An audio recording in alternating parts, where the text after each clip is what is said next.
Hey, everybody.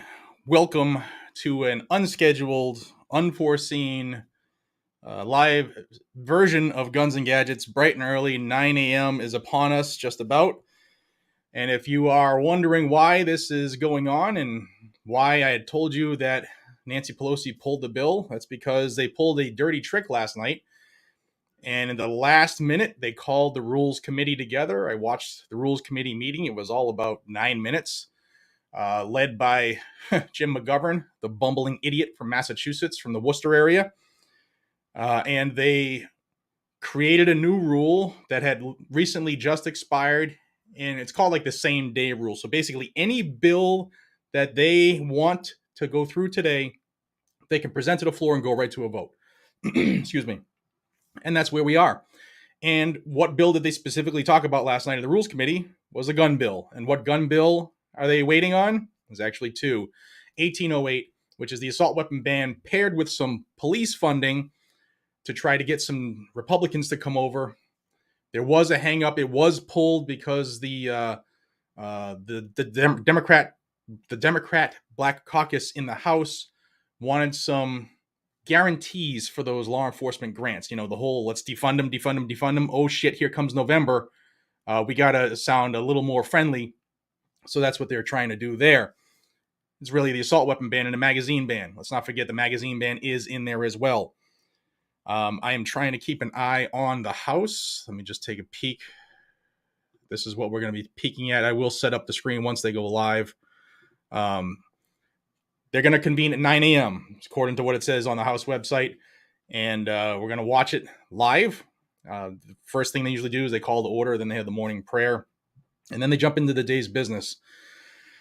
So I can't tell you that the vote will happen at 9:01, 9:31, or 9:71, or 155 and 1. You know what I mean. I don't know what time it's going to be. But I do know that today is the last session for Congress, for the House, and they all want to get this stuff done and go home because they're on a break until the end of August. Now, 1808, assault weapon ban, while it's being voted on today, there's also another one that's even more concerning, especially after, if you've been following the House Oversight Committee, they had Marty Daniel and Mr. Colloy, who's the head of Daniel Defense, and Ruger, and a couple others. And they're trying to get the country warm to the fact that they want to pass the ability to sue gun manufacturers literally out of business, literally have so many frivolous lawsuits against them they can no longer afford to stay in business. California is doing it. New Jersey is doing it. New York is doing it. Delaware is doing it. And at the federal level, it's the PLCAA, the Protection of Lawful Commerce and Arms Act. Well, HR 2414 is the repeal of that act. They're looking to strip that away and open the floodgates to sue companies out of business. So very important vote going on right now. Will they pass the House? I am not sure, but Nancy Pelosi never brings something to the floor that she'll lose. So last night when they announced that they had an agreement, I'm assuming that she got one more vote than she needs to pass. There are 4 moderates in the House that had originally pulled support for this bill, and 2 Republicans who had pledged support and then pulled, saying they're not going to vote because it wouldn't look good in November, I'm assuming. But because those people pulled their votes, Nancy Pelosi pulled pulled the votes from the Rules Committee. The Rules Committee was canceled. Excuse me, pulled the bills from the committee. But there was other bills going on that were more important to them at the moment. For instance, Chuck Schumer and his attempt to get the Build Back Better money. They made an agreement with Joe Manchin yesterday or 2 days ago. So that was the big news. In Nancy Pelosi had to get all her ducks in line for that vote to come over to the House. And it could have just been a timing issue, but it was pulled from consideration 2 days ago. And last night they pulled the wool over everybody's eyes, called the Rules Committee in the last minute, and the channel is going live. We're going to watch as much as we can in the morning here. We're going to push this live. Okay. Excuse me. I haven't taken my allergy pills yet, and the pollen is killing me.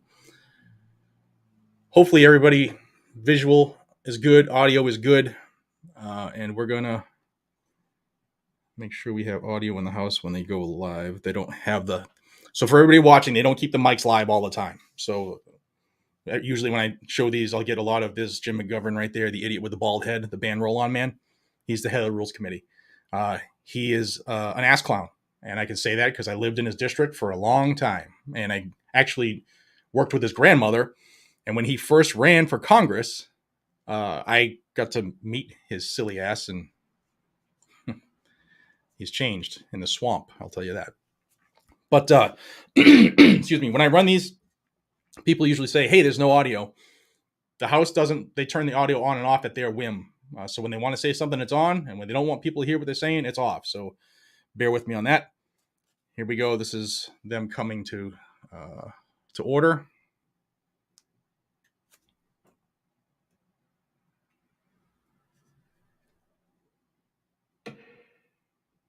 The House will be in order. The chair lays before the House a communication from the Speaker. The Speaker's Room, Washington, D.C., July 29th, 2022. I hereby appoint the Honorable Lucille Roy Ball Allard to act as Speaker pro tempore on this day. Signed, Nancy Pelosi, Speaker of the House of Representatives. So Nancy's not even going to be there today. Will be offered by Chaplain Gibbon. It tells you it's going to be quick because she's already probably out of town. Lord, it is good and fitting to eat, drink, and find enjoyment alongside the work with which we labor, and recreation in the days you have given us. So it is on this day that we come to you in gratitude for the pleasure received, not only in the privilege to serve you here in this place, but for the enjoyment of a good ball game, the civil rivalry of peers, and the abundant fellowship and support of friends and fans. Now, having fought the good fight, may we finish the week, prolonging the collegial spirit found on the field, and upholding the shared commitment that brings us together for the common good. Grant comfort to the defeated, humility to the victors, respite to the weary, and wisdom to us all. Renewed by your Spirit, we offer these prayers in your everlasting name. Amen. So the chair has examined the journal of the last day's proceedings and announces to the House for approval thereof. Pursuant to Clause 1 of Rule 1, the journal stands approved. The Pledge of Allegiance will be led by the gentlewoman from Michigan, Ms. Tlaib.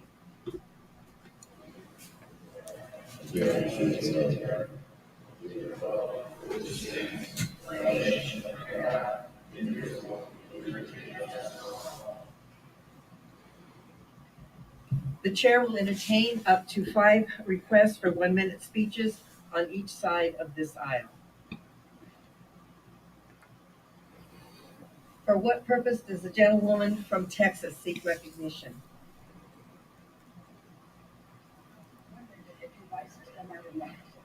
Without objection, the gentlewoman is recognized for 1 minute. Again, I don't know what order they're going to go in, guys, so bear with me. I'm following just like you. Madam Speaker, I rise to celebrate House Democrats' efforts to lower costs for working families. Okay. Democrats fight for families over politics. As we know, Putin's cruel war on Ukraine has... We can mute that. That's not, excuse me. It's not really what we're here for today. I'm going to do my best to try to keep up with the chat. Y'all know I suck at keeping up with the chat just because this is a one-man show and I'm trying to pay attention to the Congress creatures. Let me see if I can get this open here. And mute it immediately. All right. Excuse me. I'm sorry. And let's go to the chat.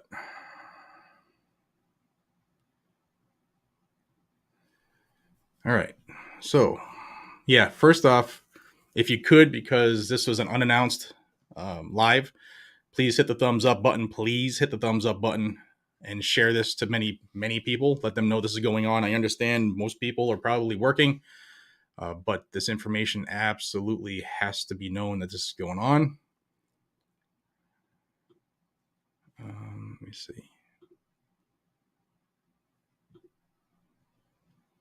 Good morning. How we doing?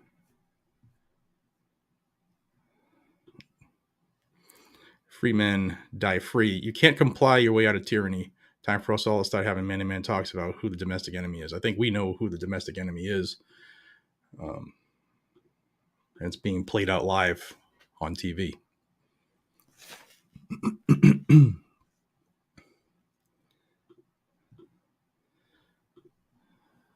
Yeah, I do have some moderators, but like I said, this is unannounced. If there's somebody who needs to be addressed, I guess let me know.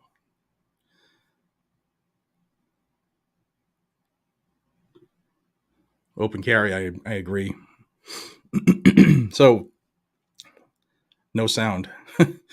Yeah, because I muted it because they're talking about stuff in Texas. They're not talking about what we want at the moment. They're going to have a couple bills that are going through. If you're like joining us, they mute when they want to. And if it's not what we're here for, I'm muting them because I don't really care about anything else. Let me double check. Yeah. Thank you, Madam Speaker.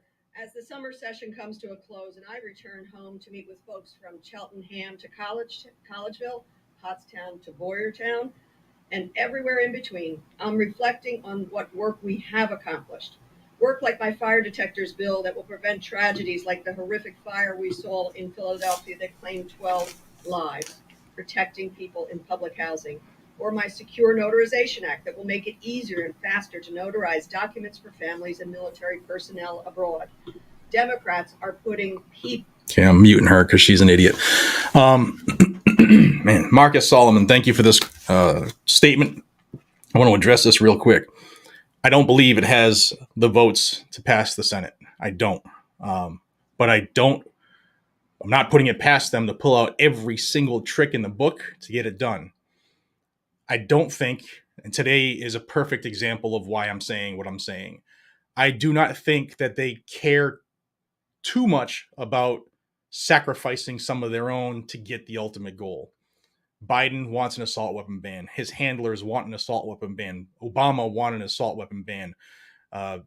You saw what they did to get this vote here today. They literally changed the rules of Congress so that they can get this vote today.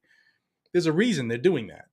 It could be an accountability vote to say, hey, we voted for it and that Republican didn't. So now you should vote for a Republican in that seat. I mean, a Democrat in that seat. That's absolutely a part of this, 100% a part of this. But like I said, I do not trust these sons of bitches. There are ways, there are still, it's slim, but there are ways they can get it done in the Senate. And because of that, I'm keeping an eye out and I'm staying on guard. And I don't feel comfortable saying it has no chance because there are ways they can get it done if they truly want it done. I don't think currently as we sit here watching the House vote on it, I don't think they're going to be able to make it through the Senate. But with that said, there's a reason to stay vigilant because if they truly want the agenda, they will sacrifice their own. They did it in 1994. They did it with the Brady bill. They did it with the Hughes Amendment. They did it. They anytime it comes to guns, they sometimes will eat their own. So that's, thank you, Marcus, for bringing that up.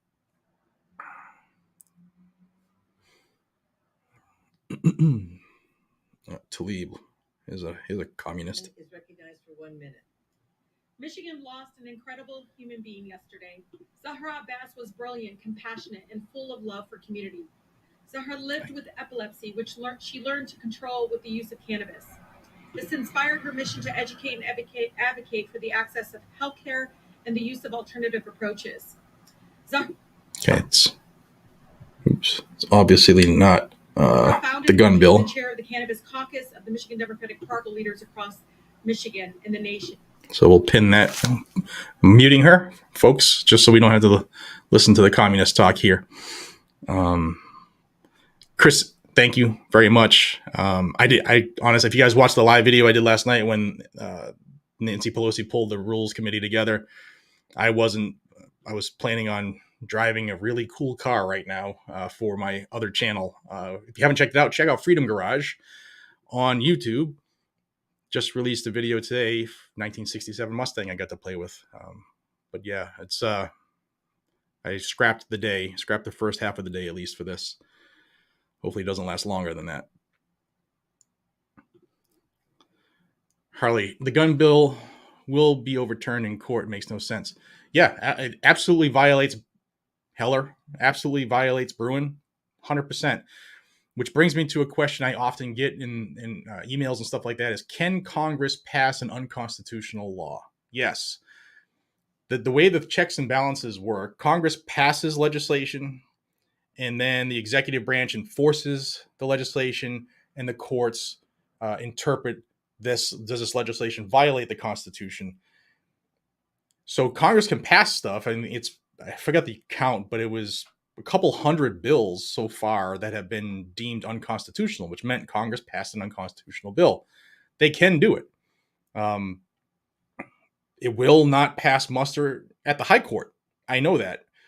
It's already passed muster at several district courts, the assault weapon ban. Some states kept the 94 ban when it sunsetted in 2004.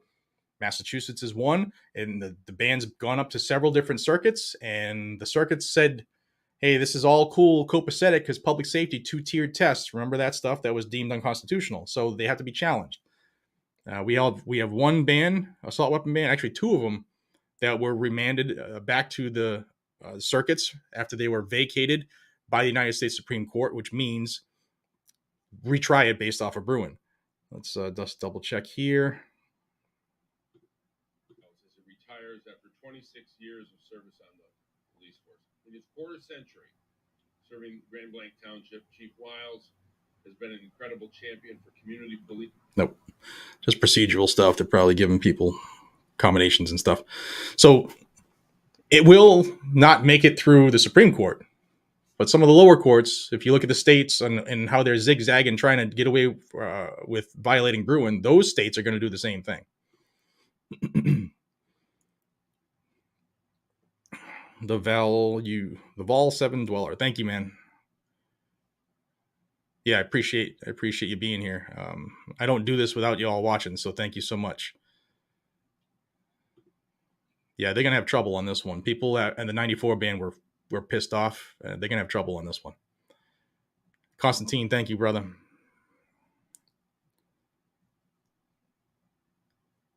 All right, let's see. Let me try to catch up here in the chat. Please like the video. Please like this and share it so that people see it. We have, according to YouTube, there's over 3,000 people watching it right now and about 1,200 likes. So smash the like button, please. Get this up in the algorithm so when people are turning on YouTube for the day, they see that something actually worthy of their time is happening in the house. Let's see. Rise today to congratulate the young men of Warwick School District's baseball team. The Warwick Warriors baseball beat Liberty High to close out a successful. Yeah, this is all the combination stuff first thing in the morning. John Doe, this underhanded move strikes me as desperate. Do you see that being an ongoing thing? Absolutely.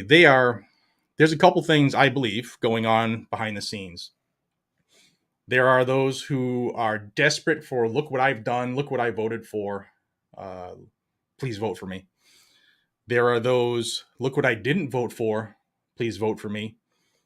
There are those, I'm taking a ton of money from these puppet masters and they're demanding I do this type people. And I think that today is a culmination of the three. That's exactly what I think. That's how these jackasses work. But solid question. Really good question.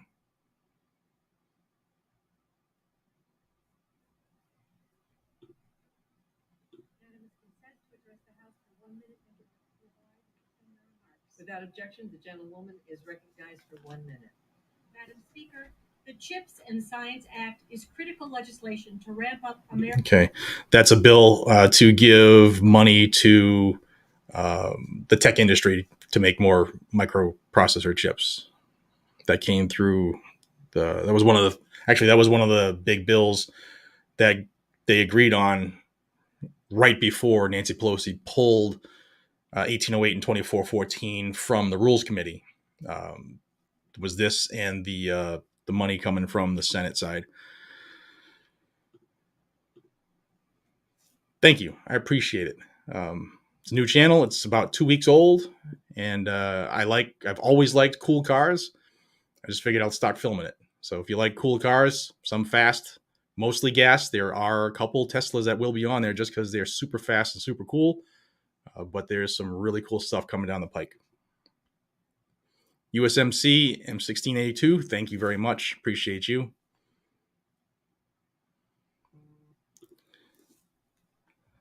Amy, that's what I'm worried about today, that it'll pass no matter what in the House.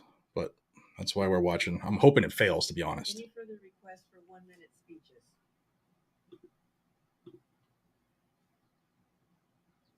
Okay, here we go to business.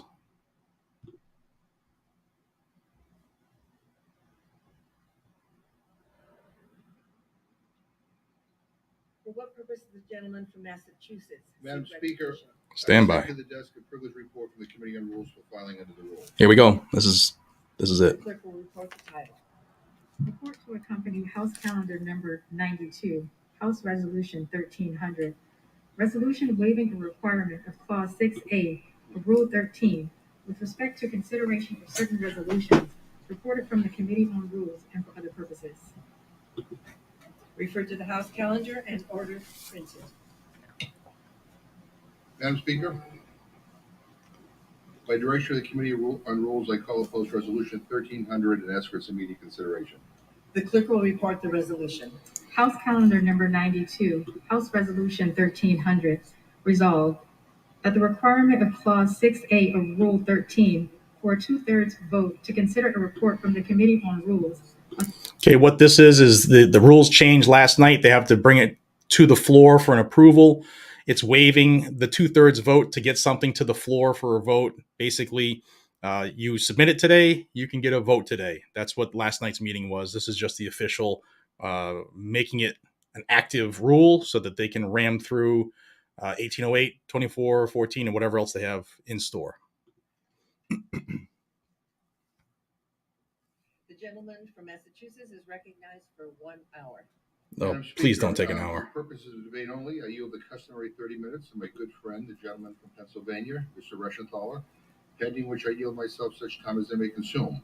During consideration of this resolution, all time yielded is for the purposes of debate only. I ask unanimous consent that all members be given 5 legislative days to revise and extend their remarks. Without objection. Madam Speaker, the Rules Committee met and reported a rule, House Resolution 1300, waiving Clause 6A of Rule 13, requiring a 2/3 vote to consider a rule on the same day it is reported from the Rules Committee, against any resolution reported through the legislative day of July 29th, 2022. The rule also allows certain legislation to qualify for the consensus calendar before the end of Congress. Madam Speaker, good morning.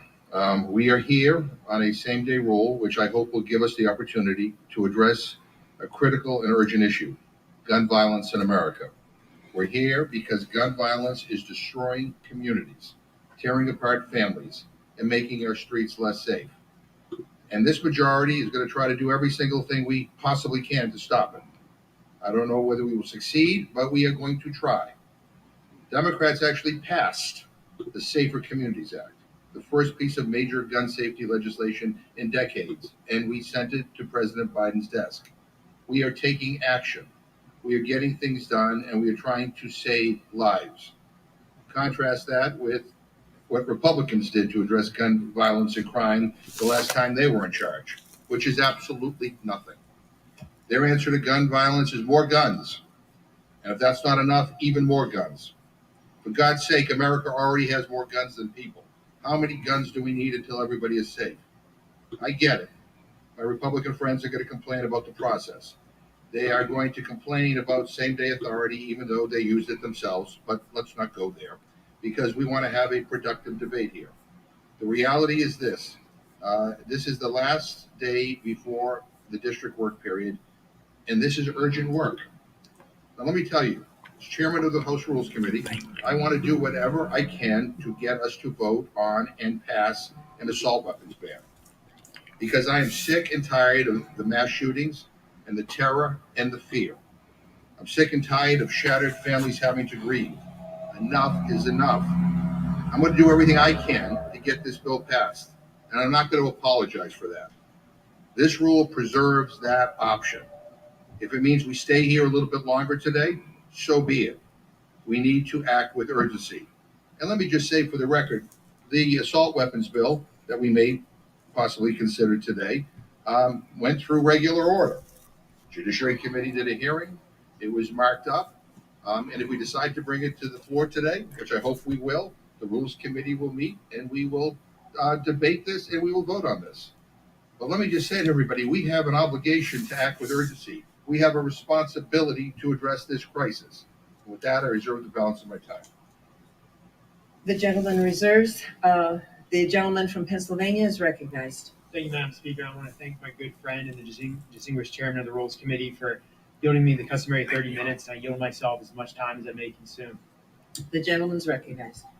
Thanks, Madam Speaker. I just want to, for the record, say there's nothing before us in the rule that has anything to do with any kind of assault weapons ban or policing. This is simply a rule that would waive the 24-hour requirement. And look, to be candid, the Democrats have now opened the door for Republicans to use this in the future to push forward our agenda, which is one to protect the rights and liberties of individual people. So I would like to take this time to point out the hypocrisy and the irony I see coming from across the aisle. Let me just talk about that. 9 days. 9 days is all it took before the speaker reinstated her authoritarian COVID lockdown, proving once again that House Democrats are unable to govern unless they stack the deck. I'd also like to remind my good friend that he consistently referred to these tactics as an Tim, watch the video I did last night at like 9:30. It explains it.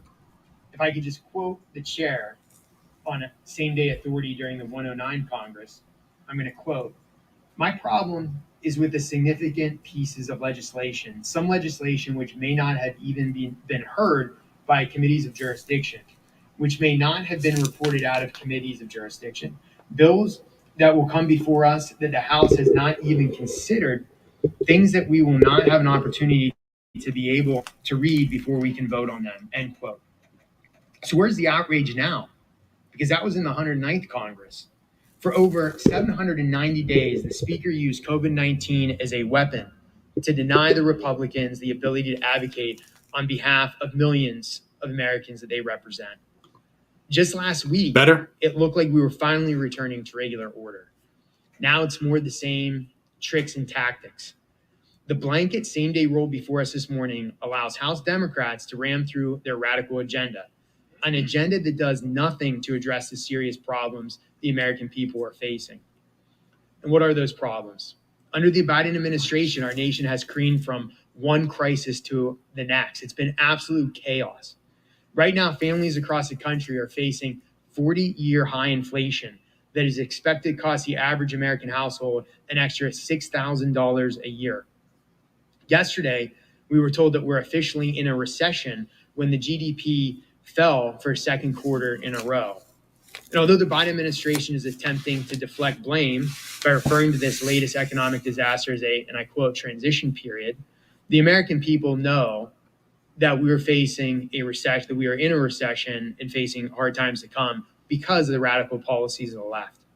Let me know if it's better, guys. And it's not only going to get worse with the recently announced Build Back Broke deal, which will raise taxes on Americans. It will try to socialize American healthcare, and it will try to implement the radical Green New Deal policies that have led to this energy crisis in the first place. So this is no way to run the people's house. But I want it noted that the door is now open. I find it absolutely hypocritical that there was outrage when Republicans use the same tactic against this, but now it's okay when the Democrats want to do it. So I'm looking forward to the day when power returns to the Republicans, and we'll see if there is outrage at that point. So I urge my colleagues to vote no on the rule, and I reserve the balance of my time. Gentleman reserves. The gentleman from Massachusetts is recognized. So, Madam Speaker, let me just say to the gentleman, he used the words that we are opening the door. Opening the door to what? My friends use this all the time when they were in charge. We learned this from you.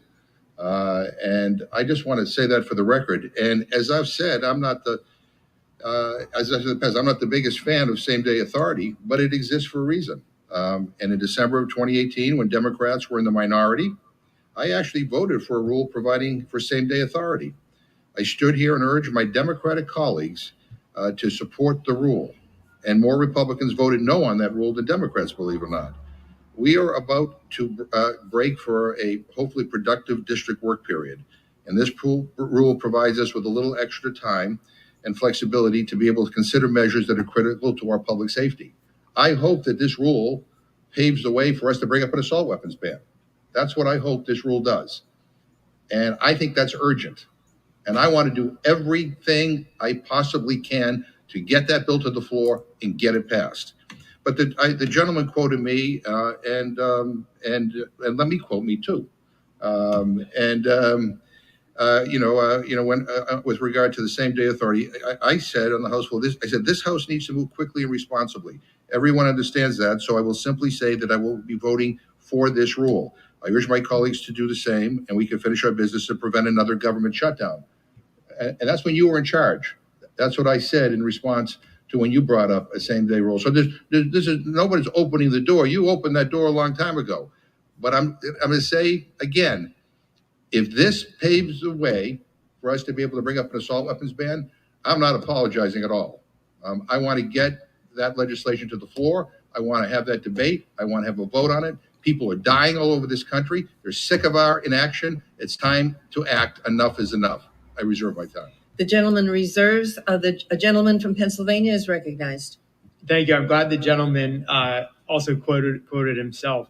Look, you can tell how I'm handling this debate because I don't want to be quoted in the future when the shoe's on the other foot. But I will point out the hypocrisy from my friends across the other side of the aisle, that their outrage is obviously selective of who is waiving the rule and who is not. But look, we can talk about procedure all day here. That's not going to fix the real problems that are facing the American people. According to the National Federation of Independent Businesses, inflation is the top problem reported by businesses. This is the highest inflation we've had since 1980, literally the highest inflation in my lifetime. Instead of working to lower costs for businesses and workers, the SEC proposed burdensome new rules requiring businesses to disclose extensive climate-related data and additional, and I quote, climate risks. Setting climate policy is the responsibility of Congress, not unelected career bureaucrats who are absolutely unaccountable to the American people. That's why, if we defeat the previous question, I will personally offer an amendment to the rule to immediately consider H.R. 8589. That would prohibit the SEC's woke climate rule from moving forward. Madam Speaker, I ask unanimous consent to insert the text of my amendment into the record, along with any extraneous material immediately prior to the vote on the previous question. Without objection. Thank you, Madam Speaker. Here to explain the amendment is my good friend. Okay, so a little bit of back and forth that is going to get maddening. So I'm going to address, I see it in the comments like a ton of times, where people are saying, I just bit my lip. I thought this was pulled. Yes, it was pulled. That's why I did a live video last night as soon as news broke. Nancy Pelosi put the House Rules Committee into session last night, and they called them in an emergency session so they could ram through this rule, which will allow them to get 1808 and 2414, the assault weapon ban. And I'm saying assault weapon ban because that's the name of the title. It's the assault weapon ban of 2022. It's paired with some police funding to try to sweeten the pot for the for Republicans who are on the fence. And then also 2414 is the repeal of PLACA. It has some woke ass title that if you really want, I'll give it to you just so I can be accurate.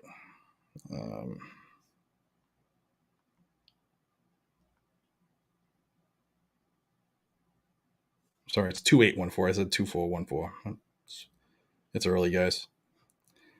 2814 is called the Equal Access to Justice for Victims of Gun Violence Act of 2022. It is the repeal of the PLCAA.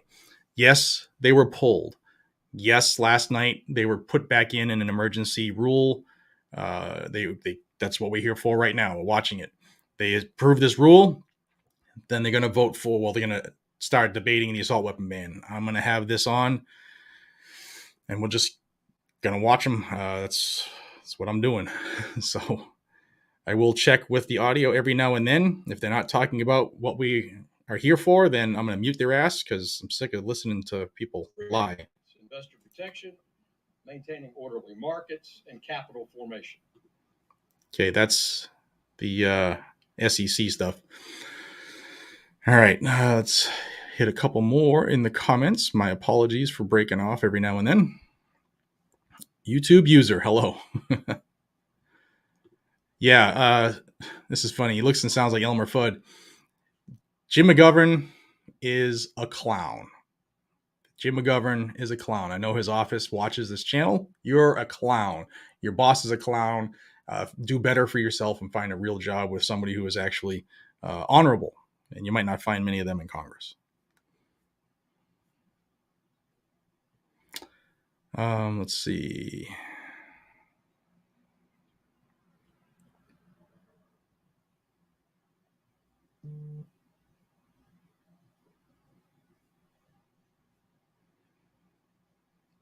All right. The 413. Hey, Chris. So while we're at it, where is there all right, there's a bot in here somewhere. Give me the name and I'll bounce it. Oh, there it is. See ya.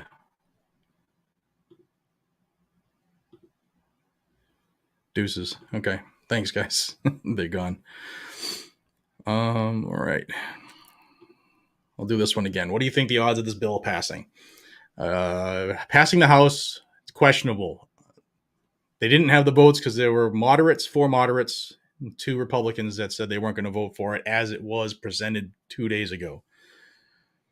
There were demands from a caucus to have more guarantees, more checks on the grant side, the funding law enforcement side. And apparently they came to an agreement last night. And then Nancy Pelosi called the meeting together for the rules, and that led this morning's actions. If they came to an agreement and Nancy put it on the floor, chances are she has the votes.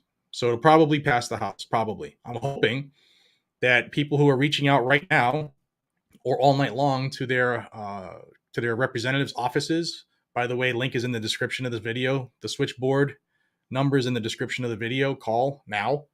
Even though their member might be in the chamber, light them up. They get messages from their office all day long. Then it'll go to the Senate. And I don't think it has the votes to pass the Senate. But I am cautious because there are ways that they can sacrifice their own to get it to the Senate. Look what they did with red flag. We thought there was no way in hell that Congress would fund an illegal, unconstitutional state law, right? Grant money to bribe them to make it. But here we are, a month and 2 later, and they did it. And they pulled out all the freaking stops. So that's what I'm staying cautious for. I know there are people who don't agree, and that's fine.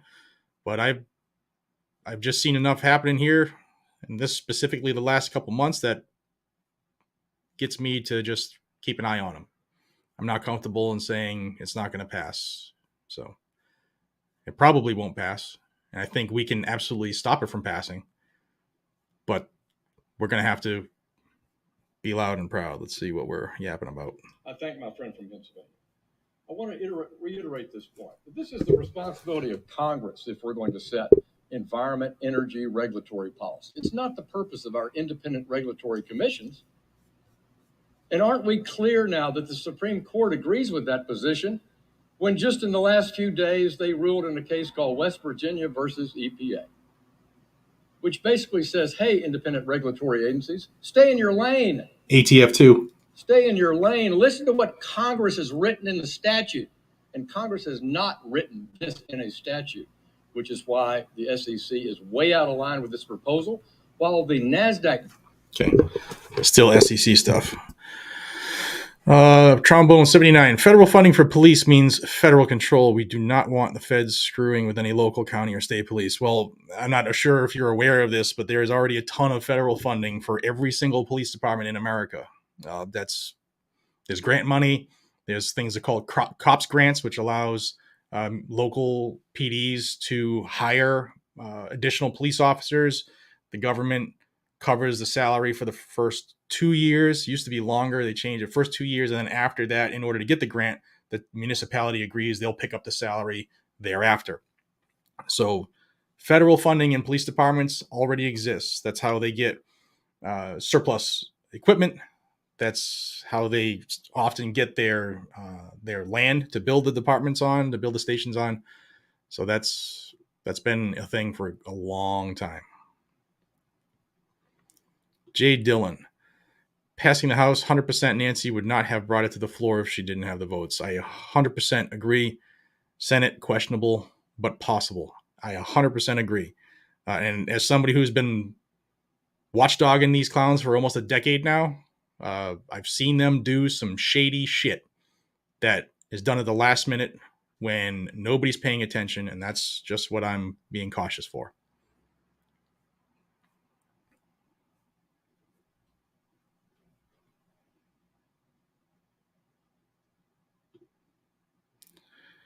If civilians have to sue politicians for unconstitutional acts, they should be forced to reimburse all expenses, especially since we're paying for it on both sides. We pay for the lawsuit. We also pay for any repercussions because it comes from tax money, and America does not generate money. They take it from us. I agree, though.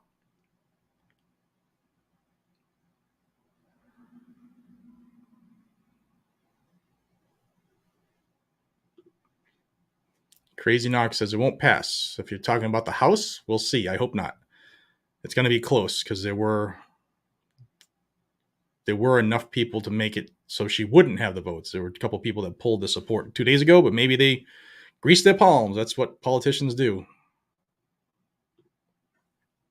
Eric, when tyranny becomes law, rebellion becomes duty. Indeed, it does.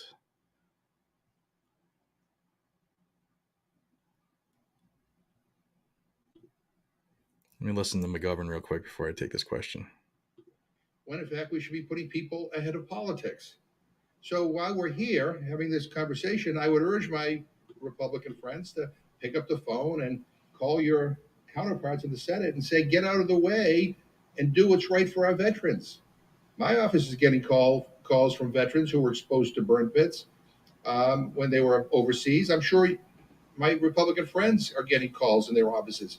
I mean, you don't have to grant everything to grant something. I thought we all agreed on this.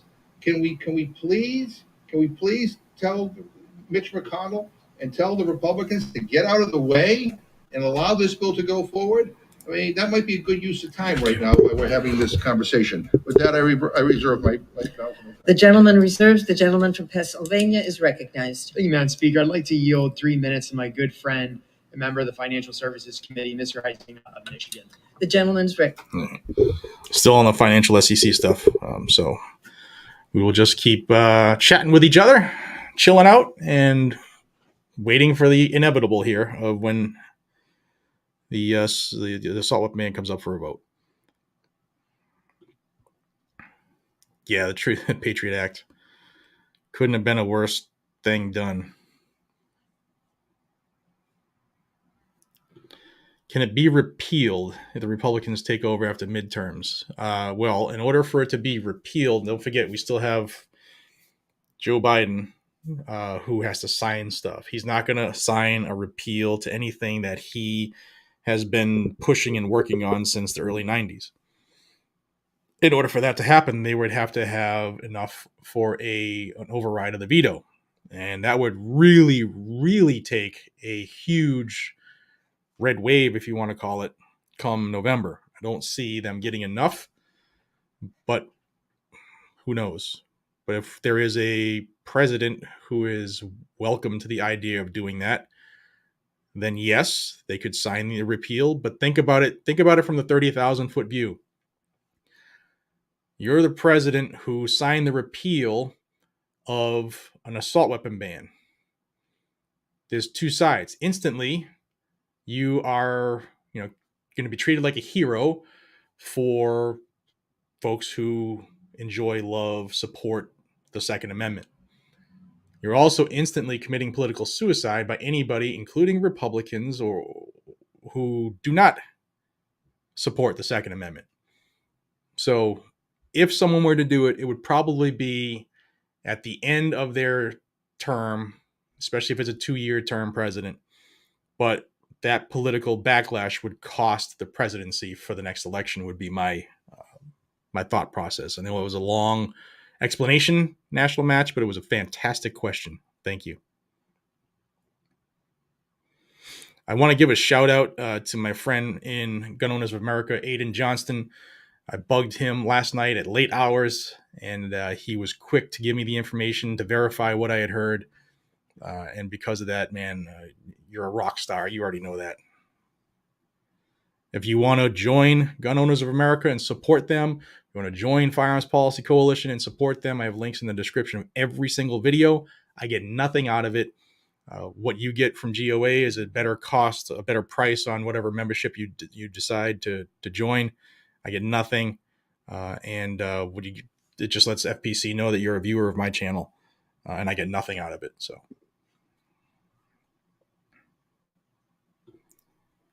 F16, thank you for being here. I know this has the potential to be a long one. I hope it's not, because I know that these guys and gals, this is their last day. They wanted to be out early today, and I know that some of them are frustrated that they have to be here taking up some bills, more bills than they had planned on it. So I'm hoping it'll go quick here.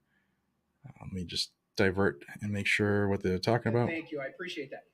To be charitable, this aggressive stance of the chair is unprecedented.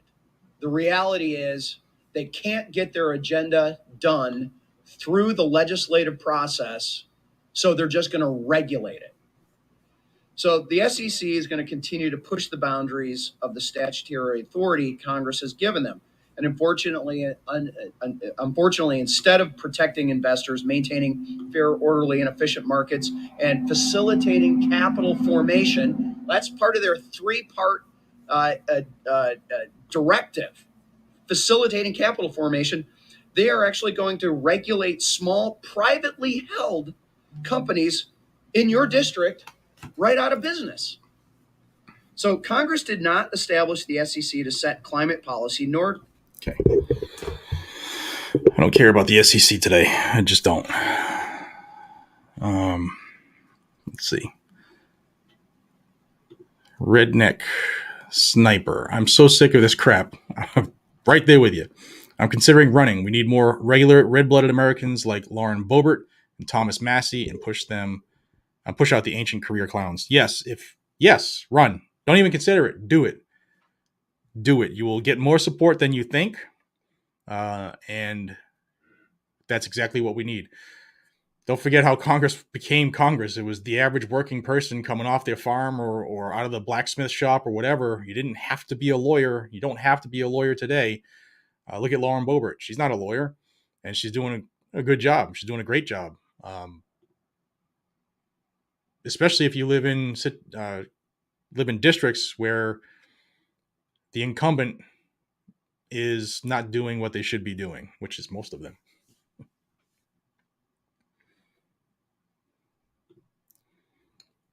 Christoph, thanks for the link. Call on the switchboard. Link provided. +1 Michigan Patriot. Absolutely great. Everybody should be calling. While this SEC bullshit's going on, sorry for the language, I'm frustrated. While the SEC stuff's going on, use that number, call.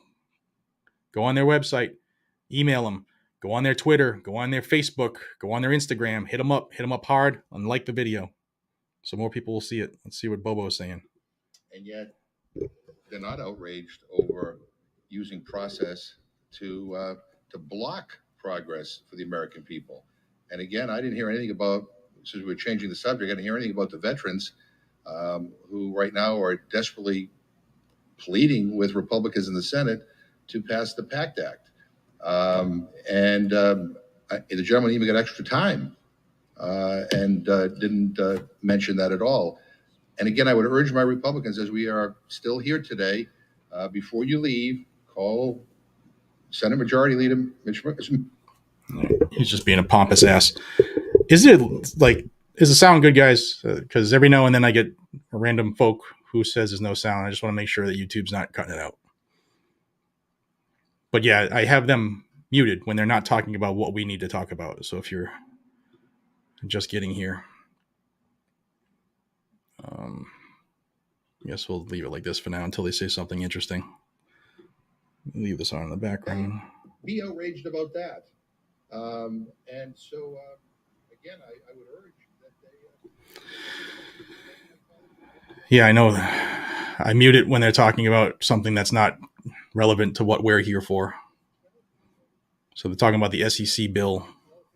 Actually, they're talking about the rule to get to waive the 24-hour rule. The gentleman from Pennsylvania. Outraged about this rule.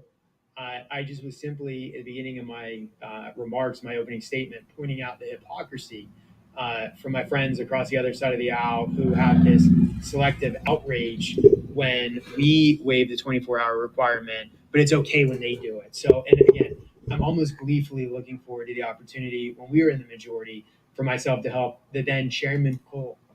Okay. Still talking about the rule. So the rule is to waive the 24-hour period, which when they want to have something go to the floor for a vote, goes to the rule committee. Then the reps have 24 hours to read this bill or have their aides read it, let's be honest. And then they'll be able to figure out how they're going to vote or what they're going to debate on. They can write their speeches and stuff like this. This waives it. So literally a bill can go to the floor today and get voted on today. So I know it's folks coming in and out. So I understand not knowing what they're doing. Wish the hypocrisy of allowing people to sue gun manufacturers for people murdering others with guns and not car makers for drunk driving would be mentioned. It has been. It absolutely has been when they took up the debate on that. HR 8589. We heard earlier our friend. Yeah, same thing. It's the HR 88, whatever it was. It's the SEC rule. How long until it goes up to a vote? That's why we're here, my brother, because they don't have a schedule. It's the last day of Congress, and they're going to do it when they do it. My guess is once this that we're watching right now, where is it? There. Once that's done, I assume it will be the first order of business because they want to have enough people to vote for it, as well as the repealing the PLACA, and then they can take off and proxy vote or whatever they plan on doing.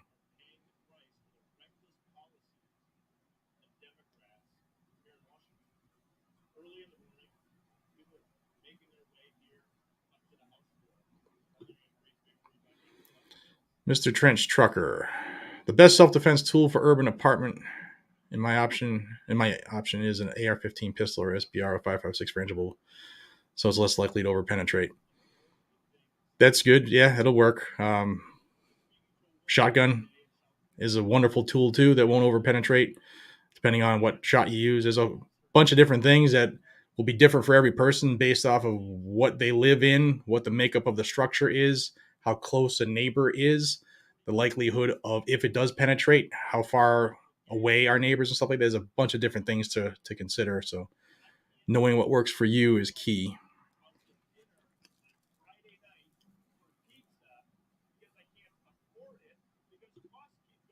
Yeah, he's yelling about inflation. Let's see. Filibuster. Yeah, that's going to be the thing. The same deal that we had with the deal making for the red flag funding. That's the next step if this goes through, is they're going to try to, grease each other's palms and remember when I did this for you, now you got to do this for me, or otherwise I'll tell people what you did, or I'll tell your wife about this, or I'll, it's a dirty game. So that's what we'll be watching should this pass.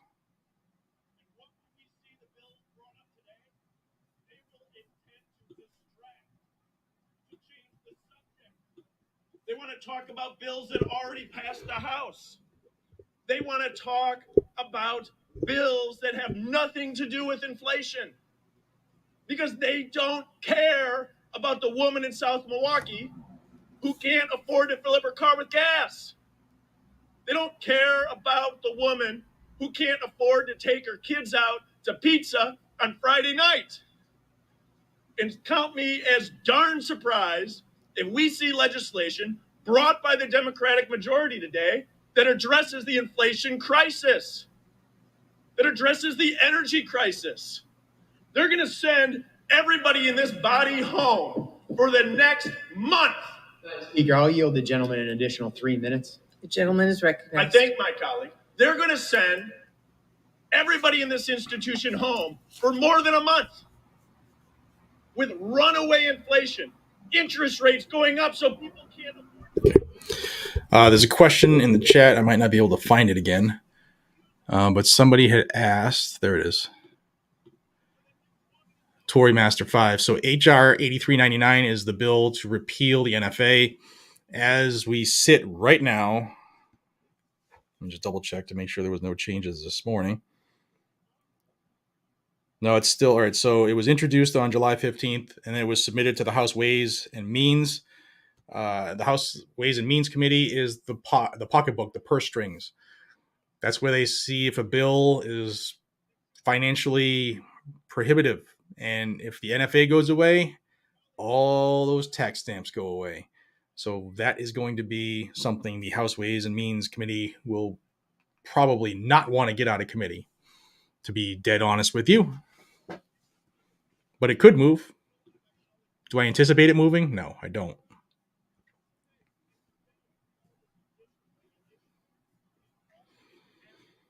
Let me see how we're doing. We got 5,500 people, 3,400 likes. Please smash that thumbs up if you can so that more people know this is actually going on, because a lot of people, like myself last night until 9:30, felt a little break with the fact that it had been pulled. But they did a dirty little trick, and it is back. So I would love for people to be able to know that this is going on and maybe watch it and hold their representatives accountable.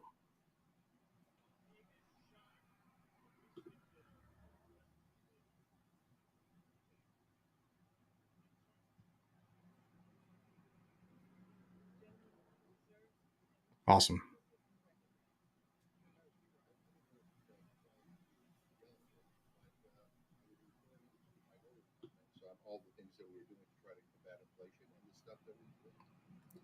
Talking about Build Back Better.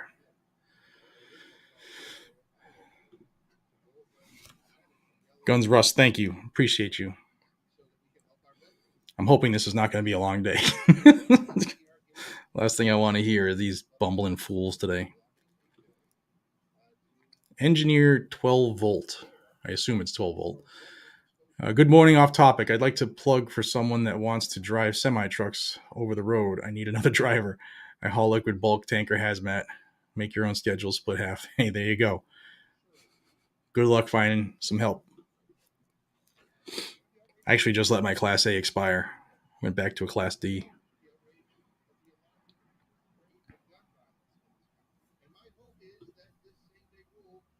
The way for the Rules Committee to meet and to bring forward a ban on assault weapons so we can save lives in this country.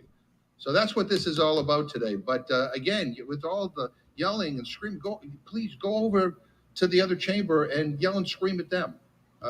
Because right now, a lot of our veterans are concerned that they will succeed in killing a bill that will provide them health care that they desperately need. And with that, I reserve.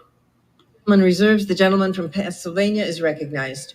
Thank you, Madam Speaker. It's quite remarkable that the gentleman now is telling us that this is about gun-related bills, because 14 hours ago, we had questions in the Rules Committee. Those questions went unasked because the minority is unsure. You know who was unsure when they were in the minority? My good friend. Let me quote him again. When the Republicans tried to waive the 24-hour requirement, my good friend said, and I quote, "Once again, we are here on the floor debating a martial law rule that also makes..." Okay. Just them going back and forth, posturing. Here's a question I get often. Let's see. Let's see if I can find it again. Angel Rivera. So I live in Massachusetts, and that would never happen. Would I run? Who knows? Maybe one day, maybe in a different state. But I don't know. In this state, I would not get enough backing to overcome the machine.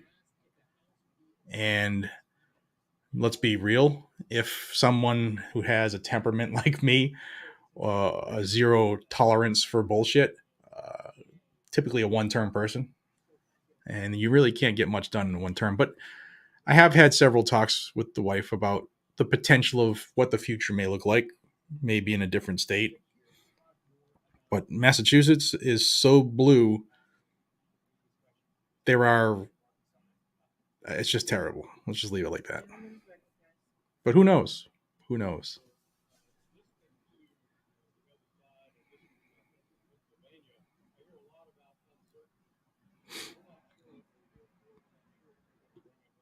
"12 Victor." Copy that, brother.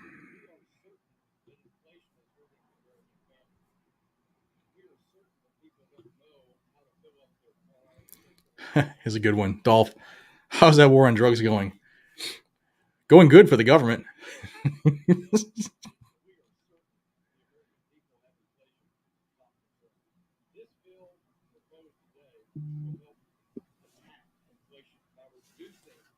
Sorry, the phone's busy.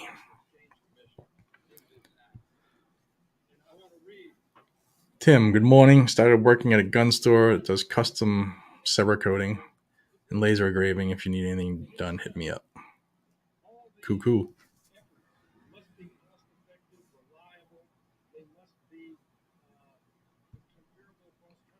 Joseph, spot on. Here's a quick poll for the. I don't know if I can even do a poll on this thing. I wonder if I can do it over here. Yeah.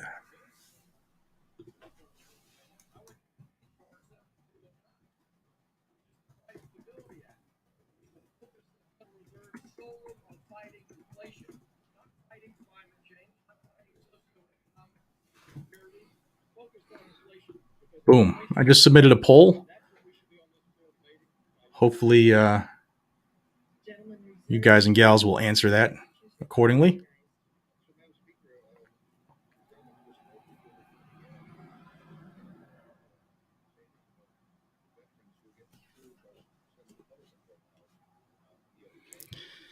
Is he doing a filibuster? No, there's no filibuster in the House. They gave them an hour to debate this rule. What time is it? The hour is literally almost up. I think they started this at like 10 past, and then it'll come to a vote. And then I know there's one amendment that they'll have to overcome. But then if that's just it, that can be overcome in minutes. And then it's on to what Jim McGovern keeps saying, and today is about an assault weapon ban.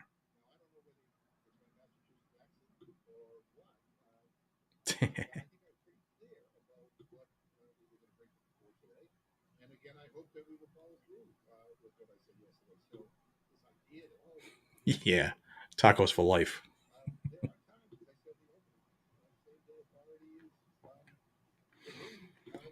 So here's a question too that I received a bunch of, and it's just not CDC. It's a bunch of different 3-letter agencies within the government, IRS, a bunch of people. And I'll tell you that this happens all the time.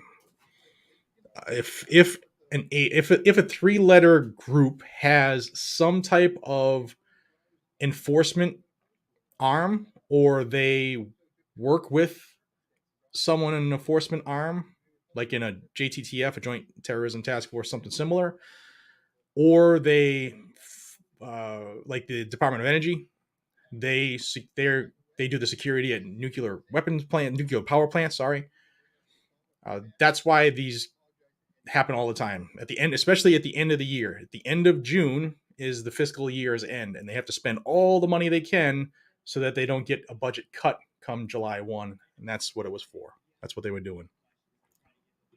Why does the CDC need it? No idea. I don't know what their probably 1% of their group has as far as enforcement. I'd have to really dig into that.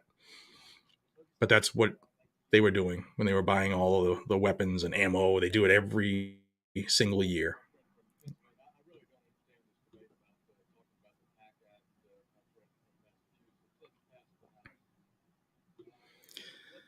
All right, had this one a couple times. In favor of passing the House, I'd probably say 75-25 would be my guess.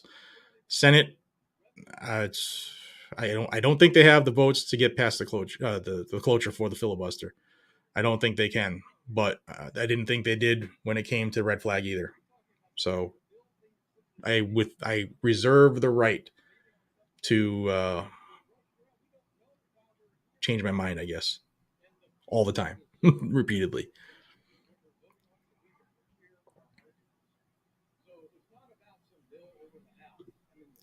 Rest assured, Charlie Brown, that when this vote goes through, I will post. Sometimes it takes a little while for them to actually print or release the roll call.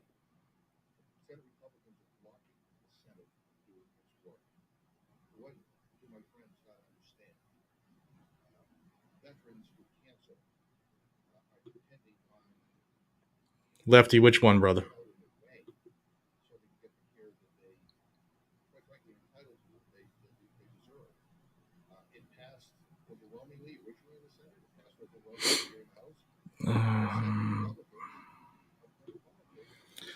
Soul Safe, good question. Is there a recourse for legislators spitting in the face of checks and balances? Wouldn't this be contempt of the Supreme Court that has ruled in Bruin? Yes and no. Like I said earlier, Congress can pass anything they vote on. It is up to the courts to tell them that it is illegal, unconstitutional. That's how the checks and balances work.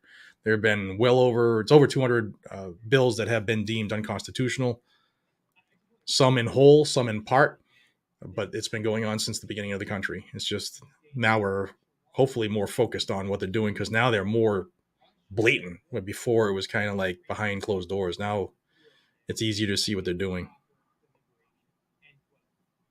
I think that pretty much sums up appropriately what we're doing here today. I urge my colleagues to vote no for this question and no. I'm going away from snow for sure. Now that I want to buy a house, the inflation has made it stupid to invest, and the Fed keeps making it ridiculous to borrow. Let's see what Porky Pig says. Or my Republican friends to lecture us on hypocrisy. The last time the Republicans were in charge of this place, they ran it into the ground. When Republicans were in charge, they broke the record for the most closed Congress in the history of the United States of America. When Republicans were in charge and our country was on the brink of a shutdown, the Rules Committee, under Republican control, held an emergency meeting. And do you know what that emergency meeting was on? Not on emergency funding, but on cheese. Actually, in the middle, as we were about to shut the government down, we had a major crisis. They did an emergency meeting on cheese. Well, thanks to the Democrats, we can't even get fucking cheese, and it costs as much as steak. So, let's see. Got no audio. For those who are new or recently joining the feed, I will pull away from this at time to time because right now they're debating a rule that is not the assault weapons bill. Okay, so I will go back time and time to check on what they're doing. This rule has to be voted on before they get to the assault weapon ban, and it's nearing the end of their debate time, so it should be coming relatively soon on.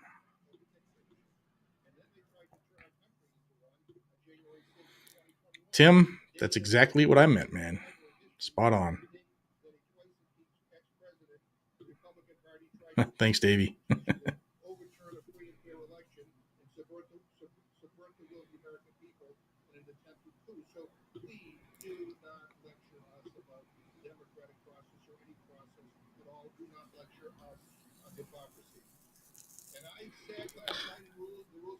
Walk, switch, crow. I'm telling you what, Tennessee is still an option, especially with these inflation prices were, especially where I was looking to go in Florida, still looking to go in Florida, near where Blackout Coffee is. Who, if y'all haven't had tried Blackout Coffee, give it a rip. blackoutcoffee.com/GNG. That's what got me awake, ready to do this, and I'm probably going to have to get up and get a refill shortly.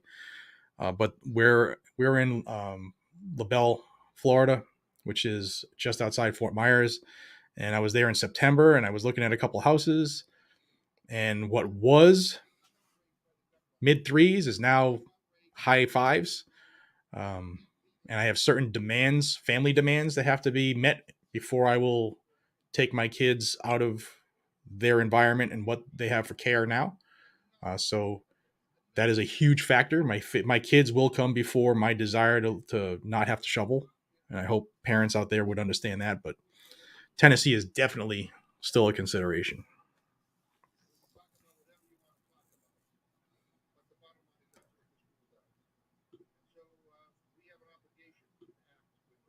Okay, so far this poll, it's 8 minutes old. We have 1,804 votes. 68% have said they have reached out to their reps over the assault weapon ban bill. 32% said no. If you are part of that 32% and you have a couple minutes here while we're waiting for this to end, the link, there are links to figure out who your rep is. The phone number for the switchboard is down below. It will take you 5 minutes to say who you are, where you live, and you want to express they should not support the assault weapon ban or the repeal of the PLCAA.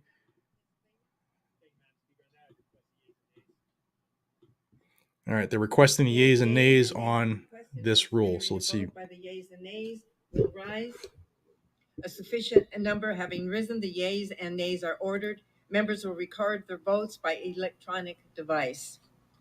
Pursuant to Clause 9 of Rule 20, the chair will reduce to 5 minutes the minimum time for any electronic vote on the question of adoption of the resolution. This is a 15-minute vote.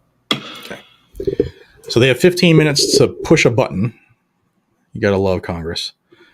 Oops. So we have we have 15 minutes. They're going to come back and it's going to pass. There's the vote right there on the screen. And this is the rule to let every bill that they want to have for consideration today in. Includes 1808, the assault weapon ban paired with police funding grants, as well as 2814, the repeal of the PLCAA, PLACA, the Protection of Lawful Commerce and Arms Act, which would allow people to sue gun manufacturers literally out of business. Yes, there is a reason, rent collector, because we don't need to listen to everything they say unless it's an assault weapon ban. So this is just the rule there. So I will pull in and out, and if people are worried, I'm pulling in and out. If people are worried about the audio right now, it's muted in the house right now. So.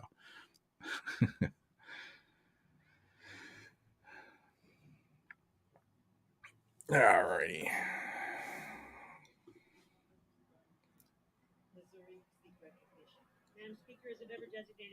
Yeah, Matt, I already let it go last week.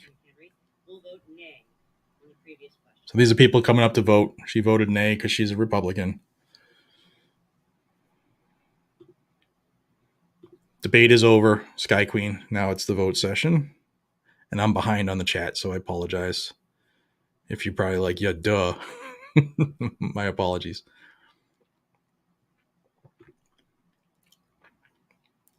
Free men die free. If you haven't contacted your rep, go to Firearms Policy Coalition's website and find Stop HR 1808 page. They'll direct you to your rep.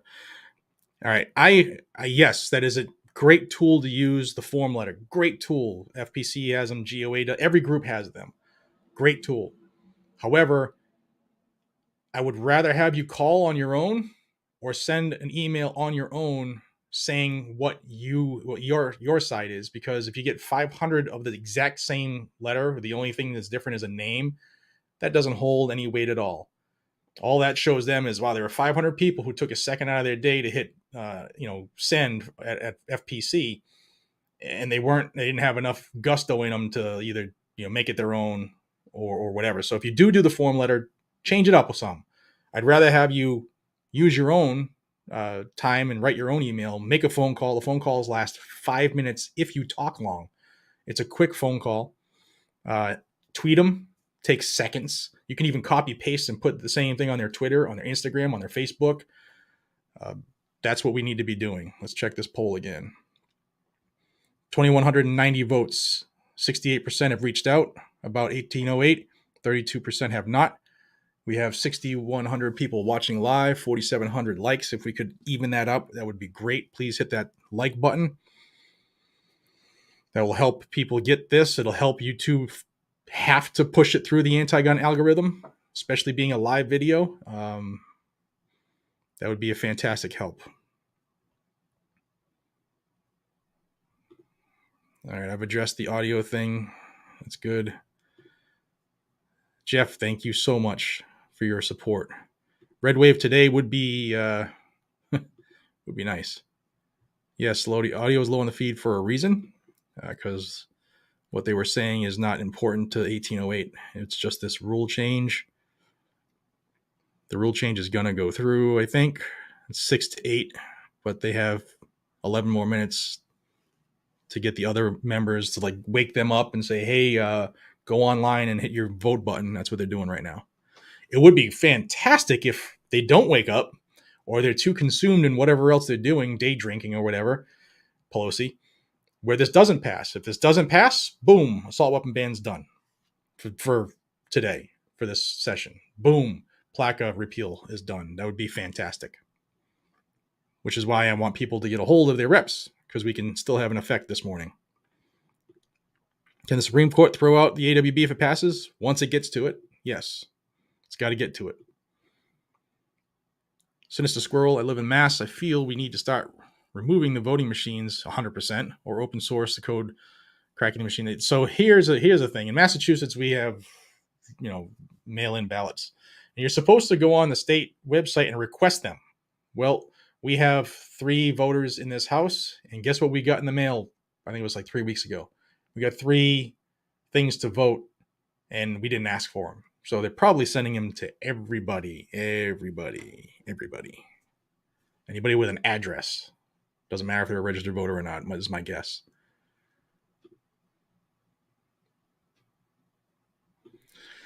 The DOE is the same reason I mentioned earlier. If the DOE, which I don't believe, and I haven't dug far into the DOE, they may have some type of response team that was created at a meeting so that they can do this. They can create those teams very easily. So it's all, I'd have to really dig into it. And to be honest with you, everything that's going on right now, the last 2 months since the Bruin, I just haven't had time to worry about what the Department of Education structure is. But if somebody out there has the time, please feel free to get it in there. We all know 1808 is doomed to die. PLC, the PLACA is more in danger. Yeah, PLACA is definitely more in danger. You're not going to get me to say that 1808 has no chance just because I've seen what happened with the Brady bill. I've seen what happened with all kinds of stuff. The assault weapon ban in 94. I am not going to say that. I am going to remain cautiously optimistic. I don't think it'll pass, but I know they have tricks up their sleeve that if they decide to do it, it could be very, very, it could be possible. Dear Sexbot, go F yourself.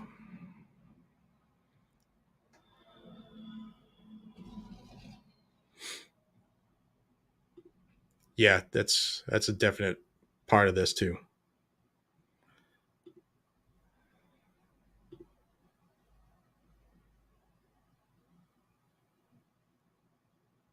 Well, that's a problem. I get it. I live in Massachusetts. Porky Pig, his state. You don't think I call them all the time. I know they're not going to change, but you know what? They need to hear from the hopefully tens of thousands of people who think just like us. And until they start hearing from us, then they're going to just steamroll. If they think that there's a huge percentage of my district that isn't for my actions, then I might not get reelected. Look what just happened to Mitch McConnell. One of his counties, the Republican Party of the county, just censured his ass. So that's how we take action on these people.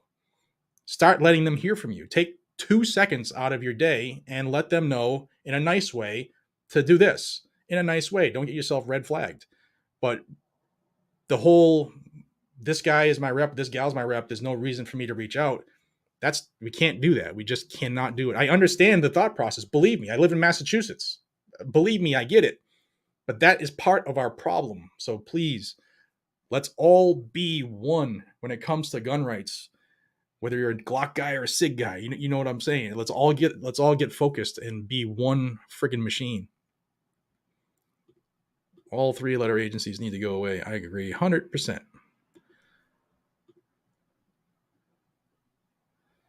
So this is looking good so far as not letting this pass. This would be great. A big factor in this is that these folks want to go home now. They don't want to stay here all day long in DC because today is the last day. It's sort of like a half-day Friday, if you will, for the working class folks. They just want to go, and then they have the Republican baseball game and all that stuff going on. It's the end of the session. They just want to get the frick out and come back at the end of August.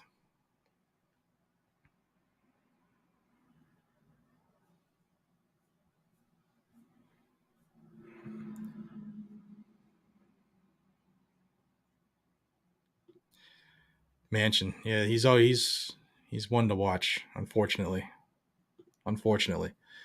CKCC Chris, I blasted my rep with calls and emails, but VO7 Virginia 07 is rep by, yeah, okay, yeah, but thank you for reaching out. Thank you for standing for the Second Amendment in your district.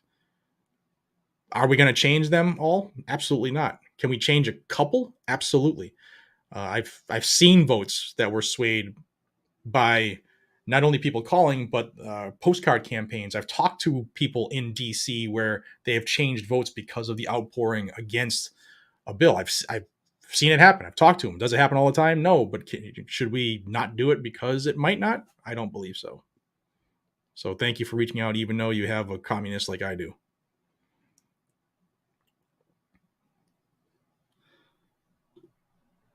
Cody, thank you. Appreciate you.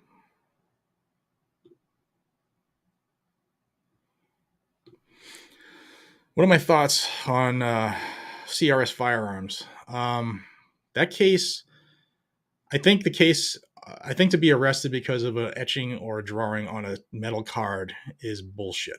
I don't think that the card is a machine gun. I think it's obvious it's not. I don't think he should be found guilty. I don't think he should even be going through what he's going through. Will this case be the end of the NFA? I don't believe so. But an attorney should do everything they can in the defense of their client. And I know his defense, and I know they're going to be good at what they do. They're fantastic. And I do believe that Matt, I think there's a strong chance that Matt is not going to be jammed up. Now, I'm not in the proceedings. I don't know what's going on. But I don't think he should have been gigged for it. But I will say that dealing with the ATF, when you thumb your nose at them long enough and you push them, they're going to snap back, and they snapped back at him, unfortunately.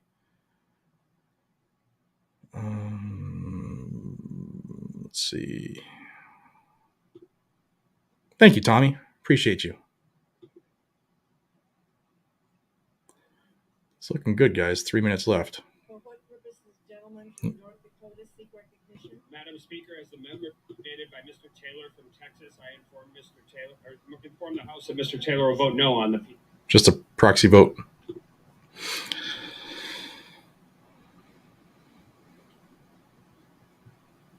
Yeah, look what he just did. Yeah, absolutely. That's why, he's a Democrat. Don't forget, he's a Democrat. He's a moderate Democrat, but he's a Democrat. Alex, Second Amendment is a great community. I had such great debates, conversations, respect given to me as a non-Christian. This is one team, and this is what it should be. This is one team. Don't care what you do, what kind of car you drive, what kind of clothes you wear. I don't care. When it comes to the Second Amendment, we all need to be on the same team, same boat, rowing the same direction. And that's the only way we're going to continue to win. And we've been winning left and right at the state level. We've had a couple of hiccups here with these 6 states. It's only 6 states post-Bruin. But they're going to get theirs. They're going to get kicked in the teeth. We know this. It's just going to take, unfortunately, a little more effort.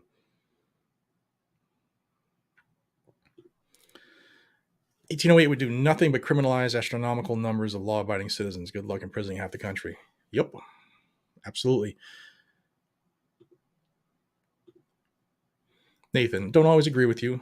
I'm okay. But this and many other issues we need to come together on. Absolutely, man.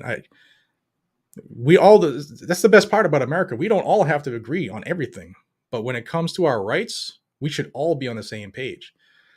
There's a saying, like, the tools in the toolbox thing. I think of our rights as tools in a toolbox. I might not utilize the same rights that you do in the same way that you do. But who am I to tell you can't have your right because you utilize it in a way that maybe I wouldn't? Maybe the same is for the Second Amendment. I think, well, it's definitely the same for the Second Amendment. If you're somebody who maybe is anti-gun, you should think about this and say, you know what, just because I don't like it doesn't mean they shouldn't have it, because government only wants to disarm us. So I agree with you, Nathan, man. We all don't have to see the same way all the time. I mean, but when it's time to team up, it's time to team up. Bingo, Alan. Spot on. All right, the poll, we'll go. It's 24 minutes running. We'll go for 6 more minutes. 3,183 votes. 67% have contacted their reps over this. 33% have not. 8,400 people plus watching. 5,800 likes. Please smash the like button so that this will get through the tube. And if you are sitting here watching, there's no action on 1808 at the moment. Hit them up. Hit them up on the socials. Link is in the description to figure out who your rep is if you don't know. And the phone number is there as well, so you can call and say, I live here and I want to speak to my rep, and they'll get you to the right person too. All right, let's see what we're going to do here. See if they delay this or need more time.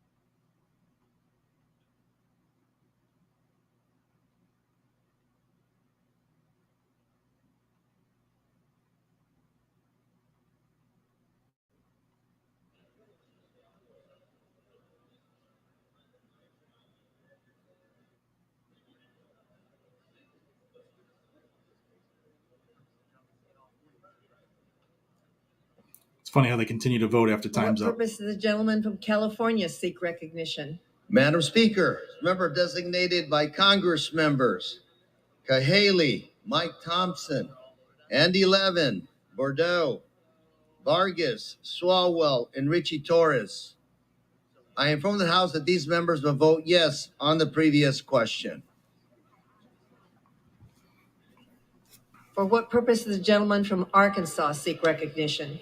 Madam Speaker, I, as the member designated by Mr. Stewart of Utah, inform the House that Mr. Stewart will vote no on the previous question. And thank you for the recognition of this stellar tie.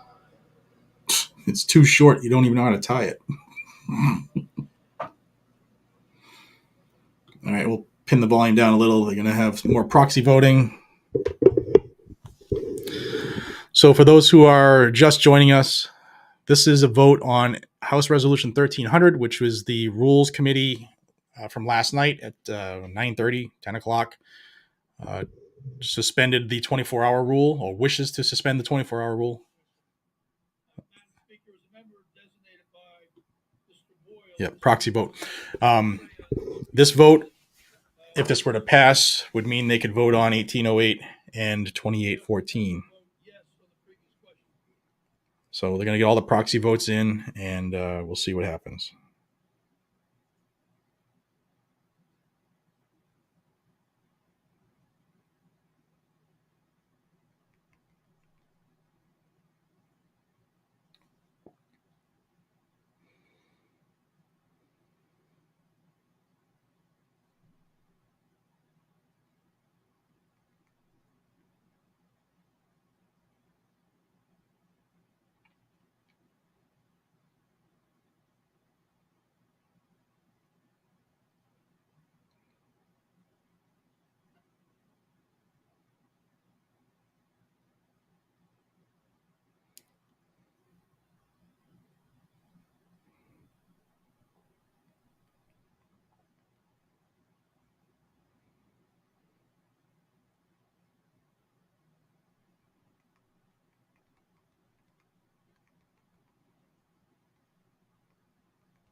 Sorry, this is Braden.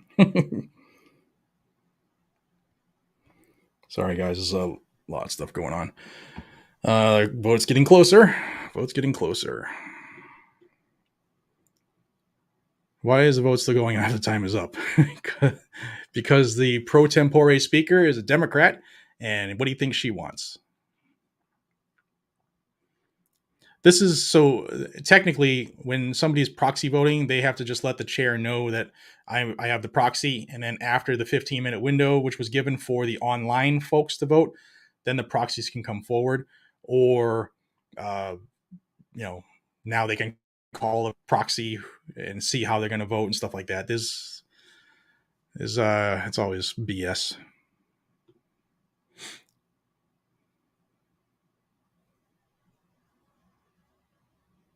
That's it. Our rights are our rights. I don't care what people do. New Hampshire. Madam Speaker, as the member designated by Ms. Stevens, Ms. Bustos, Mr. Blumenauer, and Mr. Ryan, I inform the House that these members will vote yes on the previous question. So she just had 4 or 5 yeses. What purpose does the gentleman from Pennsylvania seek recognition? Madam Speaker, the member designated by Mr. Comer of Kentucky, Ms. Stefanik of New York, and Mr. Joyce of Pennsylvania, I inform you that Mr. Comer, Ms. Stefanik, and Mr. Joyce will vote no on ordering the previous question.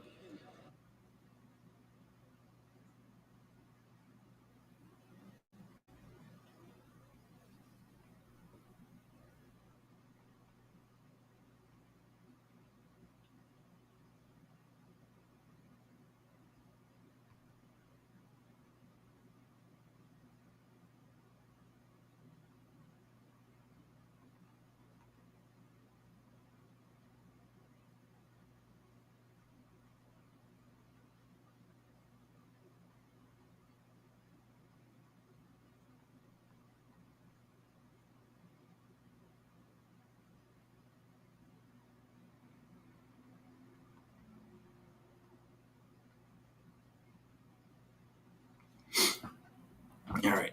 So let's go back to the chat. This is just going to continue until that 315 who haven't voted yet. It's probably going to get lower and lower, would be my guess. They're going to try to get people. They got a lot riding on today, one way or another. This is a good one. RT 5099. Finding mail-in votes after time's up. Wouldn't it be something if they reached under a table and pulled out a whole crate?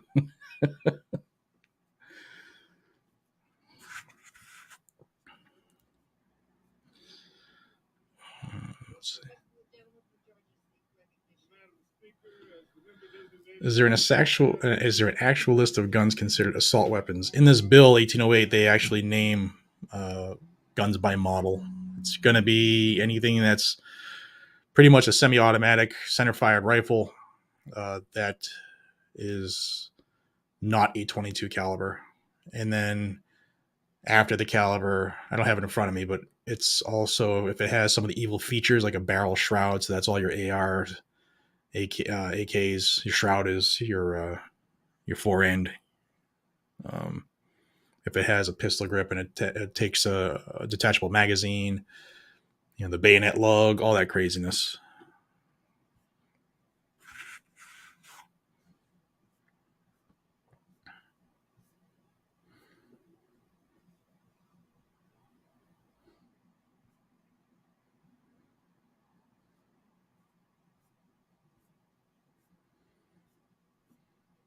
All right, let's see.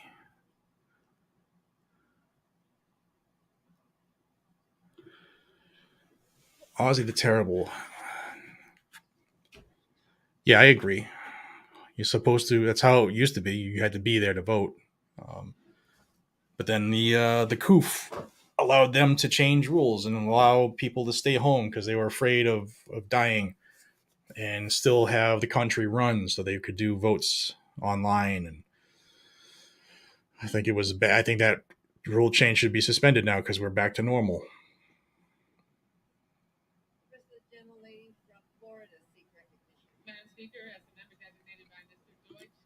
Ugh, she is one ugly woman, that Wasserman Schultz. Yes, Nighthawk pistols too. Any pistol where there is a full automatic version of it somewhere in the universe. So that's your AK pistols, your AR pistols. And if you get technical, it's your Glocks, because there are full auto Glocks. There, anything there's a full auto of, that's a rifle, then that corresponding copycat or duplicate type pistol would be banned as well. And it's a magazine limit of 10 as well in this. Again, this is the rule change to suspend the 24-hour requirement. This is not the assault weapon ban vote yet.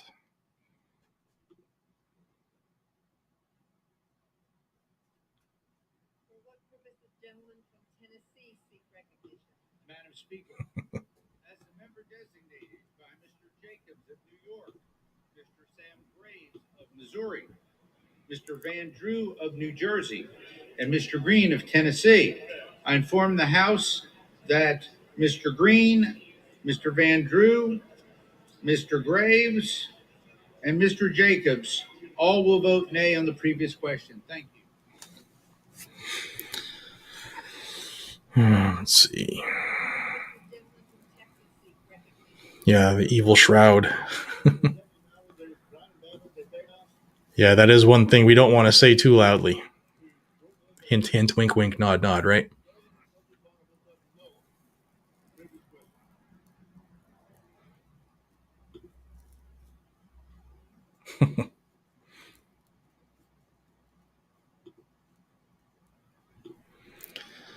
$1,300 is the suspension of the 24-hour rule. Why is it important? Because if this goes through and they suspend this rule, 1808 and 2814, the two bills we are here for, will be able to be voted on.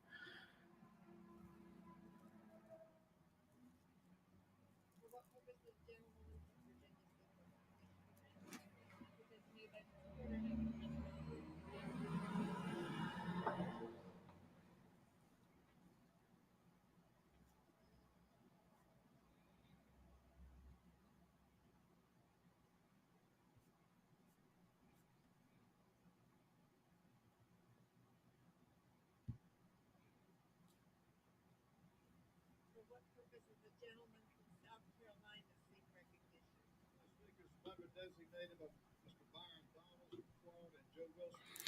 All right, so I'm going to end the poll. 4,140 votes. 2/3 of the folks here have reached out to a rep today or about this, and 1/3 has not. So thank you, everybody, for taking place. That's the first poll I've ever run, so thank you.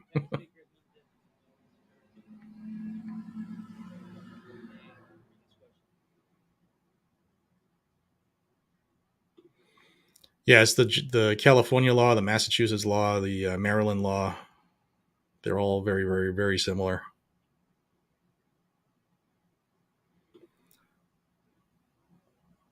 This is the rule. Pretty sure. Unless I have the number wrong. Stand by.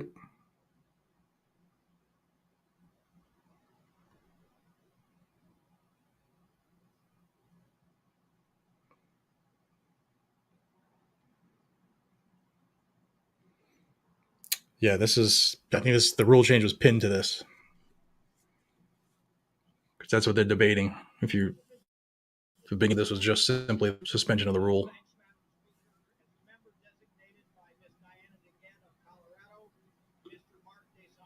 Of California, I inform the House that these members will vote yes on the previous question. Shocker, Colorado and California voting yes.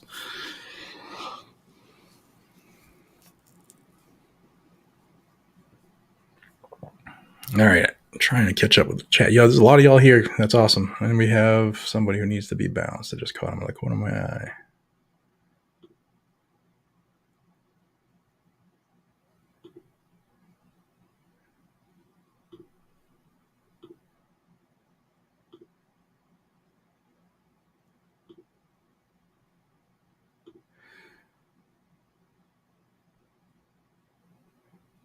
All right, if we get any of those bots, guys, just let me know. I know it's tough for me to see everybody's message, but we team up, we can make it happen.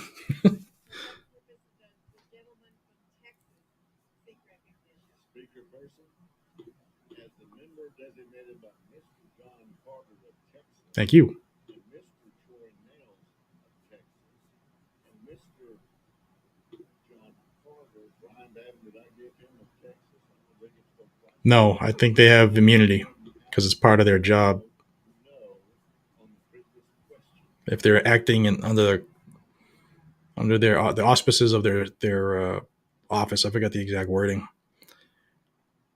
I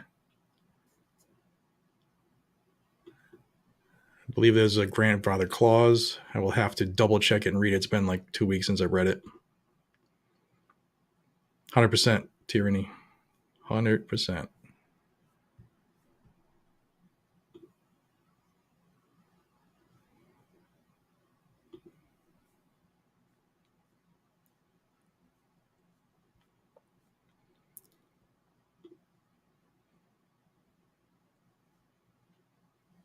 Yeah, I'm sure, Shane. I'm sure.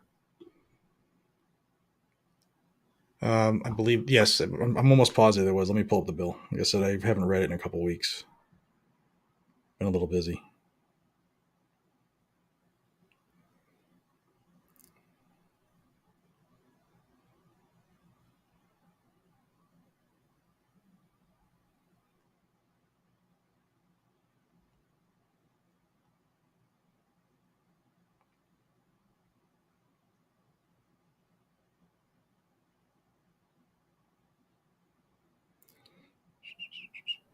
The bill, so I'm reading right from the bill. The bill permits continued possession of, but prohibits the sale or transfer of a grandfathered large capacity ammunition feeding device. So that's the magazines. The bill permits continued possession, sale, or transfer of a grandfathered, what they're calling SAWs, which is semi-automatic assault weapon. Must be securely stored. So there's a gun storage part to this. A licensed gun dealer must conduct the background check prior to the sale and transfer. So yes, grandfather clause, what it does is it basically makes it impossible for future generations to purchase what the Constitution protects but does not provide, and that's the right to keep and bear arms. So yes.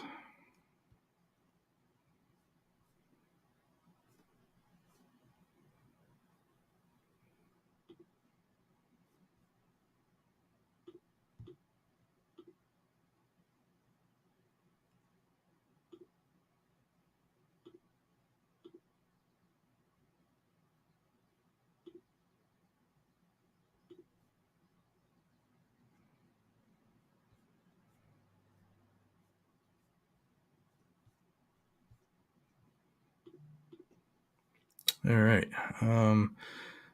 TBNTX. What about other weapons like AR? Banned. What about ASK, Ruger Mini? They all take high capacity magazines. There's a list in the bill. I forgot how many. There was probably 100 that were named by name. I think. Let me see. I'll just go off this. We got time here.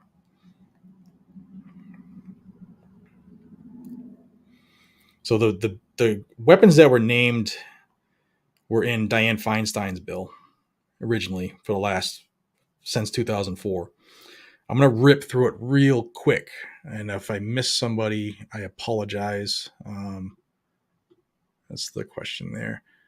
I do apologize. So I hope I didn't miss anybody yet because this chat is amazing. Thank you all. It's overwhelming. I just want to double check one thing here.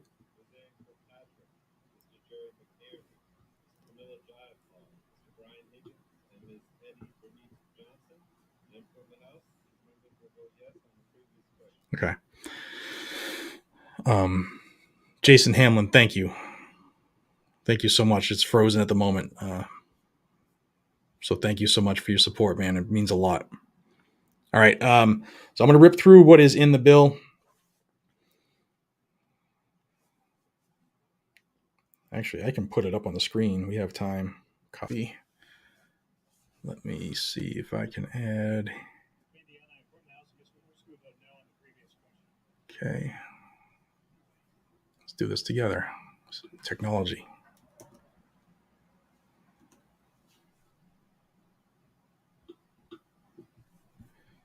All right. Give me 1 second to set it up for my program I'm running here. All right. And if I can share that screen without blowing up. Stop that screen for a minute. And we'll share this one. Okay. And I will make it bigger.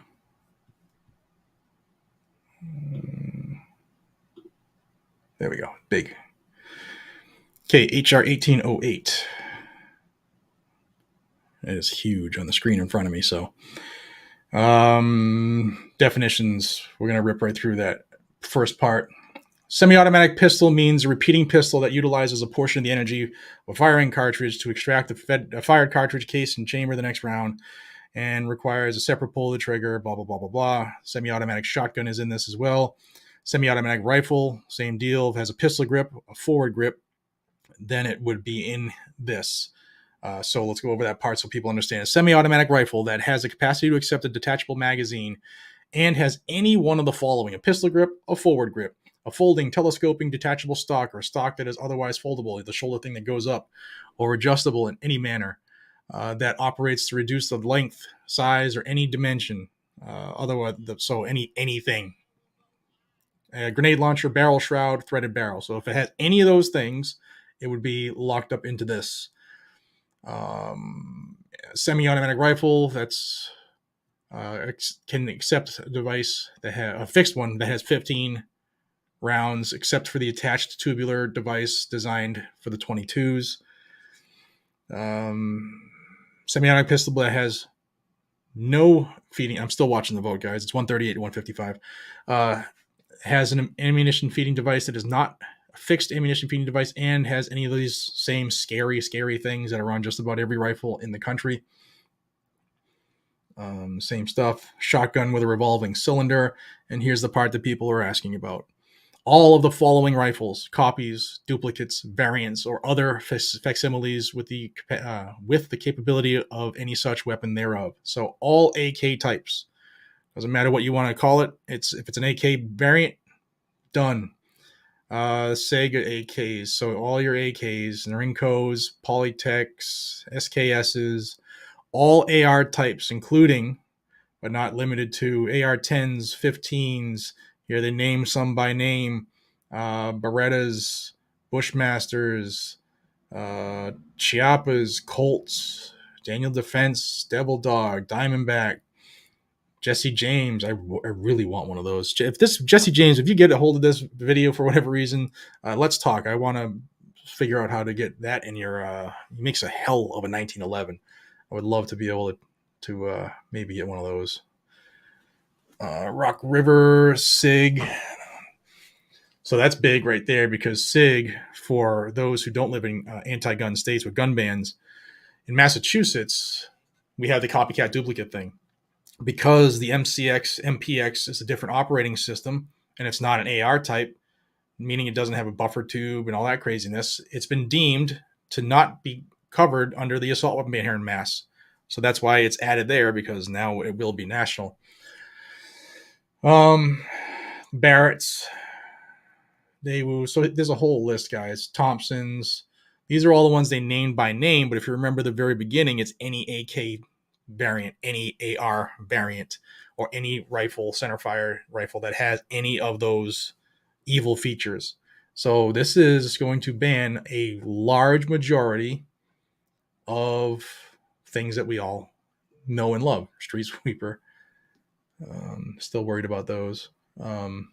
Now you could make them permanently inoperable if you want.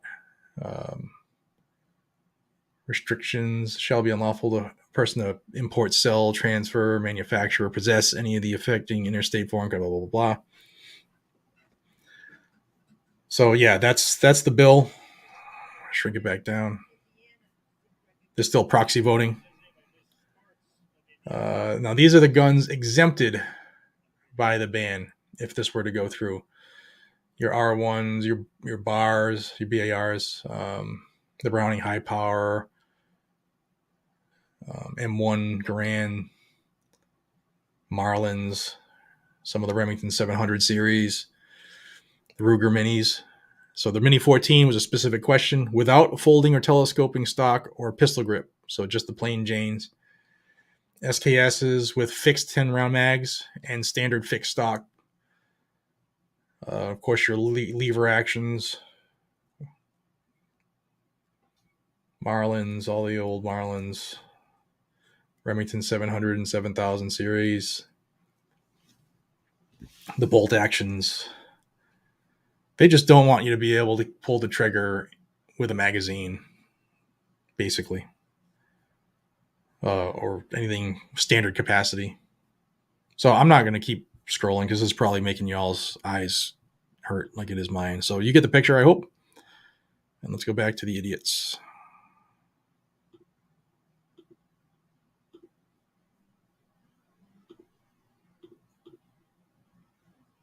And here they come. It's close. It's real close now.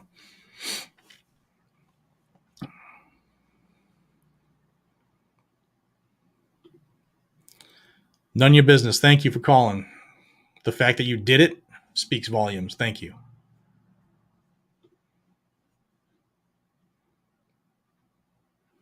I agree. If people take overt actions to violate the Constitution, the one they're sworn to uphold and protect, then there should be repercussions for them.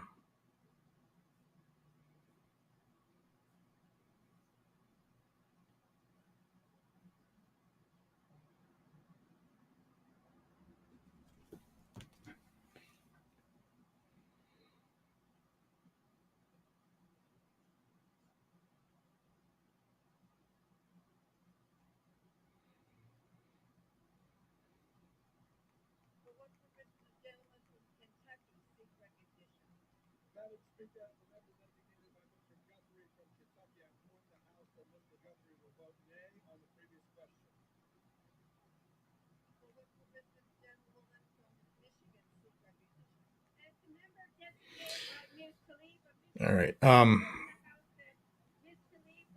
So that's interesting. So she just proxy voted for Rashid Tlaib, the same part of the squad, the same one who started today with the Pledge of Allegiance, which lightning should have struck her. But so she cares so much, she's already left the building.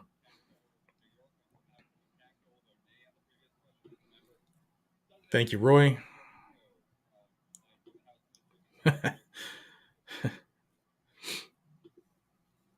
You never know. So on a typical vote, I think it's 214. 218 is the typical vote to get to debate. But if you remember the beginning of this, they went right to debate on this one. So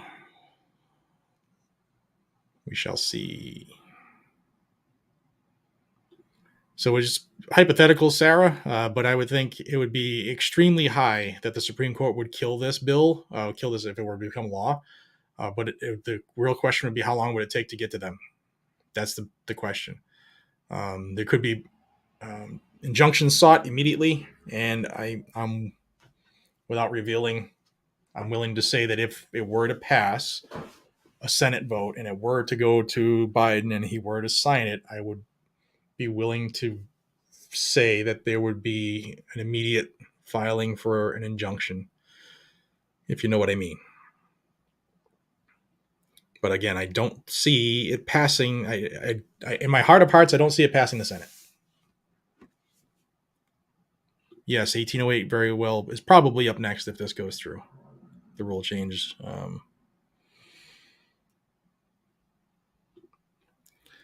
My semi-autos identify as air guns. Yeah, it's good. Let me get rid of this screen here because it's bothering my eyes.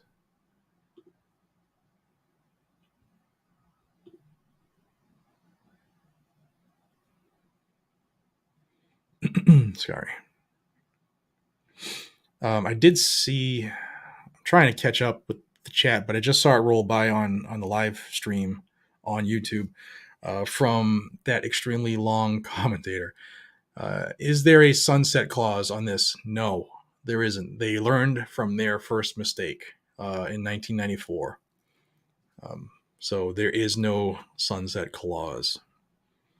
In fact, the sunset clause, if you're looking at strategic sides, that's probably what got the votes. It's because it would go away eventually. And, yeah, we voted for it, but it's going to go away, that type of stuff.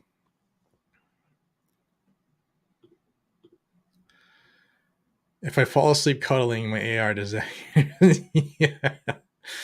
Well, so depending on your state, this one is a little different. But if it's within your immediate control, then it doesn't have to be secured. And the federal law that they were considering was if you have kids in the house, then it would kick in. Link what? The bill? Okay, I'll get you the bill. Just go to congress.gov and type in HR 1808, but I'll get you the link here.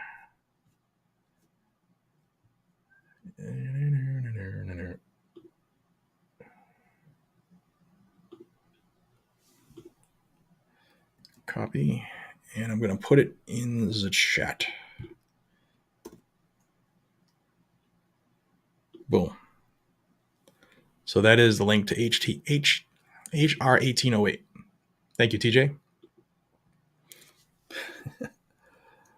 Yeah. Funny name, dude. Yeah, they're going to vote. They're going to give everybody opportunity.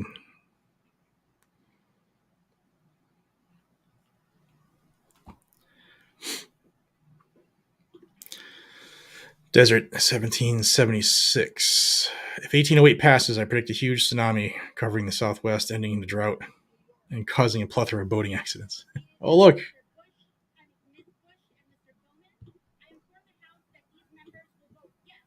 Previous question. Just proxy voting with her big, giant horse teeth.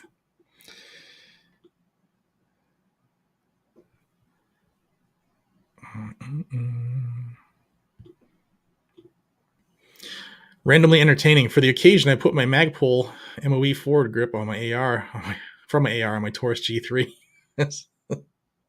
Well, you might, hopefully ATF's not in the chat.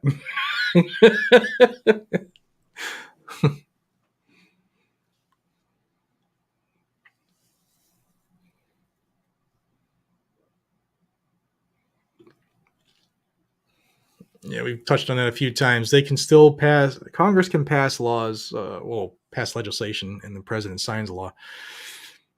But it can be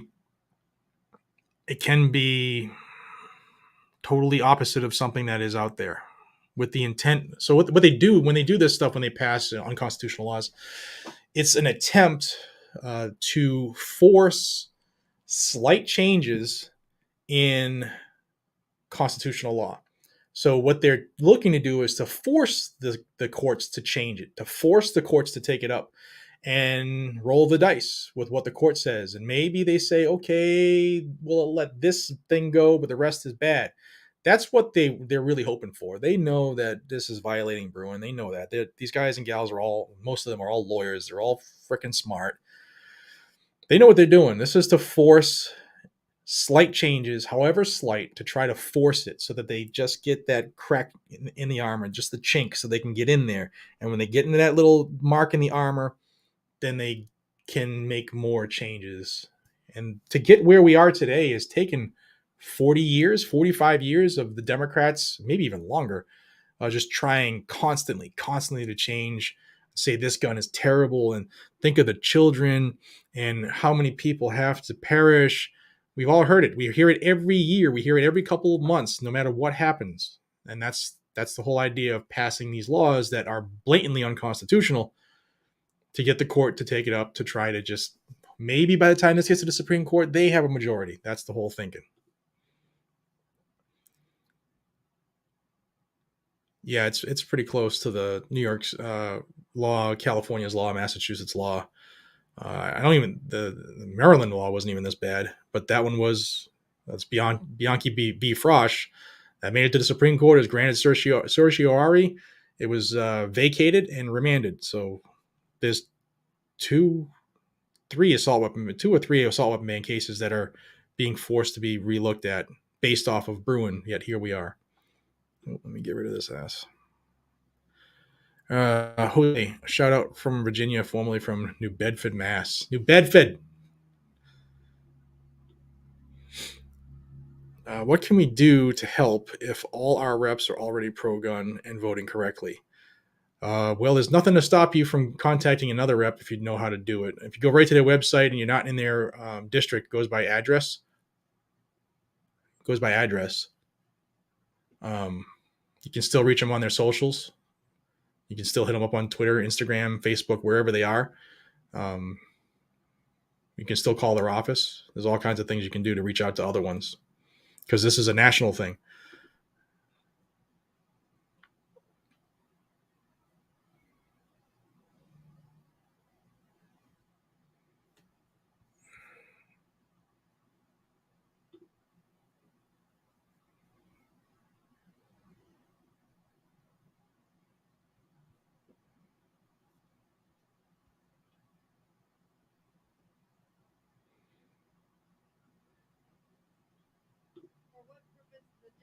Just still proxy voting.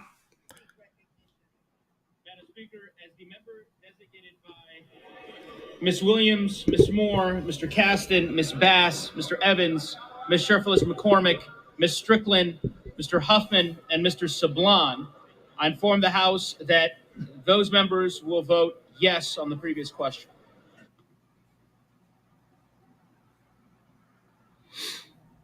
All right, which bot? I got rid of one just a minute ago. Maybe that was it.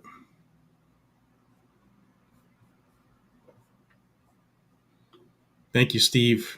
Appreciate you.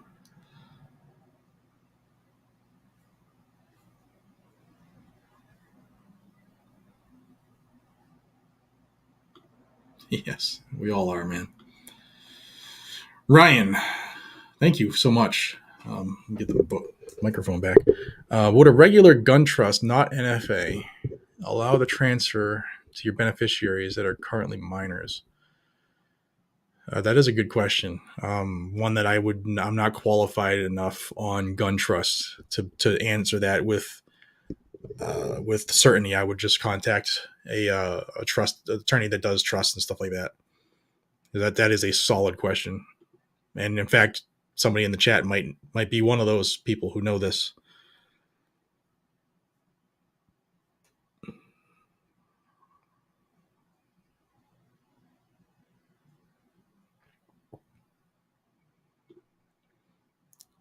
Brian, I hope you're right.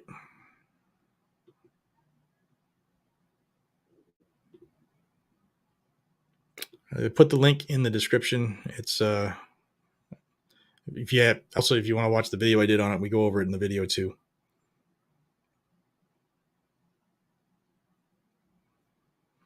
All right, let's see. Every time I think I'm caught up, it says there's new comments. This is cool. This is awesome. 12,000 plus people here right now. Thank you so much. 7,700 likes. Please, guys and gals, smash that. We got to get it through YouTube. For what purpose the gentleman from Texas seek recognition? Madam Speaker, as a member designated by Mr. Babin of Texas, I inform the House that Mr. Babin will vote no on the previous question. Sounds like a lot of people in Congress mailed in the final day today, huh? I'm not going to show up. I'm going to head home early. And that's why the Democrats waited until the last day. Is Cicilline the new Feinstein? Yes. In fact, I think he's worse.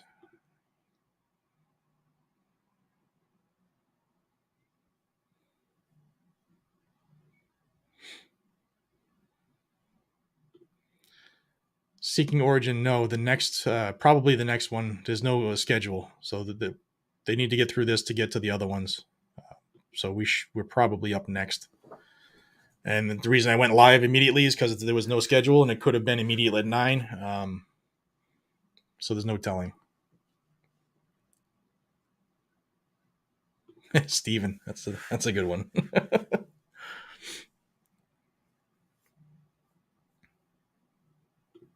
Hey, Tactical Santi, how you doing, man? It's good to see you in here. Just caught it out of the corner of my eye. Miss you, brother. If y'all haven't checked out Tactical Santi, check him out on the IGs as well, on the tubes.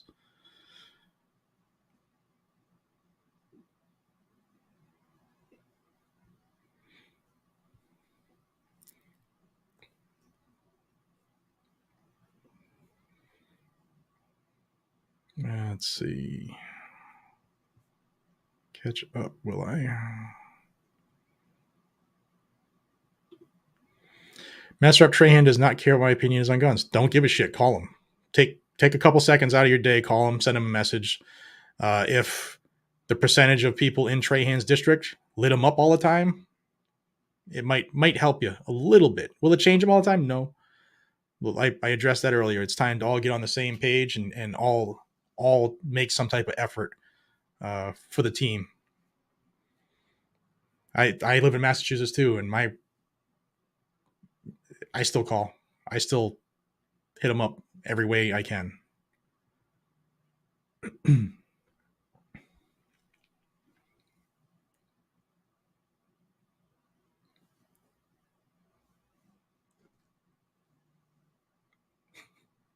what I mean?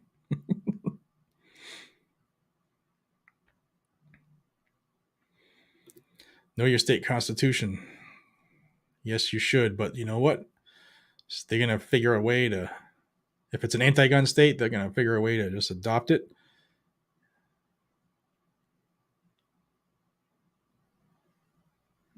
Let's see. Josh, how many votes do they need to get it through? Do we need Dems to vote no as well? Yeah, it's 218 is the magic number.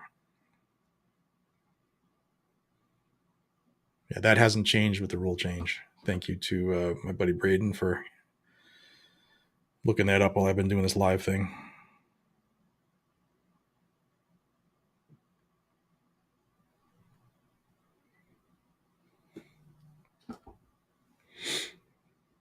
Let's see.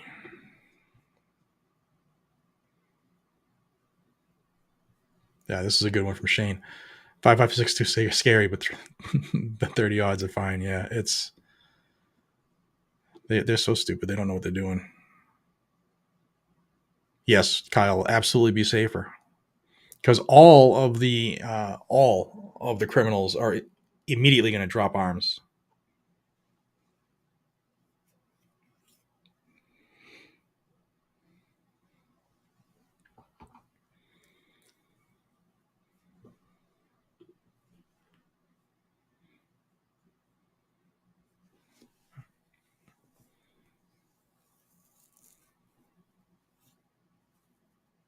Let's see.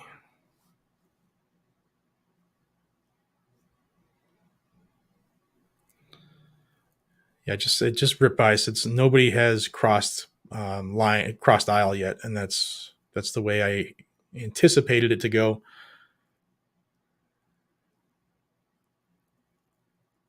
Good, hold them to it, George. Thanks for reaching out.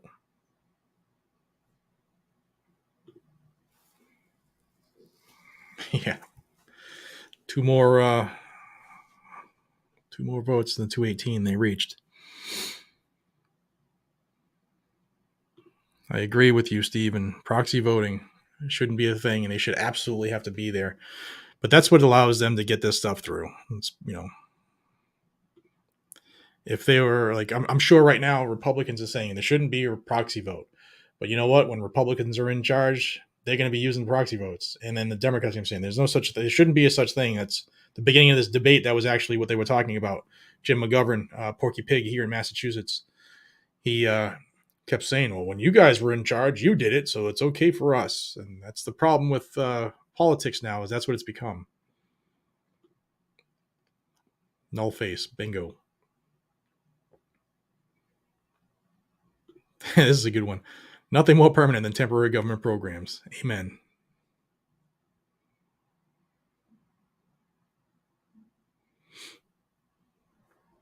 I saw somebody say the pistols were going to be banned too. Yes, AR and AK pistols would be banned under this if it is to pass and make it all the way to the president, which I do not believe it will. That's what I hope it won't. Thank you, William. Meehan, you're part of the Meehans here in Southern Worcester County in Mass. Yes, Jason, we do need some young blood in there.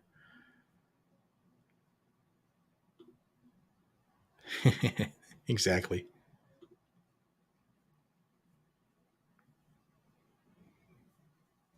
Man, I'm way behind in this chat. Sorry, guys. There's just a ton of comments to try to keep up with.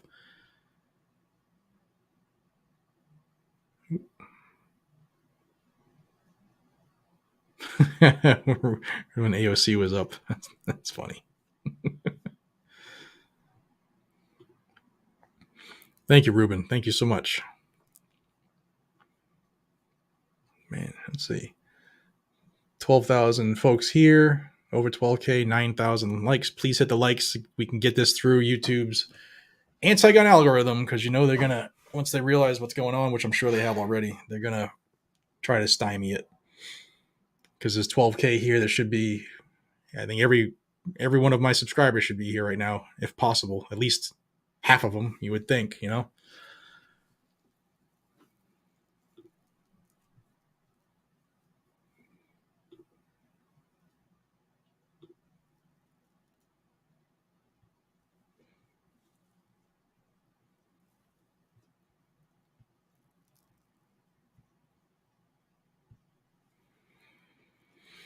Thank you, Brandon. Trying, man.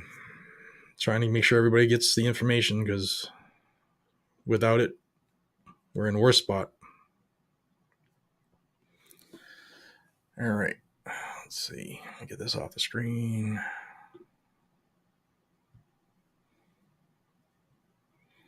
I need a coffee. Can y'all excuse me for a minute? I need a coffee, because I am getting frustrated, getting tired, sitting here. And I'm probably going to put my desk to standing. So I'm going to take me off the screen for a second and go to standing mode. And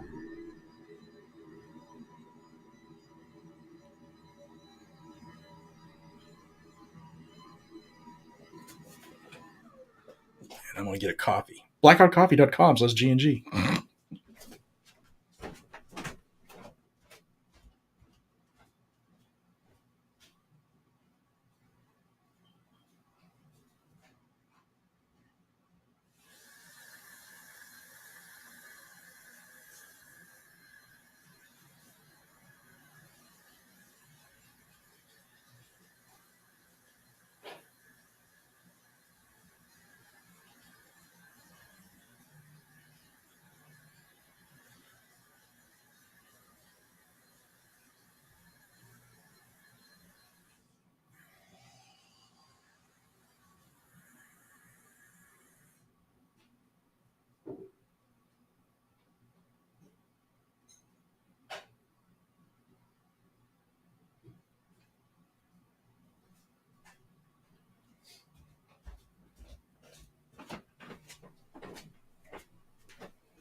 Oh boy.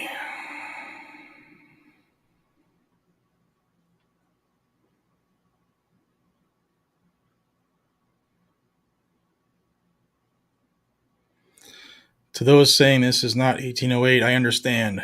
We don't know when 1808 will go up. This has to pass first because it was attached to the rule change. The rule change is to waive the 24-hour rule in the House so that they can take up any bill today and vote on it today.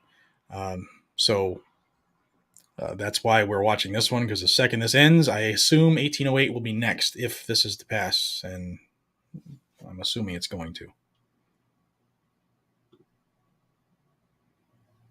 100%.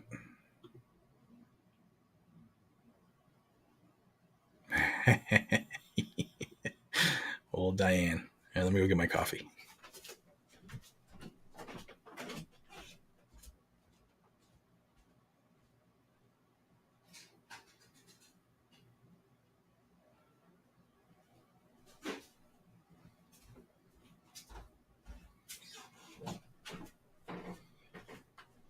Booyah.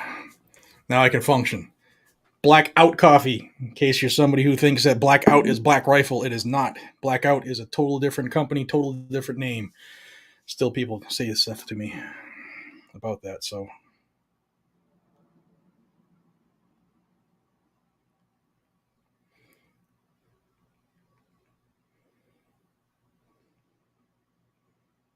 Hey, Doc.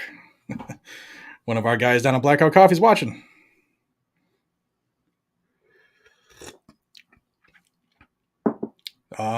If you're into coffee, it's still July. We have our special run we did on the Christmas in July, so our holiday flavors, they're for sale, 20% off with code Xmas July, or is it July Xmas? Let me double check. Doc, hit me up. Is it Xmas? I want to give you that's the right one.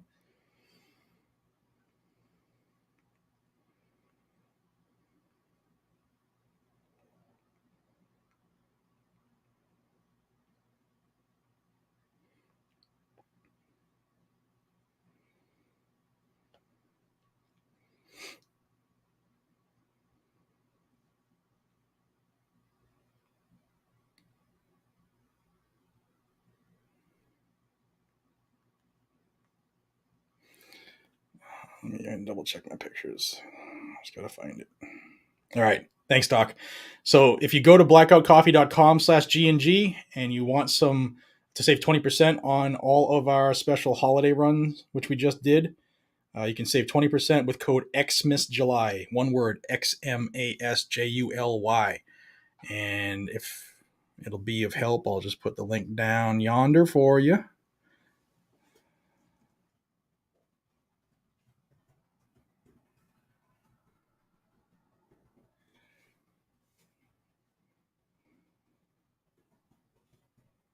And that's the code. And we have another bot, you bastards. Why are they so damn... They just want to be seen. Like, nobody gives a shit about what you have to say. All right. So, yes, this is something that needs to be understood by folks, because there is a full auto millimeter in the teen. Then, since there is a full auto version of a Glock, then yes, they could ban Glock pistols. Will they? Are they that smart? Probably not, but one or two of them, believe me, is thinking about it. So that's another reason that we need to kill this. Excuse me. I need that.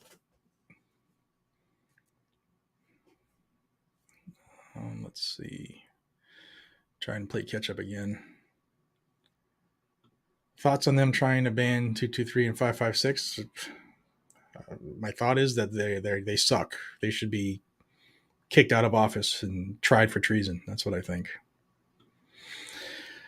1, 2, 3. The define a made-up term. Okay, they define a made-up term such as assault weapon with such details, but for the life of them, they cannot from their mouths define what a woman is. Yeah, that's the agenda, my friend. That's the agenda.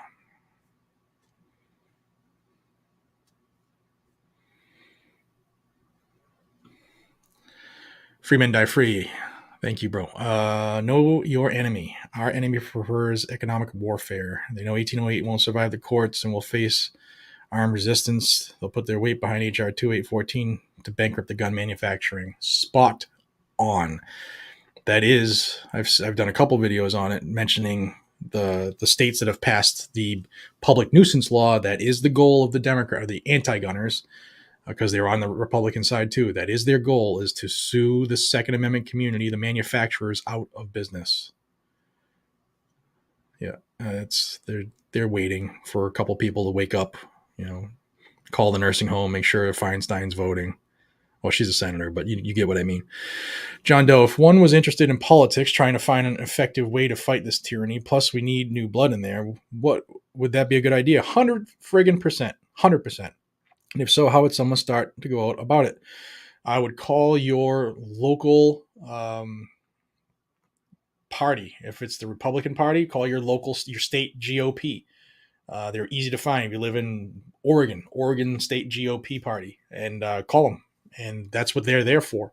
Obviously for existing candidates too, but they want fresh blood because especially like the Republican Party and Independent Party, they want numbers so that they can actually have candidates. So that is a solid thing for you to do. Yeah, Don, that was for the supposedly the online part. So the rest of here is the proxy voting, where those folks who weren't present and didn't vote online, now they have members of the House get a hold of them if they're friends or chummy with them and say, hey, I'll proxy vote for you. How do you want to vote? So they have to give them time to do that, which I don't think they should be able to. Should be just like the presidential vote used to be, one vote, one day in person. Remember those days? The good old days? Will this bill affect the ability to buy uppers? Yeah, it will.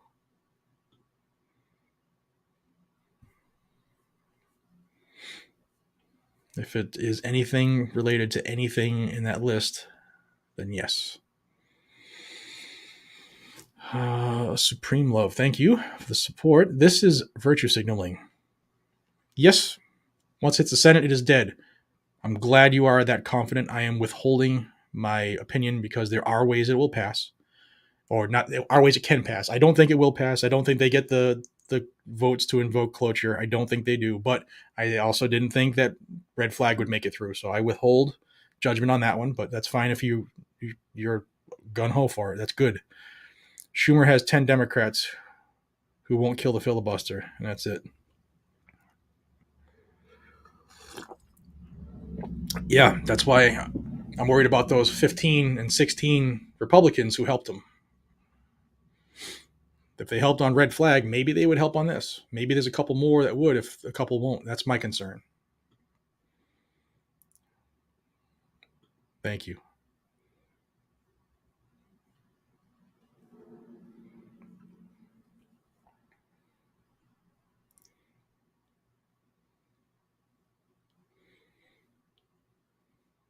I'm trying to catch up here. Let me see. VA Wolf, what's up, buddy? I agree with that person. If 1808 doesn't... On this vote, the yeas are 216 and the nays are 205. The previous question is ordered. The question is on the adoption of the resolution. Those Madam in favor Speaker. say aye. Madam Speaker, Those they're not going to do opposed it. say no. In the opinion of the chair, the ayes have it. The gentleman from Pennsylvania. He said he texted you, or what is he? The yeas and nays are requested. Those favoring a vote by the yeas and nays will... A sufficient number having risen, the yeas and nays are ordered. Members will record their votes by electronic device. This is a 5-minute vote. Okay. So it passed. Now they're doing the yeas and nays for the roll call vote, and they have a button in front on their chair to hit yay or nay. For what purpose does the gentleman from Virginia seek recognition? Madam Speaker, as the member designated by Ms. Porter, I inform the House that Ms. Porter will vote yes on H.Res. 1300. For what purpose does the gentleman from Michigan seek recognition? Madam Speaker, as the member designated by Mr. Rice of South Carolina, Mr. So this will go quicker because they already have all the the numbers now. They just need to say them again. So VA Wolf, let me go back to that. If 1808 doesn't pass, they kill us with PLACA. Yeah, 100%. Also, proxies will be new jobs. Yeah.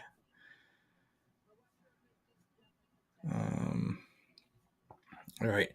So, Brian, I understand that I put out a lot of information, so it's tough for people to watch all my videos. Believe me, I understand it. With over 500,000 subs, you would think 500,000 people would watch each one, but it's impossible. I get it. So they did pull the bills 2 days ago. Last night, in an emergency session, Nancy Pelosi ordered the Rules Committee to convene and take up a rule change that would remove the 24-hour requirement for bills, and thus they could vote on it immediately. It's called the same day bill. So if this passes, which it is, now they can take up 1808 and 2814 because it's a same day bill. Where typical order is, if I have a bill that goes to the Rules Committee and it makes, the Rules Committee will schedule it. It has to be 24 hours out, so that it technically gives the lawmakers time to look at the bill, read the bill, formulate their debate questions and stuff like that. So, yes, it was pulled last night. Yes, she ramrodded it through the Rules Committee, and yes, they're going to try to ramrod it today, which is what we're doing here. We're watching to see what happens.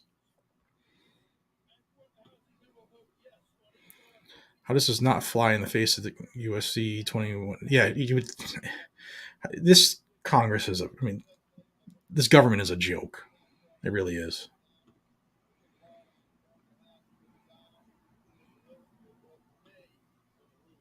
Hate to say it, but once this goes through, there will be undoubtedly be another major event. 100%. Absolutely. That's how they do this stuff, guys and gals. I think most of us all get that. Is there a grandfather clause? Yes. I read the bill, read the part of the bill that said that. Yes, there is. How can they justify making millions of felons overnight? Just watch them. They don't justify anything. Should they make and let me say, just because there is a grandfather part of the law or the bill clause, just because there's a grandfather clause, doesn't make it good. Doesn't make it any better. It's still a no. 100% no. Doesn't matter. There is no negotiation. There is no give and take when it comes to the Second Amendment. Zero frickin' compromise. Don giggles. They should make a rule: if you cannot vote in person or proxy, then the bill should fail with prejudice. Or you just don't get a chance to vote. That would be perfect. Because if only 25 people are there, and it's also dangerous too, because they can call people back from break. So that's also something to think about. But yeah, what you're saying is spot on. If they're not there, then so be it. And I'll say it again: Debbie Wasserman Schultz is scary. Redneck Sniper, bottom line, don't comply, period, end of story. Preach, preach, preach. Yes, sir. Kirk, wonder who will produce our military's weapons after they sue all the manufacturers out of the business. Oh, they'll let them still do that. And there will be manufacturers, if that were ever, the theoretical stuff, if that were ever to be the situation, then they would still allow people to make it for them. And there would be companies who still would do it. Yeah, that's a good one.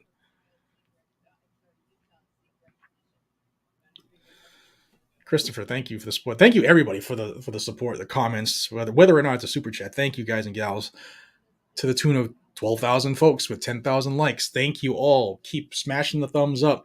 Keep sharing it. We need this information to get out. We need people to understand what's going on. We need people to contact their representatives. Links in the description. Phone number to the switchboards in the description. Hit them on their socials. Be active. Because it's a rule change vote would be my guess. And if you remember the end, that she just had some people vote yes, so they might have let it in late. Ugh. Mute her. I don't want to hear her voice. Hurts. Bandit, when can I watch the live feed from the floor? Right here. This is it.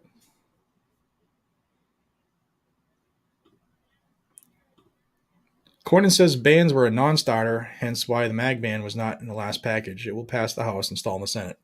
And I Yes, that's my thought process too. But I don't trust John Cornyn, and neither should Texas, and neither should anybody else in this country. Because if they sweeten the pot somehow, he'll cave like he did on Red Flag. And it's actually not his say, it's Mitch McConnell's say.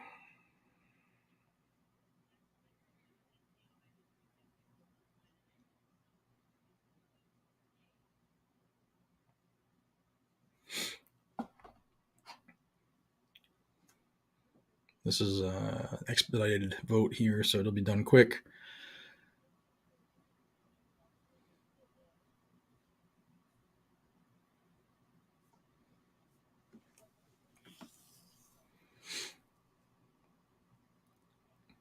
Fred, thank you so much. Thank you. Guys, if you didn't get a chance to watch the video I put out last night, it was titled Fireworks over the Second Amendment. Watch that. There's about an 8-minute clip of an argument in Congress over the Second Amendment and what will happen, what won't happen, and what the potential could be if they pass this stuff. It's a good watch. For those asking, 1808 is possibly next. That's why we're watching. There is no schedule, so we have to just stay vigilant, right? We have to keep up. It's probably next. What I'm being told is this probably next.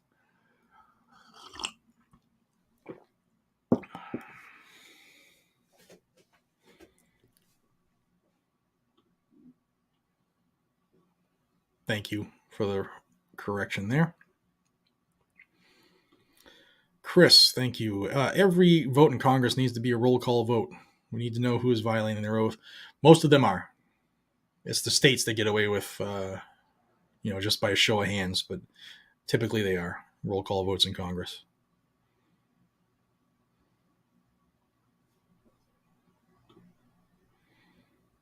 Wow, thank you. LASR, thank you, man.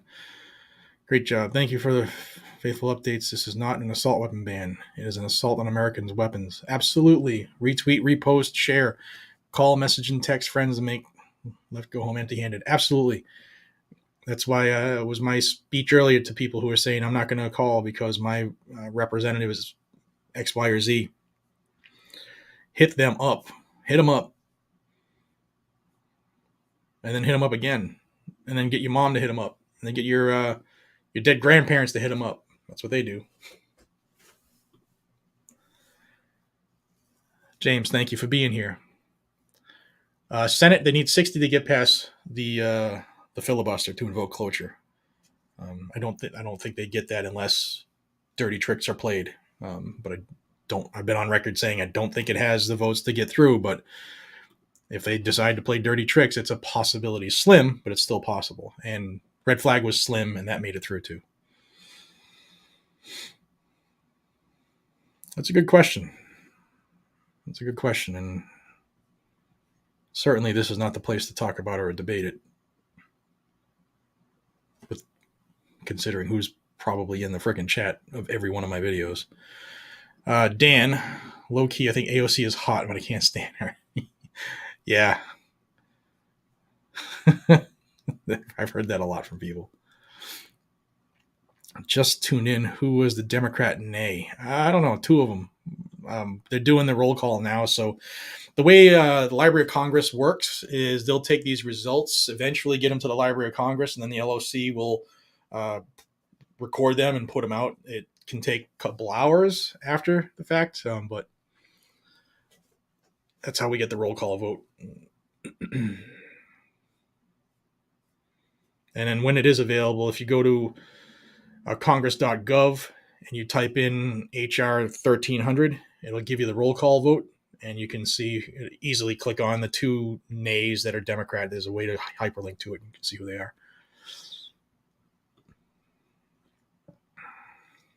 Amen.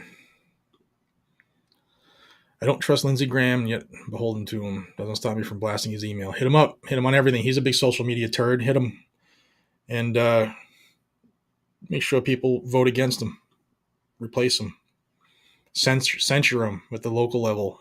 Do everything you can to pull support. That's how they learn when they have no money. When this gets spiked instantly upon passing, no, that's not how the Supreme Court works. It has to get before them. And the way it gets before them, although they can take up things immediately. It's rare. I don't remember the last time it's happened, to be honest with you. But they can take up things immediately. It's extremely rare, probably for precedent, so that it's not a regular thing, good, bad, ugly, or indifferent on our side or the other. It would have to get to them. Both Heller and Bruen clearly disallow this sort of restrictions, 100%. But like I said earlier, this is to try to, when they do these things with blatant unconstitutional laws or bills, the legislatures try to pass them and hope it gets to the court.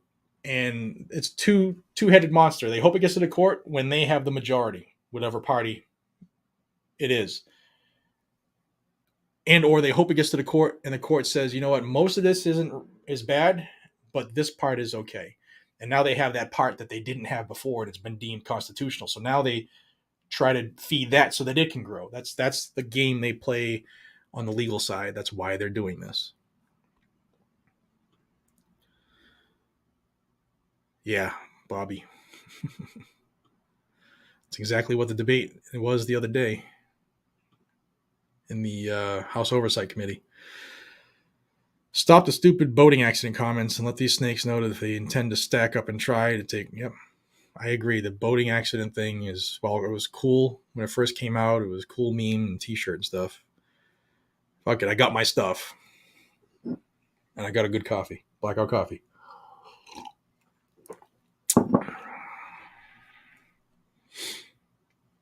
Besides, they know everything we have anyway. They have an illegal registry. We've GOA FOIA'd them and proved it. So they know what you got. And if you didn't report it lost or stolen, then they're going to get you on that too. And they still know what you got. Rodney, I have an accident-prone pontoon boat. Yeah, I got what I got. I got what I got, and it's not going anywhere.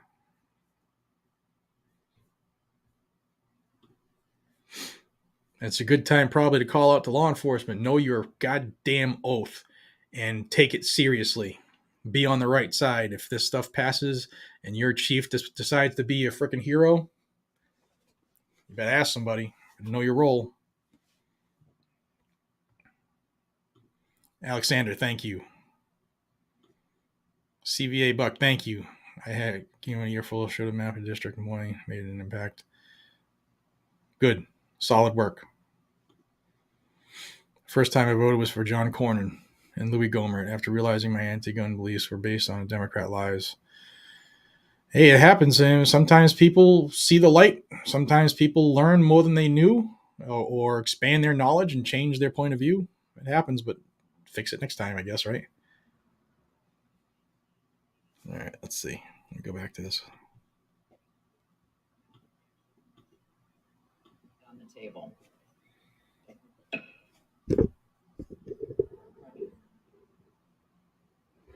The chair leaves before the House an enrolled bill. H.R. 4346, an act making appropriations for legislative branch for the fiscal year ending September 30th, 2022, and for other purposes. All right, 4346, this is money. I hereby remove myself as a co-sponsor from H.R. 8167. The gentleman's request is accepted. A purpose is... So this is going to rip through. It's a funding bill. Speaker asks unanimous consent that I may hereafter be considered to be the first sponsor of H.R. 783, a bill originally introduced by Representative Young of Alaska for the purposes of adding co-sponsors and requesting reprintings pursuant to Clause 7 of Rule 12.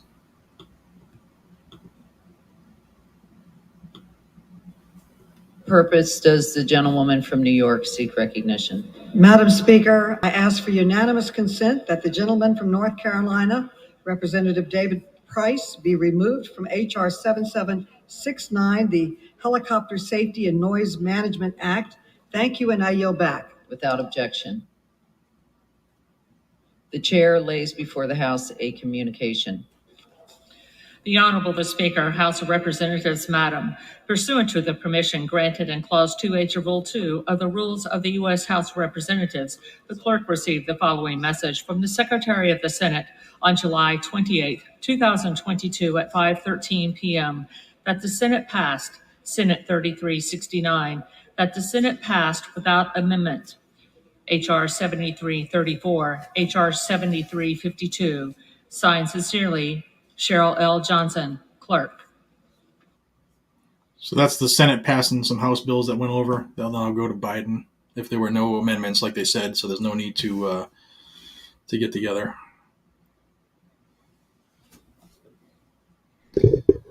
I tell you, Lauren Boebert's doing good work. House Resolution 1254 and Rule 18, the chair declares of the House in the Committee of the Whole on the State of the Union for consideration of H.R. 5118.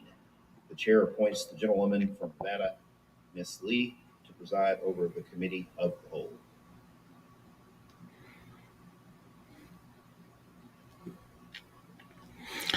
Yeah, so Lauren Boebert is, I like what I see of her work so far. She seems to be solid. She's had a couple hiccups, but everybody does. Nobody's perfect.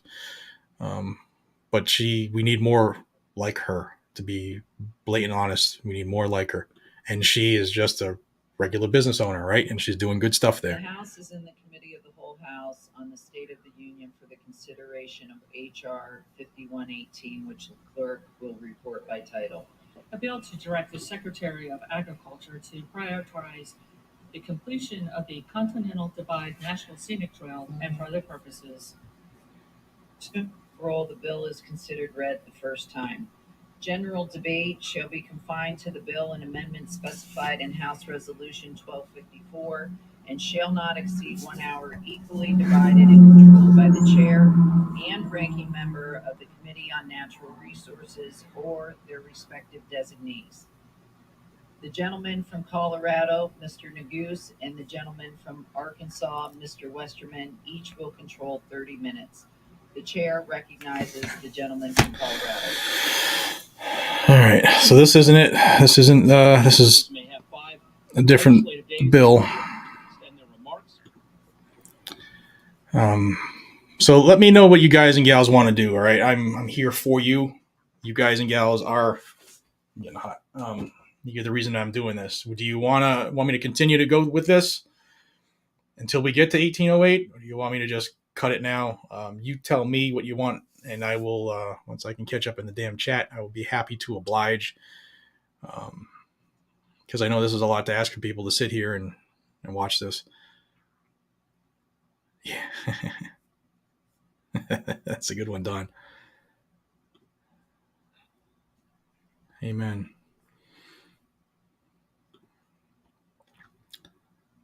Concealed Carry Society. What's up, buddy? How we doing?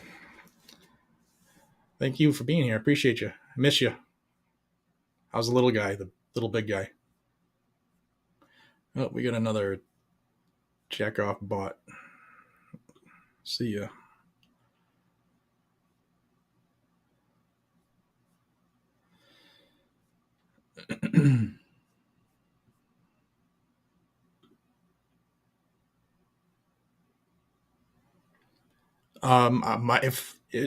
That's a question. That's a good one. I would say it all depends on when it gets to the Supreme Court. If it gets there relatively fast, like it can, then I think the chances of it getting overturned are probably real close to 100%, would be my guess. But when you're dealing with lawyers, nothing is an absolute. But if it gets to the court, say we have a couple people retire and replaced under the Biden watch, and it fundamentally changes the makeup of the court, that will fundamentally change how the decision would be ruled. So those are all things. It's all strategy on this stuff, this law. Nothing is cut and dry. There's always a way to try to force an issue. There's always some type of backdoor deal.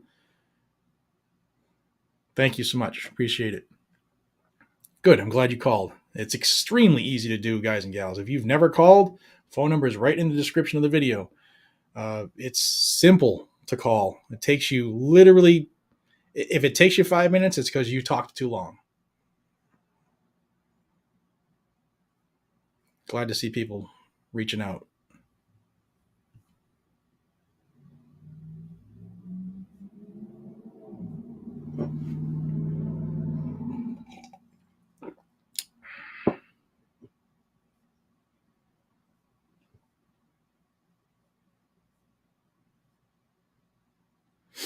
All right, let's see. Am I getting close? Johnny, stop funding the ATF with Form 1s. Stop funding the ATF friggin' period. Message Peter's good.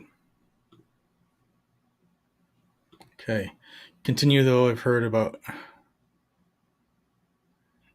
Yeah, it's a lot. I know it is a lot. And that's, you know, when the founders created this process, it was specifically intended to take time to get stuff done so that things can't be rammed through without proper debate. Things can't get rammed through on emotion. That's why it just takes time. And it's the worst part of this is the fact that it takes time. CJ, I agree, my man.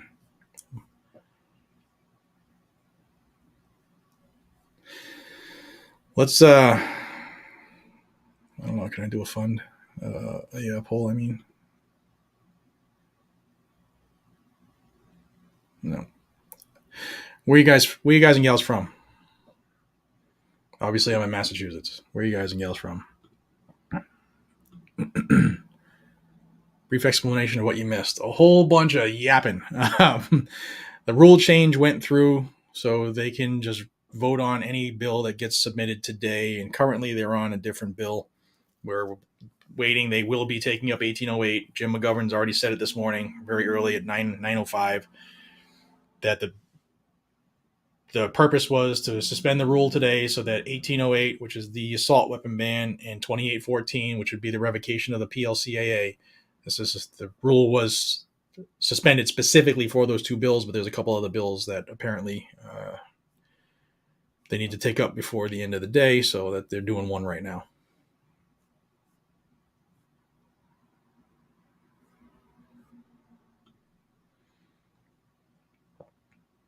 Thank you. Dude, thank you so much. That's so humbling. That's what I hope people get out of it, and thank you so much. It means a lot. New to your channel, really like how you get your message across clear and straight to the point. Thank you from behind enemy lines in California. This one's this is a cheers to you, even though it's coffee, because I'm behind the enemy lines in Massachusetts. So thank you and welcome.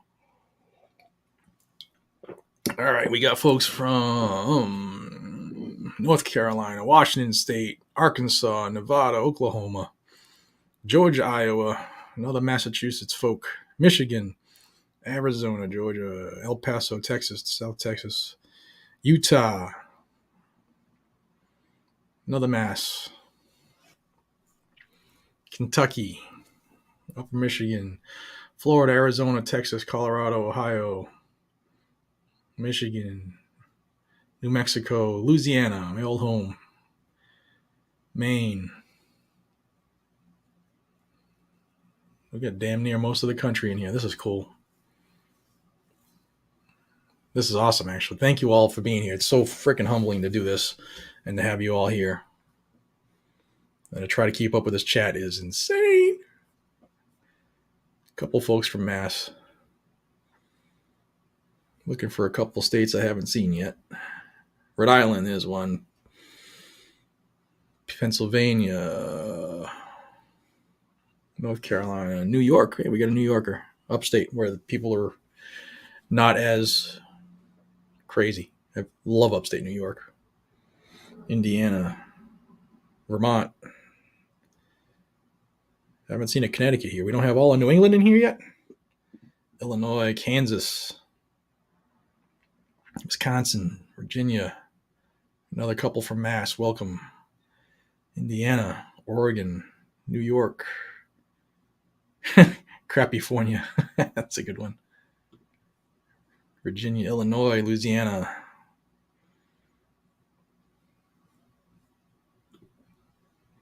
Tucson, Hope your daughter's doing better. Yeah, thank you, Patrick. Thank you so much. Turned out to be a sprain. She's, wrist braced up, split it up, but thank you. It was just, you drop everything at the drop of a hat when it's someone you love. So I'm glad she's okay and glad it's not a break. And thank you for asking. I appreciate it. Oh, come on. It keeps refreshing on me. Thanks, Patrick, man. Virginia. Oh, this Connecticut. All right. We got all New England. There's a couple other states I'm still looking for. Where you at? New Jersey. There's one. North Dakota. Cool. I keep trying to highlight this one, but it keeps jumping on me. Boom. Ammo shopping. HST or gold dots? This is going to cause an argument. I'm going to say gold dot just because of the performance all around, through barriers, through glass. Gold dots. HSTs, I used to carry those religiously as well. It's going to depend bonded or not. Great, both of them are great self-defense rounds, but I'm going with gold dot personally. Now you have, I'm sure, just kicked off a plethora of responses. This is going to be fun to watch. Enable slow mode. How do I do it? I don't know how to do it. Let me see if I can figure it out. If I go to boom, the video.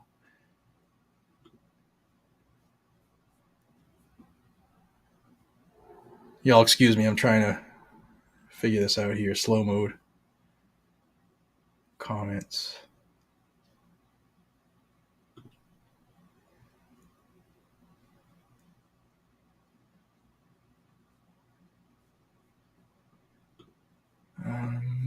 I don't see slow mode.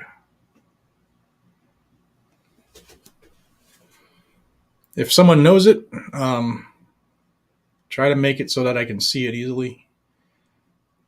Boom,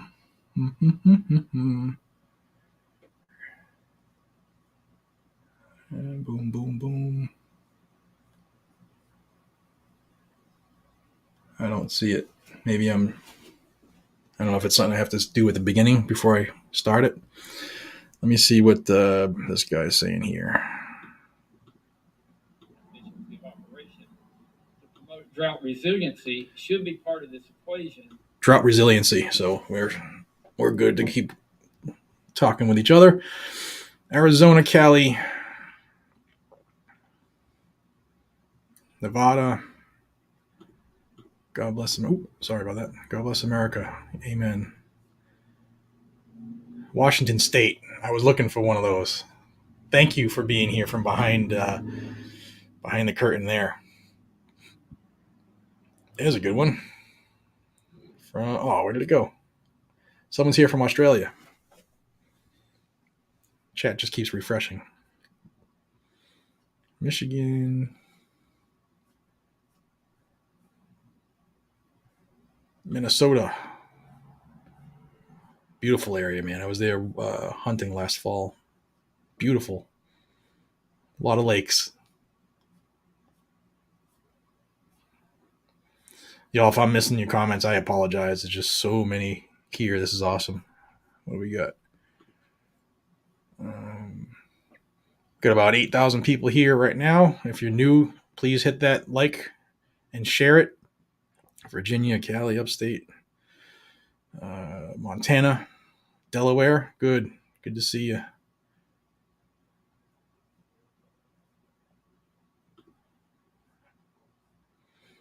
All right. I'm going to try to jump to the bottom of the comments if somebody knows how to do this slow mode thing. Please advise. Thank you, Robert.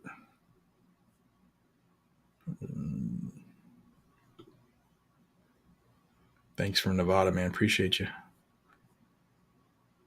All right. Please stay on this. Thank you. I get you got things to do. Yeah. So what I'll do is if I have to step away, I'll leave it running. And then I'll come right back. I did forcefully clear my morning schedule. Now we're closing in on noon. So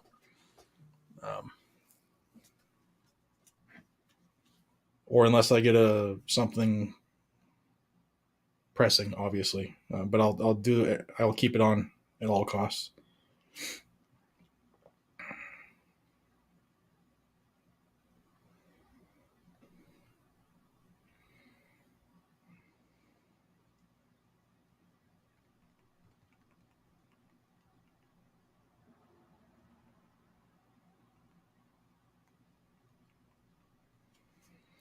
Got some folks checking in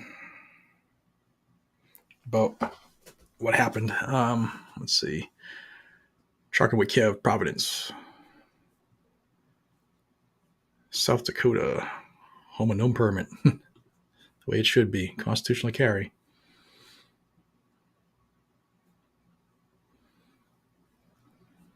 All right, I'm trying to zip to the end so I can see if anybody knows how to do slow mode. Thank you, Nevada. Thank you for being here. Lone Oak. This sickens me because there's only one way this will ultimately end. Civil war is what they want, pure and simple. That way they get the painting. The civilians cannot be trusted. Yep. That is definitely something to that. Gold dot.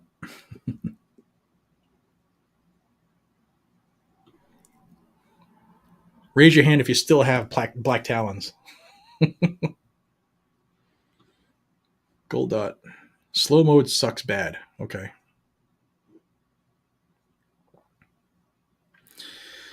All right. So someone said, are you going to let us hear what's going on? So if you really want to hear them talk about fires and water, I'll put it on, but they're not talking about the gun bill at the moment. There are neighbors. We need to help them in their time So lost. I don't think the people who are here for the gun bill care about this particular bill. The gentleman from Colorado reserves and the gentleman from Arkansas is recognized. I just want to point out, those weren't my words. That was the information we got from the U.S. Forest Service that said there's no funding in this bill. If this bill passes without additional funding in the future, they will have to lay off 610 wildland firefighters. This is about wildland fires and stuff like that. This is not the gun bill. Okay. Oh, I just saw it. It's under the customization tab. Let me jump back.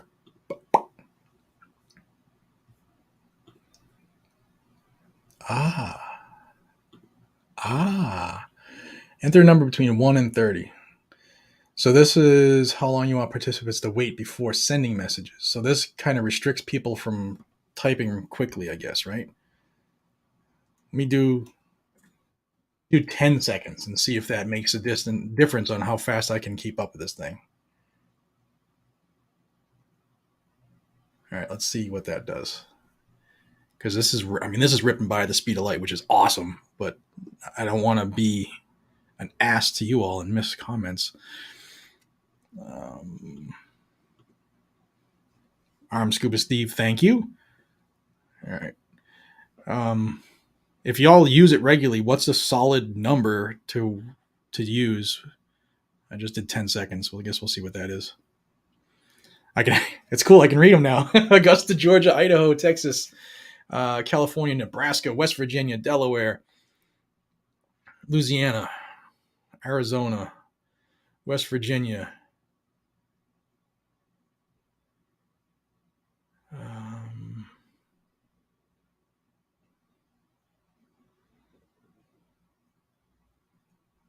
.30 super carry.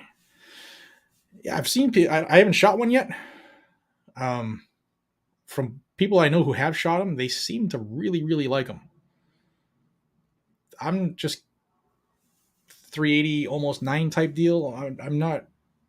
Although I guess if the projectile is good, it's kind of similar. But I try to do a little more power than 380/9. Portland, unfortunately.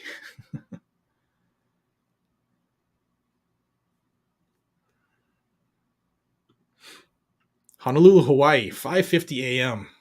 Thank you for joining us. I appreciate you waking up, man. That's cool, Justin.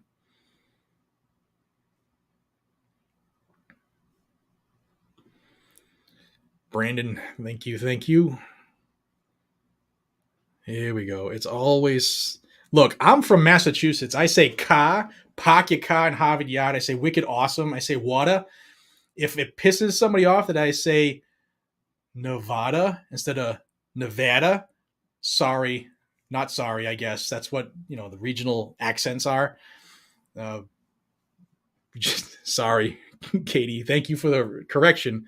But you know what? I'm always going to revert to this Massachusetts accent. So it's just like I used to say Oregon until I became friends with somebody from Oregon, and he hit me religiously with it every time I said it. So in time, it'll be regular. But Nevada. Bob, thank you so much, Mr. Pritchard. Appreciate you. It's like so I took pre-law and classes, and then going through police academies and having to study law for 25 years. I always say certiorari. I know it's certiorari, but I always say certiorari, and I used to get gigged on it on my law briefs that I used to have to do in college. Hey, you got to take the good with the bad, I guess. Let's see. Better option for advocacy as a lawyer for a 2A group or as a politician. You mean if you're looking to do something? I would say if you were able to become a politician successfully, you have a chance to make a difference every single day, multiple times a day on bills. If you become a lawyer for a 2A organization, you would have to A, go through law school, B, get enough experience to where they want to hire you, C, work on the lawsuits in which they get involved, which it's not all the lawsuits. They have to pick and choose because obviously funding is an issue, standing is an issue. Do they have members in that state? There's all kinds of things. So personally, you would have more effect as somebody in the trenches on a daily basis, if that makes sense. All right. Whoa. Cody. Thank you, man. Idaho is in the house in a big way. Thank you. Let me just double check this Bobo, see what he's yapping about. Two provisions championed by Representative McNerney. The first would help water systems implement water loss control programs. Water systems and water loss control. So that's why we're not listening to him at the moment. But thank you, Cody. Wow. And here's Nevada. John, here from Maryland. Thank you for all you do, man. God bless America. Thank you, John. Thank you for being here. Yes, there's sound. Did they vote or no? We're waiting for 1808 to come up, Jack. They took a different bill at the moment. So unfortunately, there's no timetable of when it will come. There's no schedule. We just have to basically remain vigilant. And hopefully this lapse in time, people are taking opportunity. The link's in the description. Make a phone call to your representatives. Hit them up on their social media. Do everything. Do it a lot. Be loud and proud. Just be careful what you say and how you say it. Don't get red flagged. That's all. Oh, wow. Somebody's here from Middleton, Ohio. But here's come on, I just jumped. South Africa. Francois. Thank you. From South Africa. Wow. That's awesome. That's humbling. Thank you so much. Hope you're doing well. John, thank you. I think I already showed that one, but thank you again, John. I appreciate you. Iowa.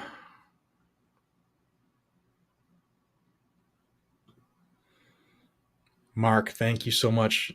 All right, Josh, you've said it 150 times. I don't know what you're referring to, but let me know.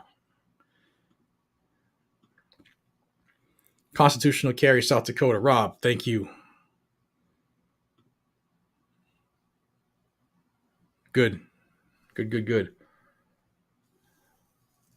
Awesome. Indiana, Idaho, Orange County, California. Sweet. Oops, I just got a text from one of my peeps in the know here.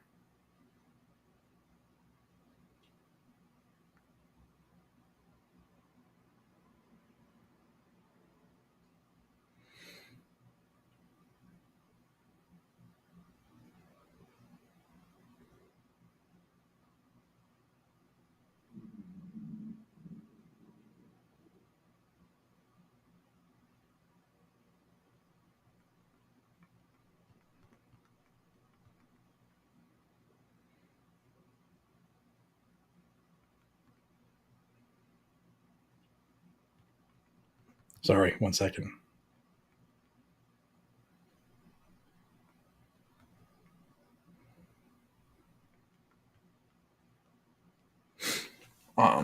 Okay.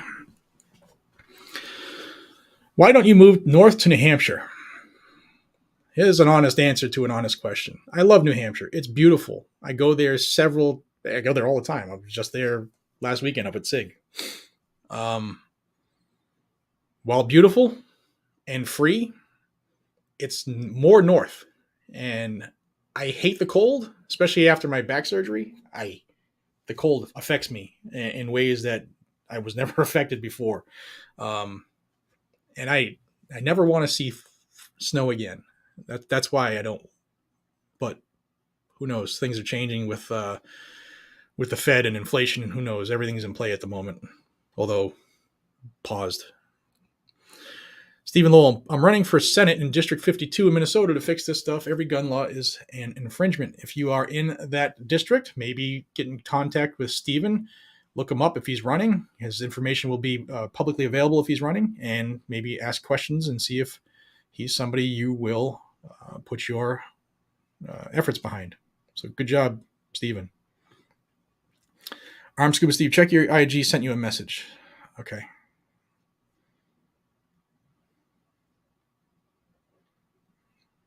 Idaho, California, Jefferson. Yeah, I remember when we wanted to break away. I was. Let's see. I mean, this thing is just jumping all over. 12,000 likes. Looks like YouTube's being forced to tell people about us. Keep it up. Keep it up. Keep the pressure up on these politicians who can't even show up for work, but still want to vote away your rights.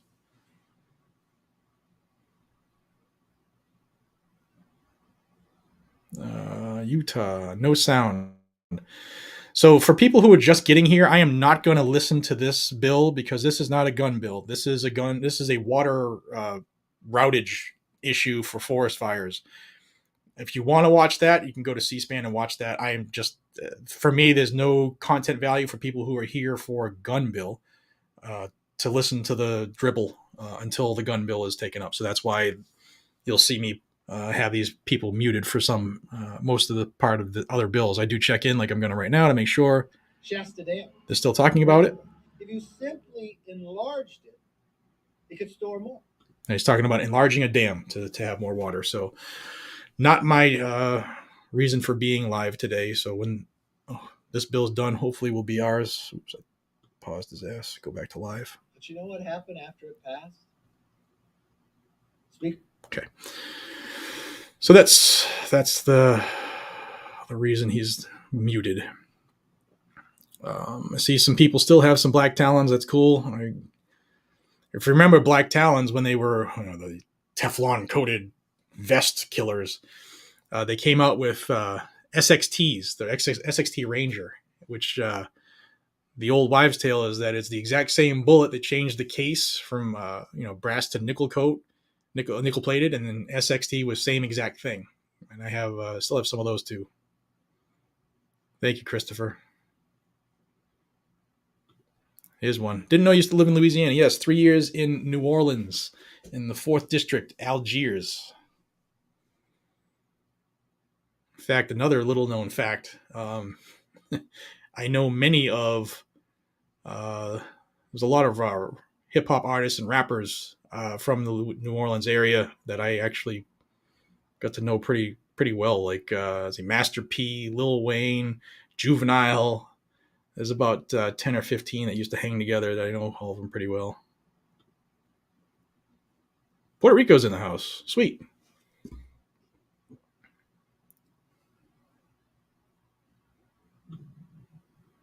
.230 grain 45 ACP HST is wicked. But if I had to pick, I'd go gold dot. Sadly, .230 grain gold dots aren't out there unless you go to the site itself, if I'm not mistaken. Yeah, there was a run on a lot of that stuff, and I haven't checked on how people are catching up with the different grains of the different rounds. For a while, it was like, just get what you can. I know ammo's come back a little bit, and pricing is starting to come down. Still nowhere near where it should be. Force reset trigger or wide open trigger, and why? Not today, ATF. Not today. Idaho in the house. Yeah, it's on C-SPAN. If you want to watch them talk about dams and water and forest fires, you can watch it on C-SPAN. I'm here for the gun bill, so the second the gun bill comes up, I will stop yapping my mouth, and we will be intently listening to every word these S-clowns say. But that's why we're just chatting and hanging together at the moment, because it can come up whenever this one ends. Yes, Josh, thank you. That's what I just said. No gun bill here. There is a gun bill here, Josh. And if you're not familiar how Congress works, they just do things in the way they want, and we're at their mercy of waiting. So I'm not a liar. You just don't know how it works. So the fact that you're not aware of how it works doesn't make me a liar, I guess, would be my polite way of saying that you don't know what you're talking about. The loss of liberty to a generous man is worse than death. One of the best quotes. Thank you to everybody who had me jump on the slow thing. It's on 10 seconds. I might go a little bit longer. Maybe I'll try 15 just because it's still... I mean, I'm not trying to harm y'all and your response speed, but trying to keep up with y'all is like, it is impossible. Let's see. Some people are still saying to do that, so let's see what that does. Might give you a little... Honolulu's in the house. Justin, yeah, I saw you earlier. That's awesome. 20 seconds is probably better. Still fair for a room with thousands of people. Yeah, I'm going to try 15, and we'll see how that works. My apologies. I've never knew about this feature. I'm one of those people that stays hyper-focused and stuff on the fringe sometimes if it's not important. Thank you. 15 seconds. That's what I'm trying. Awesome. Okay. Puerto Rico, Indiana, Florida. Here from China. If that's true, welcome. Michigan, Missouri. Not yet. We're waiting on that. They're on an environment type bill right now. Just tuned in. There's no filibuster in the House. This is a different bill at the moment. 1808 can come up at any time. So that's why we're remaining live so people can follow along. Alaska is in the House. That's awesome. I think we've seen literally most of the country in this room. A couple Midwest states that I'm still looking for. Nashville, Florida.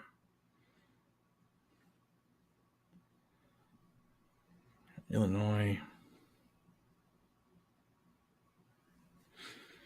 It's funny that they're working so hard to take away our rifles when they gave away billions of dollars worth of rifles to the Taliban, whose sole purpose is to take down America.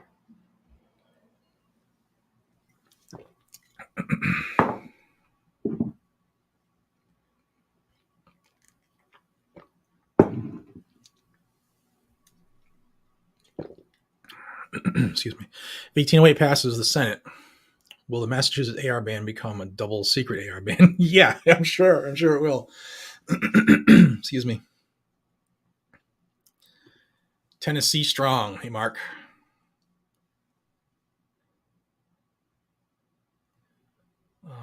South Florida. Wyoming. That's the first one we've seen. Louisiana. Oklahoma. Texas. Virginia. No, I don't. Rhode Island, sadly. I saw one of my favorite sayings. Where is it? Come on. Boom. Wicked pissa. Say you're a masshole without saying you're a masshole. That's awesome. Thanks, Owen. Till Valhalla. New Mexico, another wicked pissa. I need to get a shirt that says wicked pissa. I love that. Water. It's game over for water. If you're from New England, you know that commercial. Let's see. Try to catch up here.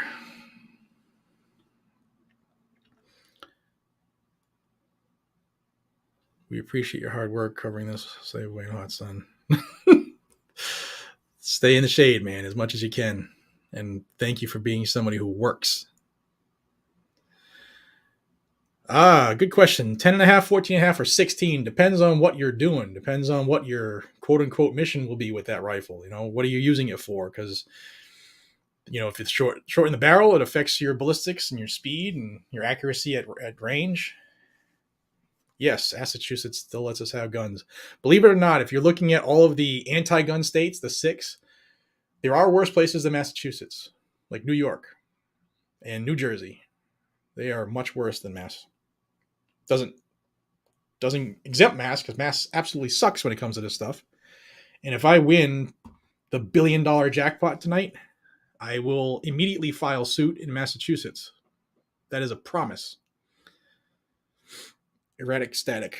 Thank you. Iowa. We have no accents. Until you leave Iowa. Everybody has an accent in this country. Central Ohio.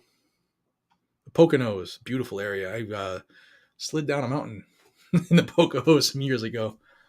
In a car on the street. It was scary.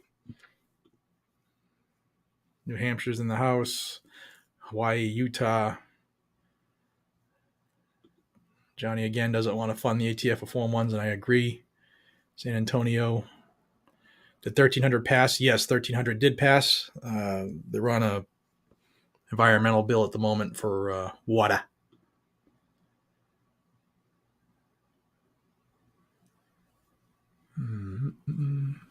Let's get Coley on to run for office. He'd be a good choice.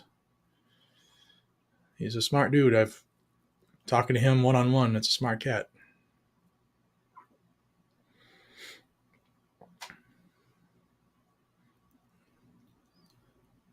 Do you guys say wash? No, Massachusetts takes R's away. We don't add them. We say wash, but Midwest says wash. We say ka because we delete the R and add like an H, where people say car. We say pack because, again, delete the R. You get it.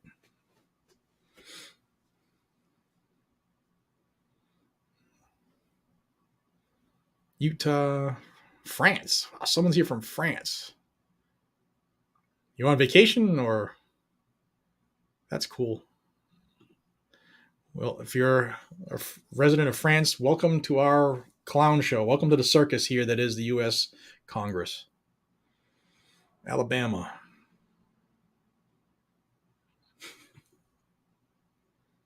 Missouri. Service member out in North Carolina, thank you for your voice. It means a lot. Those of us who can't always voice our opinions of what comes. He's like, yes, thank you. Especially the guys and gals. I understand if you're in the service that you say the wrong thing and actions will be taken. I understand that. Bet 1808 will be last of the day and all run out like cockroaches they are. I don't know. I'm thinking they want to get that done sooner than later, because that was the whole reason for the rule change. This other stuff is just periphery. I hope it's not the end of the day. For God's sakes. That red flag committee hearing that I covered for 12 hours, I can't do that again. I just can't do that.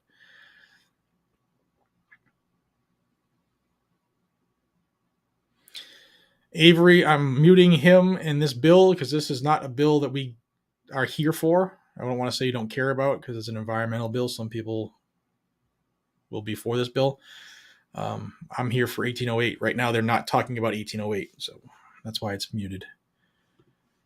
New York City is here. Hey, Shameless, how we doing? New York City, look at that. Just a 3-hour drive south. Yeah, I think I addressed the thing where it's muted, why it's muted. If you guys want to just Power want me to users in prove the it. Colorado Basin were not consulted on this $500 million Colorado River provision and don't even know what it would be used for. That's enough. They're talking about water and dams and forest fires and stuff like that. Oklahoma. What are the odds of these two bills passing the Senate? Do you think they have a real chance? I don't think they have. Well, I've said this a couple of times. I don't think they have the votes to overcome filibuster. as is. But I didn't think that red flag did either. So it's possible they pull out all the stops. There are a couple avenues which they could pass it. That's why I'm just staying vigilant. I don't think they will have the votes. Not only is it political suicide, but let's be real, what the bill would do as far as backlash in the country for these clowns. But I don't think it will. But that doesn't mean it can't pass. Far too often we get caught up with like, oh, the bill's dead, and like a lot of people thought the red flag bill was dead, and you know what? It came up and it passed. So that's why you might see that I remain a little more vigilant than whether it's the newspapers or big media. I have seen them do some shady shit. So let's put it that way. Constitutional carry, yes. Second Amendment, thank you for your assistance and your support. Thank you. Yep, I think I got you now. Thank you, Greenwood, Indiana. The name of Texas City Amarillo. Well, so that's a good debate, I guess. So it was named by Spaniards, if I remember correctly. So then it would be Amarillo, because it was named, and that's yellow, the color yellow. Not Amarillo. Yeah, it's Amarillo is how it has been Americanized, I think people would say, but I just keep going back to you, Dylan. Thank you. My thing is all goofed up at the moment. Ryan, can we just clean the plate on both sides and just have reps who actually care about our rights? I would love for that to happen. Stockton's in the house. I wish Maine had palm trees. Yeah, man, Maine's beautiful, but cold. Is this bill for 80% lowers or complete rifles? All of the above. If it is an AR or an AK in any way, it would be included in this. Don't forget, we also have the frame, the receiver redefining rule that's out there now, which is being fought by GOA in the North Dakota Federal District Court. And 17 states just joined in GOA's lawsuit as plaintiffs. That's huge. Not like an amicus brief saying we agree, but they actually join the case as plaintiffs saying we're fighting this with you. That is absolutely huge. I did a video on that with I think I linked to the actual lawsuit on that. Moved to a small town called LaBelle, Florida. That's where Blackout Coffee is. If you're in LaBelle, I hope you're supporting your local coffee business. Florida awaits, man. I wish I could do it right this moment. Gene Walker. Thank you. I have John. I'm going to address this one. Sununu is a rhino. New Hampshire has turned purple. So New Hampshire is one of those rare states that literally every 2 years, everything's up for vote. And every 2 years, New Hampshire can change on a dime. That's why it's so important for people to stay active. When we get complacent, we're like, I don't feel like calling because my representative is this person. When you can flip a whole state like that. So New Hampshire's got to stay vigilant constantly. Gene, thank you so much.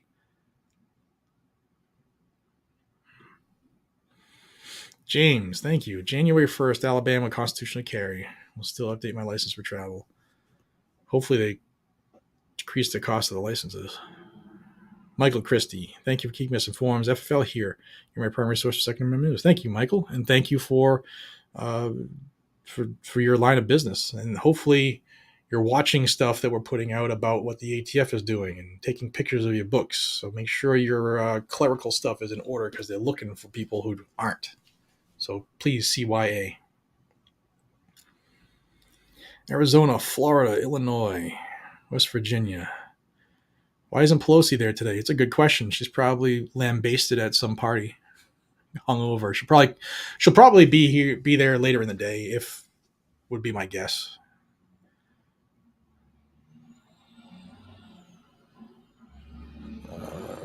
Man, I am way behind on these chats. Sorry, y'all. Ernie, thank you so much. The state of Jefferson. Wilson, my first donation. Keep up the good work, man. Also, aren't federal lawmakers bound by the same Supreme Court decision that says you can't ban weapons in common use as the states? No, because their job is to create legislation that they believe will address issues for their constituents, which is how they're getting around it. So thank you for your donation, and welcome to the stress that is following gun politics. It is very stressful.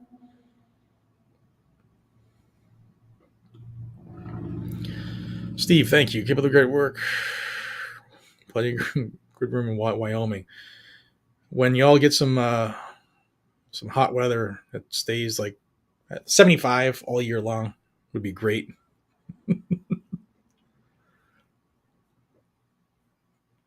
No snow. Oh, here's another stupid bot. See ya.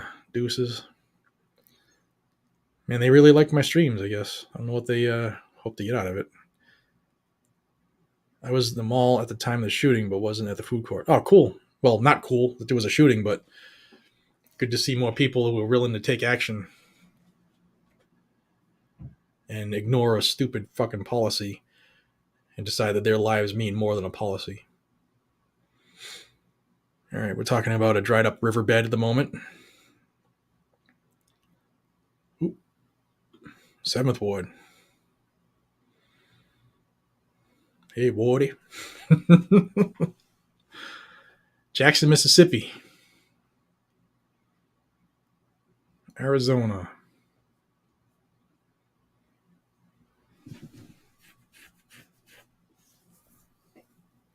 Ever shoot rip ammo? Oh, I missed it. Damn it, it repopulated. No, I haven't shot it. I've seen some of the gel tests that some of the guys have done on YouTube, and meh.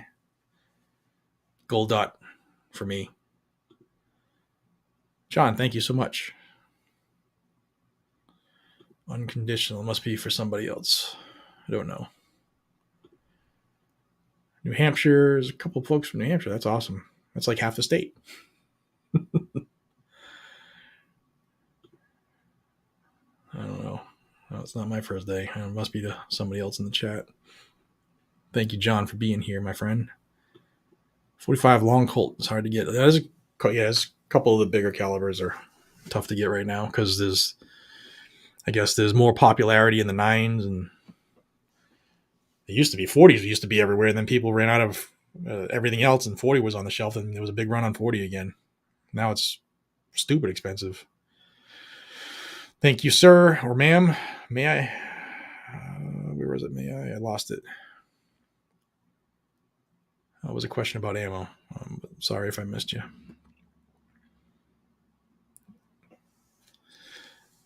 Let me see. So they had 30 minutes each. Smart Access for Tribes Act. It's almost will help up. To lower barriers so that our tribes and pueblos can access vital funding for water security. So water security at tribes and pueblos. Gulf Coast, Texas, Wisconsin. All right, let's. What is your favorite? We'll do handgun. Favorite handgun and why? Just real quick, why? So favorite handgun and why? I will lead it off. Kentucky, hey, we doing? I'll lead it off and say my favorite handgun for the last year has been my Zev Technologies OZ9 because it is based off of a Glock, although they made every part themselves.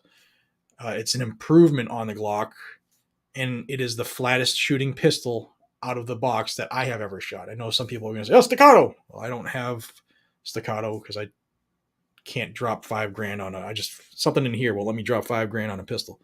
But Zev Technology OZ9, great gun, flat shooting. That's why it's my favorite. Let's see what y'all say. Maybe it's about time to start cleaning all the cosmoline off my Type 56. Yeah, I got an AK variant that still has some on it too. Should probably clean that some bitch off.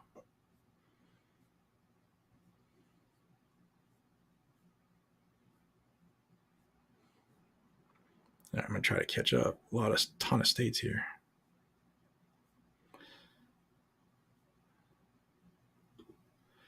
Watching for Virginia Beach. Sweet. Thank you, Christopher. Appreciate you. James, Pelosi, no.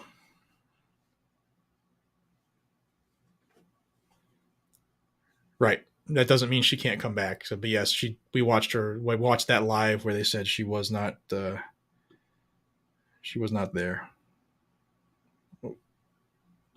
Madam Chair, I yield 2 minutes to the distinguished gentleman. Thank you, Chairman and Chairman Grijalva, and everybody who has worked to bring this bill to the floor today. Still the water stuff. Oops. Bob Good will be voting no. Good, that's awesome. Patriots Unite. All manifesto breakers in governor's office. Yes. Bob Good, I already said that one. Stop refreshing on me. It's all frozen again. Come on, StreamYard. You can do better than that. Washington State here. Just saw the magazine ban get pushed through. Yep, despite an overwhelming show of opposition. Not feeling confident on this one. In the House, I am not either.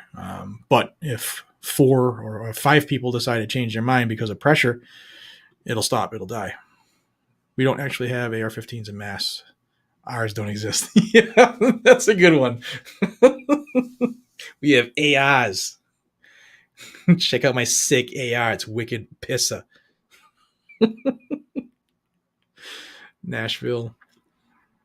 Make Los Angeles 2A friendly again. Hey, the LAPD stopped the magazine, enforcing the magazine ban. That's a big step, thanks to the Bruin case. Now, if the other PDs in the state and sheriff's departments would follow suit, that would be a big step in the right direction. Toyota Supra, nice. Marcy Projects, awesome. Ninjas. Virginia, Semper Tyrannis, absolutely. Lower Alabama, Indiana. Law student from Brazil, rooting for you guys. That's awesome. Hope you're gonna be an attorney that sides on the rights of the people at all times, at all costs. And I wish you well in your career.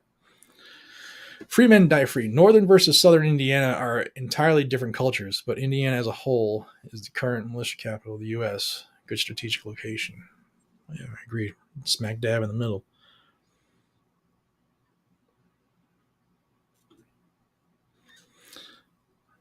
My bad, Virginia Wolf. He was answering somebody. Ed Reeves, thank you. What rules did they change? The rule change was the 24-hour rule in the House to bring a bill to the floor for vote. So they dropped that first thing. It was like an hour and a half. Then they took up this bill, which is about water. And then we're waiting to see if the gun bills, because there's 2 of them, will be next. Shall not infringe DeSantis 2024. That's an interesting thing. Do you think that DeSantis will run for president, or do you think Trump will run for president? And if Trump runs, will DeSantis primary him? I don't know. It's a strategy right there in the Republican Party. Interesting. It's something I've been thinking about for about 7 months now. I'm wondering how it'll happen, how it'll play out. Thank you, Ed. Thank you, Scott. Thanks for that DeSantis thing.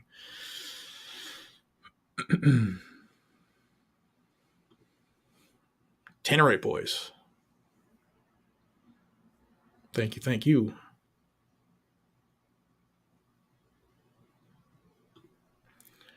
Wild Riders. Well, something must have changed quick because it was supposed to be next week after Pelosi pulled it. Yeah, so they were going to push it to the end of August where they were going to start getting together before they came back for a session because they're going on a vacation after this for several weeks. And yeah, she wouldn't have brought it back up unless she has the votes. I'm confident of that. but that can change, and that's the power of people taking action, calling and visiting. Thank you, Todd. German Shepherd. Looks like a German Shepherd. That's awesome. Thank you, Mark. Red flag passed? Why did they force the red flag to identify as red? Shouldn't I have a choice to define?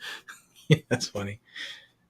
Or what is red? I mean, just because somebody named that color doesn't mean that I identify that color as red, right? And something they would say. This generation. Thank you. Appreciate you. Jeff Lyons. Missed it. Every refreshed was Illinois, the place where we pay a permit to have a firearm. Pay for a permit to have a firearm. Washington, what constitutional carry? Yeah, most of us in the anti-gun states would love to have it. Would love to have it. Boom, boom, boom. So this guy took his kids to work. See, that's, I don't even know what side of the aisle he's on, but if you came to work and you had to take your kids, I guess that's showing something. Tannerite boys, Trump Owens or Trump DeSantis? That's a good question. I personally would like to see. Now, I'm going to preface this. If you all have been on the channel for a long time, you know that I shredded Donald Trump on his support for the Second Amendment. I am also a big fan of the way Donald Trump ran the country as a business. That's what I think we need to be run as, because we have a GDP, we have exports, we have imports, we have a need to balance a budget. Now, nobody's really done good at balancing a budget. So I'm torn. I also think that if Trump runs, the same dump trucks full of people who didn't want him to be president will come back. So that could jeopardize the election. DeSantis is like Trump without Twitter. I think he's fantastic. If you know his history as an individual, what he's done, fantastic background. Probably top 3 of governors in the country. I think if Trump runs, DeSantis won't. That's my guess. Although DeSantis, if you get Trump in, he's got 1 term left, possibly.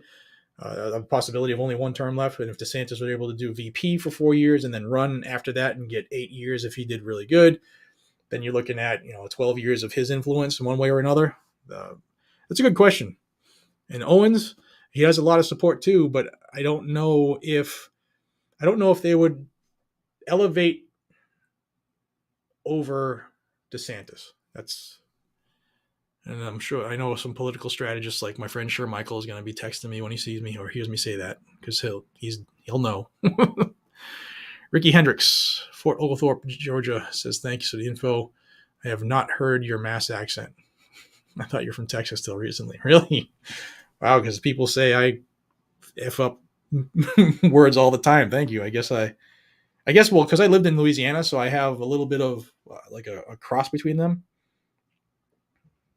Excuse me, guys. I got some text for some big cats.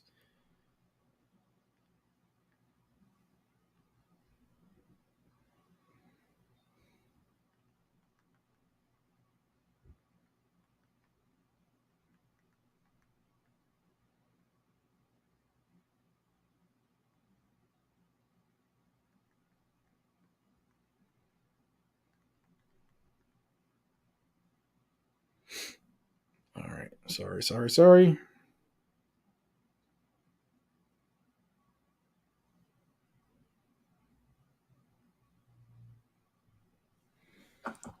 All right. Let me listen to what this Giacomo is saying. Manage not just forest, but the people who visit our forest. Still on the forest and stuff. So yeah, Ricky, thank you. I guess it's a cross of because I've lived in a couple places. Yes, John Wayne. Blackout Coffee is in LaBelle, Florida. We recently moved there. I think our second. When did we move there? It's about a year and a half ago ish. There's a lot going on in my head. We are there. We started out, if you know Florida, we started out in Punta Gorda, and we outgrew that facility, and we are now in LaBelle. Thank you, Steve, so much. Appreciate it. Mark, again, says, Director of Customer Service at Mission First Tactical. Keeping you in the background as I help our customers out. Well, thank you. Appreciate that. Get those customers to subscribe to the channel, my friend. Oh, I just missed another good one. I hate when it refreshes. Thank you, Sean. Come on, where was it? John says, I'd rather move to New Hampshire than Florida, even though it's cold. Too much weird stuff happens in Florida. Yeah, too much stuff happens in that. The weird stuff happens in those woods, too.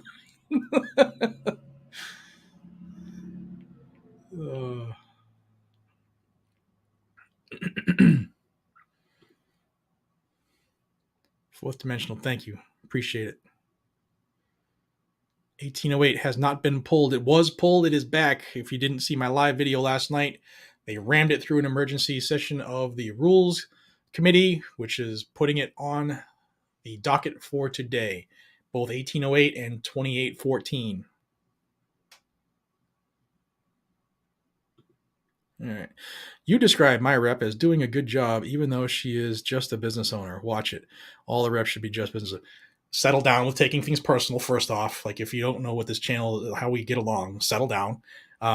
But it said that for a reason. She is just a business owner, meaning you can do great work and not be an attorney. And I even said that. So she's doing a hell of a job. I'd rather have 400 Lauren Boeberts than 2 Mitch McConnells. Just fucking with you, LJ. Boom. Joe has got to be sniffing his TV right now. No, Joe's taking a nap. Oh, I can't stand Sheila Jackson. Body for recognizing the cruciality of where we are today as relates to fires. All right. Still on fires. I keep hitting pause. Let me go back to live.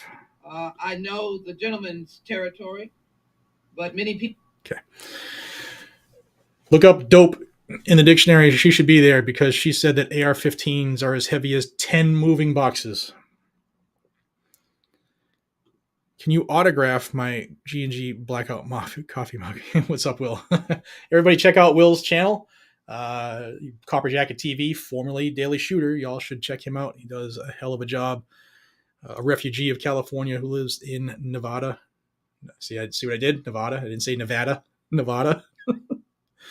Thanks for being here, brother. I appreciate you, man. And yes, I'll sign anything for you. But I feel like nobody needs my autograph. I'm a nobody, dude. Let's see. Yeah, a lot of people from New Hampshire. That's awesome. Central Louisiana. Bear Paw, as much as the Dems disarm their overlords in the Orient want it more. Yes. Yeah, China would love to have the U.S. fall, or the ability to be a deterrent. They would love that. This is from earlier. Is it that? It's only 6 minutes ago. All right. Rip rounds have feeding issues. Yes, they do, because of the ridges. Ruffles have ridges. I'm in Ohio. We have constitutional carry. Yep. 50% of the country does right now. 9 124 grain plus P.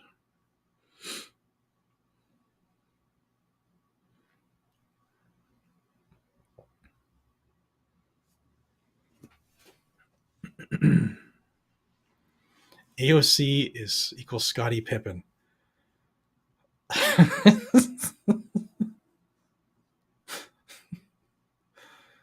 Colorado. Velma, how are you?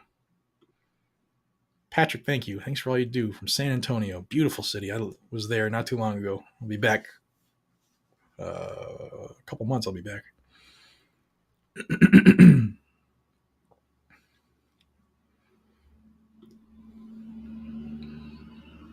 40 shortened week. I don't know. Crayola vet moved from upstate last year. Was sick and tired of tyranny. Moved to the free state of Tennessee. Best decision I ever made. Yeah, Tennessee, like I said earlier in this stream, it's still on the map, and I know Doc over at Blackout is hearing this, and probably John too. Tennessee is still an option, man. I can get land with my purchase, and have less people in the area, which is what I like.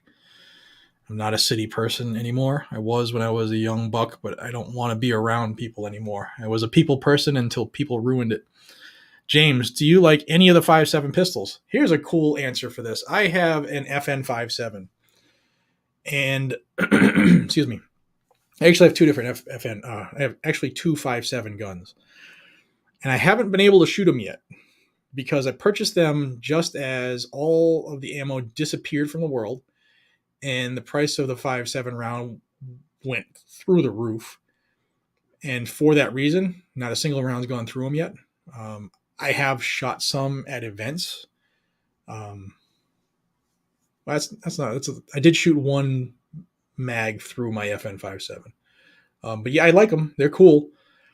Little to no recoil with a rifle-ish projectile. They're cool. Ugly. I mean, the FN 5.7 is friggin' ugly.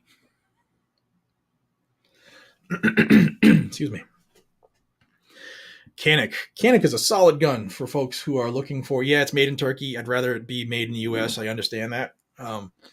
But for quality options delivered for the price, if it's not the best factory trigger out of the box for the price you pay, it's definitely up there in the top 2 or 3. I have two Caniks right now. 3 Caniks right now. They're really, really good guns for the price. And if it was an option for you, I'd say try them. The Yeet Cannon, because LOL. Yeah, that's definitely not one of my favorite guns. I got to shoot my first Yeet Cannon actually at GunCon with Brownells and TGC, a month and a half ago. SIG P365. I carry that one when I'm wearing shorts. CZ P10F. A lot of Glock people out there. Glock 19 Gen 5. SIG P320 X-Carry. Just be careful with the SIG, guys. Just be careful with the SIG. Flintlock. There you go. That's what the government wants. The 639. That's a good gun. 92FS. Solid little gun there. Oh, solid big gun. That's a 5.5 or 6. Is that a 5.5 barrel on that one, or 6-inch? 19 Gen 5, MP 2.0s, H&K 45s. A lot of good stuff out here. SIG M17. I got that, and the grip sucks. Get a Wilson Combat one if you didn't already. Hellcat Pro. 320 X5. That's a good one. P10C, that's a good one. There's a Canik TP9 SC Elite. I have the SF Elite. That's a good one. SF Elite. It's a solid. It's the Glock 19 size version. 226, great gun. A Baby Eagle, nice. 1911, I missed it. Somebody said 1911. Love my G2C. Good guns. Oddly enough, I haven't had the chance to shoot that one yet. Smith & Wesson Magnum 500. I shot that. This is funny. I went to a firearms instructor class at Smith & Wesson 20 years ago. And Bill Porter, retired Michigan State Police from the Uper, was the instructor for the class. And Smith had just come out with those guns, and they were either just come out or about to come out, and they had our class T&E them. And that is a cool gun, man. That, and they gave us a couple Scandium snubs to shoot. And one of the class participants shot. They had a competition shoot. I don't remember which which type of class it was or competition, but he used that Scandium and he shot the hell out of it. And the next day he had soreness in his forearm for micro tears from that thing because just barking. It's a cool memory every time I see the 500 Magnum, and it was the first time I ever got to meet and hang around with Jerry Mitchell. That was cool. If you ever get a chance to meet Jerry or Lena or even any member of the family, they're all awesome people. Sig 229, Kimber 21911, M&P Shield Plus, CZ Scorpion. I actually looked at a CZ Scorpion the other day, man. The new one. It's a lot of plastic. I still kind of want one because they look cool. So I'm going to carry P365 Winter Glock 17. R.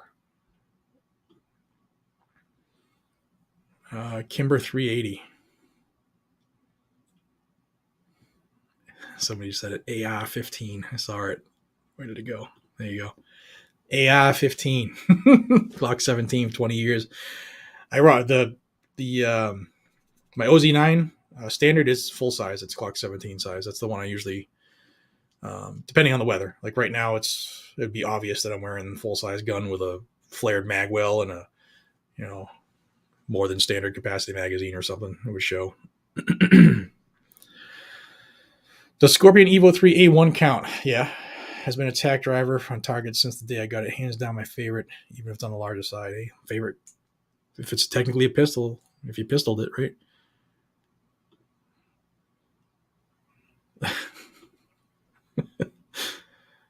South Carolina working in Germany. That's cool. Opinion. Fast track NFA process by using local dealer Form 1 and 4s and prints and paperwork and getting approval, denial the same day. I don't know, man. If it's your cup of tea, it's your cup of tea. If you use the e-forms, your turnaround is much faster than if you do the paper. This is funny. That's a good one. And it's funny because he wrote that, and the comment that's under him is the one I just highlighted. Perfect timing. That's awesome. Get that 50 bolt upper. Florida, 10 minutes away from the office, the Florida State Senate President Wilton Simpson. Hope you go see him quite often and tell him, keep him in line. Oops, there it is. I am humble, but M39 over a minute this affect me. My oath of Constitution never expired. Yes, our oaths never expire. For those who have taken them. My favorite is 1911-45 because first I learned to shoot as a child. I was issued as a Marine Security Forces. Awesome. Thank you for your service. Freedom exists as far as I can shoot. Baltimore. Trump DeSantis. Hope DeSantis wins it. Yeah, me too. I think he would be a fantastic choice for liberty. Where did it go? Live, Y, Canic, TP9, SC, great value, and trigger. Yes. It's a great gun. Chip Roy I saw Chip Roy. Who knows? He might run one day. All right. We still on this friggin' bill here? Let's see. Yup. Madam Chair, I yield 2 minutes from the gentlelady from New Mexico, Ms. Harrell. The gentlewoman's recognized. Thank you, Madam Chair. I rise in support of the motion to recommit and in opposition of the underlying bill. The legislation before. Okay. Motions. So they're getting to the end of that. Chip Roy. A lot of people say Chip Roy. T-Man and D-Man. D-Man. DeSantis. Glock G45, former Uxbridge, Mass. resident. The G45 is a great gun. I can't show it in the live stream, but right below this is a G45. Love that gun.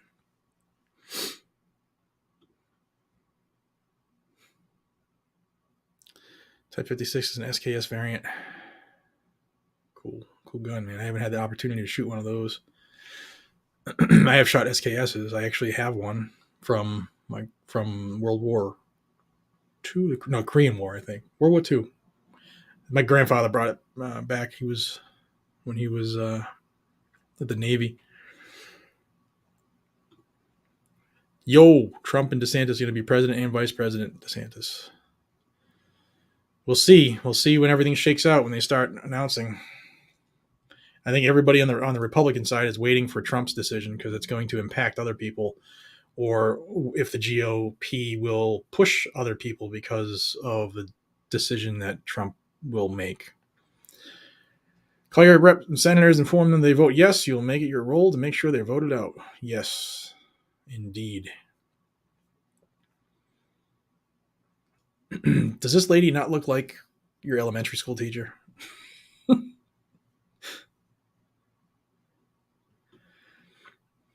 We the people should be able to impeach the president if he's broken the law. I agree. Dallas in the House. We shall not comply with any unconstitutional nonsense. Yes. Excuse me. DeSantis for the VP. Rand Paul.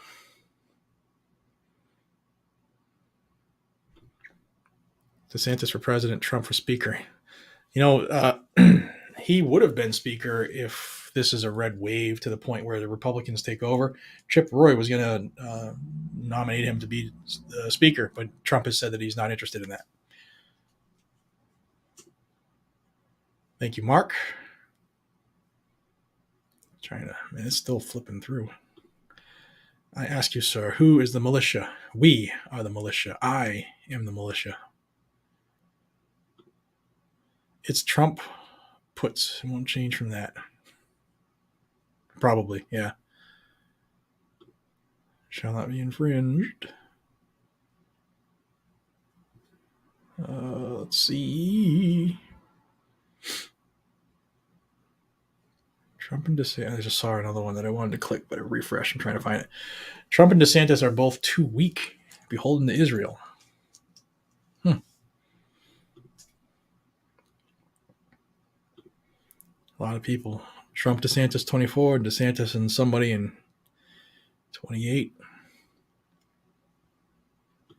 DeSantis and Palin with Trump advising. Now that's an interesting take, huh? Knowing Trump, he can't be an advisor. He's the attention guy. That's what got him in trouble the first time with his Twitter. He has to be heard all the time. I think that's one of his big detractors. Tactical slip. What are your thoughts on DeSantis and Trump? They have some anti-gun ideas. 100%. I pissed off every I don't know the correct term, every Trump fan. Pissed them off every time he went against. In fact, if you want to see some hate in the comments on my channel, go watch the video where I torch him for saying take the guns first, due process second. Like I said, I think he was fantastic on a lot of policy issues, fantastic on removing a lot of the regulatory issues that pretty much killed manufacturing in America. He did a lot of good for the country, a lot of good. I'm a single issue voter, and he effed up big on the Second Amendment. And there are some things that we're dealing with today and 2-4 weeks ago because of things that he said, like red flag. When he said what he said, red flag became, it moved over to the fast lane. It was on the HOV lane flying through in many states and in the government. And yeah, if you're being honest, that's the truth. Whatever the politicians don't like is my current favorite right now. Yeah, and semi-auto rifle, liker the better. The sweeter the juice, right? Trump won, terrorists won. So yeah, absolutely. So to get back to that one, Florida is not too gun friendly. Yeah, it is and it isn't. I mean, it's all relative. Like if you're saying Florida isn't gun friendly and somebody lives in New Jersey, they're going to say, dude, your peyote's rotten or something like that, because compared to what other people have to deal with, it's subjective. So Florida is, for Massachusetts, Florida is very gun friendly. Although I do know that your rhinos are making it less gun friendly than it can be. Let's see what the speaker is saying here. The gentleman from Arkansas reserves. Madam Chair, may I inquire as to the amount of time remaining on both sides? The gentleman from Arkansas has 1 minute remaining. The gentleman from Colorado has 3¼ minutes remaining. Okay. So they're almost done with the time. Trump and Cruz, I saw that fly by. I think Ted would be a good option. Everybody in Congress has issues. Trump 24 will actually clean house. I don't really know if he will. That's the thing, man. The problem with the Trump presidency, other than I think he's a terrible president for the Second Amendment. In fact, a horrible president for the Second Amendment. Great for businesses. Great for finances at all levels. Excuse me.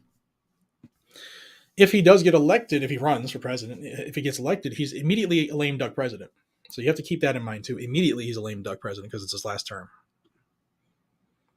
Thank you, Jack. I'm getting sick of standing, so I'm going to drop this desk here in a minute. My back is barking.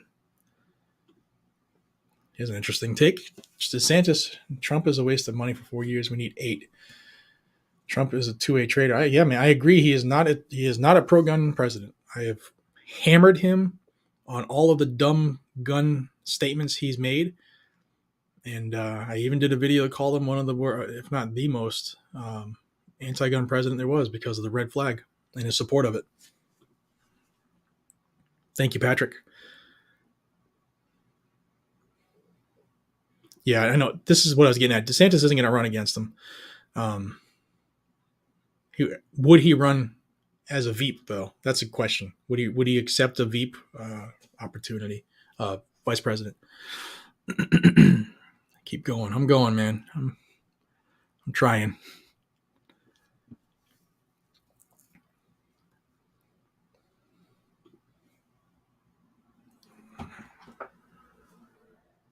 Excuse me.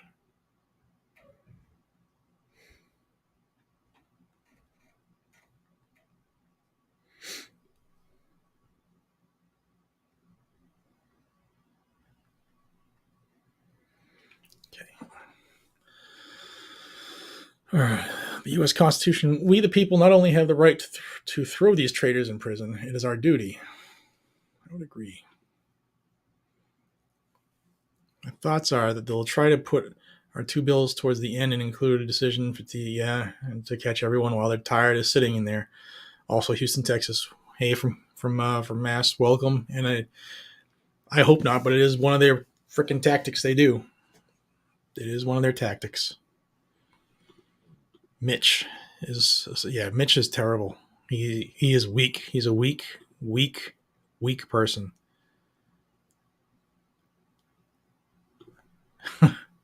Yes, Neil, we would. I spoke with a local, assuming gun shop, the route where we deliver here in Commie, Connecticut, and they didn't know either of these bills came back up. That's what you do. I've been watching for years. Well, thank you, Angel, and thank you for spreading the word. That's what we all should be doing, is telling our community members in the Second Amendment that, hey, this happened, or hey, this is going on, or hey, check out this bill, or hey, check out this channel, this stream, this video, this article. All kinds of, we should be getting the word out. That's how we start to win a little more. She's as heavy as 10 boxes. You might be moving. Yeah, that's Miss Sheila Jackson Lee for you. Man, this is awesome. The amount of people in the chat. 13,000 likes, go. If we can keep smashing them. We've dipped a little because of this boring rhetoric on the environment, but the gun thing is coming. Increases that were authorized last year permanent. I understand if they believe that it's too expensive. They're welcome to make that argument. I disagree. But I hope that every member of this chamber can again adhere to on the text of the bill that is before the House. And the text of this bill authorizes an increase for wildland firefighters who are bravely sacrificing so much for our country, authorizes additional dollars for the Forest Service to do incredibly important forest management work to prevent the next fire. House Rules Committee was last night. So if you're watching it, it's a replay of what I was reporting on last night. And just to verify it, I think it loads up as a 20-minute video, and the first 7 or 8 minutes is just the opening screen. And then they get right into it, and then about 7 minutes later, it's the end.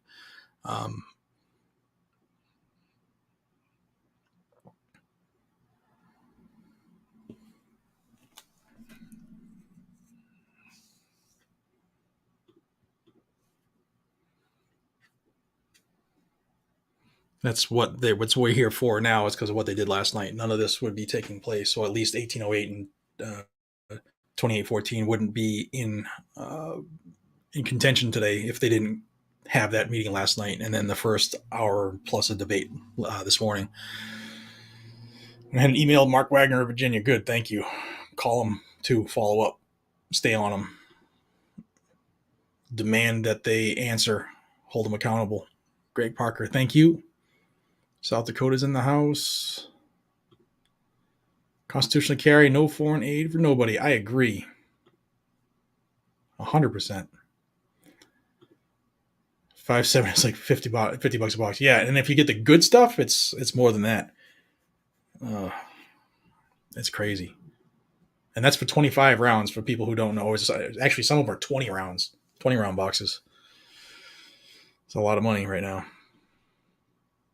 If this happens to pass, and I hope it doesn't, how long would it take for it to become law? Well, it would have to go to the Senate, and the Senate would have to take it up. They would have to secure enough votes for cloture, to invoke cloture, to overcome the filibuster, and then they would have to take a vote if they were overcome filibuster, and then it would go to the president's desk, and then he would sign it, assuming that it does make it through the Senate without any amendments. If it is amended, if it makes it through and it's amended, then it would have to go to the House, and they would have to reconcile. That's Braden. Hey, dude. Been on here a long time. Yes, I have. Yes, I have, dude. Been on here since 5 minutes of 9. I'm trying. I'm trying. Where the politician she's wearing in the United States caps. Oh, that was Johnson. He thought that Guam would capsize if there were too many Marines on it.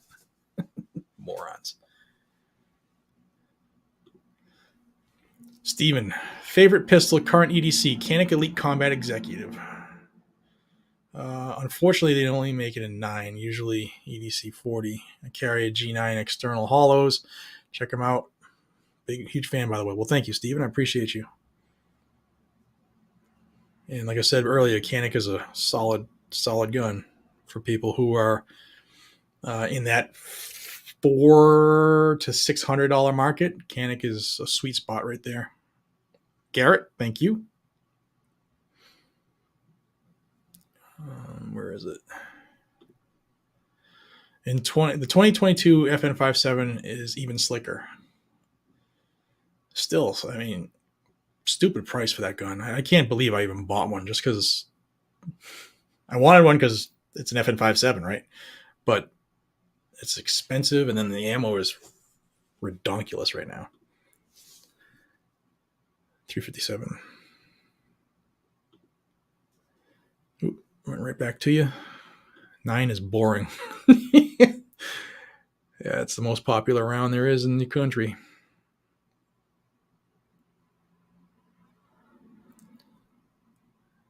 Masada is solid. Yeah, a buddy of mine, and who happens to be in New Hampshire, loves his. Don't laugh out loud. The student STR9. I won't laugh out loud, man. I don't pass judgment on what people carry. In fact, I like to see the eclectic groups. The new one is stealth-like. Hellcat Pro, Glock 48. AR goes re. The FN509. Do you find that snappy? I shot the FN509 tactical, and I just found it to be for a 9mm gun. It was really snappy. The height over bore, or the, you know what I mean, the bore axis is kind of high on that one. What else we got for guns out there? The DR920, good gun. G45, T29 Legion, the P10, the Burst of Thunder. Sorry. Glock 43X. I loved that gun. Still do. Mechanic TP9SC. Shield Plus. 1911 New Agent. HKs. The 19X. 19X, for those who don't, it's the G45, just the version that was submitted to the military trials. Spitball in a straw. Shield Plus. The LC9. Keltec XDS 45. Glock 20. Another P10C. Taurus in the house again. A lot of cool stuff out there. The Vector. The Commander. Good stuff. The Smithfield 1911. California, I have a water gun. Y'all excuse me, I gotta drop this desk back down. My back is barking. So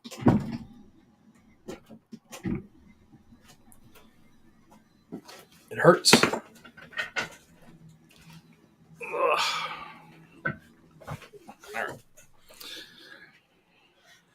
If my surgeon's watching, he'll be very happy that I stand up sometimes at work. He used to fight me on it. Had blackout coffee at GunCon. You like Iowa? I do like Iowa. Iowa's cool, and thanks for going to GunCon, and thanks for trying our coffee. It's beautiful. I got to drive. I had to drive from Des Moines all the way out to the event, and it's beautiful country out there, man.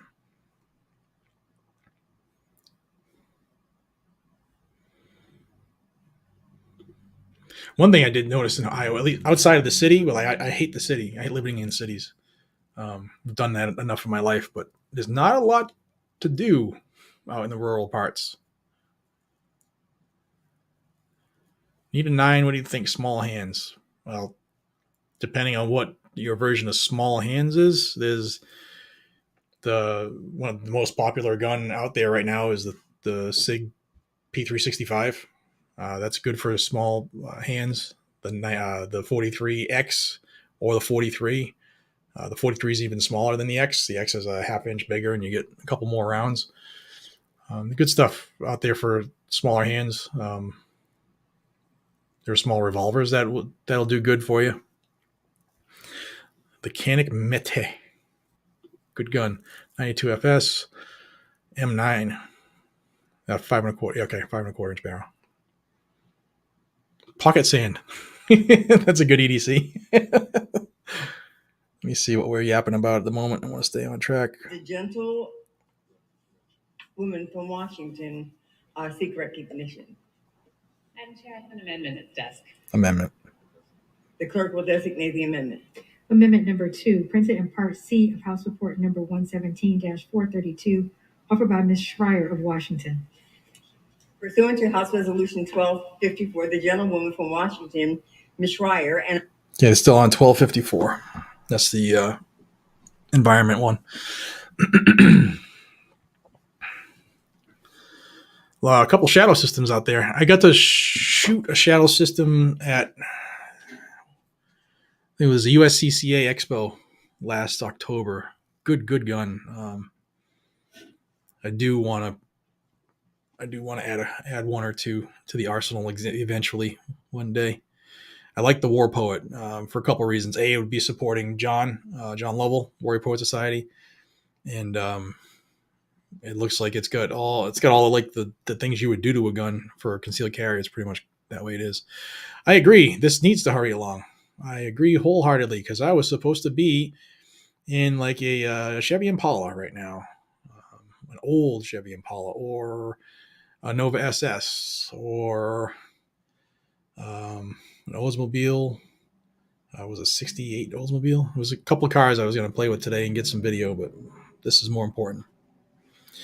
Another shameless plug, check out Freedom Garage. Link is in the description of all my videos, and it's the channel I have started because I've always liked cool cars, fast cars. Been doing it since I was able to drive, and I just figured to start recording it. So if you like cool cars, has nothing to do with guns. It's what I do to like zone out. Check it out, please, and hopefully consider subscribing. Love my Hellcats. Pelosi's on her way to Asia today. Is she going to Taiwan today? She might be. I know that she was told not to by the enemy or her boss. Jericho Steel Frame 9. 19X. Walther PDP. Taurus PT 1911. Beretta PX4. I don't see many people carrying those. That's cool. 19X all day.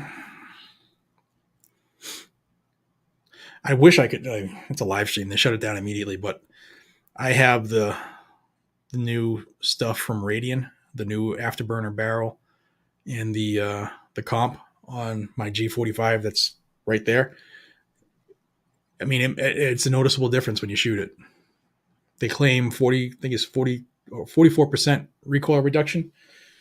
It's pretty cool, and it fits. So that's the G45 is a Glock 19 size with a full size 17 grip. So when you add that comp, it will work in Glock 17 holsters. So you don't have to change a holster for the comp. Or if your Glock 19 holster has an open end, it'll still work with that too. AR 11.5 pistol. Full size PDP. CC75. Good stuff. A high pernt. Shadow Systems.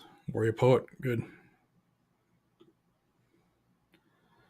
Glock 22 for over 20 years. Full size. Convenient EDC with the right holster. Yep. I had carried a 22 EDC for 5 years.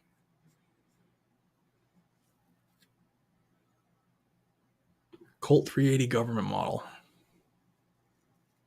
Smith & Wesson 38 in the boot. Both never expires. You're right. Keep DeSantis in Florida. Yeah. There's a lot of people saying that. Abolish the NFA. Repugnant to the U.S. Constitution, therefore null and void. Swore the oath. Will hold fast to my death. The GX4. Cool. Yeah. Thank you. I appreciate you, Joe. Let's see where we are now. Arkansas rises. For what purpose are you rising? Madam Chair, I rise to claim time in opposition. The gentleman. Still talking about the resolution. The blunderbuss. That's cool. That's what they want us all to carry, right? The STI Combat Master. I want one of those. I got to shoot that at an Staccato event, man, and that's a sweet, sweet gun. But being a Staccato, it's prime real estate. Staccato P. No, it won't pass because USA is fun crazy. Trump DeSantis. APF 13-inch barrel, 40 round.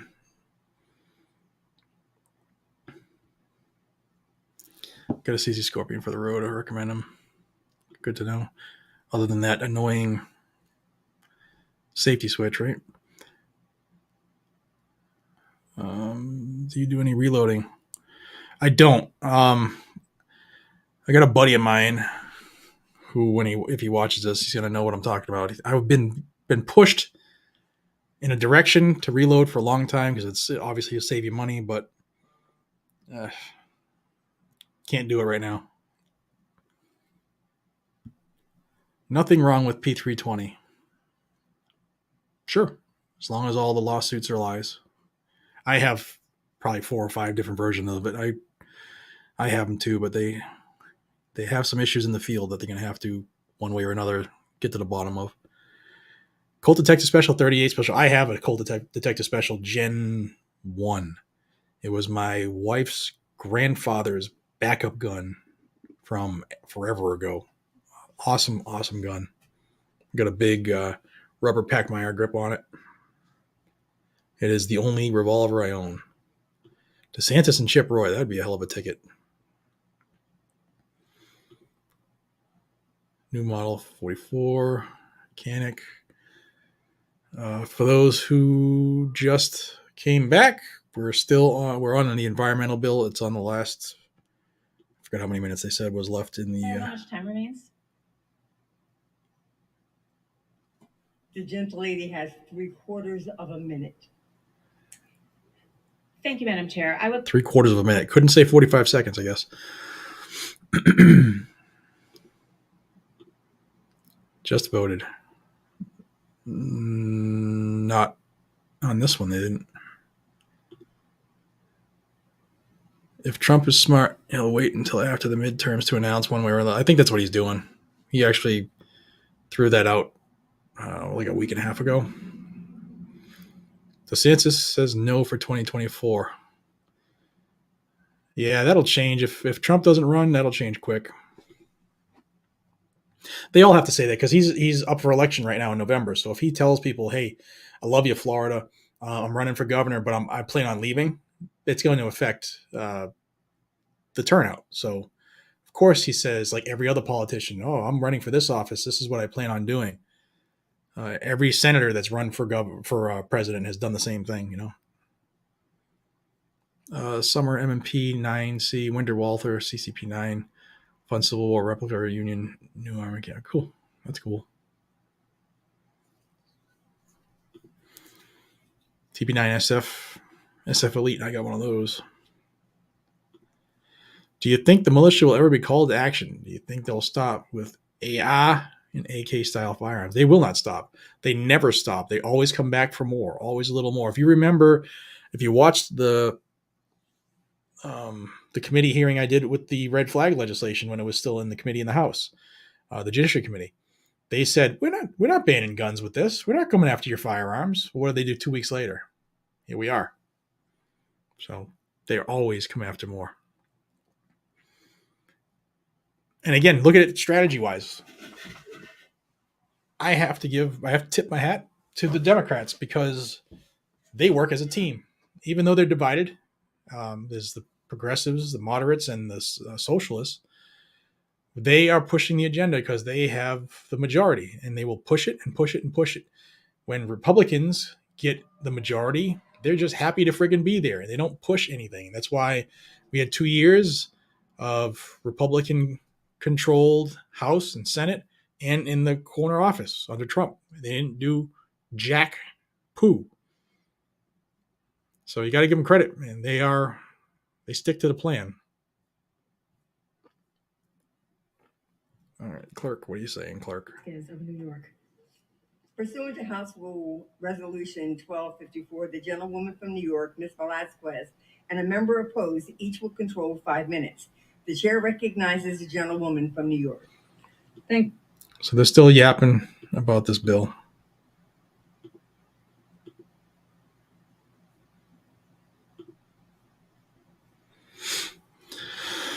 This is the fun part. Just waiting and waiting and waiting. And thank you to the 6,500 people who are here and 13,000 likes. See if we can get some more so that YouTube will continue to push this. And I found another stupid bot. Deuces. Have fun in bot blockland.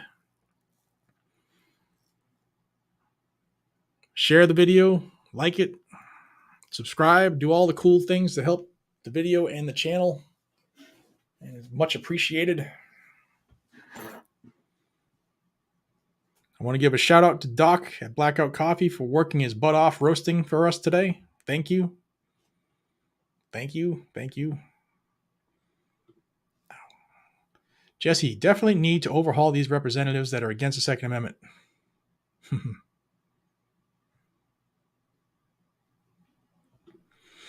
Morgan, thank you.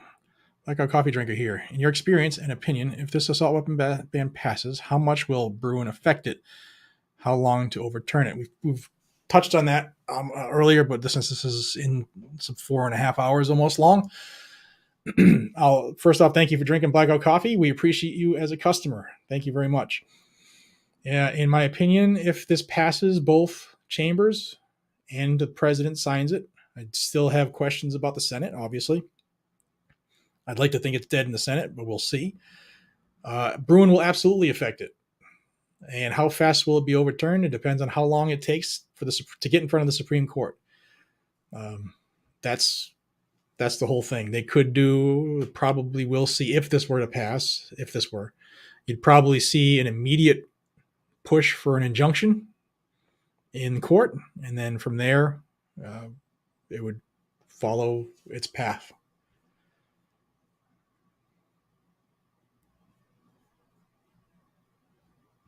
Trying to keep an eye out for these stupid bots, man.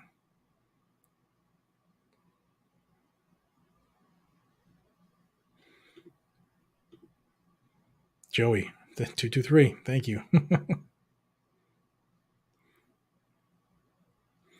Yes, we're still on the forest fire bill. It's hopefully ending soon. Pelosi and the devil 2024. Yeah, this is what I was alluding to earlier, Christina. Perfect. Great on the economy, great on trade, great on America first, unless it's gun related. He said some stupid things. Don't forget, even for people who are behind Trump 100%, if you know his history, he's a New York Democrat. He started as a Democrat. And sometimes those views that led you to vote one way or another, or be a part of a party or whatever, sometimes they stick with you. Just because he ran as a Republican doesn't mean he no longer has the beliefs he does. And as somebody who had a permit to carry a gun, it was very shocking to see how stupid he was when it came to saying stuff about the Second Amendment, and not knowing what due process is, and that a right delayed is a right denied. And how about Hawley for president? Very 2A. He is, yeah. Not well known nationwide, though. That would be the issue. Clinton Jones working on customers. Colt Cobra right now, waiting on this ban to be voted on. I'm a gunsmith, so this is an attack on my rights and livelihood. Absolutely. Thank you for being here. Thanks for the support, Clinton. I appreciate you. Austin Scott. I'm watching this as I'm holding my new AR-15, the rare breed FRT I just finished yesterday, with a 60-round mag full of green tips sitting next to me. ATF just left the chat. Frankenstein Firearms and Friends, thank you. Nacho Libre and Coco Taco. Choco Tacos discontinued, if you're a fan of the Choco Taco. For those who don't know what the hell that is, that's the ice cream taco made famous by Taco Bell. You can't find them anymore, and they're discontinuing them. BB Wings wrote my Dem Rep response. Won't affect your guns, only stops future sales. So my rights are preserved. Yeah, that's the problem. These assholes think that and believe that. So that's okay because it doesn't affect me, but it affects my kids.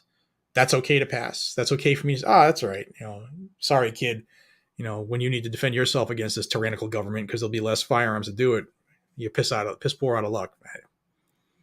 Right back to your rep and tell them to read the Constitution and show you exactly which clause says that. Please do. Demand he answer that.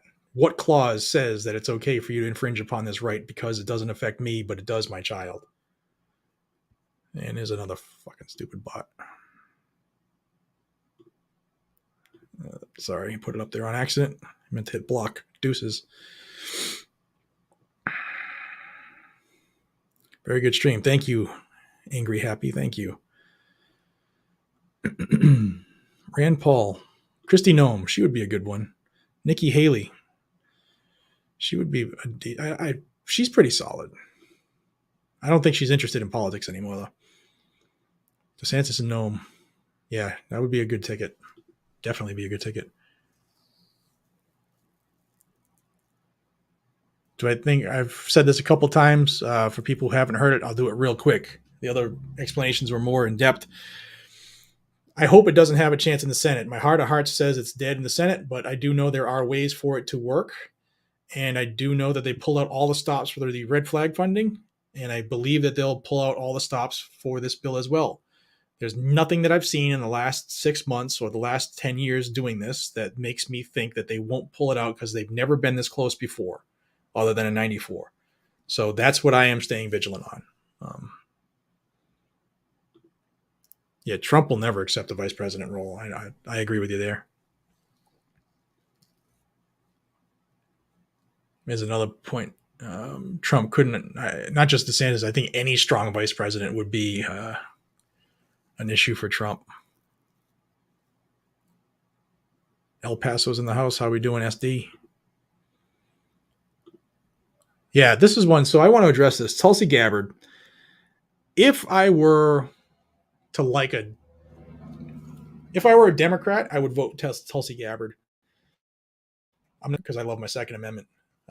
While she says some fantastic stuff about being pro-Constitution, pro-rights, she's also way left. She is anti-gun. So she's had an increasingly strong presence on Fox. If you watch Fox News, I've seen her on.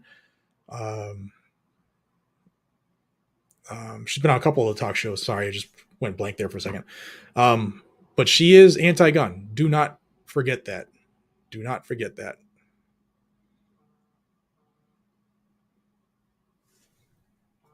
Ditch Mitch, 100%.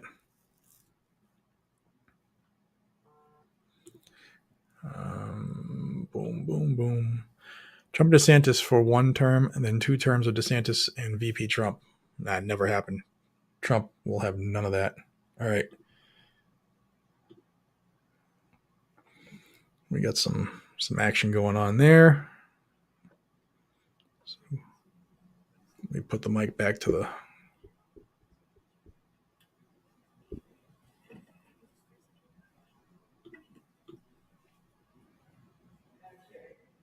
The Committee of the Whole House on the State of the Union, having had under consideration H.R. 5118, directs me to report that it has come to no resolution thereon.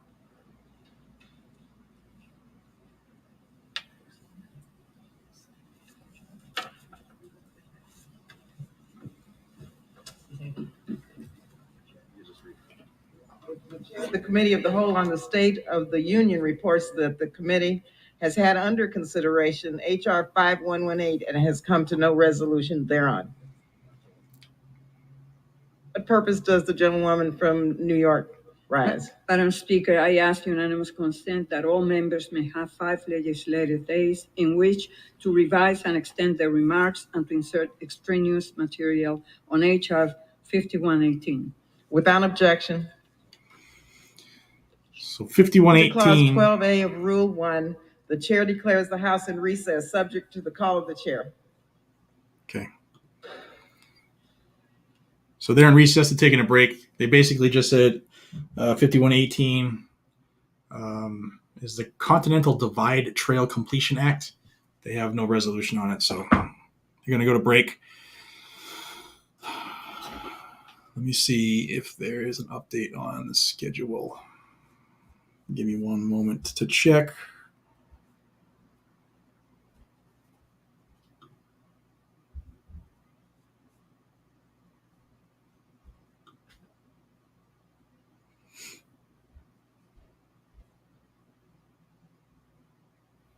Nothing. So we're just waiting. Pull the mic back. Sorry. No, nothing's been scheduled as far as that's just how they run. They just put it up when they put it up. So we're in session. We're in recess, which is a break. So now's a good time for y'all to get something to drink, something to eat. You gotta remember to hydrate. Love this mug. Got to me. My wife got it for me.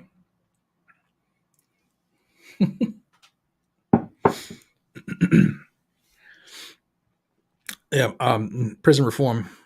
No prison reform, but throw gun owners in prison.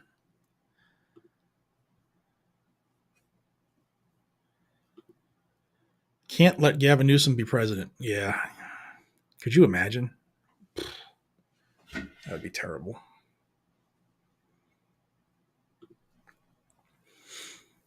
Thank you, Lee. Summer carry P365, winter carry Jericho 941. I left Rick Crawford a message. Have faith in him to vote the right way. Just stay on him. No. 0. Tulsi Gabbard's a Democrat, first off. She's anti-gun. She might say the right thing now that she's not in Congress, but she is anti-gun. She's a Democrat. Hell no. Not my, I wouldn't cast a vote for that one. Plus, I don't think the GOP, whatever, she's not a Republican, so she wouldn't be on the ticket anyway. Carry Kimber 45, no jamming, 100% reliable. It's great for self-defense. They're expensive. Yes, they are. David Ortiz, Big Poppy goes into the hall. Thoughts on Walther PDP? Good, solid little gun. Very solid little gun. Good little shooter. 9mm metric number. The only one. Oh, 10mm. Don't forget about that.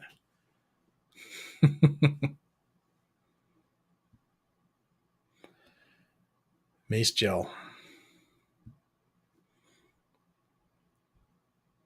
If you do use a OC variant that's gel-based, I would suggest you don't. The reason I say that is because it can be scooped out of the eyes easily and return fired to you easily. I have seen it happen. Go with a cone-shaped spray. Glock 43 every day. T-size. Wow. I haven't seen one of those in a long time. Ruger EC9. Another Jericho. Another Springfield. Another G20. Bunch of Canics. Good stuff. 365 SAS. Oof. That's the one with the no external sights, right? Yeah, I think so. That's that weird sight that you have to line up. Gun's good. Wasn't a fan of that sighting system when I shot it. I only shot it a couple times, so I'd have to train on it. 19 HK Clock 26, 19, and 41. Good options. 30S. The Honey Badger. Yes, from Q. Good gun. Clock 21. Solid 45 cal right there. 43. A lot of 43s. A lot of 43Xs. Bull Armory. Good stuff. Solid stuff right there. Love the channel. Currently have a crippling Atlas Gunworks and LMT addiction. Yeah, I'm sure we could all add our drug of choice here. I've actually been to the last 3 trips to a gun store. I had to force myself not to buy something. That's cancel all government alphabet soup agencies. I agree with you. They are not needed. I saw somebody say Sig Rattler. Good gun. That and the Copperhead. Good little ones.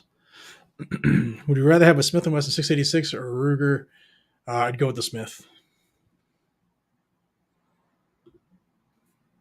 PPS 460 Roland. Savvy actual Shadow Systems 920 for urban. Use the SD Shadow replaces. Okay, that's cool. SIG X10 and rural for the Bears.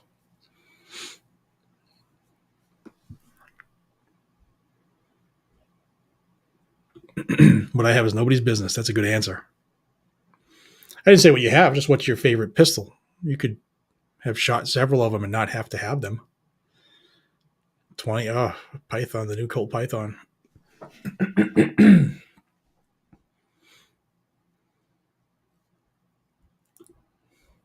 The Luger. The Ma Deuce. It's good stuff. if I remove the chainsaw bayonet, the thing that goes up, how many boxes worth of weight would that save on my fully semi-automatic AK-14? Probably 6 out of the 10 boxes. Probably 6. Give me 1 second, y'all.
Sorry, guys. Let's see. We are long into this. 5,600 folks still here. Thank you kindly for trudging through this and just waiting for the bill to come up. We are in recess at the moment. Don't know for how long. We said it's at the behest of the chair. 14,000 likes. See if we can do better. Let's get this through that algorithm. I greatly appreciate it. And I am going to ask y'all to check something out. Let me just get the link.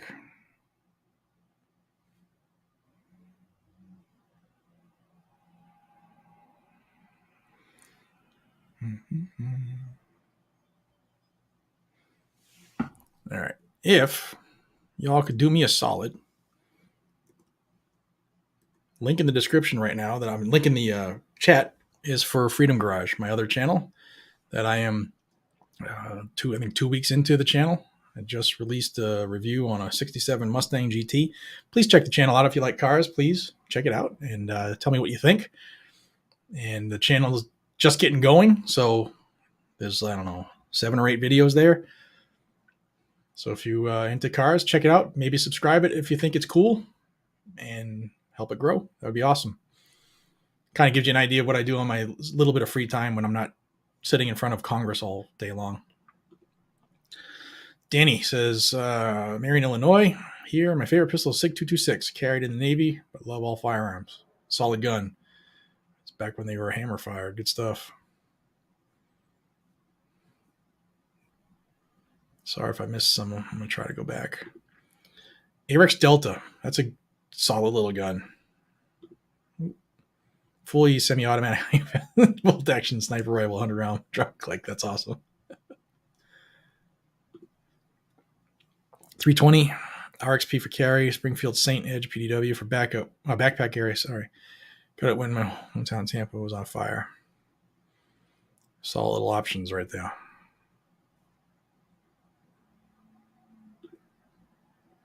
MP Shield Plus, good handgun for small. It is. M&P is a good little gun. I just hate the trigger on the earlier ones. I still just hate the trigger on them, period. I would definitely put in a trigger on them.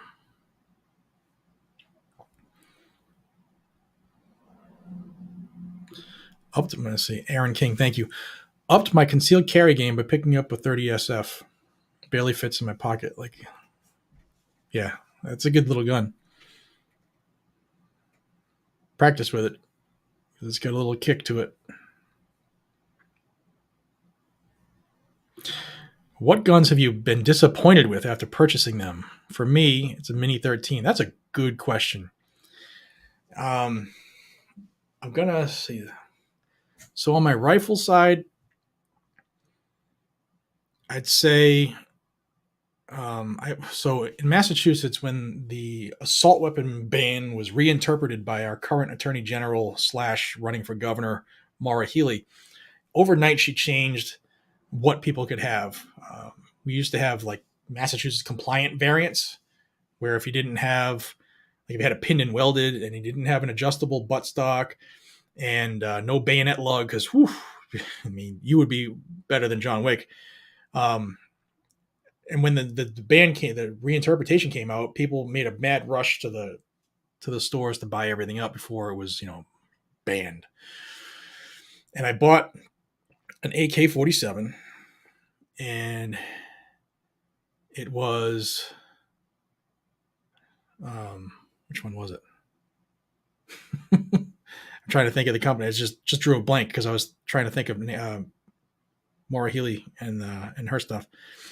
But it's a Wasser 10. Sorry, I don't know where the hell I just went. Wasser 10. I went through and checked all the things you have to check on a Wasser, because there are better opportunities out there for an AK. So I made sure the front side. Checked all the rivets, and I took it out. Honestly, I've had it for so long, untouched. I took it out shooting about 2 months ago for the first time to do some magazine tests, and it broke. It broke the damn gun. This is why you always test your stuff, guys. Always test your stuff. It broke. And I mean, it still fires, but there's a trigger retaining pin, or I don't know all the parts. I'm not really, it's the only AK I have. I'm not good with all the parts. I'm not an armorer for it. But I contacted Brandon Herrera and told him what was going on. And he diagnosed my problem, and I got to buy like an $8 part to fix it. But you know what? I just was pissed off. So it sits there in spite right now in the corner of my safe. I shame it every time I open it up, and maybe I'll buy the $8 part. But that gun disappointed me because it's an AK, right? They're supposed to be run for everything. Nope. So that one disappointed me. Pistols, I'm honestly going to say the 509C, the 509 Tactical. I just thought for what the market it's going for, the compact, smaller carry, maybe smaller handed person, smaller statured person. It's got a lot of muzzle flip on that gun. At least the one I shot. I don't know if the ammo we were shooting was plus P. I don't remember, but I just remember saying to a couple people like, "Wow, this is a snappy gun." And so that one, I guess, would disappoint me as far as what you would think it would be versus the reality of it. Good question. Let's see.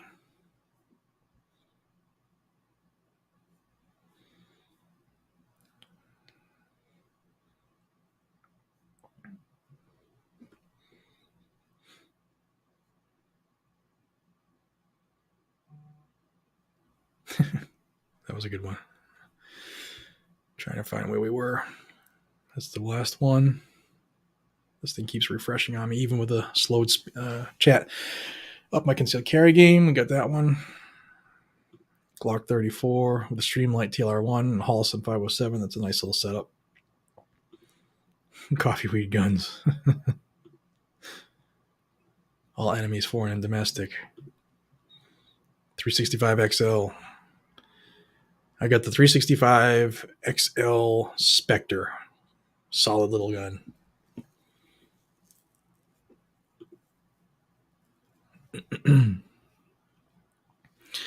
All right, here's a good question if I can find it again. There it is. Hellcat Pro or 43X? I will say 43X. I know the Hellcat has a hell of a following just because I carried Glock for so many years of my life. 24 hours a day, on duty, off duty. Old competitions. 43 is just me because of the grip angle, and it's just still a Glock, so I'm much better. It's easier for me to shoot. Another blunderbuss. 320, you can get a grip for any hand. Although, do you need a grip for any hand? Because before things came out modular and made for lefties have been shooting guns since they were created. I always ask that of my broken-handed friends. Yep, we did that one. ARX, yes, we mentioned that. Good little guns and affordable. Oop.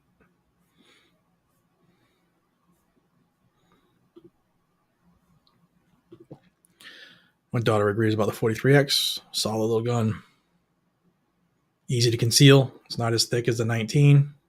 Same dimensions, same basic footprint, but it's thinner. HKM 23 Mod 0 with Knight's armor and suppressor and face suppressor. We can't have those in mass. That's terrible. The Century. Only problem is the mags. Yep.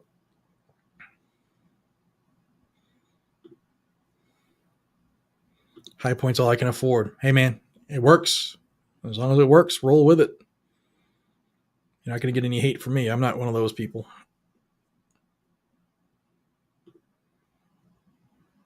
Any chance that AWB cases floating around would affect this bill if passed?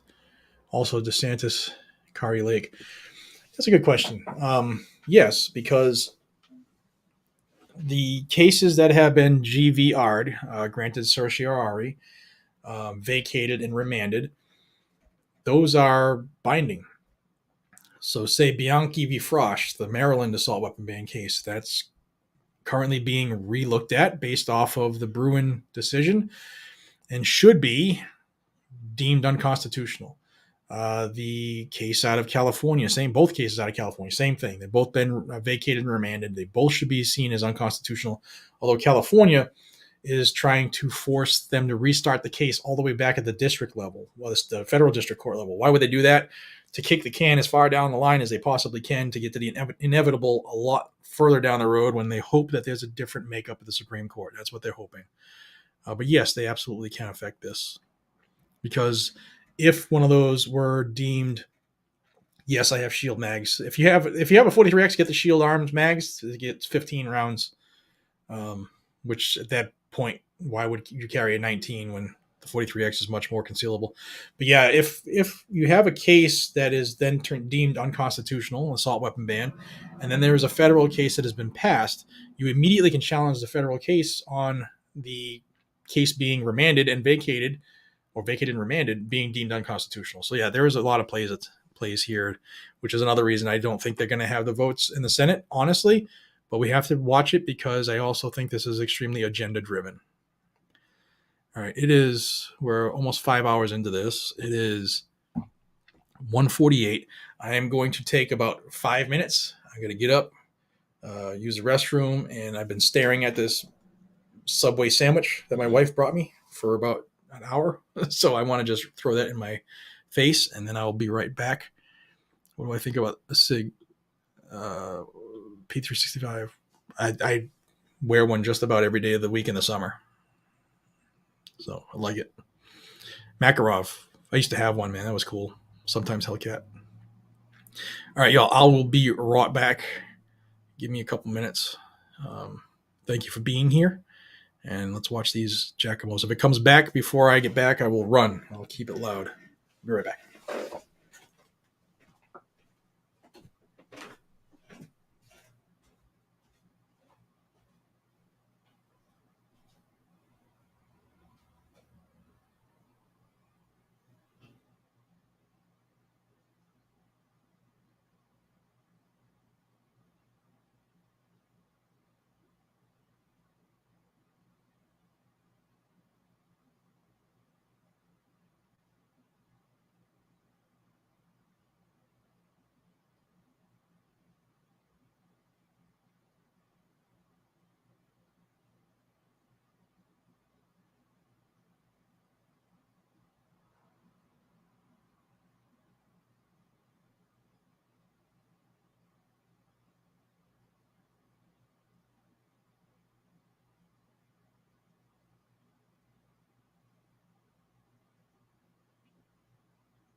Alrighty. All right, y'all. Thanks for understanding that I had to get rid of the coffee and grab some sustenance. I'll try to catch up with y'all. All right, so let's do a little bit of housekeeping here on my end. Excuse me. As you know, I'm a part owner of Blackout Coffee, and my buddy Doc, who's our roaster, is watching. He has started a project to test the interest, to gauge the interest. What the thing is he's trying to do is at Blackout Coffee, we're considering doing a gift crate. And here they come back. Let me get this out quick. That will have 1 year's worth of coffee in it, whether it's K-Cups or a bag. Let me see what he's doing now. This is McGovern. Report to accompany House Calendar Number 93, House Resolution 1302. Resolution providing for consideration of the bill, H.R. 1808. There it is, gun bill. Assault weapons to ensure that the right to keep and bear arms is not unlimited and for other purposes. Referred to the House calendar and ordered printed. All right, guys, this is it. Hit this link down below and like this post. Massachusetts seek recognition. Please. Speaker, by direction of the Committee on Rules, I call up House Resolution 1302 and ask for its immediate consideration. The clerk will report the resolution. House Calendar Number 93, House Resolution 1302. Resolved that upon adoption of this resolution, it shall be in order to consider in the House the bill, H.R. 1808, to regulate assault weapons, to ensure that the right to keep and bear arms is not unlimited and for other purposes. All points of order against consideration of the bill are waived. In lieu of an amendment in the nature of a substitute recommended by the Committee on the Judiciary, now printed in the bill, an amendment in the nature of a substitute consisting of the text of Rules Committee Print 117-60, modified by the amendment printed in the report of the Committee on Rules accompanying this resolution, shall be considered as adopted. All of this is what the bill as amended shall be considered as read. All points of order against provisions in the bill as amended are waived. The previous question shall be considered as order on the bill as amended and on any further amendment thereto to final passage without intervening motion except one. 1 hour of debate equally divided and controlled by the chair and ranking minority member of the Committee on the Judiciary or their respective designees. And 2, 1 motion to recommit.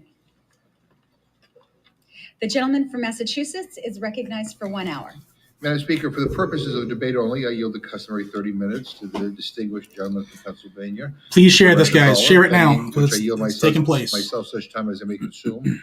During consideration of this resolution, all time yielded is for the purposes of debate only. I ask unanimous consent that all members be given 5 legislative days to revise and extend their remarks. Without objection. Madam Speaker, today the Rules Committee met and reported a rule, House Resolution 1302, providing for consideration of H.R. 1808, the assault weapons ban of 2022, under a closed rule. The rule self-executes a manager's amendment from Chairman Nadler. It provides 1 hour of debate equally divided by the chair and ranking members of the Committee on Judiciary, and provides 1 motion to recommit. Madam Speaker, we have a gun violence crisis in this country. 23 years after Columbine High School, 10 years after Sandy Hook Elementary School, 4 years after Marjorie Stoneman Douglas High School, and just 2 months after Uvalde in Buffalo, the American people are tired of living in fear. They are tired of thoughts and prayers. They are tired of press releases offering sympathy, but no solutions. Last month, the decades-long logjam on passing common sense gun safety bills was broken. President Biden signed into law the bipartisan Safer Communities Act to help keep guns out of the hands of criminals. Why? Because the American people want to see us act. For decades, that hasn't happened. The gun lobby had an iron grip on this place. But now, finally, that is changing. It's changing because the American people are demanding change. And it is time for all of us to listen. We can and must do more, which is why today we are considering H.R. 1808, the assault weapons ban of 2022. Now, I want to be crystal clear for everyone who is watching. This bill is not taking away anybody's guns. Fuck you. This bill is not about taking away anybody's constitutional rights. The Second Amendment gives Americans the right to own guns, but no right is unconditional or unlimited. You have the right to free speech, but you don't have the right to shout fire in a crowded movie theater. You have the right to keep and bear arms, but you don't have the right to own weapons being used to mow people down indiscriminately. Rights come with responsibilities, and we have a responsibility to try and stop mass shootings. As members of Congress, we have a duty to weigh the rights of gun owners with the very first right mentioned in the Declaration of Independence, the right to live, the right to not get shot at school or at a place of worship or at a concert. It takes zero courage to hide behind the Second Amendment and not debate the merits here. What takes courage? Standing up to the gun lobby, putting people over politics. That takes courage, and that is what we are doing here today. Rounds that come out of assault weapons are traveling up to 4 times faster than out of a handgun. They are traveling at incredible speed and inflict immense damage on people's bodies. When combined with high-capacity magazines, they are designed to kill as many people as possible, as quickly as possible.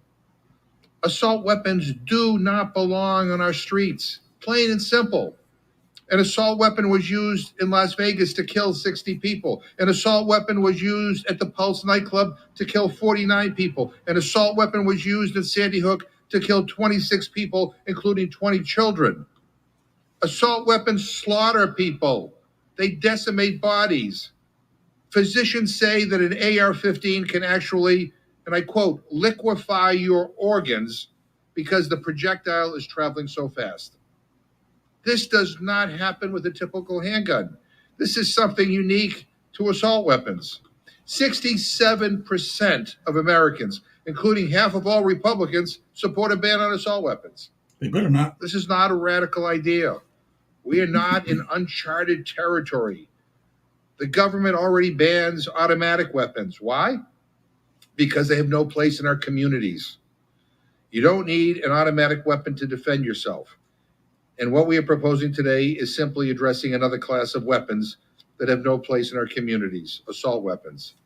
You know, the 1994 assault weapons ban was associated with a 25% drop in gun massacres and a 40% drop in fatalities.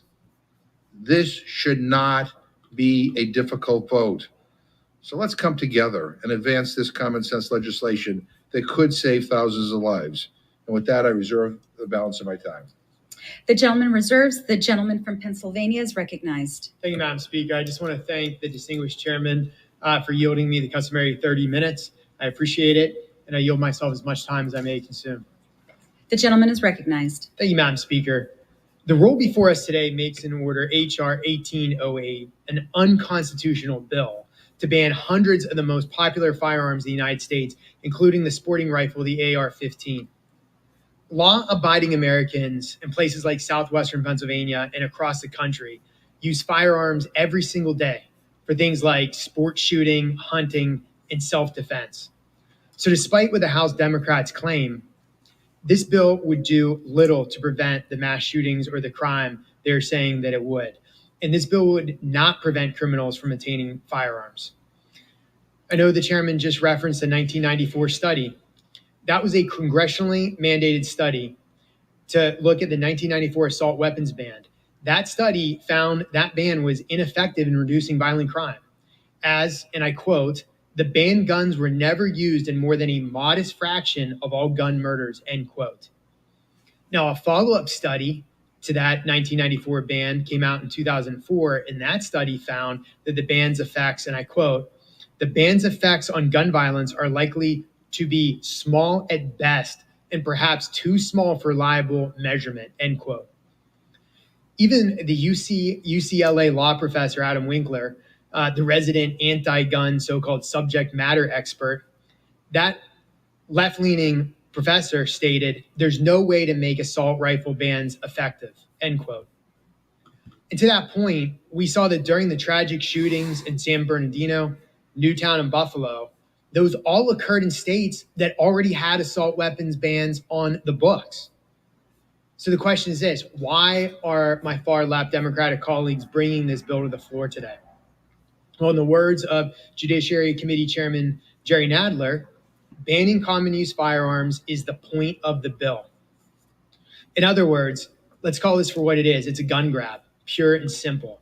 This bill is not about public safety.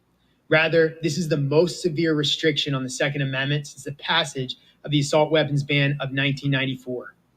It would turn an American lending a firearm to a friend to go hunting into a criminal. I urge my colleagues to oppose this rule, and I reserve the balance of my time. The gentleman reserves. The gentleman from Massachusetts is recognized. Thank you, Madam Speaker. You know, the gentleman talks about statistics. Let's talk about statistics. 30% of shootings in recent history have involved guns that were banned under the now expired 1994 assault weapons ban. 13 killed and 23 injured at Columbine High School in Littletown, Colorado. The attackers used an assault weapon. 27 killed and 1 injured at the elementary school in Newtown, Connecticut. That was in December 2012. The attacker used an assault weapon. 49 killed and 53 injured at the Pulse nightclub in Orlando, Florida. June 2016, the attacker used an assault weapon. 58 killed and 887 injured at a country music festival in Las Vegas in October 2017. The attacker used an assault weapon. 17 killed and 17 injured at a high school in Parkland, Florida, February 2018. The alleged attacker used an assault weapon. I could go on and on. 23 killed and 26 injured at a Walmart in El Paso, August 2019. The attacker used an assault weapon. 10 killed and 1 injured at a grocery store in Boulder, Colorado. Mark used an assault weapon. I ask unanimous consent that this be entered into the record. Without objection. I now yield 2 minutes to the distinguished gentleman from North Carolina and a member of the Rules Committee, Ms. Ross. Is recognized. Thank you, Madam Speaker. I represent a southern state. Many of my constituents are responsible law-abiding gun owners, and I support their ability to exercise their Second Amendment rights. Contrary to what opponents of this legislation continue to claim, this bill will allow current law-abiding gun owners to keep all of their guns. It simply prevents future sales of assault rifles. And let's be clear, assault weapons are designed to kill as many people as possible, as quickly as possible. They're not designed for recreation. They're designed for combat. It's incredibly irresponsible to allow people without specialized training to possess these weapons. And Madam Speaker, when assault weapons are used in mass shootings, an average of 6 times as many people are shot as in other mass shootings. In 2022, there have already been 24 school shootings. The deadliest in Uvalde, Texas, involved assault weapons. But if my friends across the aisle are not convinced of the need to protect our children, perhaps they will be convinced of the need to protect the police. According to Violence Policy Center, 1/4 of law enforcement officers killed in the line of duty in 2016 were killed by an assault weapon. After the assault weapons ban expired, the proportion of large capacity magazines equipped guns used in murder of police increased by 30%. These weapons belong with our military, not on our streets or in our schools. I urge my colleagues to support the rule and the bill, and I yield back. The gentleman reserves. The gentleman from Pennsylvania is recognized. Thanks, Madam Speaker. This false equivalency between an AR-15 and a so-called weapon of war just shows the ignorance of my friends across the other side of the aisle. An AR-15 is not an M16. An M16 has numerous functions: safety, 3-round burst, semi-automatic, and fully automatic. An AR-15 has there's no such setting as the 3-round burst and the fully automatic. So this false comparison between a so-called weapon of war and what we would describe as a sporting rifle, again, shows the lack of understanding about these platforms. Additionally, the AR-15 is by far the most popular sporting rifle in the United States. There's over 20 million that are in possession of Americans right now. But while we're talking about statistics, a 2020 FBI study shows that there are more murders committed with knives, clubs, and fists than with firearms. Also, when you're looking at firearm deaths, just in the year 2020, both the CDC and the FBI reported that over half of these firearm-related deaths were suicides. So let's just be clear when we're talking about the statistics. And if you're breaking down those studies, you can look at 2020, where 59% of murders were committed by handguns.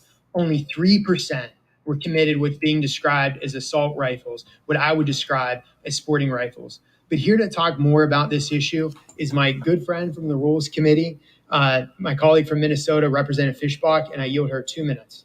The gentlelady is recognized. Thank you, Madam Speaker, and I thank my colleague from the Rules Committee for providing me the time to speak. Madam Speaker, my colleagues are proving yet again that they want to strip law-abiding citizens of their Second Amendment rights. The latest so-called assault weapons ban is unconstitutional and will impact other aspects of American life. This bill would end the sale of some of the most popular rifles sold in America today, impacting the sporting industry and all of those who rely on it for their livelihood. This bill will have an impact in ways even the supporters of the bill don't understand. For example, under this law, stabilizing braces for pistols would be outlawed. Despite what some of my colleagues have said, stabilizing braces are not bump stocks and will not turn a pistol into an assault rifle. Stabilizing braces are used by hunters with disabilities, including many of our disabled veterans, to help them safely hunt with pistols. Not only is this bill an assault on our constitutional rights, but the loss of the revenue from the sales of these firearms will also have a devastating effect on the federal aid to Wildlife Restoration Fund, which helps states pay for environmental conservation efforts. The bill provides no alternative for how to make up for this severe decrease in conservation funding. Democrats are no longer disguising their radical agenda to ban guns and do away with the Constitution's Second Amendment. My colleagues from the other side have said that they will do everything they can to ban guns in this country, even to the point of packing the Supreme Court to make it happen. Everyone who thinks this bill is not a step in that direction is kidding themselves. This is yet another attempt from the left to strip law-abiding citizens of their Second Amendment rights, and I oppose this bill and the rule. Thank you. The gentleman reserves. The gentleman from Massachusetts is recognized. Just respond to the gentlelady by saying that the manager's amendment adds language to make clear that devices used to make hunting accessible to everyone, especially our disabled veterans, are not affected by this legislation. This provision also makes sure the gun industry cannot exploit legitimate accessibility devices to make firearms especially deadly for mass shooters, as has occurred in the past when bump stocks were claimed to be an accessibility accessory, but used to inflict horrible mass violence in the 2017 Las Vegas shooting Never that said killed that. 60 and injured more than 400 people. And I want to say to the gentleman from Pennsylvania, I didn't use the words weapon of war in my opening statement, and I certainly know the difference between an automatic and a semi-automatic weapon. But if that's the argument you want to have, bring that to the parents whose children were lost in Uvalde, who were mowed down by an AR-15. And as I pointed out in my opening statement, these weapons actually decimate bodies. Physicians say that an AR-15 can actually liquefy your organs because the projectile is traveling so fast. As the gentleman may recall, DNA samples had to be gathered from those children who were murdered because their bodies were unrecognizable. So, I mean, come on. This is about saving lives. And so I appreciate that. I now yield 2 minutes to the gentleman from Texas, Mr. Daigle. The gentleman is recognized. Weapons of war are designed for war. They're designed to kill as many people as possible, as quickly as possible. Our country is exceptional in making these weapons of war, these assault weapons, available in the civilian sector. And we have quickly, because those weapons are easier to qualify for than getting a driver's license, they're easier for a teenager to get than to buy a beer. Because we've done that, we've turned our churches, our schools, our shopping centers, our entertainment venues, almost any place, into a battleground with one massacre after another. There is no Second Amendment right to own a machine gun, which has been banned in this country since, I believe, the 30s. But if you talk about rights, how about the rights of those little children in Uvalde to live? The rights of those families to be whole. They have rights also. And that's what we're about protecting today. I think that we just cannot continue to live like we have been living in the shadow of fear, a terrible kind of American exceptionalism, where we are horribly exceptional to the amount of dead children gunned down in their best tennis shoes after end of the school year celebrations, of young parents having to bury their still younger little children, where we are the exception in how many congregants die where they are massacred in their churches or in their temples, where we are the exception, the outlier in how many gruesome bullet-ridden bodies our doctors see month after month. And God help us, because Texas has been among the worst, from El Paso to Uvalde to across the center of the state to the Houston area. Murderers, massacres with assault weapons, where one family after another grieves. The gentleman's recognized. Texas children right now have no reality as they will soon be returning to school. than to duck and cover and learn new exercises. We can do something about that. And banning assault weapons is the most critical issue in doing that. Not the kind of weak, modest measure that will never change things in Texas that we passed earlier in the year, since it's dependent on the Texas legislature, but a direct effort to limit the access to assault weapons that are weapons of war that kill and kill and kill, that make us exceptional in quite the wrong way. I yield back. The gentleman reserves. The gentleman from Pennsylvania is recognized. Thank you, Madam Speaker. I just wanted noted that the gentleman from Massachusetts said that no one on his side is describing these weapons as quote unquote weapons of war. And then the gentleman from Texas, the first thing he said was that AR-15s are weapons of war. So we need to understand that when the left and when radical Democrats are describing AR-15s as quote unquote weapons of war, and as the gentleman from Texas just said, machine guns, they're doing two things simultaneously. Number one, they're showing their absolute ignorance for how these platforms operate. And two, they're deliberately trying to mislead the American people on what these platforms do.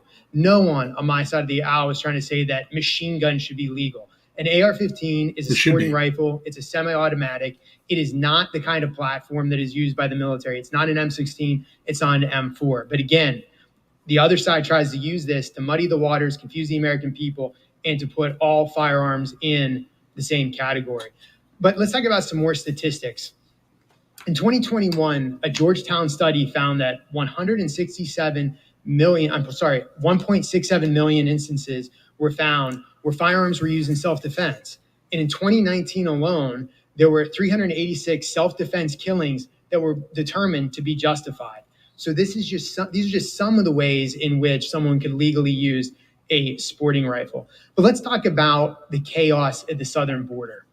Since Joe Biden took office, over 3.1 million illegal immigrants have been apprehended at the southern border. And that includes 56 illegal immigrants who are on the terror watch list.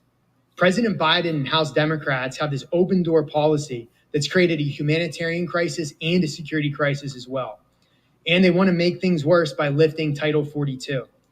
Republicans know border security is national security. That's why if we defeat the previous question, I will personally offer an amendment to the rule to immediately consider H.R. 471, the Pause Act of 2021, to enforce Title 42. Madam Speaker, I'd ask unanimous consent to insert the text of my amendment in the record along with any extraneous materials immediately prior to the vote on the previous question. Without objection. Thank you, Madam Speaker. Here to explain the amendment is my good friend from the great state of Texas, Representative Chip Roy, and I yield him 3 minutes. Hey, Chip. The gentleman is recognized. Thank the gentleman from Pennsylvania. I appreciate his leadership on this matter. And yeah, we shouldn't be talking about disarming the American people when it is my colleagues on the other side of the aisle that are leaving the American people exposed to dangerous cartels and dangerous narcotics flying to our communities and dangerous criminal gang members and criminals that are coming in and harming the American people, including people that are affiliated with terrorist countries and organizations. And my colleagues on the other side of the aisle don't seem to care a whit about that. Yesterday, Mayor Bowser is all upset because 4,000 people have been bused to D.C. from Texas since April. 4,000 people. You know how many people were apprehended in Texas yesterday? About 4,000 people. Welcome to the party, because that's the reality of what we're dealing with at our southern border. And virtually all of the people being apprehended are being released into the United States under notice to appear or parole. There is only one barrier to all being released, and that is the use of Title 42 during a pandemic. Now, I notice a number of the staff, a number of the folks on the other side of the aisles, people that are still masked. We still are under emergency declarations, and yet we're going to allow people to flow into this country, and we're going to remove the one last vestige of security that this administration remotely will actually look at and use, Title 42 at our border. They're building facilities to process more people to release them into the United States. Mayor Bowser wants to complain and then call out the National Guard because 4,000 people were shipped from Texas to D.C. This 4,000 that Texas gets on a daily basis. Again, welcome to the dang party. And you know what? You know what you're not talking about, my colleagues on the other side of the aisle? The 73 human beings caught in a stash house in Washington, D.C. this week.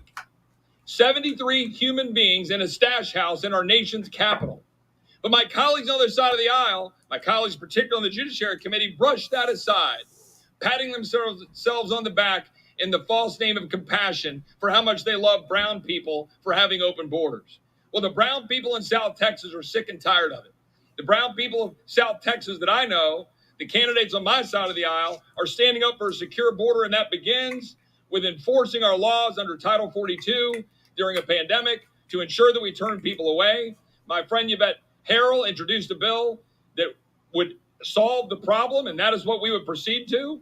We have a discharge petition that would unleash that bill. I welcome any of my colleagues on the other side of the aisle to join that discharge petition, perhaps particularly if you're in a tough race. You might want to be able to go home and say that you actually care about a secure border. But what I'll tell you is that we should be moving to secure the border of the United States rather than fooling the fool's errand of unconstitutional taking of the American Second Amendment rights. I yield back. Y'all like and subscribe. The Like and gentleman share this, reserves. please. The gentleman So from more people will know. Massachusetts is recognized. Thank you, Madam Speaker. Let me just say something to my friend from Pennsylvania. Maybe it's true that the military doesn't use AR-15s, but I will say to the gentleman that mass shooters do. And we saw what an AR-15 could do in Uvalde. We saw what it could do in Buffalo. And I just remind people, when you have these kind of debates, the people are watching. The parents who lost their children in Uvalde, they're watching. People who've lost loved ones to mass shootings all around this country are watching.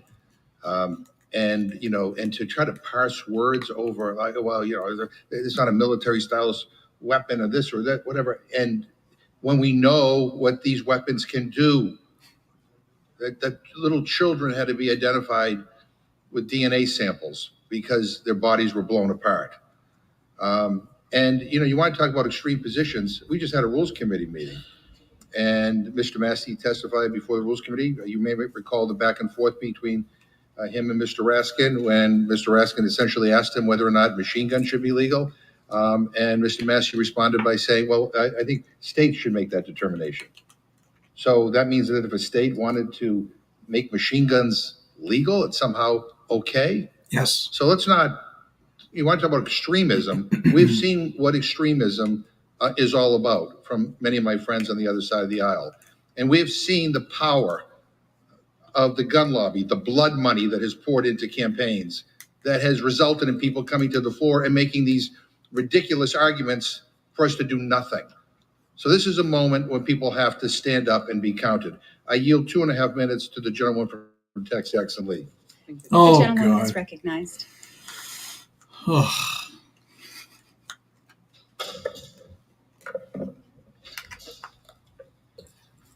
I thank the gentleman. We can see the lengths that Democrats have gone to simply try to save lives. Pander. John Lewis, we said on the floor of the House, not regarding what would happen to us personally after Parkland, and literally said, you have got to do something. As John Lewis said, never give up, never give in, never give out. The moral authority of this Congress. We failed because my friends on the other side of the aisle just could not see the carnage and bloodshed that happened to Parkland or Sandy Hook and elsewhere. Now we have in the backdrop El Paso. We have Uvalde. And I repeat myself, going there days after that tragedy and literally hugging crying 9-year-olds who should be in the playground, who are crying because of their lost and deceased friends. And the story that is so powerful, 2 of them, one that bled to death and one that smeared themselves with blood to live. Do we now stand in the way of stopping carnage and bloodshed? And my good friend that I've done a lot of things with, M4, M16, are weapons of war if I have the correct numbers, and I believe I do. You can pontificate about that. But frankly, the language is assault-style weapon. That's what it is. And assault-style weapons still do not belong in civilians' hands. because the munitions that are used in war, when soldiers can't even bring their weapons of war home when they are off duty or coming home to see family members or traveling as a civilian, it is because they are killers. And that is what killed those children in Parkland, Highland. That's what killed them in Uvalde, in Buffalo. That's what killed these people in El Paso. And in the hands, in some instances, of white supremacists. But let me be very clear, as I thank Mr. Cicilline for this legislation. He prohibits those possession. Many of them are grandfathered in. And I wish somebody would read the bill. These are weapons already grandfathered in. Don't frighten the American people. What is most frightening are the parents who are outside these doors. Expired. Minute. The gentlelady is recognized. I thank the gentleman. What is really frightening is that parents who are outside these doors are asking the question, what are we doing? And I would say the families in Buffalo, where the theme was replacement theory, or these little babies, where is your heart in a reasonable bill that prohibits the sale, manufacture, transfer, possession of semiotic assault weapons and large capacity ammunition, feeding devices subject to grandfathering provisions, but in actuality allows the possession of any semiotic assault weapon lawfully possessed on the date of enactment? How much fairer can we get? I only ask my colleagues to stop pontificating to us like we know less than you when it comes as a civilian, that there are weapons of war that our military have, and there are assault style weapons that are in the hands of citizens on the streets of this country, and they adapt the same munitions, because the individual in Uvalde had 350 pounds. I yield back. Let us vote for the rule and the underlying bill. I yield back. Dumbass. The gentleman reserves, and I'd like to remind the members to please direct their comments to the chair. The gentleman from Pennsylvania is recognized. Thank you, Madam Speaker. Look, I have a lot of respect for my colleague from Texas, but when the question is asked why service members can't bring their M16 and their M4s home, it's because those are fully automatic weapons. They are not AR-15s. The gentlelady actually answers her own question.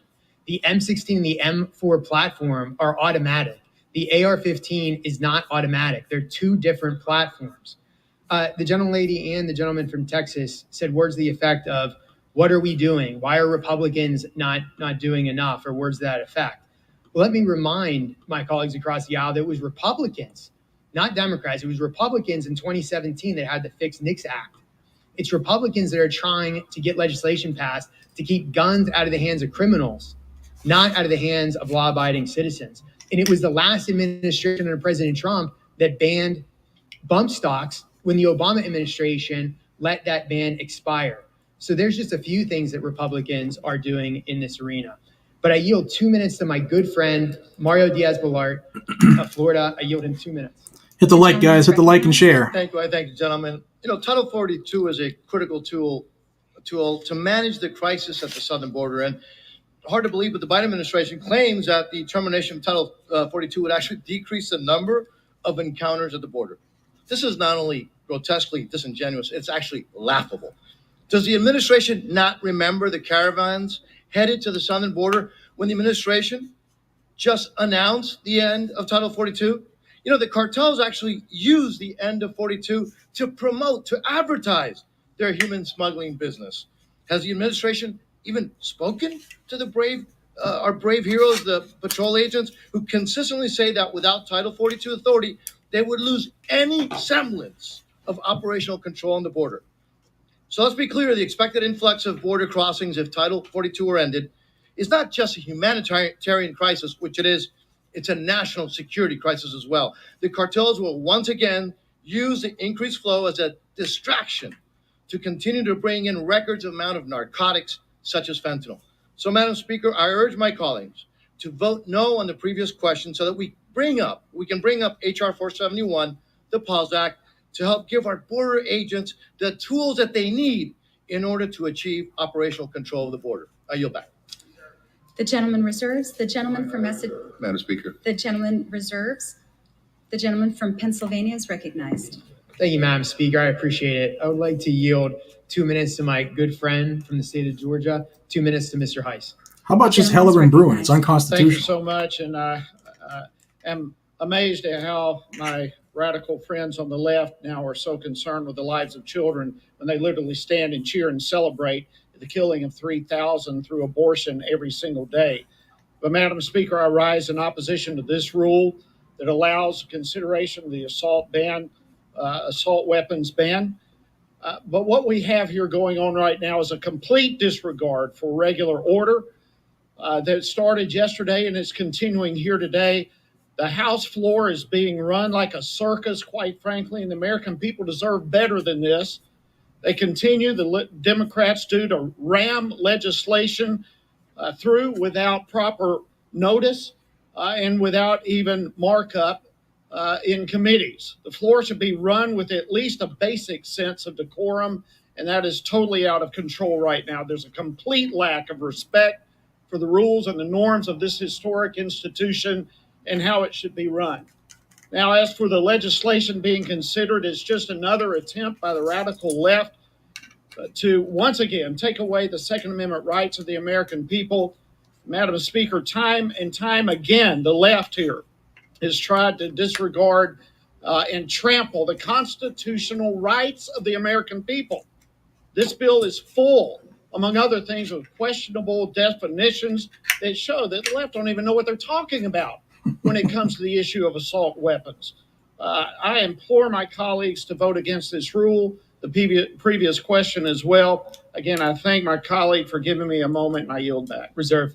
The gentleman reserves. The gentleman from Massachusetts is recognized. Yeah, Madam Speaker, briefly, maybe the gentleman hasn't been paying attention to what's been going on around here, but this bill actually had a hearing, had a markup, 14 hours in the Judiciary Committee. The text has been available 72 hours in advance. The manager's amendment was made available on Tuesday night. I mean, I don't know what the heck he's talking about, but anyway, I reserve my time. And reserves. The gentleman from Pennsylvania is recognized. Thank you, Madam Speaker. I'd like to yield 2 minutes to my good friend from Georgia, Representative Marjorie Taylor Greene. The gentlewoman is recognized. Thank you. Now, while we're here debating about an assault weapons ban so that the chairman of the Judiciary Committee can campaign when he goes back home, which is really odd because in that district, in that area of New York, they don't seem to be suffering from as much crime as the rest of New York, where people really do need guns to defend themselves, or maybe the rest of America, or like Atlanta in my home state of Georgia. And I will tell you something right now. I thank God for AR-15s because there have been a lot of people that have saved their own lives and defended others. And I'll remind you of a few. How about an 8-month pregnant woman who saved her husband and daughter's life from home invaders who were trying to kill them? Thank God she had an AR-15. Let me remind you of a man that had an AR-15 that was able to defend a church from a mass shooter who killed 26 people in the First Baptist Church in Sutherland Springs, Texas. Thank God for his AR-15. Let me explain something to my Democrat colleagues. You can pass as many gun control laws as you like, but no one will stop a murderer. No one is going to hand over a gun who has murder in their heart. Do you think that your gun control laws are going to cause criminals to come running to hand over the AR-15s that they possess? Yep. No, I don't think so. So if you're concerned about protecting Americans and saving lives, stop voting to kill babies up until the day of birth. Care about those children and their body parts, and then do something about all the crime all over America that are affecting every single day Americans. How about our border? How about our border being overrun with drugs and fentanyl and human trafficking? Do you care about those people, those migrants who are dying on the way because of your policies of open borders? Oh, no, it's not the gun that is the problem. It's the policies. And it's the policies that you're pushing right now that are hurting Americans and causing our country to not be safe. Expired. Thank you. Reserve. The gentleman reserves. Members are again asked to remember to direct their comments to the chair. The gentleman from Pennsylvania is recognized. Oh, I'm sorry, Massachusetts. My apologies. I'm going to reserve. The gentleman reserves. The gentleman from Pennsylvania is recognized. Thank you, Madam Speaker. Whether it's Pennsylvania or Massachusetts, there's still two great commonwealths, right? Madam Speaker, I have no further speakers at this time. I yield myself the balance of the time we have left for my closing. The gentleman is recognized. Thanks, Madam Speaker. I'm incredibly disappointed, but unfortunately not at all surprised that once again, we're considering legislation that will do nothing more than penalize law-abiding citizens while doing absolutely nothing about the root cause of gun violence. We know from history, we know from numerous studies that I've talked about today, that assault weapon bans do not work. So why is this bill coming before us today? It's just the latest in the House Democrats' never-ending attack on America's Second Amendment rights. I therefore urge my colleagues to vote no on the previous question, no on the rule, and I yield back the balance of my time.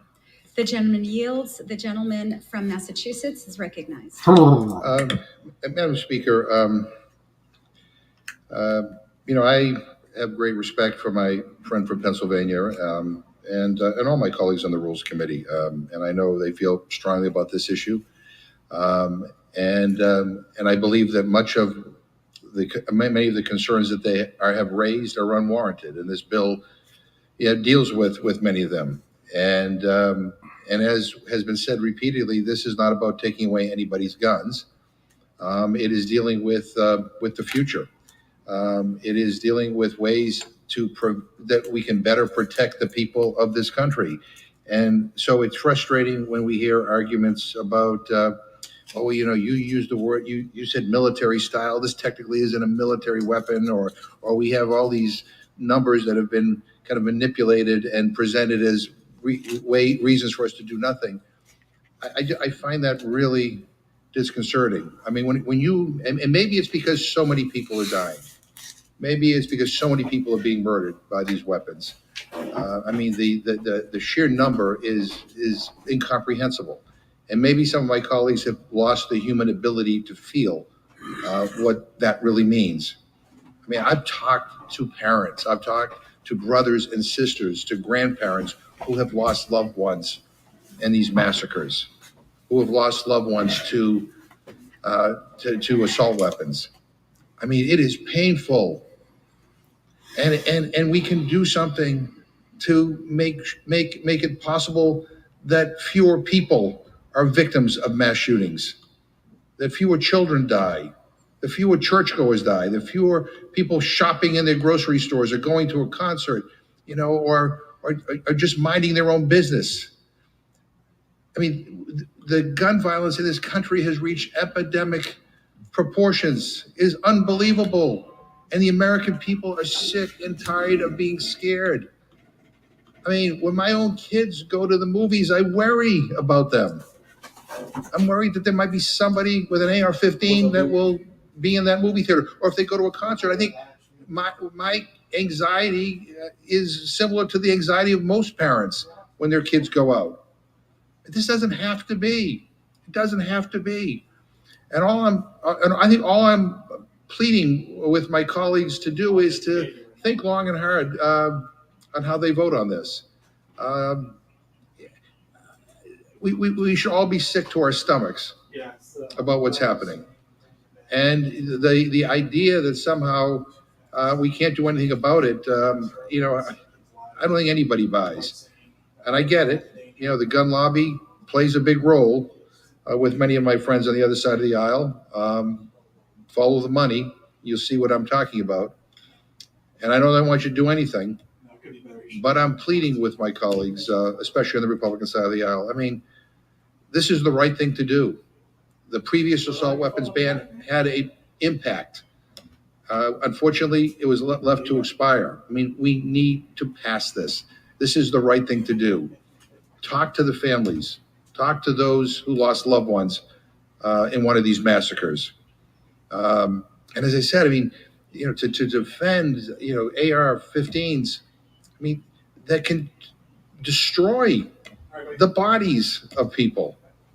I remind you that the children in Uvalde, many of them had to be identified by DNA. I mean, at some point, we have to say enough is enough. At some point, we have to turn our words into action. And I'm hoping and praying that this is the day. So I urge all my colleagues to vote for the rule and vote for the previous question. I yield back the balance of my time, and I move the previous question of the resolution.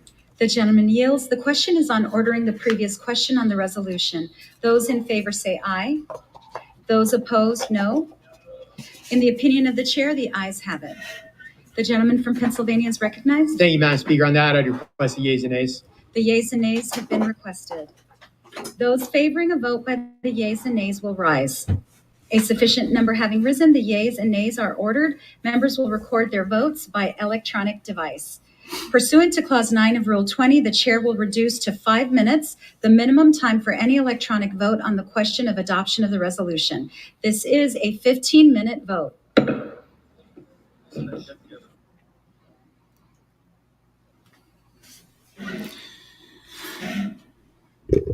Anybody else get frustrated? Anybody else have their organs liquefied by listening to some of this?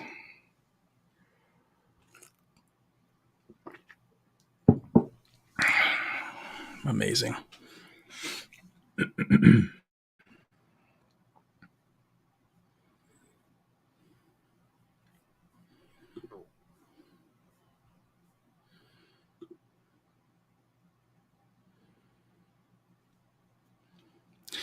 So I want to address the grandfathering thing. It was brought up to me by 3 or 4 people in the last few days. We went over that, and some of y'all weren't here from the beginning. It's over 10,000. Please hit the like button and share it so that people can see what's going on. We still have another gun bill after this. There's a grandfather clause in this. It's not going to necessarily. This is the left's point. Okay, so take that first. This is the left's point. Where it's a grandfather, you can keep your gun. Not taking your guns. What it's going to do is take guns away from the next generation and the ability to purchase them after said date. So they're trying to get off on the fact that, we're not taking anybody's guns. We're not doing anything. Your Second Amendment is just fine.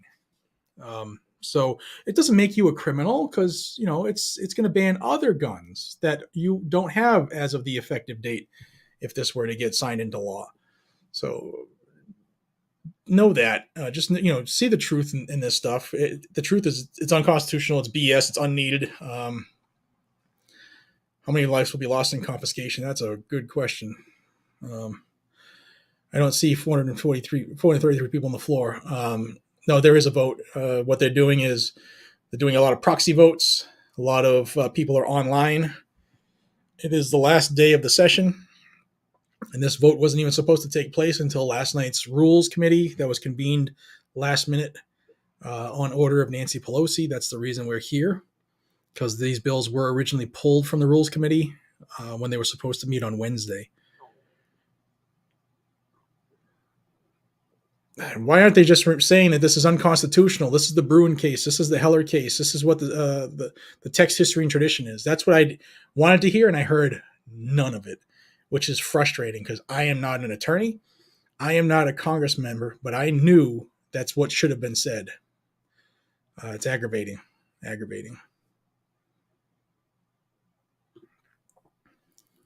Politicians are sure clowns. They really are clowns, man. 1302 is the resolution that brought forth 1808 today. So they're changing the numbers because 1808, if it were put through as is, would have to.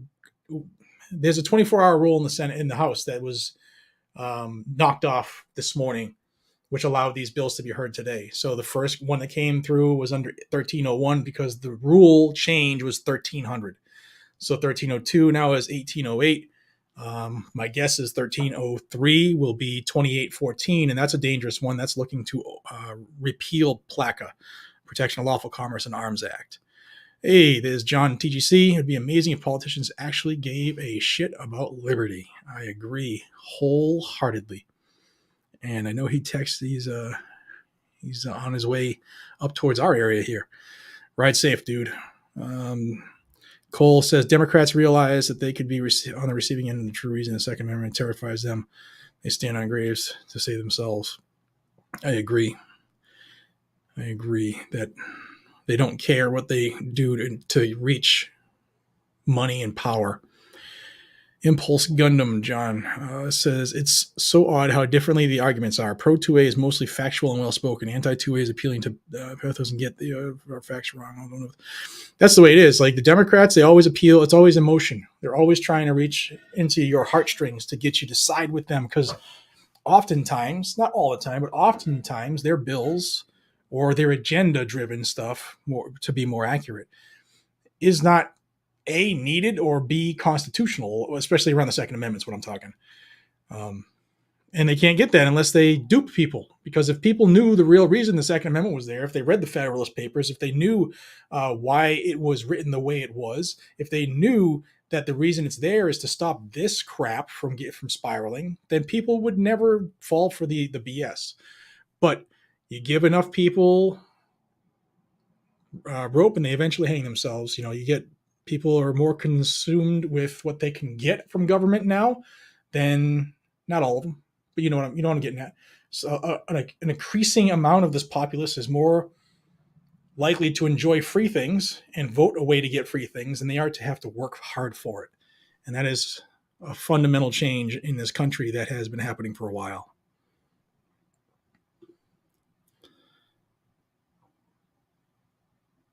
Yes, this is, so I just went over that. So this is 1808. That's what we were just listening to, was them debate the assault weapon ban.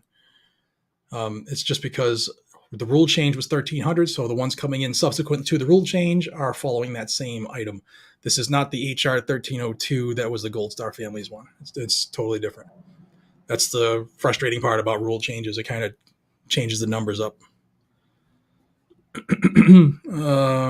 Reaper, been listening while I apply for a better job. I might need to take a smoke break here in the Democrat BS. Made my blood pressure spike.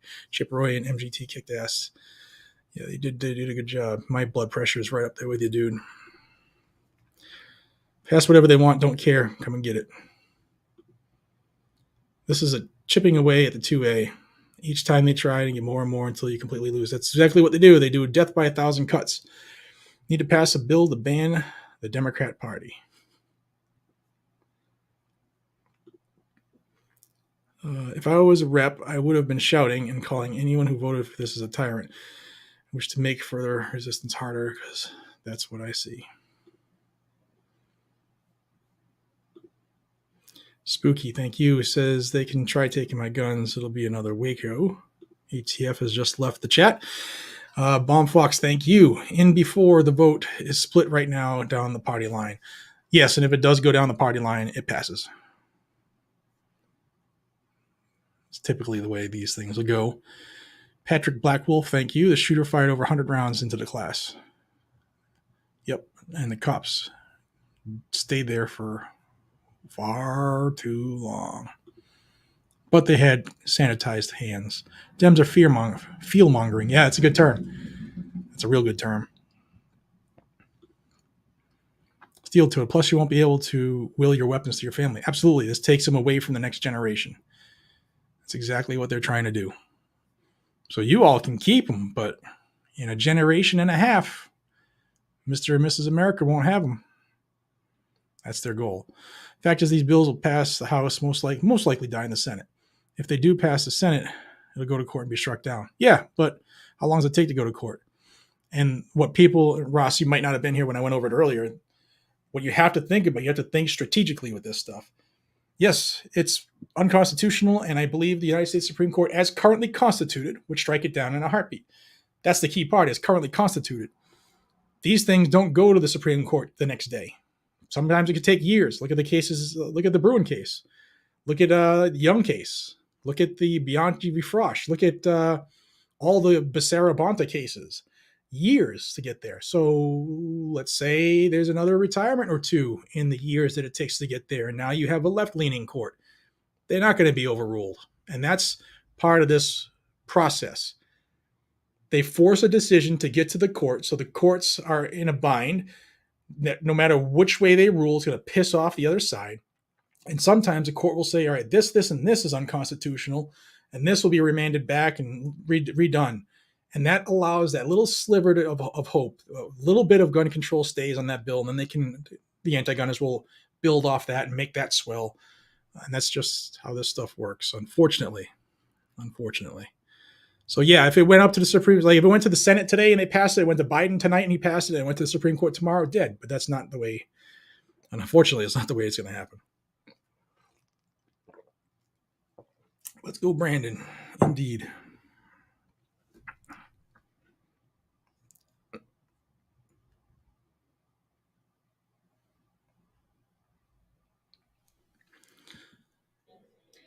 For what purpose does the gentlewoman from Michigan seek recognition? As the member designated by Ms. Tlaib and Ms. Omar, I inform the House that these members will vote aye on the previous question. So it's proxy votes. That's just because Tlaib and what's her face aren't cool enough to actually be in the chamber. Yeah, that's a good point. So what Steve says here in Massachusetts, grandfathered firearms, which can be transferred, although under this bill they can't be. But Massachusetts, this is they allowed you to transfer or have pre-ban guns, and ARs is $3,000. Glock 12-year-old pistols. I'm sorry. Speaker person, as a member designated by Mr. John Carter, Mr. Troy Nails, and Ms. Kay Granger, text, I inform the House that they will all vote no on the previous question. So pre-ban Glocks go for like $800-900. Madam Speaker, as the member designated by Mr. Taylor from Texas and Ms. Maliatakis from New York, I inform the House that they will vote no on previous question. I'm just turning down the proxy votes. A pre-ban like Gen 1, 2, or early 3 standard capacity magazine, they go for about $120 for a tube of plastic with a spring. That's what these things force. Madam Speaker, as the member designated by Ms. Sewell of Alabama, I inform the House that Ms. Sewell will vote yes on the previous question. Cicilline, he's a dick.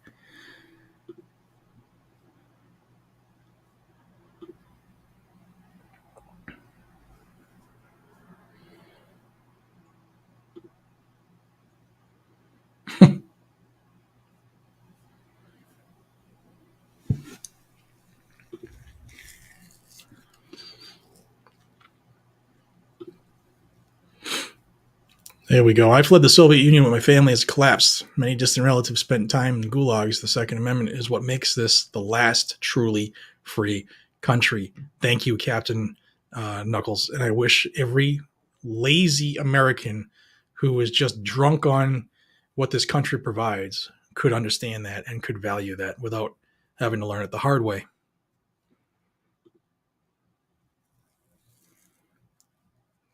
We've gone over that. It's going to pass the House.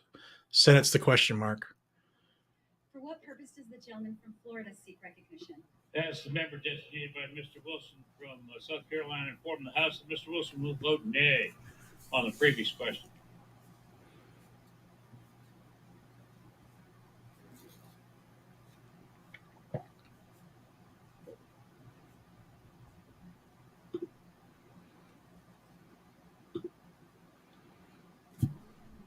This could be big. State noncompliance.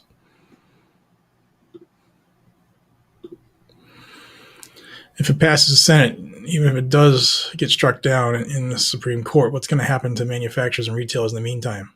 They'll just get more lucrative government contracts, would be my guess. I mean, they were just in the Oversight Committee saying, "Oh, we're not for abolishing the ATF," so they'll just continue to provide weapons for governments.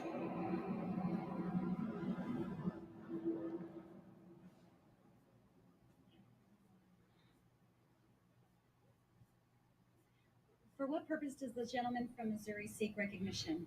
Member designated by Mr. Crawford of Arkansas, inform the House that Mr. Crawford will vote no. Spot on, Brock. WW Brock, spot on.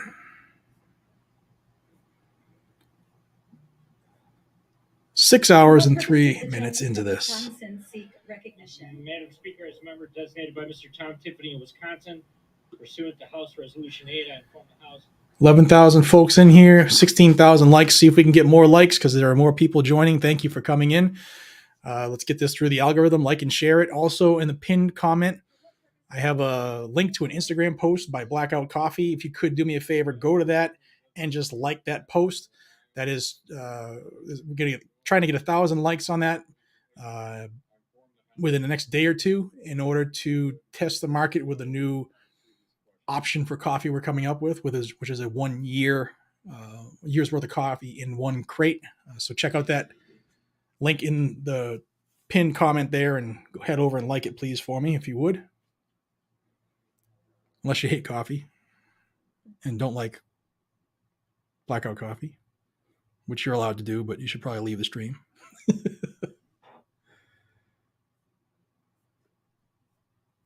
what purpose does the gentlewoman from New Hampshire seek recognition? Madam Speaker, as the member designated by Ms. Craig, Ms. Stevens, Ms. Bustos, Mr. Blumenauer, and Mr. Ryan. Can they repeal it? No, because it has to be signed in by a president, and Bobo will never do that. They could forward the bill, they could pass the bill, but short of enough to override a presidential veto, it's not happening.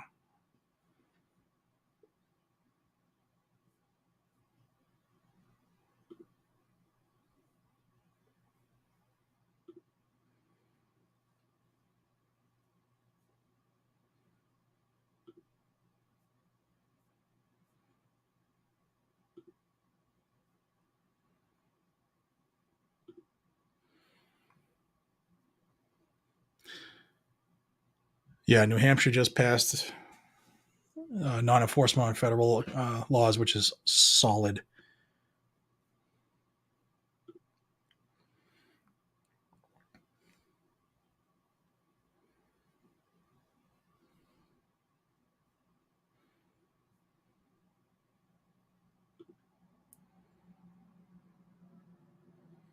Yes.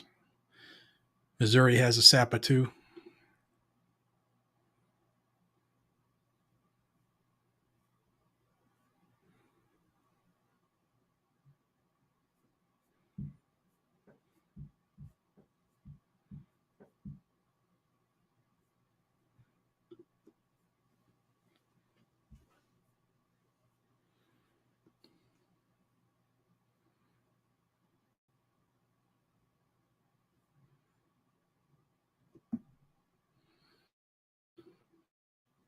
Nah, bro, I'm going to answer the questions. Sorry if you don't like it. And if that's you're talking about me, if not, my apologies. But there's no need to listen to dead air or people proxy voting. For what purpose does the gentleman from Colorado seek recognition? Madam Speaker, as the member designated. Rules change, that's why. Ms. Moore, Mr. Caston, Ms. Bass, Mr. Evans, Mr. Burfus, McCormick, and Ms. Strickland. I inform the House that those 8 or 9 members will vote yes on the previous question.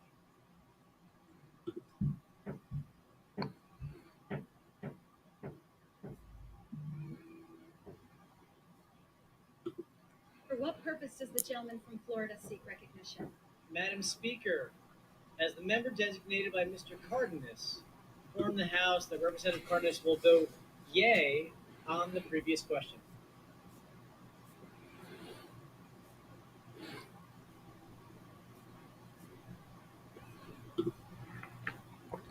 Thank you, A.K. Simmons. Appreciate you.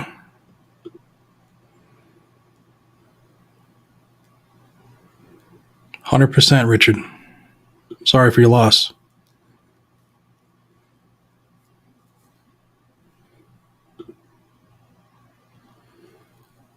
Thank you, David.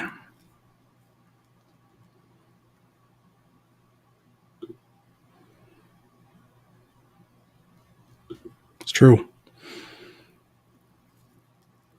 Thank you, Chad. Appreciate you. Does the gentlewoman from Georgia seek recognition? Designated by Mr. Bob Good of Virginia, I inform the House that Mr. Good will vote nay on the previous question. Bandit, this is the AWB.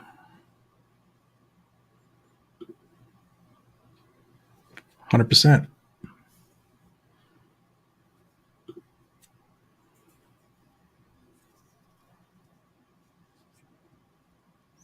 You're right, Nolan.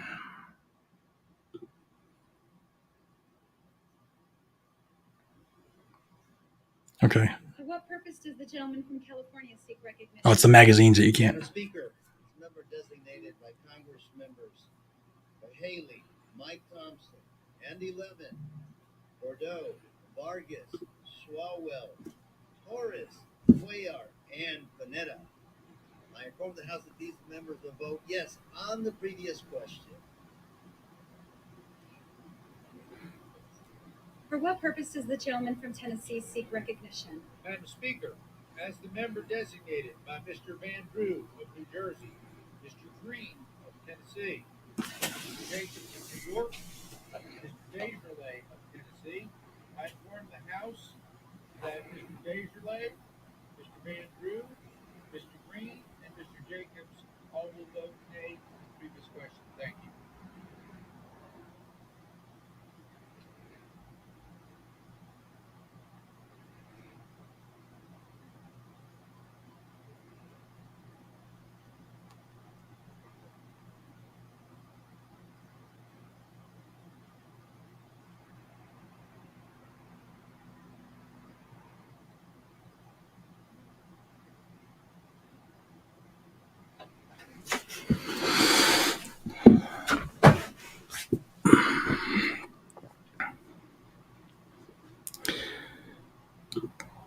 For what purpose does the gentleman from Louisiana seek recognition?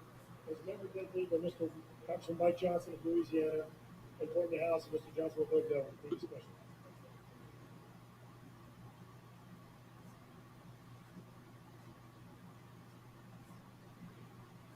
Does the gentleman from Georgia seek recognition? Madam Speaker, as the member designated by Ms. McCaff of Georgia, Take your mask off, clown. Ms. 8, I inform the House and the staff that McCaff will vote yes on the previous question.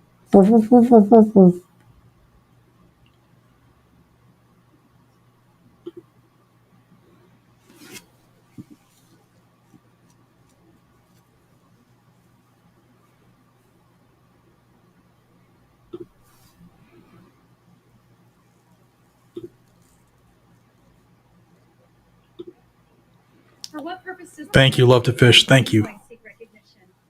Madam Speaker, as a member designated by Ms. Glenn Rochester, Mr. Beasy, pursuant to House Resolution 8, I inform the House that Ms. Glenn Rochester, Mr. Beasy will vote yes on the previous question. Yes, the mag ban is grandfathered as well.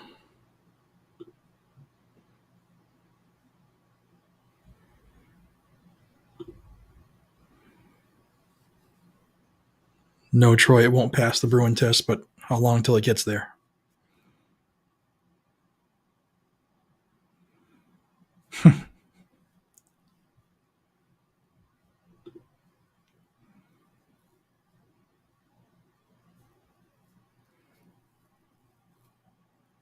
Does the gentleman from Michigan seek recognition?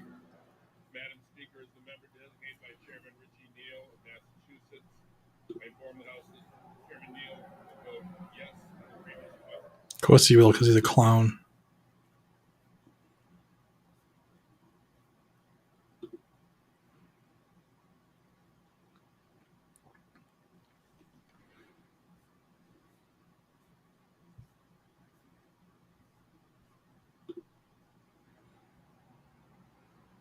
Purpose does the gentle lady from Missouri seek recognition? Madam Speaker, as member designated by Mr. McHenry of North Carolina, Mr. Guthrie of Kentucky, and Mr. Barr of Kentucky, I inform the House that Mr. McHenry, Mr. Guthrie, and Mr. Barr will vote nay on the previous question. 1808 is 1302 now.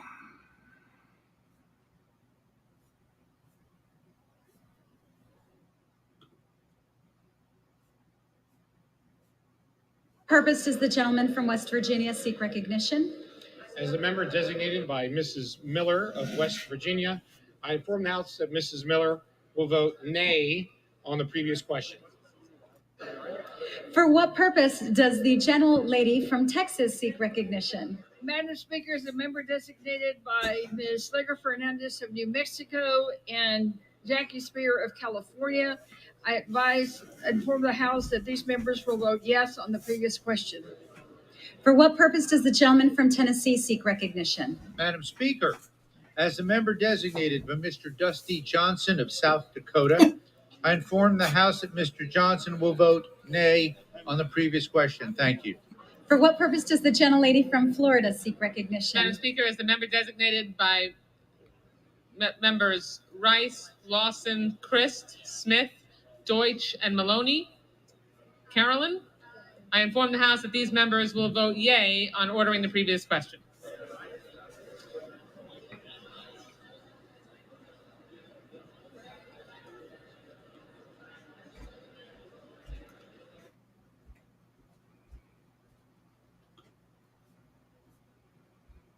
All good points, guys. For what purpose does the gentlewoman from Florida seek recognition? Yes, as the member designated by Mr. Jimenez of Florida, I inform the House that Mr. Jimenez will vote no on the previous question. Thank you.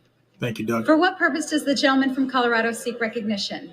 Good afternoon, Madam Speaker. As a member designated by Ms. Diana DeGette of Colorado, Mr. Mark Desagne of California, Mr. Seth Moulton of Massachusetts, Mr. Tom Swazi of New York, and Mr. David Scott of Georgia, I inform the House that these members will vote yes on the previous question.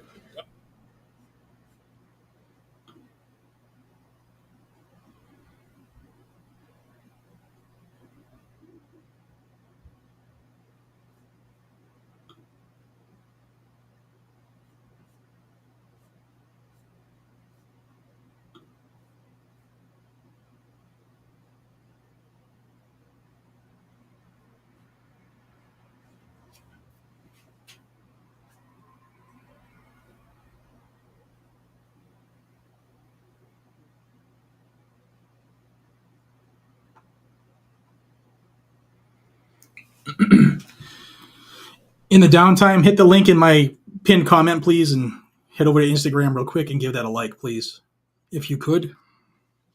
It's for Blackout Coffee, which would be awesome.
WG, thank you so much. I appreciate it.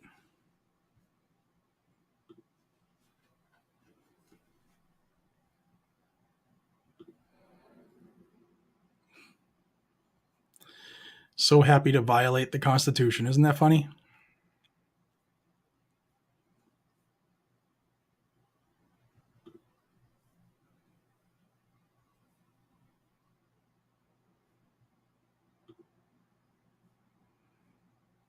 Purpose Pennsylvania seek recognition.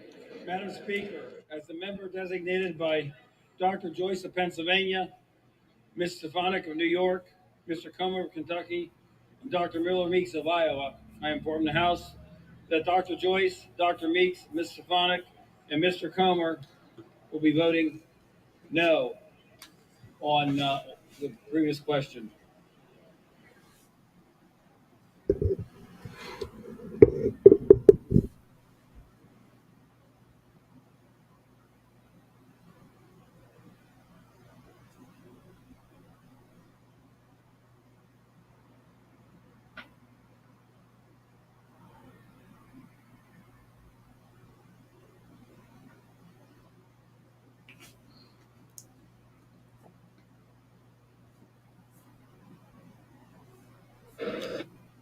For what purpose does the gentleman from Utah seek recognition? Madam Speaker, as member designated by Herrera, Butler, Stewart, Garbarino, Letlow, Hartzler, Curtis, and Owens from several different states, they will vote nay on the previous question.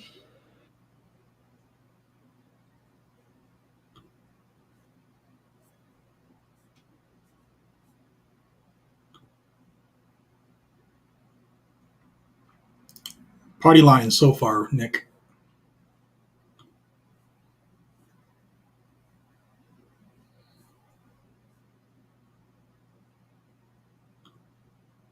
Thank you, everybody. I find it increasingly frustrating with the amount of smiles that these sons of bitches have as they vote away a constitutional right.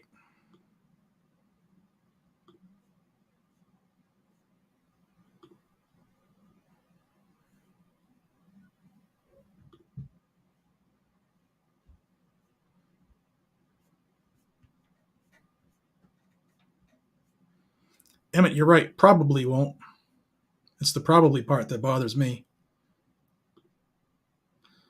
Yes, for those who are still wondering, 1302 is 1808 due to the rule change this morning under HR 1300. So this is the assault weapon ban. Still, PLACA would probably be the next one, I would guess. Former 2814.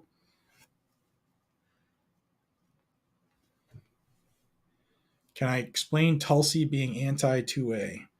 A quick Google search on Tulsi Gabbard and her Second Amendment stances will take care of that. She was for several different restrictions.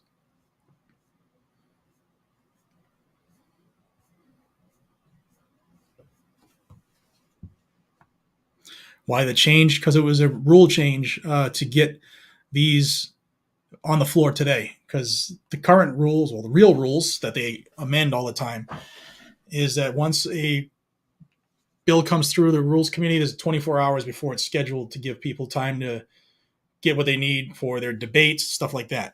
The rule change got rid of that, and they were able to bring it to the floor immediately, which is what they did, and it can go for a vote. For what purpose does the gentlewoman from Oklahoma seek recognition? Madam Speaker, as the member designated by Mr. Gonzalez of Texas, I inform the House that Mr. Gonzalez will vote no on the previous question. So regarding an injunction on ASAP, no, because it's not a law. Right now it's just in the House, still has to go through the Senate, and then would still have to be signed into law if it were to make it through the Senate. So there's no way to do an injunction on something that's not an infringement yet, or not illegal yet. They're just talking at this point, basically.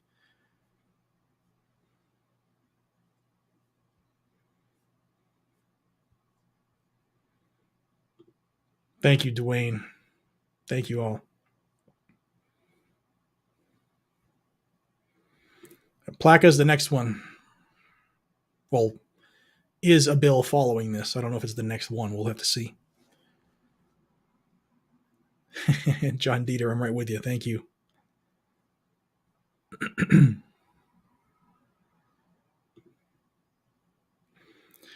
NV means they haven't voted yet. Correct.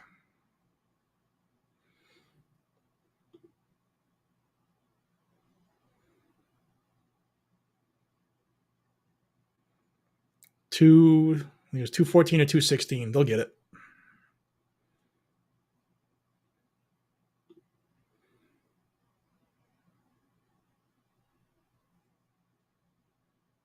Thank you, Jeff. Appreciate you.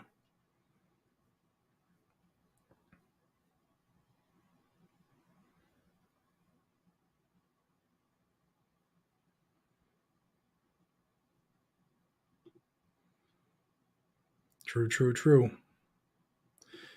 How fast? For what purpose does the gentleman from New Jersey seek recognition? It's got to get passed into law Speaker, first. as the member designated by Mr. Avio's series, Ms. Ann Kirkpatrick, Mr. Jerry McNerney, Ms. Eddie Bernice Johnson, Ms. Pramila Jayapal, Mr. John Garamendi, Mr. Donald Payne, and Mr. Peter Welch. I inform the House that these members will vote yes on the previous question. They're not counting no's as yeses. It's just behind. There's actually somebody who has to push all the buttons.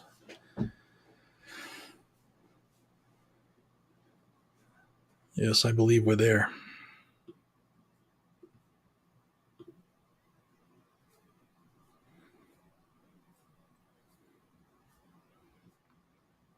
Get involved. Get people involved, man. I'm assuming you're from one of the cities because it's pretty much the only blue in Texas.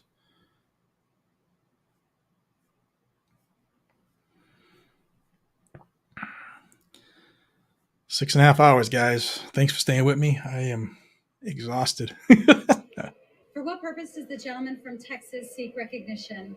Madam Speaker, as a member designated by Mr. Babin of Texas, I inform the House that Mr. Babin will vote no on the previous question.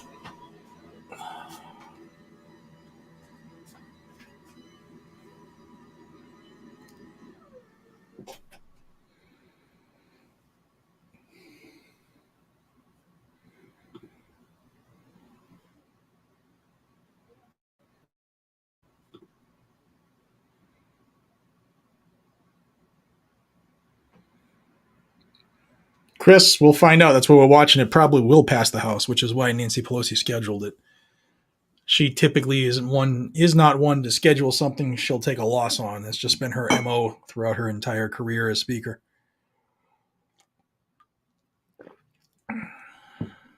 Under Obama, too.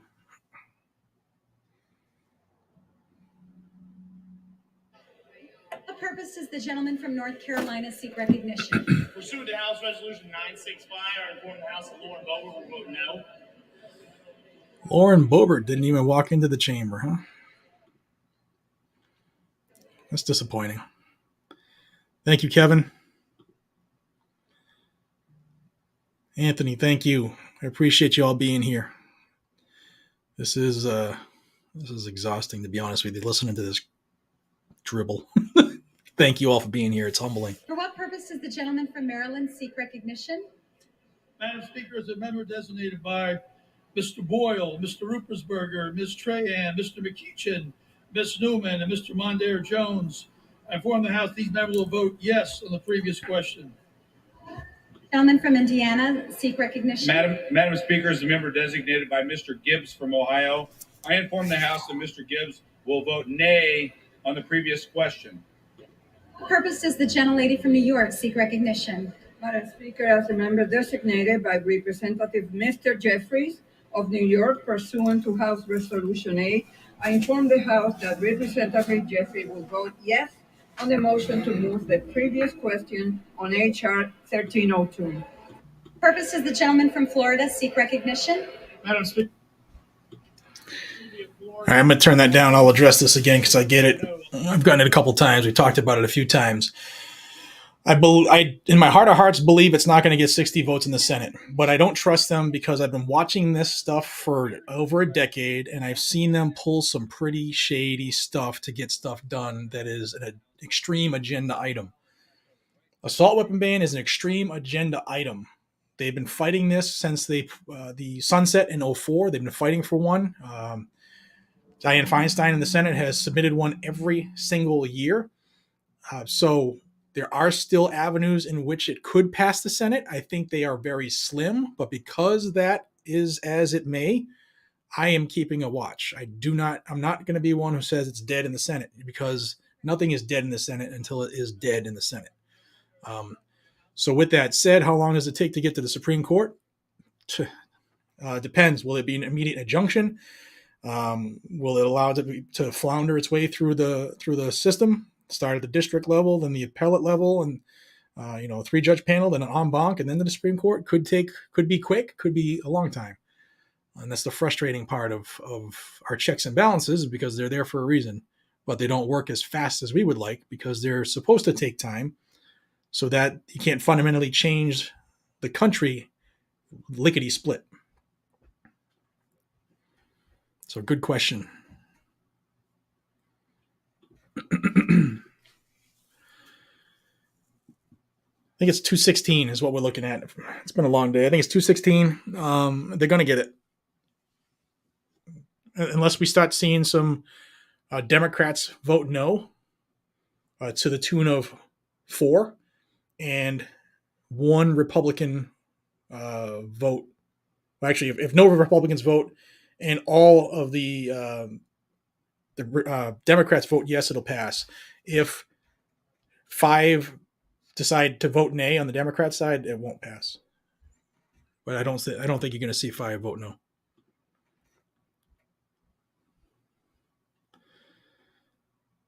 No, we've gone over the bill a couple times. There is a grandfather clause. It will not make you a criminal for having what you have now. That's their whole. Look how friendly we're being. It's going to take it away from the next generation. For what purpose does the gentlelady from New York seek recognition? As the member designated by Mr. Bowman and Ms. Bush, I inform the House that these members will vote yes on the previous question. Thank you, Tracy.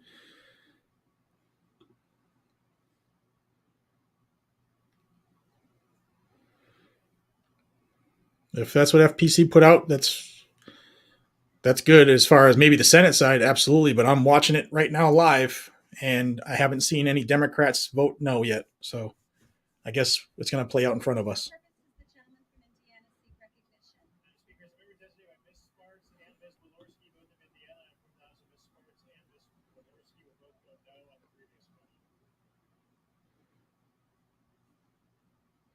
So true, man.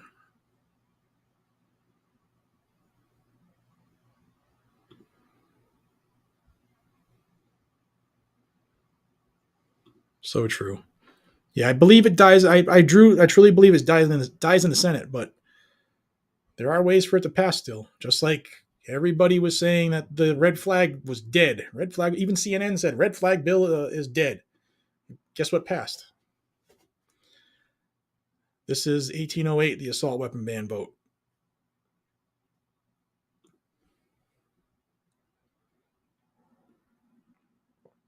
Yeah, man, I'll be happy to come down. And thank y'all for the support. Appreciate it. Thank you so much. All of y'all. Even those who don't make super chats, thank you for being here. Thank you for watching this. Please hit that like button. Please share it. Please sub up if you haven't already. Let's get this channel to continue to grow and be a thorn in the anti-gunner side. Please. Thank you, Tracy. I miss Louisiana. A lot of good memories there. Cliff Notes, they're voting for the assault weapon ban right now. What purpose does the gentlelady from Virginia rise? Yes, you'll have time, AJ.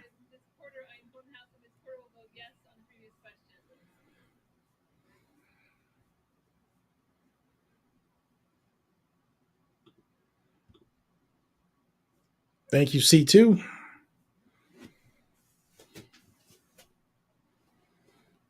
I'll be down in Texas in October.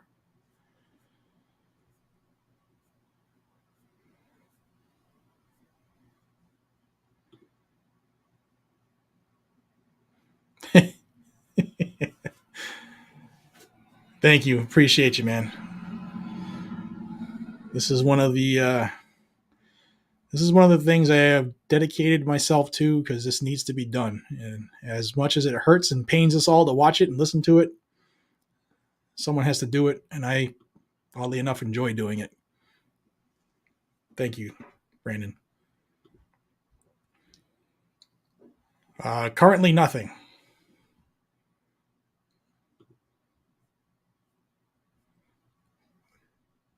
That's what the ATF rule's for right now. Thanks, Tracy. Appreciate it. As today marks your 20th anniversary of active duty, sickens me. Kind of coincidental that most military members are or have retired or separated this year. Still honor my oath. So thank you for your service, Matt. It is much appreciated.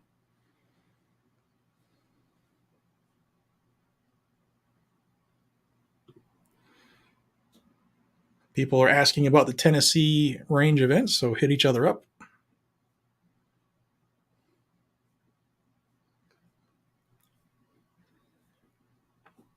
Again, selfish plug, head over to the pinned comment.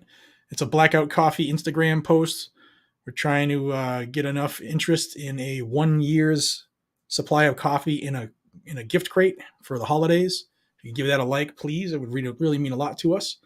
And also check out my other channel, Freedom Garage. It's what I do to clear my mind of all of this craziness. If you like cool cars, fast cars, check it out. Maybe sub it up.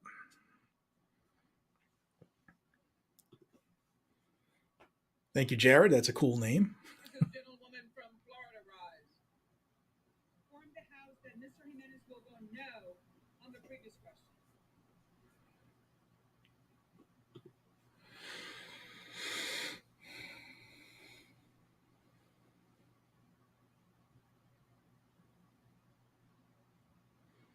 Yeah, they are going to take a big hit.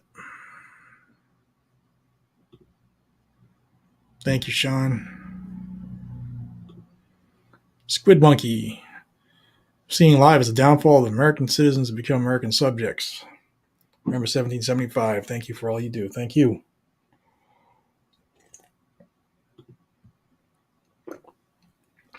James Tiberius Kirk. Awesome name. Thank you, bro.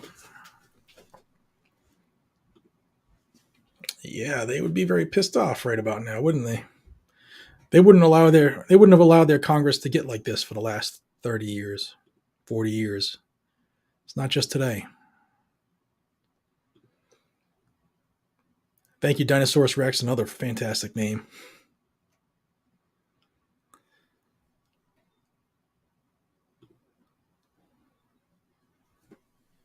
It's an agenda item, brother. It's an agenda item. Think of how many people were pushing for this assault weapon ban in the last 18 years. You got Feinstein, Obama, Pelosi. It's been a Biden. It's been a big issue for a long time.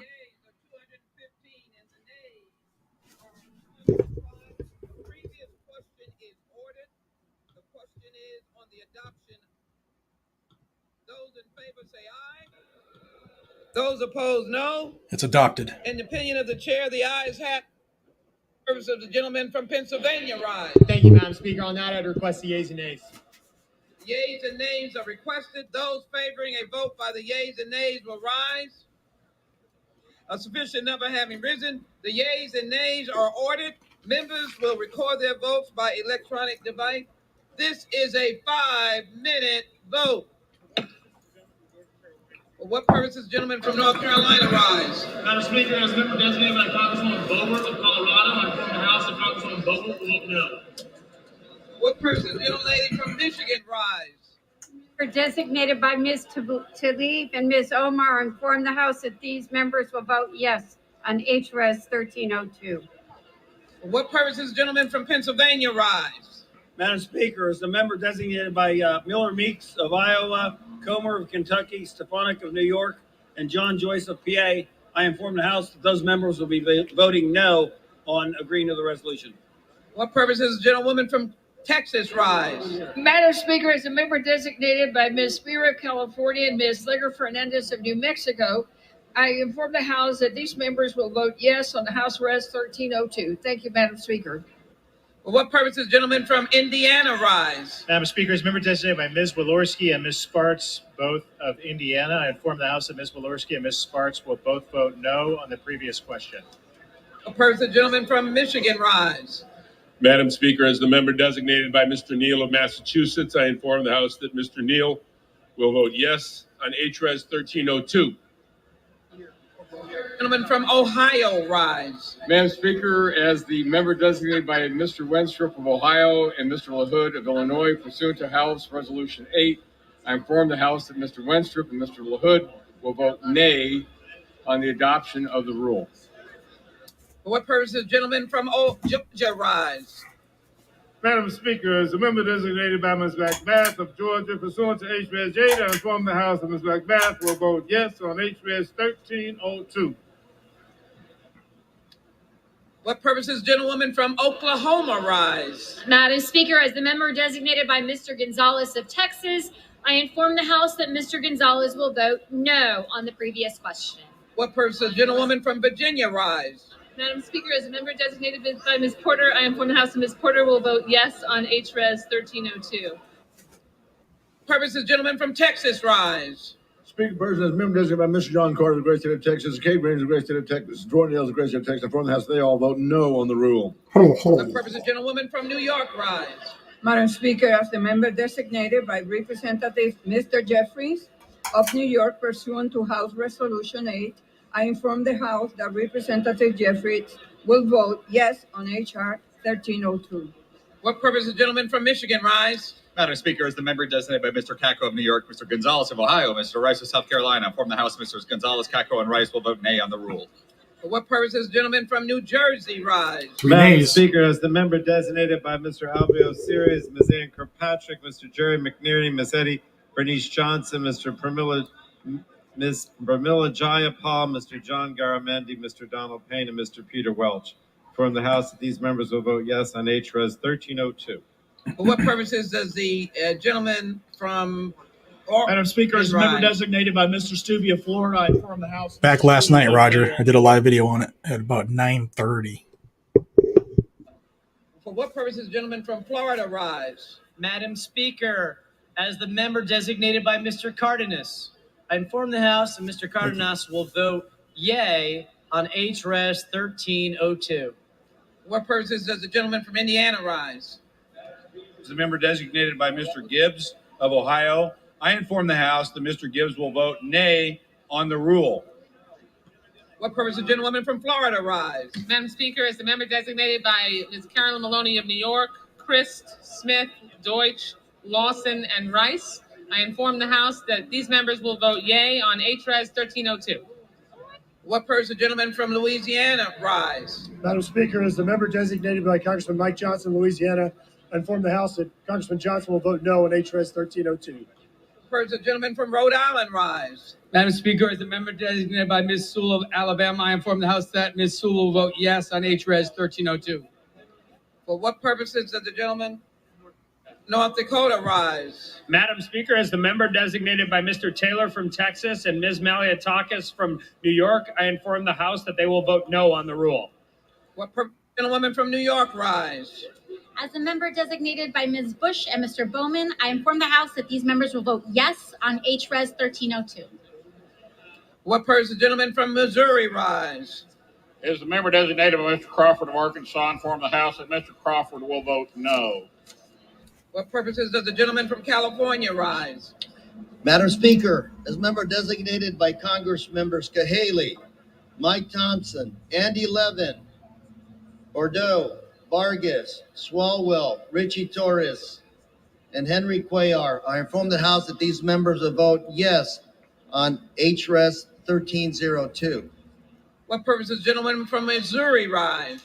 Madam Speaker, as a member designated by Mr. McHenry of North Carolina, Mr. Barr of Kentucky, and Mr. Guthrie of Kentucky, I inform the House that Mr. McHenry, Mr. Barr, and Mr. Guthrie will vote nay on the rule. What purpose does the gentleman from Colorado rise? As the member designated by Ms. Williams, Ms. Moore, Mr. Caston, Ms. Bass, Mr. Evans, Mr. Furless McCormick, and Ms. Strickland, I inform the House and the distinguished speaker from the state of Texas that these members will vote yes on H.Res. 1302. What purpose is the gentleman On the question for parts, if you look at the bill, section C says any part, combination of parts or component or device attached necessary, blah, blah, blah, blah, blah. R 1302.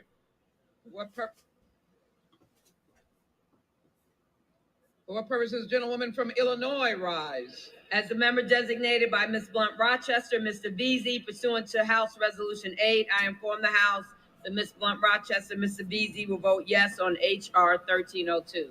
What purpose does the gentleman from Tennessee rise? Madam Speaker, as the member designated by Mr. Dusty Johnson of South Dakota, Mr. Van Drew of New Jersey, Mr. Desjardins of Tennessee, and Mr. Green of Tennessee, I inform the House that Mr. Johnson, Mr. Desjardins, and Mr. Green all will vote nay on the rule. Thank you. What purpose does the gentleman from Colorado rise? Good afternoon, Madam Speaker. As a member designated by Miss Diana DeGette of Colorado, Mr. Mark DeSagne of California, Mr. Seth Moulton of Massachusetts, Mr. Tom Swazi of New York, and Mr. David Scott of Georgia, I inform the House that these members will vote yes on H.Res. 1302.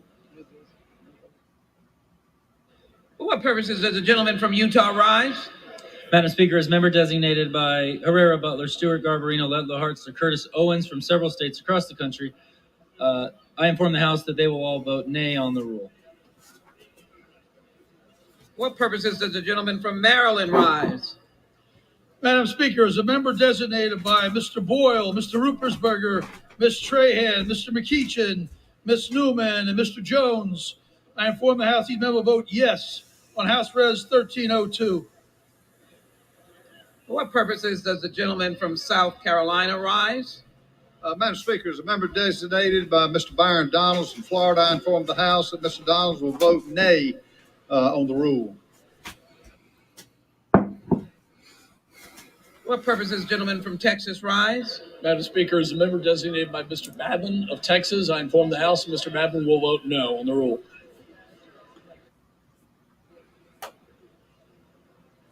What purposes the gentlewoman from Florida rise? Yeah, as the member designated by Mr. Jimenez of Florida, I inform the House that Mr. Jimenez will vote no on the previous question. Thank you. This is the gentleman from South Carolina rise. Madam Speaker, as a member designated by Mr. Donalds of Florida, I inform the House Mr. Donalds will vote nay on the rule. For what purposes, gentleman from Florida rise? As a member designated by Mr. Wilson of South Carolina, I inform the House that Mr. Wilson will vote nay on the rule. Does the gentleman from Michigan rise? Madam Speaker, as a member designated by Mr. Kinzinger of Illinois, and from the House, Mr. Kinzinger will vote nay on the rule. Okay, I'm going to address this. The question has been asked a couple times. The grandfather clause means whatever you own if this were to become law, at the time of its effective date, you get to keep.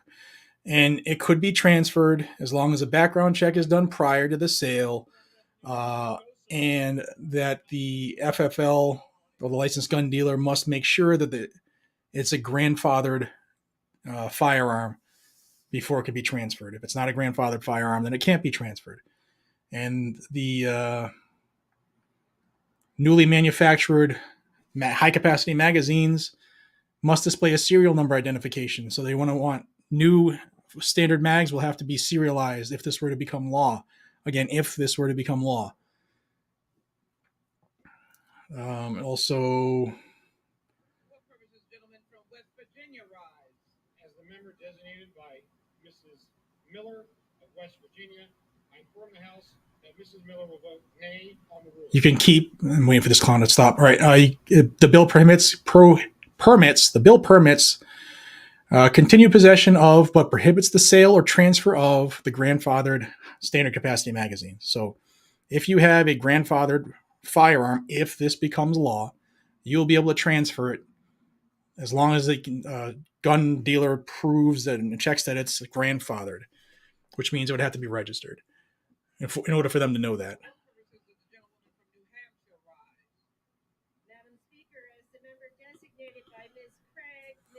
They're voting it through right now, John. Mr. Blumenauer and Mr. Ryan, I inform the House that these members will vote yes on HRES 1302.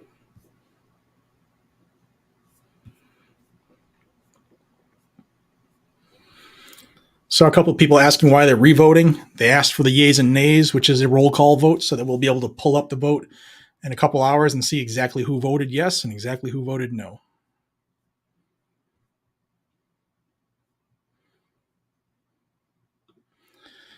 People asking what 1302 is, please explain it for us. 1302 is HR 1808 because it was a rule change.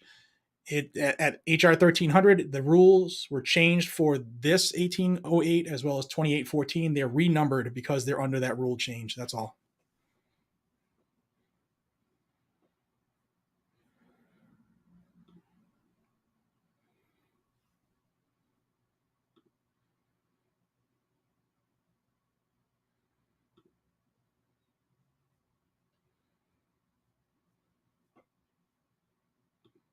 Yeah, of course it will. They need it too, the ammo. Yeah, I don't think this is going to be that close. Not in the House. I agree, William.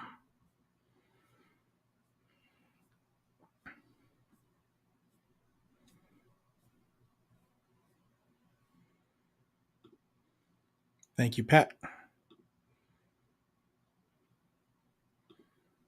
Thank you, Detroit and Cleveland fan.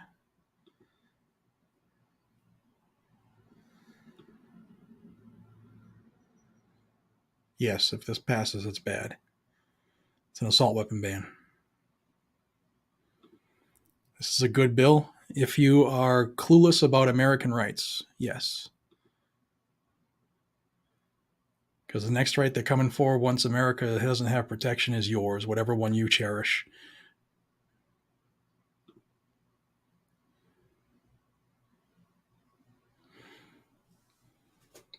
Yeah, that's how they ensure accountability to the vote. First one's kind of informal. Second one is the formal.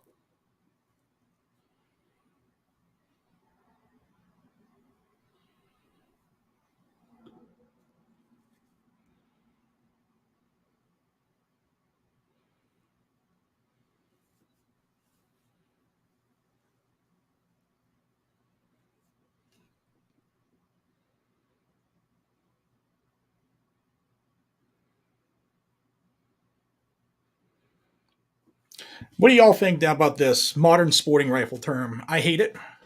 It's a rifle. I hate that we try to change words to make it more palatable for the people trying to take it from us. It's a rifle. It's an AR-15. Let me know what you think about that one. I'd be curious to see what you guys think about that. What's next? We're going to change the verbiage of what my Glock is. It's a modern sporting pistol. It's a handgun.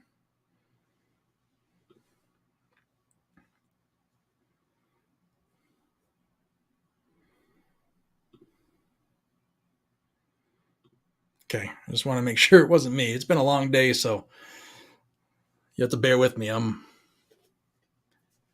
mentally frustrated and foggy. I think I might need another coffee.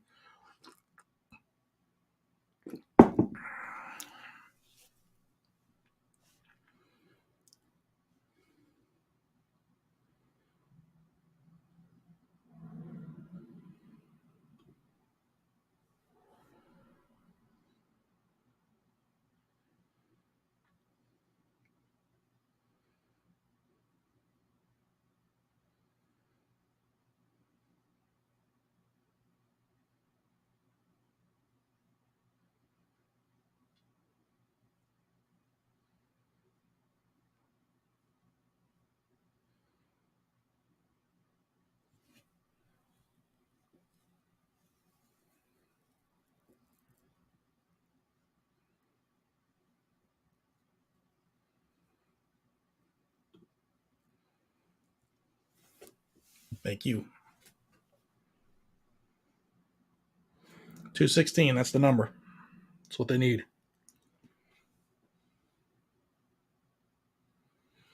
So it would be 216 to 215 if everybody else voted no.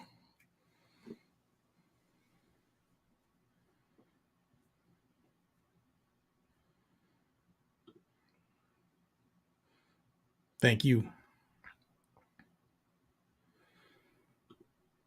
Yes, Murphy, we know it's not law, it's simply a bill.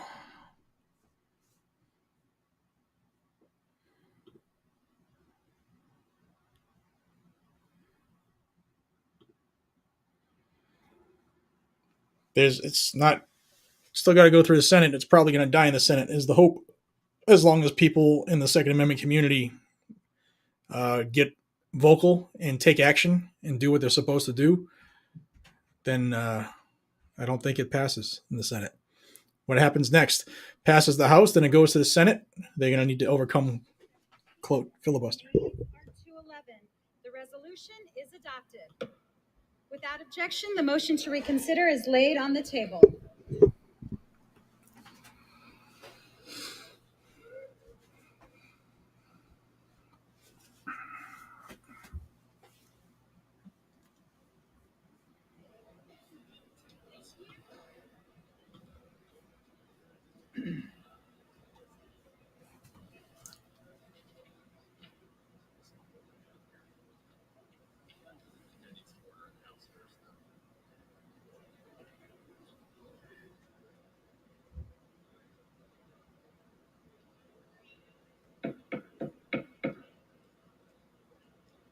House will come to order.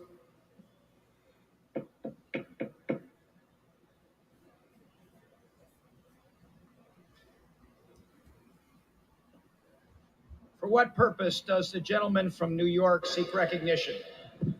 Mr. Speaker, pursuant to House Mr. Nadler, Resolution. wait a sec. Let me get a little more order here. Yeah, shut up, Penguin. Please take your conversations off the floor.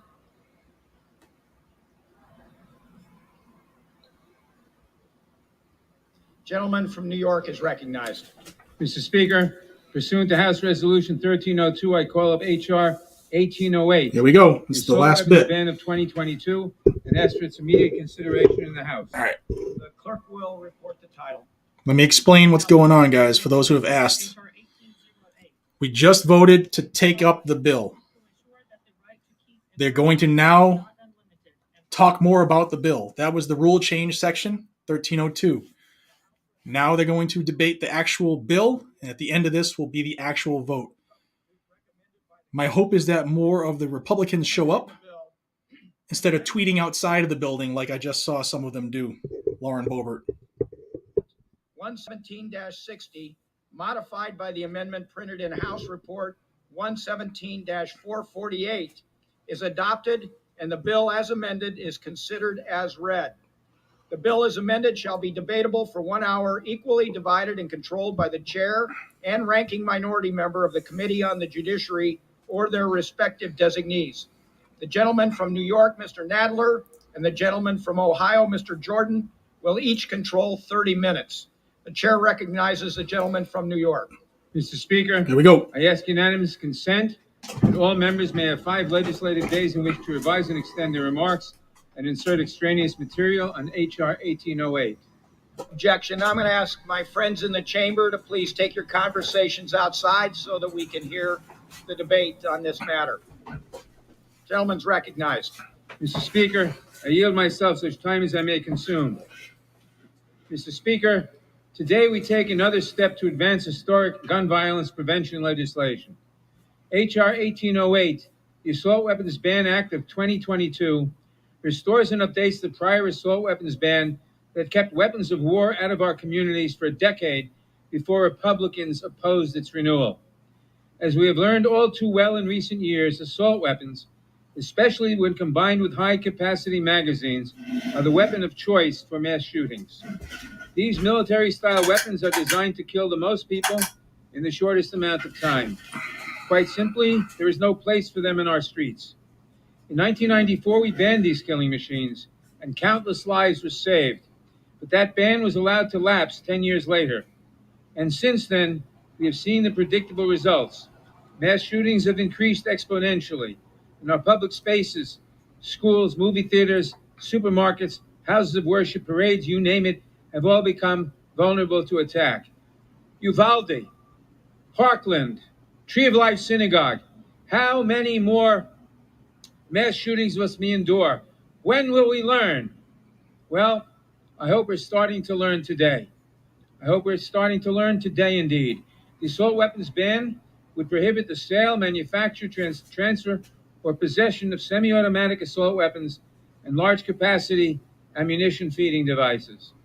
At the same time, it grandfathers existing semi-automatic assault weapons and contains numerous protections for law enforcement and responsible gun owners, including hunters, gun collectors, farmers, sport shooters, and those who use firearms for self-defense. It is important to consider today's debate in the context of our other efforts to address the violence plaguing our communities. Time and again, Democrats have advanced responsible gun safety legislation only to face Republican opposition. We have advanced legislation to conduct background checks for all gun sales, to close the Charleston loophole, to close the boyfriend loophole, and to keep guns away from those who are a danger to themselves or others. We advanced my bill, the Protecting Our Kids Act, and we sent the President the Bipartisan Safer Communities Act, which was signed into law and will save lives. These proposals were opposed by all but a few of our Republican colleagues. Today, they have another chance to take the action needed to make our communities safer. Will they stand with us? Will they show that they have learned?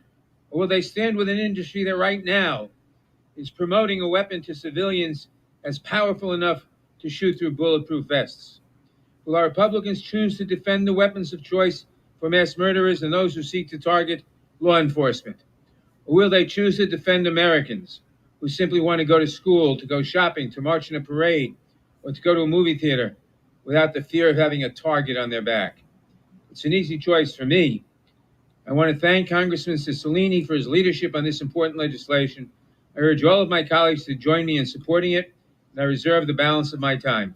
Gentleman from New York reserves. The gentleman from Ohio is recognized. Thank you, Mr. Speaker. I yield myself such time as I may consume. Jim Jordan. Gentleman's recognized. Thank you, Mr. Speaker. For years, the Democrats told us we're not coming for your guns. Oh, yes, they are. Let's be clear. The Second Amendment is as clear as possible, and that's their beef. The Second Amendment says the right to keep and bear arms shall not be infringed. But they don't care. In fact, the sponsor of this legislation said so in committee. He said, quote, "Spare me the BS about constitutional rights." They don't care about that fundamental liberty law-abiding citizens in this country enjoy. And they're coming for your firearms. 6 weeks ago, it was the red flag law.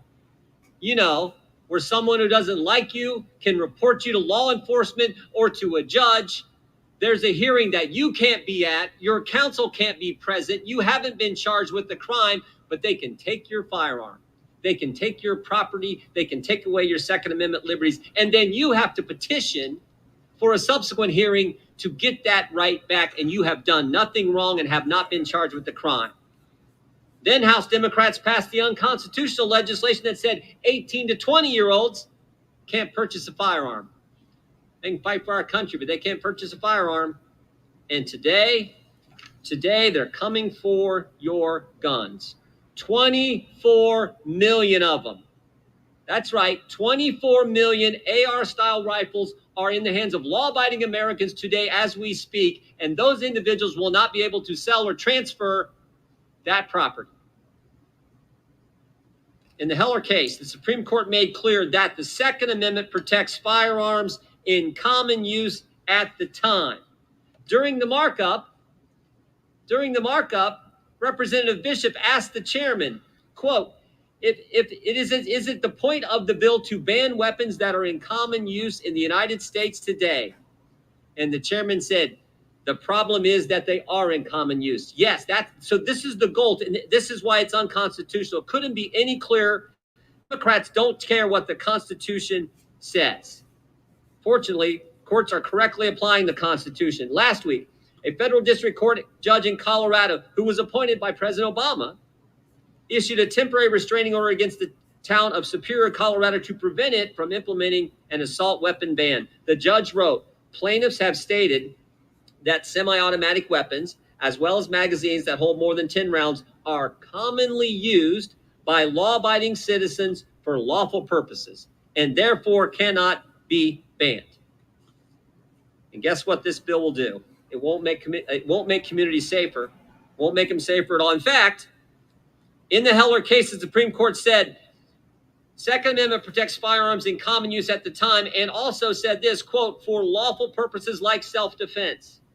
3 weeks ago, July 7th, 2022, a Florida homeowner used his AR-style rifle when individuals forcibly entered his home.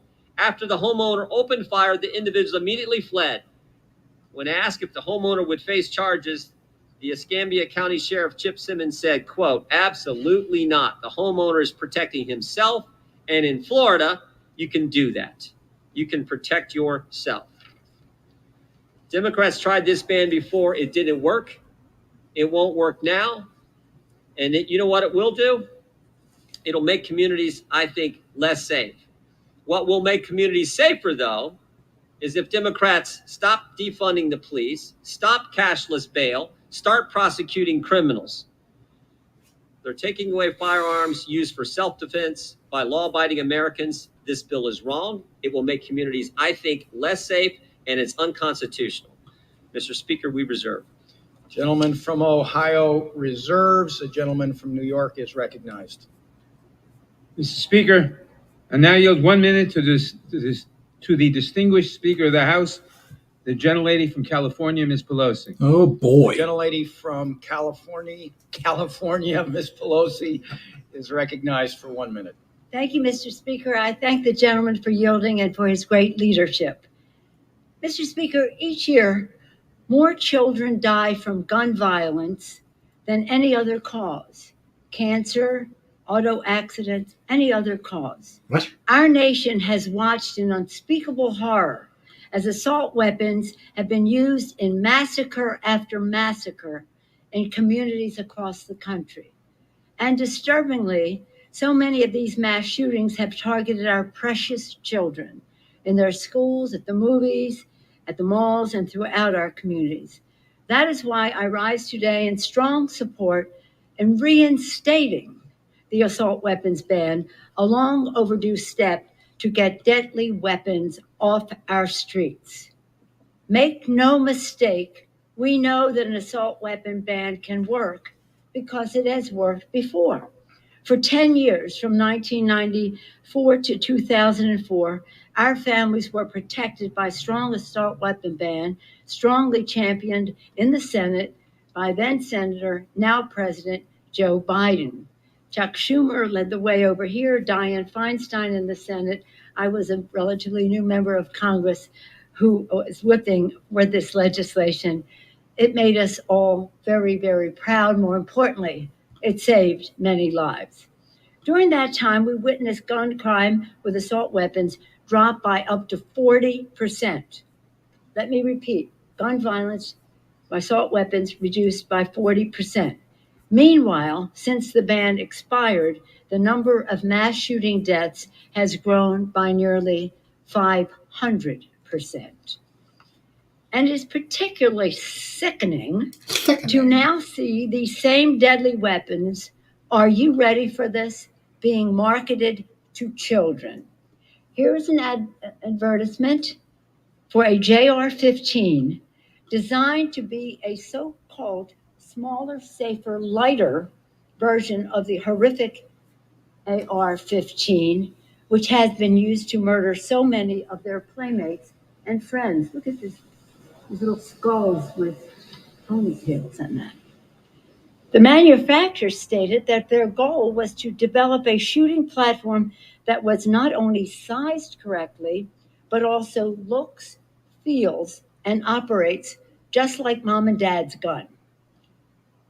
Mom and dad's gun, they use that expression. Indeed, gun maker We One Tactical launched the Junior 15 and said, quote, "We are excited to start capturing the imagination of the next generation." Indeed, this callousness is disgusting. It's despicable, and it reminds us that the crisis of gun violence requires action. To the families who are survivors and have suffered from gun violence, we have said over and over again, we will not stop until the job is done. We thank them for turning their sorrow to help others, prevent others from suffering in that way. They turned their agony into action. Now, whether you were saying we're going from Newtown to Uvalde, everything in between, and since, there's so many deaths, sorrow, so much hope that we would get the job done. They are so responsible for our bringing this legislation to the floor. Their outside mobilization, their advocacy with great intellectual integrity has made all the difference. Today, House Democrats will vote to reinstate the assault weapons ban with strong protections for children and families. The bill prohibits the sale, manufacture, transfer, or possession of semi-automatic assault weapons, as well as high-capacity magazines. And contrary to what the gentleman on the other side of the aisle said, it requires safe storage for lawfully owned assault weapons already in our communities. It's not about taking guns away from people who should have them. It's about safe storage. You have a problem with that? And it strongly supports our law enforcement heroes who should not have to confront weapons designed for the battlefield, instead in our communities. Yes, there is. To be clear, This is a very special day in the Congress of the United States that history will record as one designed to save lives. For his passionate, persistent leadership on this legislation, let me salute Congressman David Cicilline, I don't know if he's on the floor, who has been fighting ferociously on this issue for years and years.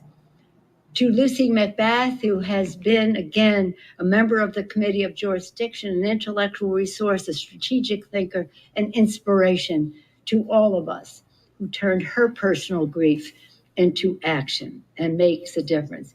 And thank you, Chairman Jerry Nadler, Chair of the Judiciary Committee, for steering this legislation through the Judiciary Committee and to the floor.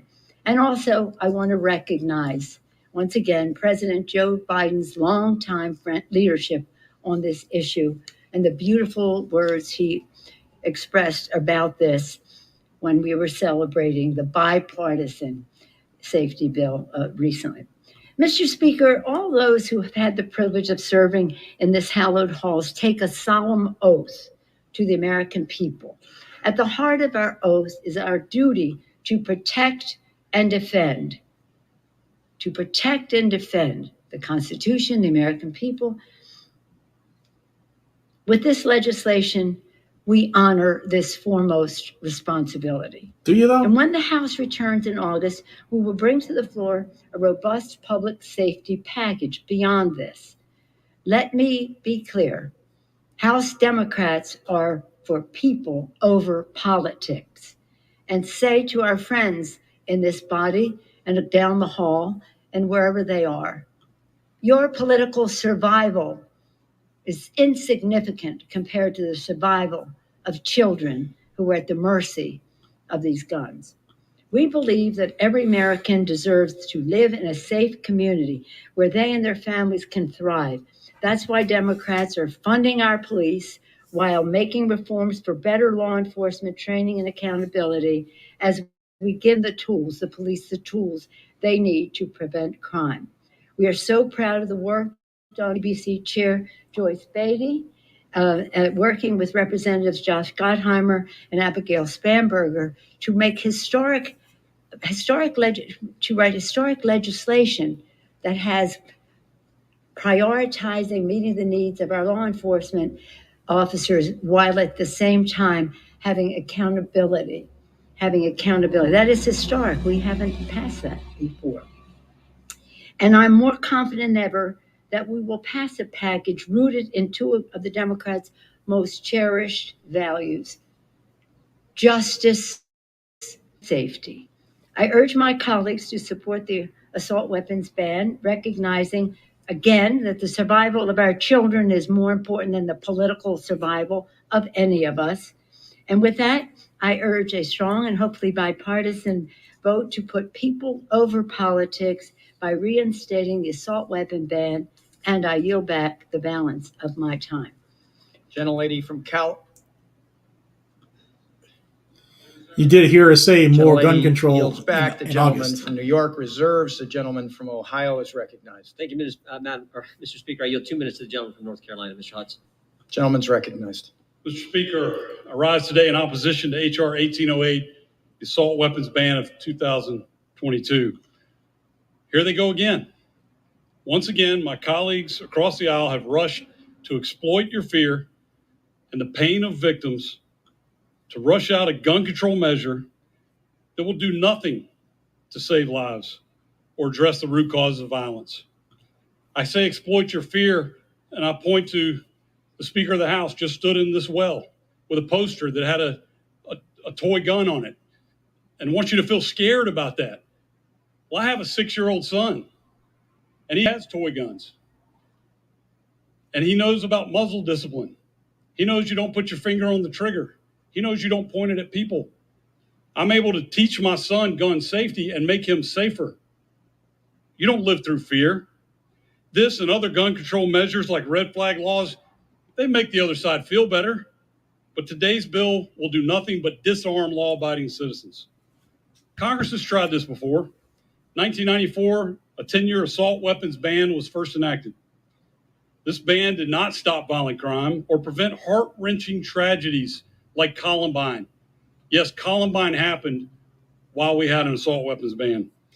In fact, after the ban ended, the Department of Justice issued a report that concluded, should it be renewed, the ban's effects on gun violence are likely to be small at best, and perhaps too small for reliable measurement.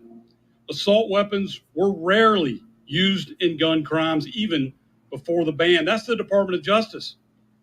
The results are in, folks. A so-called assault weapons ban does not work. But what it does is it takes away your rights and it leaves you vulnerable. Simple truth is criminals don't follow the law. If they did, think about this. If criminals followed the law, we wouldn't have any crime. But when you criminalize guns, only criminals are going to have guns. And so I urge you to vote Gentleman's no time has on this expired. legislation, and I yield back. Gentleman Thank yields you. back. Gentleman from Ohio reserves. Gentleman from New York is recognized. Mr. Speaker, I now yield 4 minutes to the sponsor of the bill, a member of the Judiciary Committee, the distinguished gentleman from Rhode Island, Mr. Cicilline. Mr. Cicilline is recognized for 4 minutes. Mr. Speaker, I rise today in support of H.R. 1808, the assault weapons ban, legislation that will help reduce the gun massacres being committed in our communities by weapons of war. These military-style weapons were designed for the battlefield, for maximum efficiency when a soldier is engaged in combat. And the military features banned by this bill are added to make these guns more accurate, more controllable, more concealable, and more deadly, enabling killers to murder as many people as possible, as quickly as possible. These weapons have no place in our communities. They turn our streets, our schools, our grocery stores, our movie theaters, and hospitals into bloody battlefield scenes. And they kill our children, our friends, and neighbors, and the police officers trying to protect them. In 2016 and 2017 alone, more than 24 officers were slain in the line of duty by an assault weapon. 1 in 5 officers is killed in the line of duty by these weapons, which is why the Major City Police Chiefs Association endorses this legislation. Yet for nearly 18 years, we failed to take action to stop them from flooding into our communities and being used time and time and time again in mass shootings. It's unconscionable that anyone can walk into a store and legally purchase a weapon capable of inflicting the carnage we've seen in Highland Park, in Buffalo, in Uvalde, in Atlanta, in Sutherland Springs, Las Vegas, Orlando, Parkland, and the list goes on and on. Today, the House is finally taking a long overdue and necessary step to reinstitute a ban on these exceptionally dangerous weapons. We didn't just come up with this proposal out of thin air and propose it. The original assault weapons ban was in place from 1994 to 2004, and we have clear evidence that it was effective in reducing these killings. Compared with the decade before its adoption, the 1994 assault weapons ban was associated with a 25% drop in gun massacres and a 40% drop in fatalities. And as soon as the ban expired, fatalities and shootings skyrocketed again. And when an assault weapon is used during a mass shooting, 6 times as many people are shot. So today I'm imploring my colleagues to take action to get these weapons of war designed for maximum destruction of human life off our streets. Let me be clear. I respect the Second Amendment, but it's not without limits. Imagine if we clung to the desire to protect our children and our communities as tightly as some of my colleagues cling to their rifles. There are more guns than people in this country, more mass shootings than days in the year. This is a uniquely American problem. This bill won't stop all gun violence, but it will effectively decrease it. Because they were designed for military combat, these weapons don't just kill, they decimate. The shots fired can tear a softball-sized wound into a victim. And we know how we can reduce the suffering. Researchers estimate that if we still had a federal assault weapons ban, we would see a 70% decline in mass shooting deaths. Let that sink in. If the ban had remained in effect, 70% of the families torn apart by these massacres would still have their loved ones. We can't bring back 70% of these victims to their families and friends, but we can work to prevent more carnage moving forward. Let me end by saying this. In my faith tradition, we are taught that whoever destroys a soul, it is considered as if they destroyed an entire world. And whoever saves a life, it is considered as if they saved an entire world. Let's come together to save lives. Pass this bill. Thank you, Mr. Chairman. I yield back. Gentleman yields back. Gentleman from New York reserves. Gentleman from Ohio is recognized. Thank you, Mr. Speaker. I yield 1 minute to the gentleman from Florida, Sheriff Rutherford. Gentleman's recognized for 1 minute. Thank you, gentlemen, for yielding. Mr. Speaker, America doesn't have a gun violence problem. We have a human violence problem. But those across the aisle don't want to talk about that, because then you have to talk about the culture of death that we have created in this country, killing 63 million unborn children, denying the sanctity of life. That's the conversation that they don't want to have. Mr. Speaker, as a former police officer, I've encountered many dangerous people with guns, and we stopped them before they hurt themselves or others. We identified them.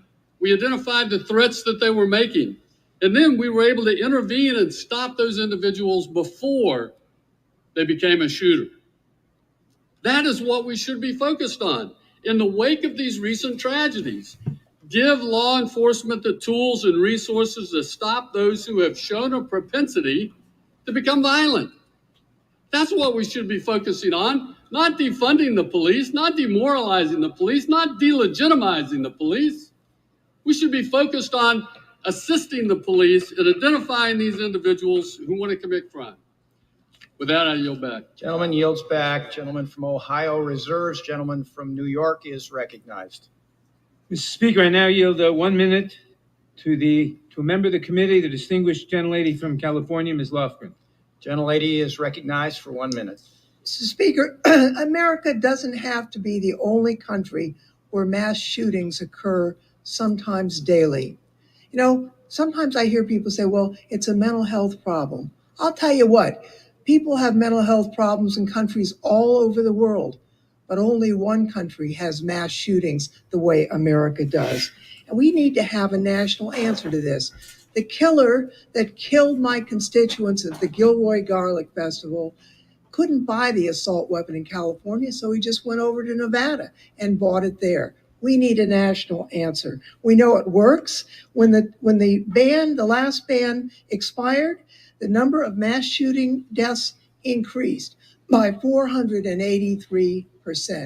You know, Americans deserve to be safe and to be free of fear that when their kids go to school, they'll be obliterated.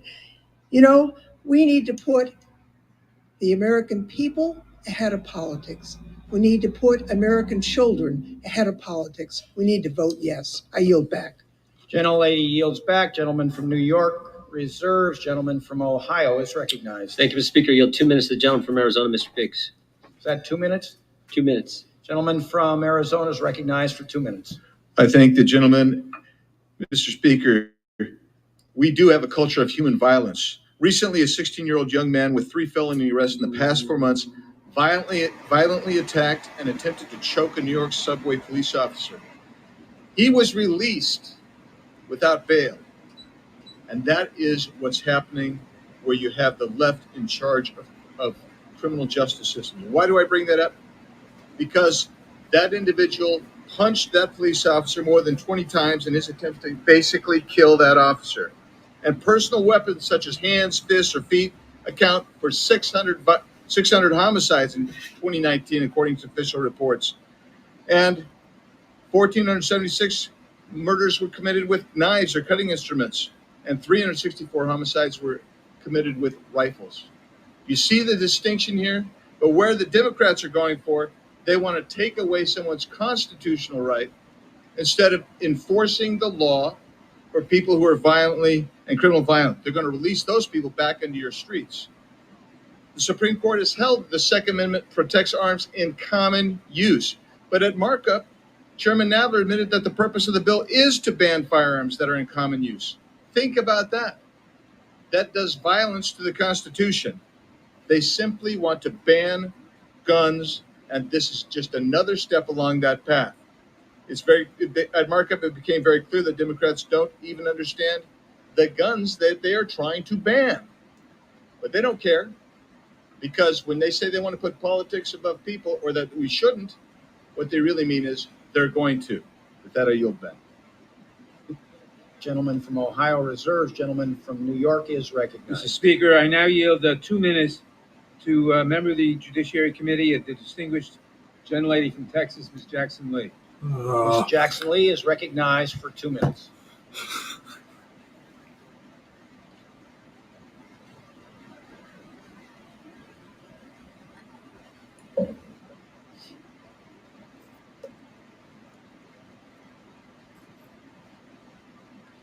Speaker, I think that we will spend most of our time here today where facts will be told and then rhetorical conversation will be told as well. Fact, the Constitution and the Second Amendment assault weapons. Fact, 1808, led by Mr. Cicilline, allows gun owners to hold their guns. This deals with the transfer of guns. Fact, as we can see, the lives of our children are lost through carnage, bloodshed, and murder. Fact, by the hands of an AR-15, an assault-style weapon. Our fellow citizens, fact, are killed by an AR-15, 14, an AR-14, an assault-style weapon. Fact, that every weapon of mass carnage is not done by a knife, a BB gun. It is not done by throwing a water bomb or words. It is not done by taking a bus and running over citizens. It is done by assault-style weapons.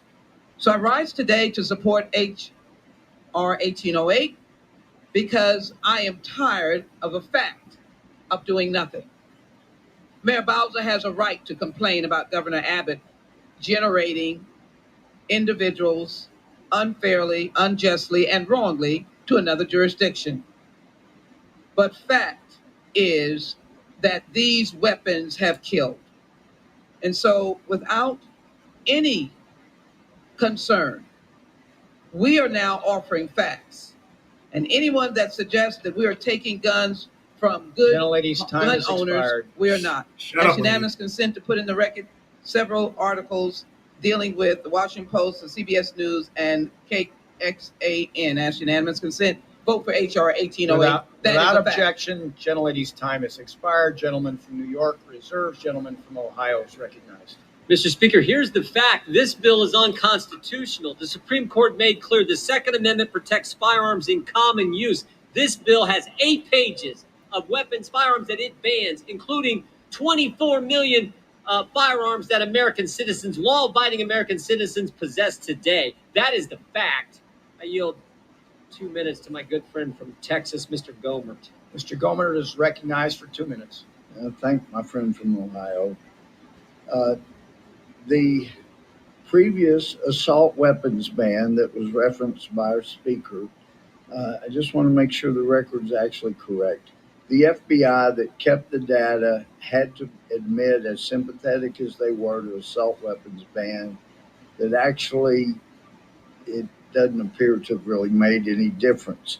We want to talk about crime since then. We can talk about the big cities that have come under control of Democratic authority who have pushed for things like no bond. But John Adams had it exactly right. This Constitution is intended for a moral and religious people. It is wholly inadequate for the governing of any other. So we're either going to have to get rid of all of our constitutional rights. We can't even allow freedom of assembly or speech, much less Second Amendment, if we're not going to teach moral right and wrong. And what are we finding? We're finding in our schools, of course, they're not teaching the 10 Commandments, and instead they're teaching to envy, look around, covet, see who has something more than you, and you should envy and covet it. And just keep in mind, under the big city laws now, look, if you get violent, we'll give you no bond. We'll let you right back out. You want to know what would do more right now than banning AR-15s would be to ban Democrat thinking in the big cities that's allowing the crime rates to just explode. We've always had guns in America. That's why there is an America. But we've never had a time like this when we were teaching our children everything but the moral imperatives. That's why this bill needs to go down, and we need to go after the causes of our violence. I yield back. Gentleman's time has expired. Gentleman yields back. Gentleman from Ohio reserves. Gentleman from New York is recognized. Mr. Speaker, I now yield 1 minute to a member of the Judiciary Committee, the distinguished gentlelady from Texas, Ms. Garcia. Ms. Garcia is recognized for 1 minute. Thank you, Mr. Speaker. I rise in support of reinstating the assault weapons ban. This bill would put military-grade assault weapons out of circulation for civilians. For me, the choice between banning assault weapons and protecting young, innocent children is a no-brainer. I put children above guns. It pains me deeply that our children in our communities live in fear of suddenly losing their lives or the lives of loved ones on a daily basis. I am a gun owner myself, Mr. Speaker. I was raised on a farm in South Texas, and I know how to use a gun, especially for hunting. But assault weapons are not for hunting. They are used to kill people quickly, efficiently, and as fast as they can. And that type of weapon is used solely for that, for killing people, and it has no place in our communities. One child's life is worth more than all the assault weapons in the world. With that, Mr. Speaker, I yield back. Gentlelady yields back. Gentleman from New York reserves. Gentleman from Ohio is recognized. Thank you, Mr. Speaker. Yield 1 minute to the gentleman from Virginia, Mr. Klein. Mr. Klein's recognized for 1 minute. Thank you, Mr. Speaker. My fellow Americans, the Democrats are coming for your guns. This assault weapons ban is unconstitutional because it would ban firearms that are currently in common use, making the scope of the bill's semi-automatic assault weapon ban overly broad by capturing millions of sporting rifles, shotguns, and pistols that simply have certain accessories and cosmetic features. In fact, the bill focuses mostly on appearance, which would arbitrarily ban some firearm models while exempting others with the same functionality. This bill would not reduce violent crime, as Democrats claim, since studies have shown that the effect of the last assault weapons ban from 1994 on violent crime was perhaps too small for reliable measurement. Instead, what this bill and all other legislation from Democrats aimed at gun control will do is directly infringe on the rights of law-abiding Americans. And they're not going to stop here. There'll always be another scary-looking gun that they think looks scary that needs to be banned. There'll always be another loophole that they have created out of thin air that they need to close with more bans. Mr. Speaker, this document says shall not be infringed. I urge a no vote on this bill. Gentleman yields back. Mr. Jordan reserves. Gentleman from New York is recognized. Mr. Speaker, I now yield 1 minute to a member of the Judiciary Committee, a distinguished gentleman from Colorado, Mr. Neguse. Mr. Neguse is recognized for 1 minute. Thank you, Mr. Speaker. I thank the Speaker and I thank the Chairman for his leadership. I rise today in support of H.R. 1808. As the Speaker knows, fellow Coloradan, just last year we mourned the loss of 10 individuals who were shot, murdered at a grocery store in Boulder, Colorado, in my district. Last week, we honored the 10-year anniversary of the Aurora, Colorado movie theater shooting. The people in our communities fear whether they are even safe to walk into their local grocery store and buy food for their families without the threat of gun violence. Since the federal assault weapons ban expired in 2004, the scourge of gun violence has only grown more pervasive across our country. We have come together in the past to protect our communities. In 1994, lawmakers from both sides of the aisle joined together to pass a similar piece of legislation to that we are voting on today. I'd humbly ask my colleagues that we do the same this evening. Let's pass this bill for our children and for safer communities. With that, Mr. Speaker, I yield back. Gentleman yields back. Gentleman from New York reserves. Gentleman from Ohio is recognized. Thank you, Mr. Speaker. Yield 1 minute to the gentleman from Texas, Mr. Pfluger. Gentleman's recognized for 1 minute. I thank the ranking member, Mr. Speaker.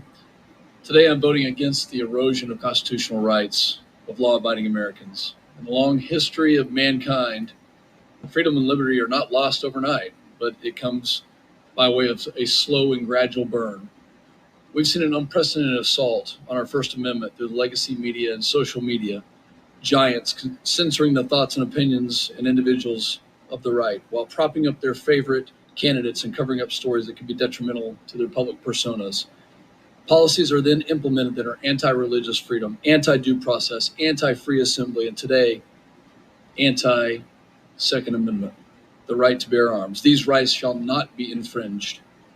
Instead of making families and communities safer, this backward gun-grabbing attempt does nothing to harden school security, address our mental health crisis, or reverse the depreciation of our morals and values.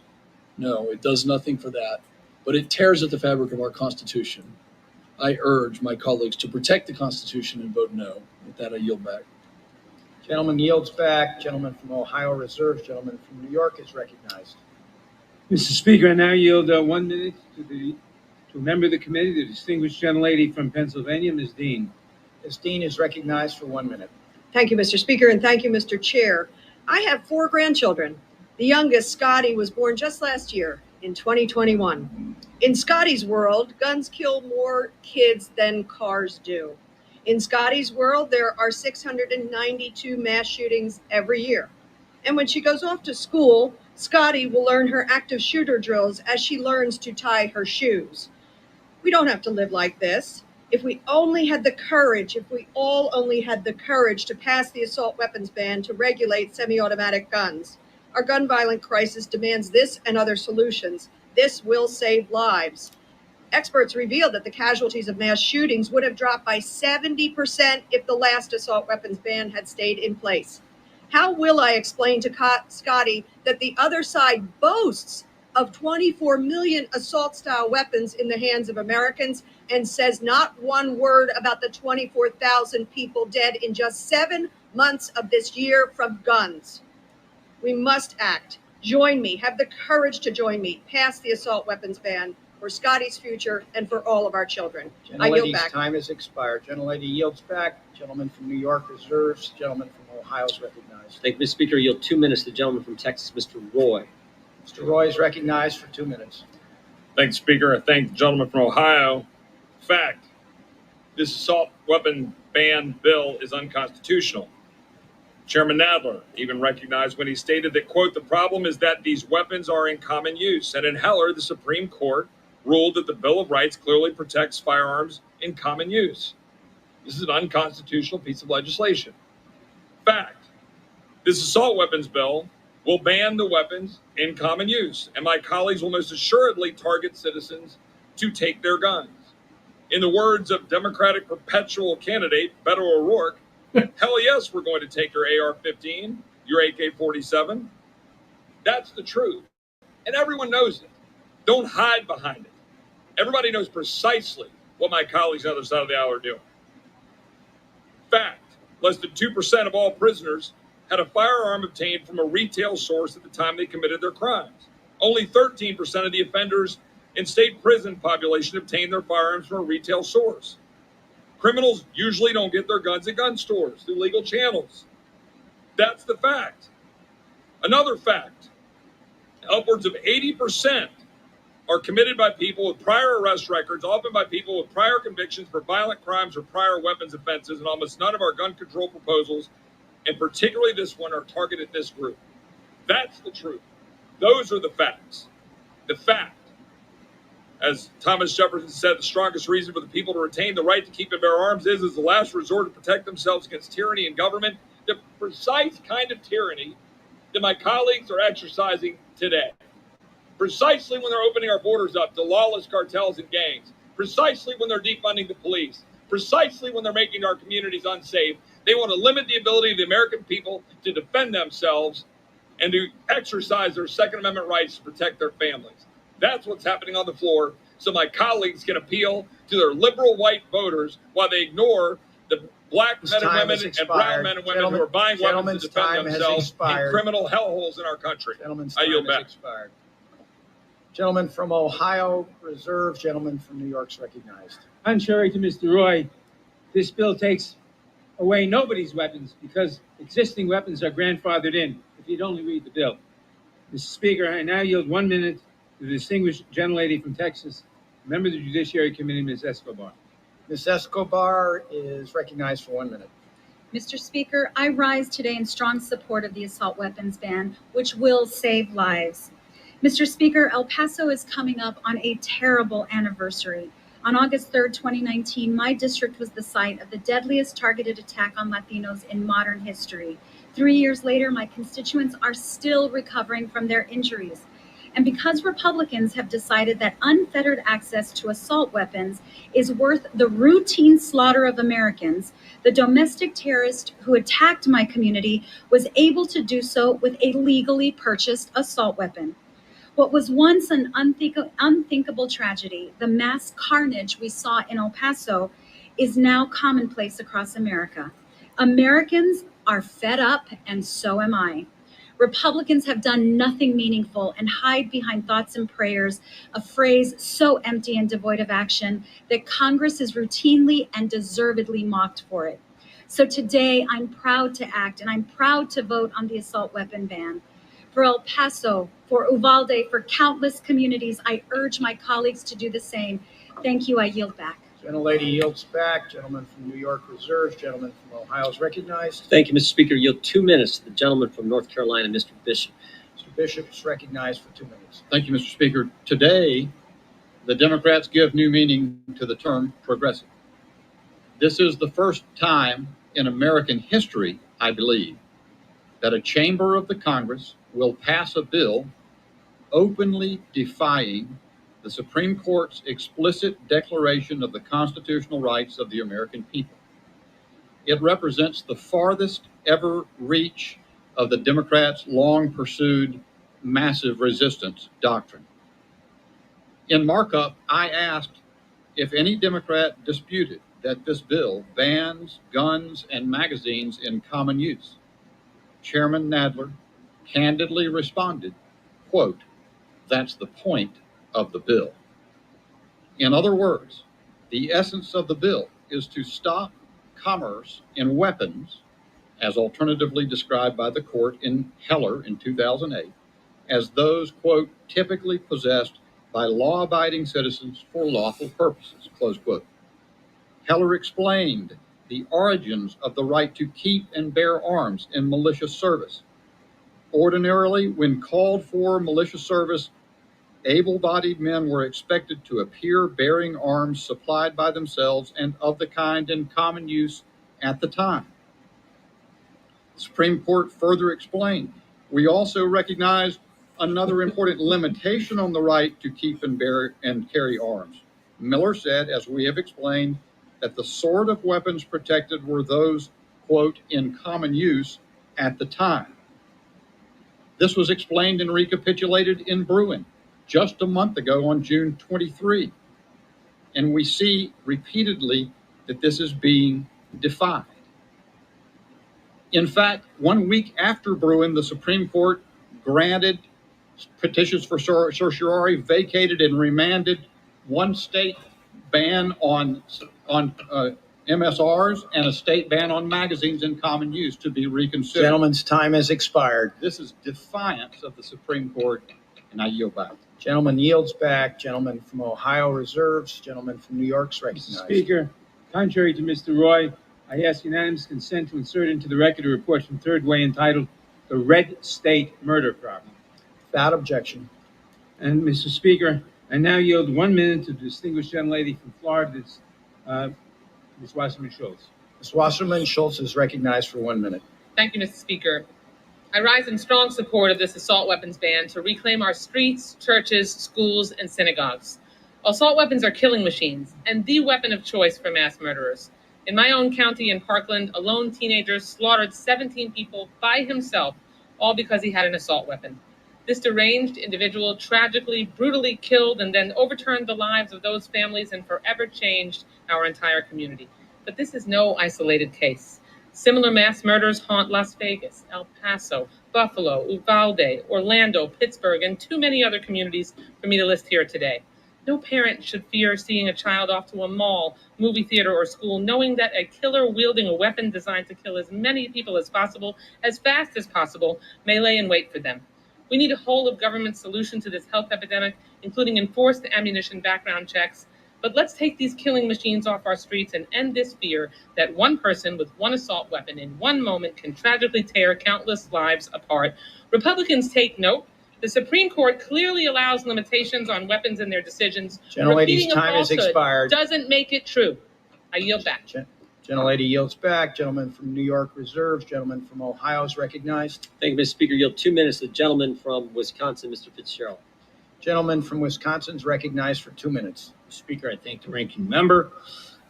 There is a motion to recommit that I would like to offer. If we adopt a motion to recommit, we will instruct the House Committee on Judiciary to consider the amendment to H.R. 1808, which excludes active duty and retired military from the ban on assault weapons. I therefore ask unanimous consent to include the text of the amendment in the record immediately prior to the vote on the motion to recommit. Without objection. Mr. Speaker, just imagine you're a 17-year-old who makes a decision to enlist in the Army, the Marine Corps, the Navy, and then that 17-year-old goes through 8 weeks of basic combat training, BCT, at one of the basic training centers in Fort Jackson or Fort Knox or Fort Benning. And then they're given a service weapon, an M16 typically, and taught to assemble, disassemble that weapon down to the bolt. They'll go through the training with the drill sergeant. They'll be on a range, on a live fire range with this service weapon.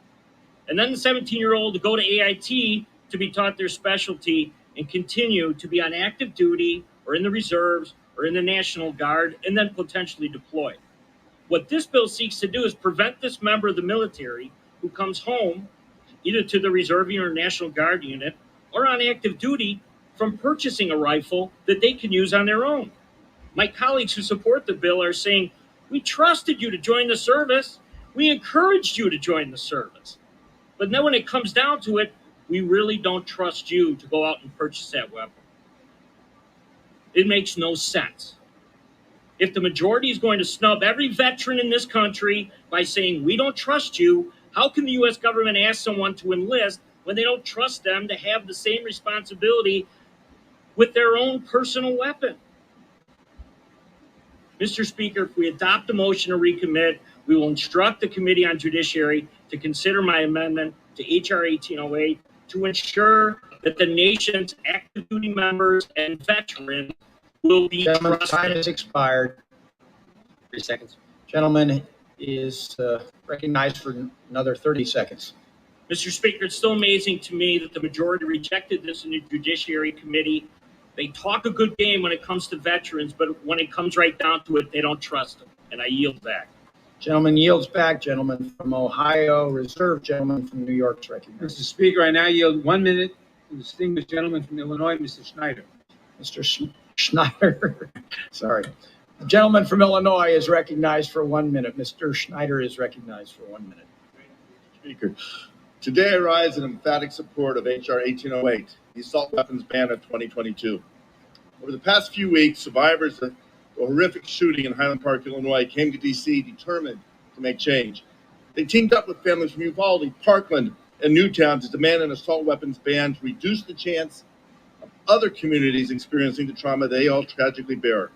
Today, thanks in no small part to their efforts, the American people will get that recorded vote. The world is watching.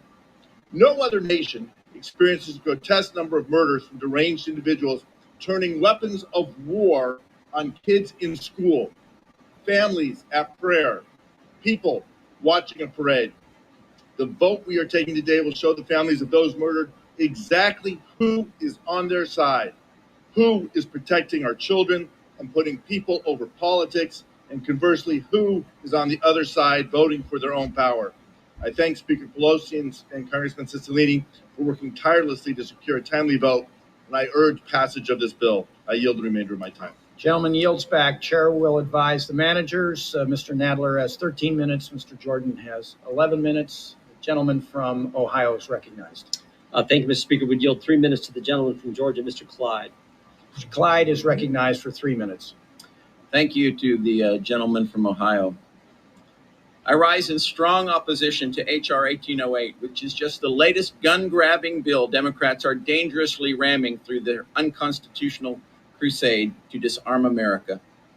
The ink is barely dry on this anti-gun bill from last month, and here they are pushing another anti-gun bill that proclaims to make us safer, but does the exact opposite. It puts citizens at greater risk by taking away the rights of the law-abiding. This legislation takes aim at our Constitution by banning what the Democrats call assault weapons, which is a vague political term used as a catchphrase to make the public think they are banning guns that assault people. But the truth is, The bill would ban the most popular semi-automatic rifle in America, the AR-15, and what the industry calls modern sporting rifles. The Democrats have consistently called them weapons of war and are trying to ban them from being purchased by law-abiding citizens. But who does this bill exempt? The federal government. Federal government agencies like the Department of Health and Human Services, Department of Education, Department of Labor, Department of Housing and Urban Development, and down the line. So if they're weapons of war, as the Democrats call them, what do these departments need with weapons of war? Is the Department of Education going to use them against the moms and dads who protest against woke local school board policies? Is the Department of Housing and Urban Development going to use them against the occupants in their housing developments? You cannot have it both ways. If it's a weapon of war, then ban these federal agencies too.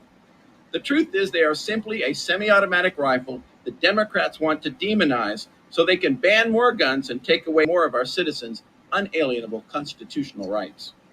Democrat ignorance and malice do not justify banning nearly 25 million firearms that Americans, including myself, proudly own and responsibly use. Now, I know the author of this legislation would prefer that I spare him both the prefatory clause and the supremacy clause of the Second Amendment, but it is quite clear, a well-regulated militia being necessary to the security of a free state, the right of the people to keep and bear arms shall not be infringed. Shall not be infringed, period, is the supremacy clause. And banning an entire class of firearms, the most popular firearm in common use today, is clearly infringement. An armed America is a safe and free America. I urge all of my colleagues to stand firm in the fight to protect and preserve the Second Amendment by voting no on this unconstitutional and therefore illegal piece of legislation. Thank you. Gentleman yields back. Gentleman from Ohio reserves. Gentleman from New York is recognized. Mr. Speaker, I ask unanimous consent to insert into the record a letter of endorsement of the assault weapons ban from the Major Cities Chiefs Association, a professional organization of law enforcement executives representing the largest cities in the United States. Without objection. And I ask unanimous consent to insert into the record a report from the Violence Policy Center entitled Target Law Enforcement Assault Weapons in the News. Without objection. I now yield 1 minute to the distinguished gentleman from New York, Mr. Higgins. Mr. Higgins is recognized for 1 minute. Mr. Speaker, no technology advances more quickly in our society than the technology of killing. Every day, weapons of mass destruction are being made and manipulated to kill more people more quickly. In Buffalo, New York, May 14th, one shooter, a racist shooter, went into a supermarket on Jefferson Avenue and shot 13 people, killing 10 of them. The shooting started and was completed in 2 minutes and 3 seconds. One shooter. I often heard it said that the best way to stop a bad guy with a gun is a good guy with a gun. There was a good guy with a gun in the store that day that was working security. A retired 30-year veteran of the Buffalo Police Department. But he was helpless because he was outgunned by the bad guy with the gun who had an assault rifle. I thank Mr. Cicilline for his leadership on this issue, for his thoughtful approach to this, and I urge my colleagues to support this legislation. Gentleman's time has expired. Gentleman from New York reserves. Gentleman from Ohio is recognized. Mr. Speaker, we reserve. Gentleman reserves. Gentleman from New York is recognized. Mr. Speaker, I now yield 1 minute to the distinguished gentlelady from California, Ms. Chu. Ms. Chu is recognized for 1 minute. We are the only country in the world where mass shootings continuously happen. They happen in schools, grocery stores, malls, hospitals, parades, you name it. In America, there has not been a single week in 2022 without a mass shooting. Get the fuck out of here. Weapons of war especially have no place in our streets or schools or our grocery stores. They have no place in nail salons or churches or shopping malls. About their horrific impact on children like this, a trauma surgeon said, the tissue destruction is almost unimaginable. Bones are exploded. Soft tissue is absolutely destroyed. It's like a bomb went off. But we in Congress can end this. We can end this uniquely American plague of mass death caused by gun violence. I support the assault weapons ban because we cannot wait to act until the next mass shooting. We must pass this bill today. Gentlelady yields back. Gentleman from New York reserves. Gentleman from Ohio is recognized. We reserve, Mr. Speaker. Gentleman continues to reserve. Gentleman from New York is recognized. Mr. Speaker, I now yield 1 minute to the distinguished gentleman from Texas, Mr. Green. Mr. Green is recognized for 1 minute. This will be fun. And still I rise, Mr. Speaker. I rise to announce that I will vote for this legislation. And I will do so because I know that there are 19 babies who were murdered at Robb Elementary School in Texas who will never have the right to vote. I rise to vote for it because there are 2 teachers who were murdered who will never have the opportunity to seek the future that was theirs. I rise because we have a governor in the state of Texas who could have saved all of those lives if he had but only, after the shooting at Walmart that took 23 lives, passed legislation such as what we're passing today. I rise because I don't want the blood of the next person murdered with an AR-15 type weapon on my hands. I yield back the balance of my time. Gentleman yields back. Gentleman from New York reserves. Gentleman from Ohio is recognized. We continue to reserve, Mr. Gentleman continues to reserve. Gentleman from New York. Mr. Speaker, I now yield 1 minute to the distinguished gentlelady from Nevada, Ms. Titus. Gentlelady from Nevada is recognized for 1 minute. Thank you very much. I've heard a lot of talk today about the Constitution. Well, when the Founding Fathers wrote the Second Amendment, these kind of weapons didn't even exist. They had muskets and flintlock pistols that could fire 3 or 4 shots in a minute in a good day, and they weren't very accurate at all. Founding Fathers did not know or anticipate these weapons of mass destruction that shooters use today to kill as many innocent people as brutally and quickly as possible. And that's exactly what they did in my district on October the 1st. 2070, when you had 60 people shot at a concert. I urge my colleagues on the other side to have the courage to stand up to the NRA and support this legislation. It's common sense, it's necessary, and it will prevent mass shootings and save lives. I thank you, and I yield back. Gentlelady yields back. Gentleman from reserve. Gentleman from New York reserves, then the gentleman from Ohio reserves. The gentleman from New York is recognized. Mr. Speaker, I now yield 1 minute to the chairman of the Appropriations Committee, the distinguished gentlelady from Connecticut, Mr. Lauro. Mr. Lauro is recognized for 1 minute. 26 souls, including 20 babies, massacred at Sandy Hook Elementary School. Whoa. Parkland, Buffalo, Uvalde. The common denominator, an AR-15 style assault weapon, the weapon of choice. 8 of the 10 deadliest mass shootings involved an assault weapon. We cannot be numb to this needless violence. It is long past time for us to act. In Connecticut, the tragedy at Sandy Hook changed our lives forever. These are unspeakable tragedies.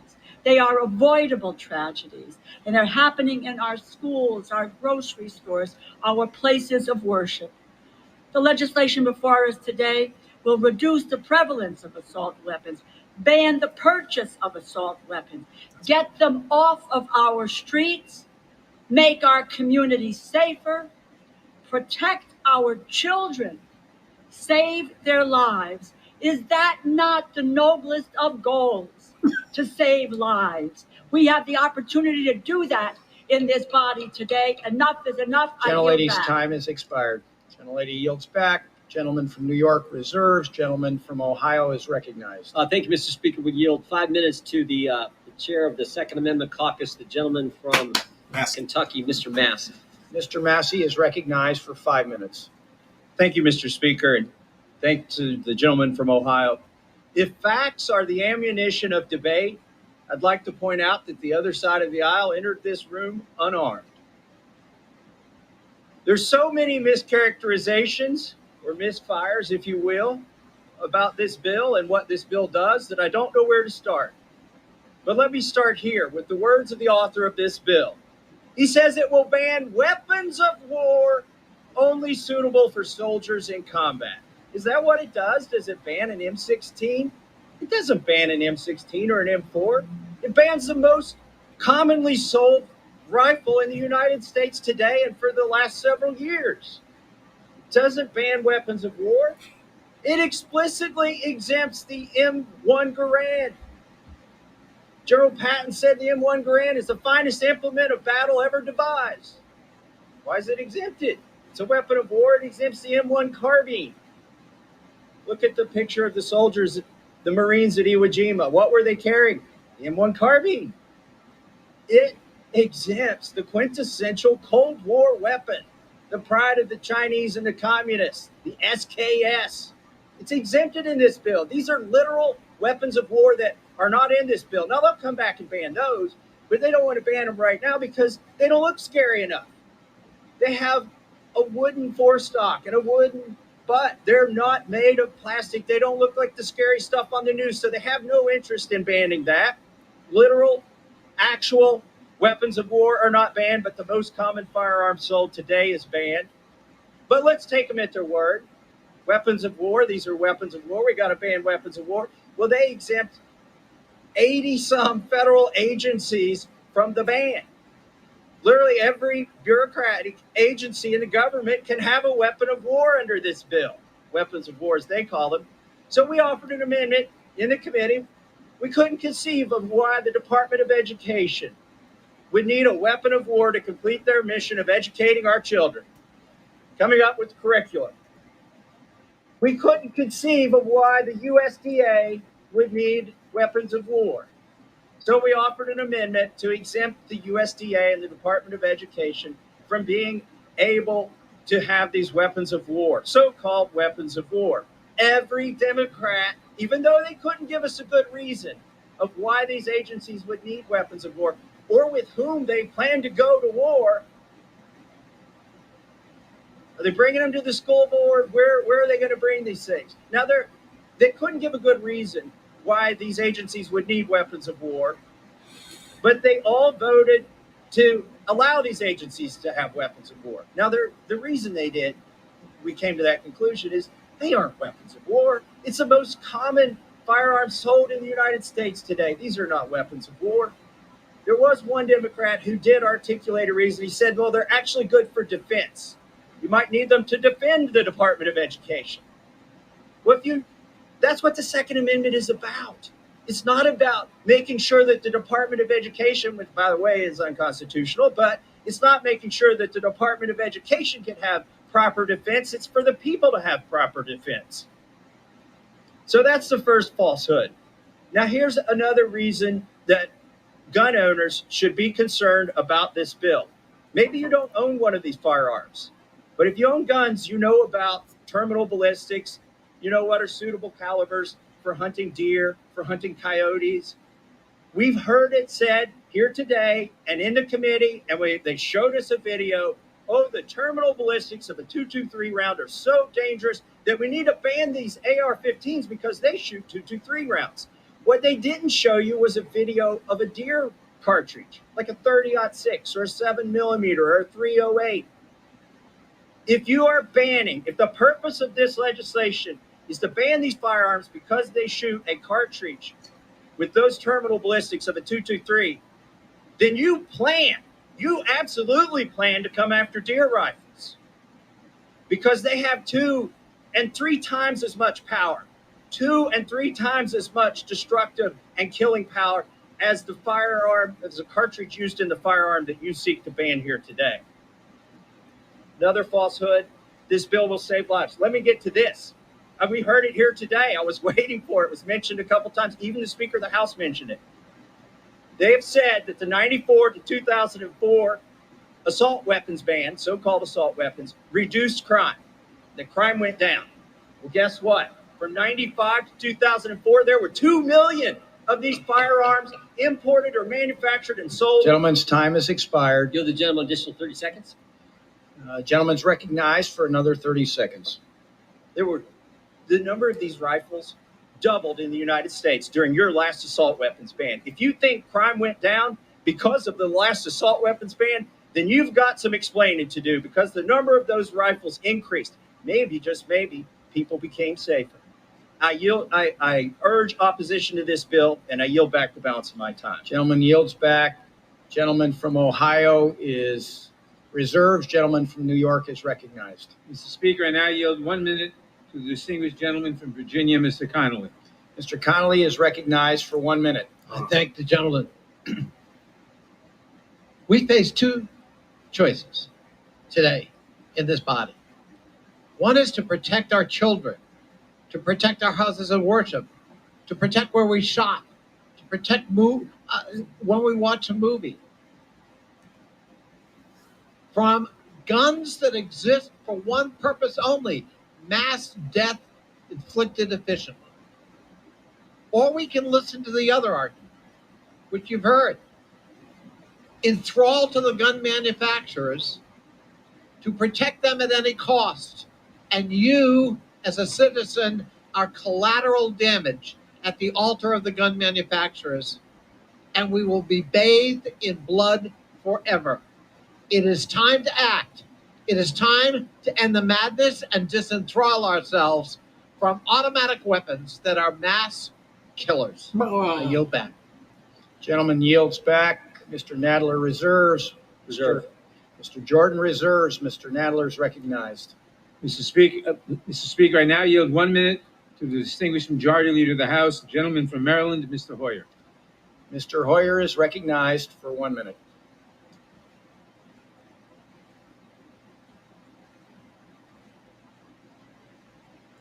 Thank the gentleman for yielding. This is, of course, an emotional debate. Some have talked about fear, and they instill fear in the process. As Mr. Nadler has pointed out, no weapons are taken away.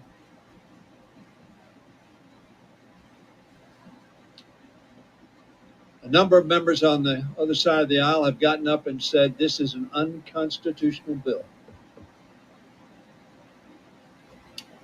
Yet, from 1994 to 2004, that bill was tested in the courts. Is that Tony Bennett? None of those courts found that unconstitutional. In the Heller case, which has been quoted over and over again, a very simple statement was made by that super liberal, Antonin Scalia. He said, like most rights, the rights secured by the Second Amendment is not unlimited. From Blackstone through the 19th century cases, commentators and courts routinely explained that the right was not a right to keep and carry any weapon whatsoever in any manner whatsoever for whatever purposes.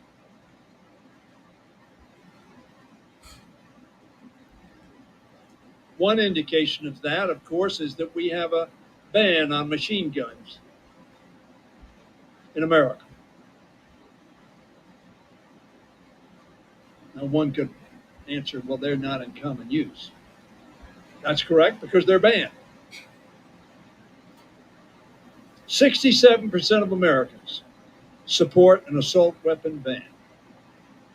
53%, over half, strongly support, and another 14% somewhat support, for a total of 67%. That's in a poll by the Morning Consult on May 25th, 22. There was another poll by Pew in September of 21 that said that 63% of Americans support. Both polls, over 60% of Americans, over 2/3 of Americans, think this action makes sense.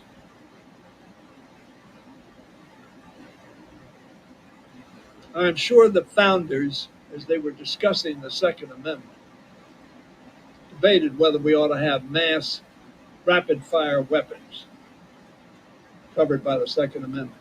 Pickle gun? They had no idea of such weapons. Pickle gun? Certainly didn't exist. Pickle gun? And they acted within the framework of the times in which they lived. Mr. Speaker, Congress must take action today to protect all Americans from dangerous and deadly assault weapons. If we do so, we will still be the country who has the most weapons per capita in the world. More weapons than people. Which would seem to think, therefore, we ought to be the least dangerous nation. If the premise that there are more people that are armed, the less crime we'll have. It's a long minute. Seems a little counterintuitive to me. The weapons that we're talking about are able to kill large numbers rapidly. Used to kill 6 adults and 20 children at Sandy Hook.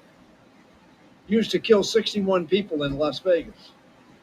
Used to kill 19 students and 2 teachers in Uvalde, Texas, just a few weeks ago. From Aurora to Orlando, San Bernardino to Buffalo, El Paso, and Highland Park. They've been mentioned today. We'll mention them on a regular basis to remind us. We have watched assault weapons inflict mass destruction in our communities time and time again. Not only do these weapons claim the lives of innocent civilians, they frequently kill members of law enforcement who've worked to keep their communities safe. That's why law enforcement largely, not all of them, support this bill because they see that as one of the greatest dangers to their lives. Indeed, one study by the Violence Policy Center found that nearly a quarter of all the police officers killed in the line of duty between 2016 and 2017 were killed by the same firearms that would be outlawed under this ban. Of those police officers killed by assault weapons, almost a quarter of them were wearing body armor that was nevertheless penetrated by a bullet. These types of attack and police killings are not inevitable. We know there's a better way. We know that because these attacks became far less common when an overwhelmingly bipartisan coalition, this was not some Democratic bill. It was a bipartisan bill. I'll speak more to that in just a second. Oh, great. Came together in '94 to pass a ban, including 46 House Republicans. That measure had support from law enforcement and from both Democratic and Republican presidents, including Ronald Reagan. After Republicans were in control of Congress, they allowed that ban to expire in 2004. Mass shootings tripled. Today, I'm pleased to bring Mr. Cicilline's bill to the floor to reinstate America's assault. Reinstate a bill that has been taken to the court already. This legislation would prohibit the possession of manufacture, sale, and transfer of semi-automatic assault weapons and high-capacity magazines. It does not take any of those away from any citizen. To be clear, we are not undermining the Second Amendment. I am for a person having the right to have a weapon, not only to hunt, but in his home, in his business, to protect himself and his family. And where authorized, to carry upon his person where authorized. This bill will not lead to confiscation of firearms, notwithstanding the fear that has been expressed. Weapons that were legally purchased before its enactment. However, it will set safety requirements. His minute identifies as 20. Doesn't that make sense? We have safety requirements for our cars. Doesn't it make sense to have safety requirements for weapons that can kill. Additionally, this legislation will provide funding for buyback programs for those who would prefer to be responsible neighbors and community members and relinquish their assault weapons voluntarily.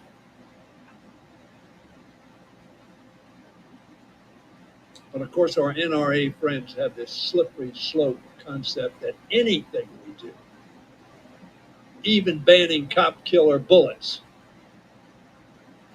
goes too far because the next step and the next step and the next step. These common sense reforms will save the lives of law enforcement officers and innocent Americans across the country. The speaker spoke, and we're going to bring a additional community safety legislation to the floor to support our police, because as much as the Republicans would like to say we Democrats are for defunding the police, it is absolutely incorrect and false. And they know it. Why do they know it?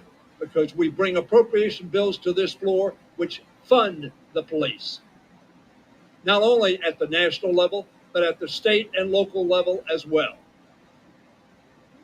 which gives lie to the assertion that we are for. Are there some people who use that comment? Look in the mirror, folks. Dude, your time is up. There's some people on your side of the aisle who say absurd things. There are many people on both sides of the aisle who say, let's support and protect police. This is a way to do it. Today, we have an opportunity to put votes behind our words and show who is ready to do exactly that. Now, I hope my Republican friends and Democratic friends and my fellow Americans will listen to the quote that I'm about to give from a president that used to be revered on the Republican side of the aisle, but is now not looked at as such a reverential figure. Ronald Reagan said this: listen to the American public and to the law enforcement community and support a ban on the further manufacture of these weapons.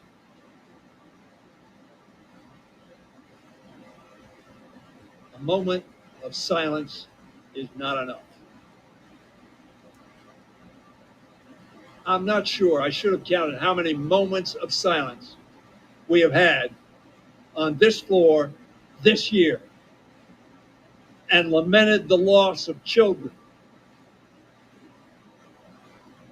and the elderly and everybody in between because of a weapon that is designed to kill a lot of people quickly.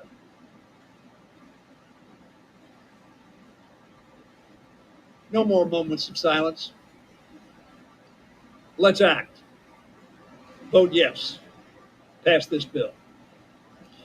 Gentleman from Maryland yields back. Gentleman from New York reserves. The gentleman from Ohio is recognized. Mr. Speaker, we haven't said the Second Amendment was unlimited. We quoted the Second Amendment.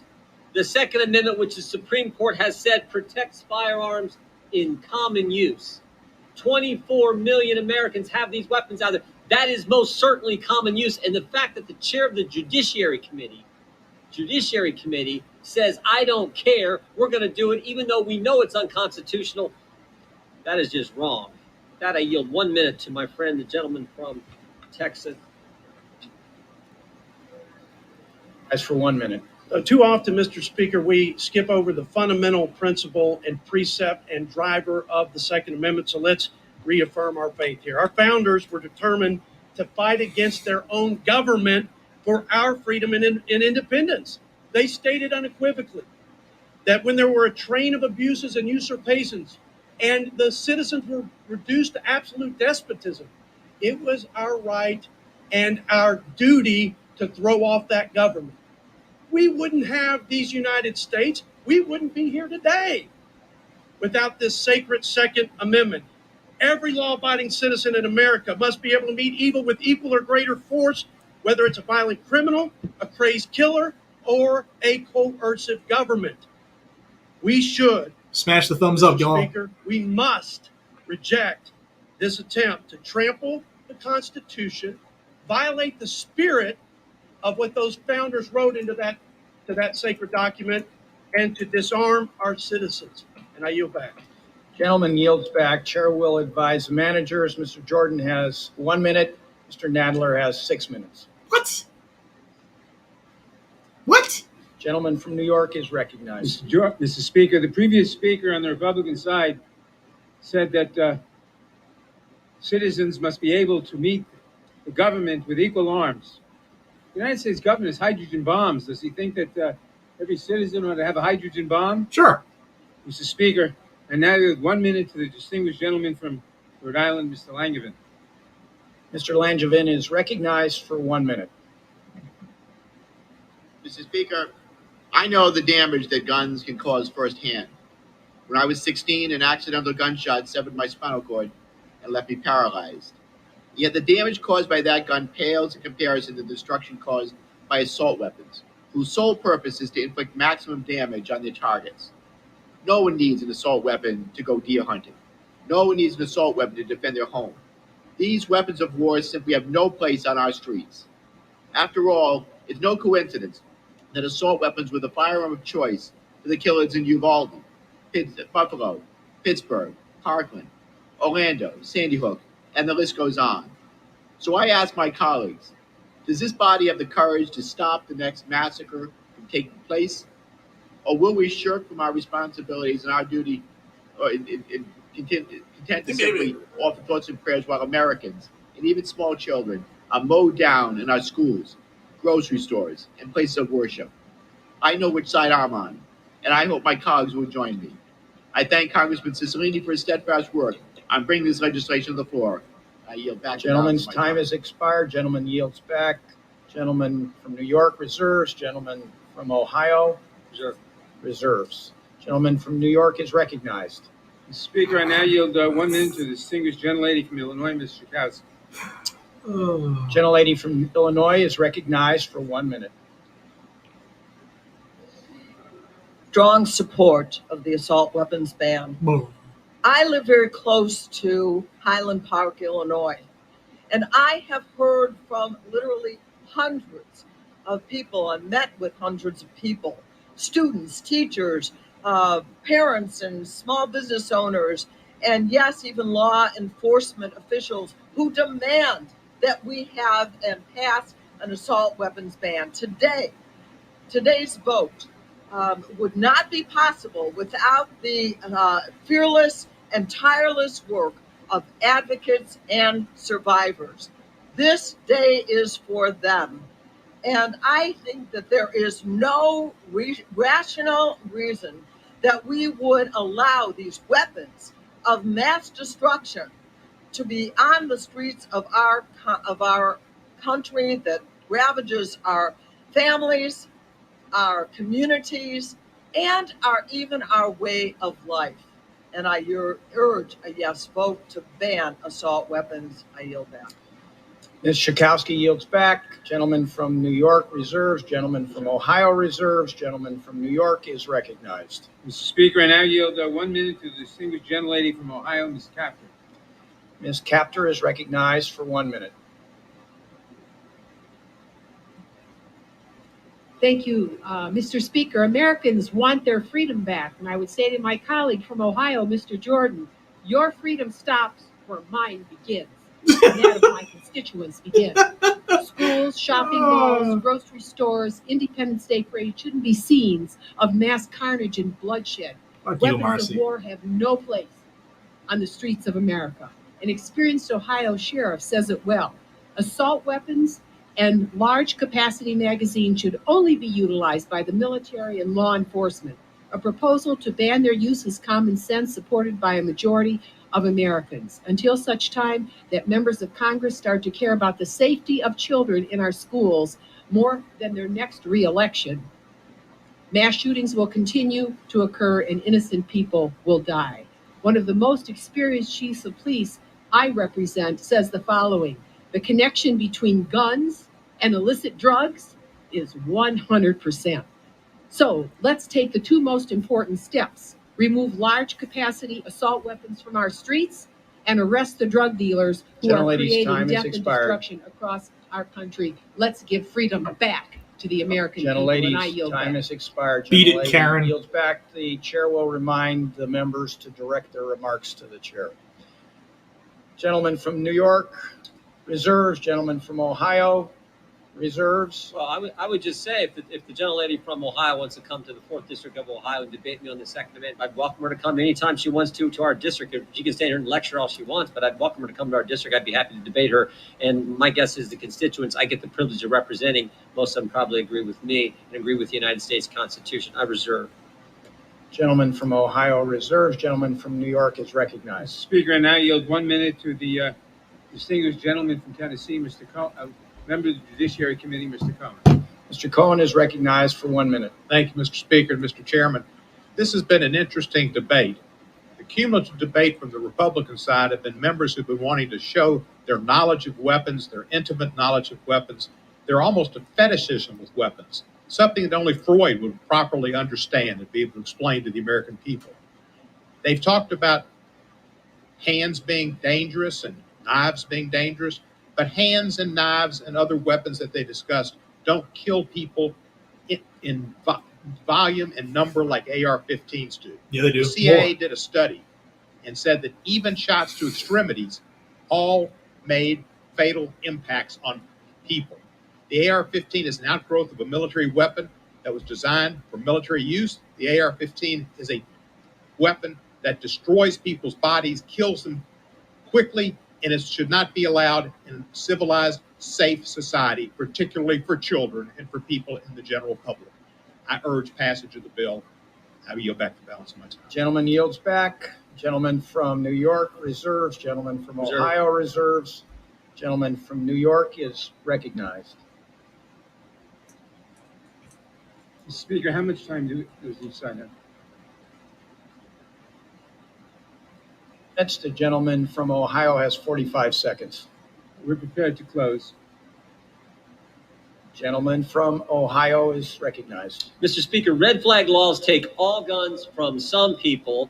This bill makes illegal some guns for all people, and we know where they want to go. We know what they want to do.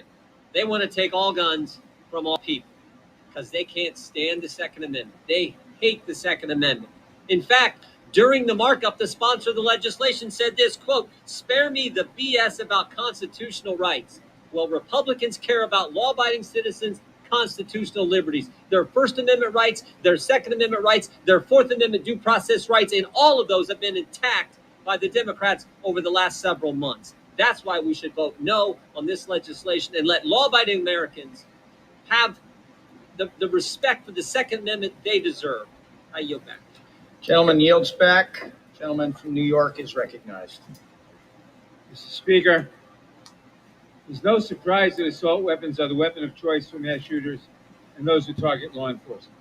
They're designed for ruthless efficiency, killing the most people in the shortest amount of time. The gentleman from Ohio was right. I did say in the committee, spare us the BS. I meant the Republican BS. You didn't say that. It was About the Cicilline, Constitution, about the Second Amendment. The Second Amendment is designed not to allow people to fight the government. Do we want to take up arms against American troops? Is that what they say? We have to. It is what they say. We saw what that did with the insurrection we had recently, and that was a mild case. No, the assault weapons, but the Second Amendment is designed to allow for a well-regulated militia, which is to say in our day, the National Guard. The assault weapons ban would take the weapons of war off our streets and save countless lives. And that is why it is supported by all associations of police, by the American Federation It's an individual right, you penguin American fuck. College of Physicians, American Public Health Association, the National Alliance to End Sexual Violence, National Organization of Black Law Enforcement Executives, the Major Cities Police Chiefs Association. They know what they're doing. The assault weapons ban would take these weapons of war off our streets. It would prevent more of the Uvaldes, more of the Parklands, more of the Tree of Life synagogues. I urge all members to support this important legislation, and yield back the balance of our time. Gentleman yields back. All time for debate has expired. Pursuant to House Resolution 1302, the previous question is ordered on the bill as amended. The question is on engrossment and third reading of the bill. Those in favor shall say aye. Those opposed shall say no. In the opinion of the chair, the ayes have it. Third reading of the bill. Bill to regulate assault weapons to ensure that the right to keep and bear arms is not unlimited and for other purposes. For what purpose does the gentleman from Wisconsin seek recognition? Speaker, I have a motion to recommit it to desk. The clerk will report the motion. Mr. Fitzgerald of Wisconsin moves to recommit the bill H.R. 1808 to the Committee on the Judiciary. Pursuant to Clause 2B of Rule 19, the previous question is ordered on the motion to recommit. The question is on the motion. All those in favor shall say aye. All those opposed shall say no. In the opinion of the chair, the noes have it. The motion is not agreed to. And the nays. Gentleman from Wisconsin requests the yeas and nays. The yeas and nays are requested. Those favoring a vote by the yeas and nays will rise. A sufficient number having risen, the yeas and nays are ordered. Members will record their votes by electronic device. So this is just a quick vote. 9 of Rule 20, the chair will reduce to 5 minutes the minimum time for any electronic vote on the question of passage. This is a 15-minute vote. Okay. They got 15 minutes, which will probably last 20 to 25.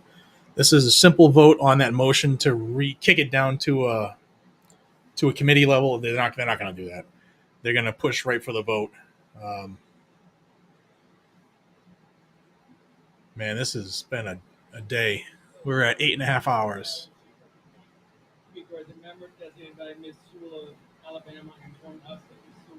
Thank you, Hillbilly. Dragon ass.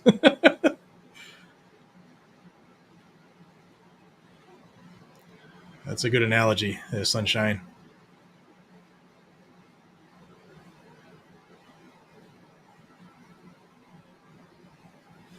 So this will be quick, I would imagine. Well, as far as votes are, it'll be quick.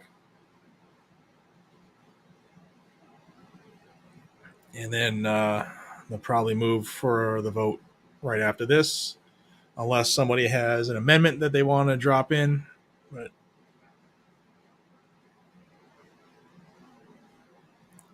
I want to thank everybody for being here. If you could, please hit the like button and share it with people. We have just about 12,000 people in here. Hit that like button. This pushes it through the algorithm. Thank you so much for your comments. This chat it's been fun. Really appreciate it. Thank you, Matt. It's got to be done, and this is important in my mind. Thank you, Roy. But I'm going to be honest with you. After this vote, I'm not going to be able to stay on for the PLACA bill because I'm not sure when it's coming on, and I do have to be out of the house soon. It's just proxy votes. So I will, after the final vote of this bill, I will be done for the evening, and I will let you know what's going on with the PLACA via updates on posts. Hope you all can understand that, but this has been a marathon. You are correct, Yeti.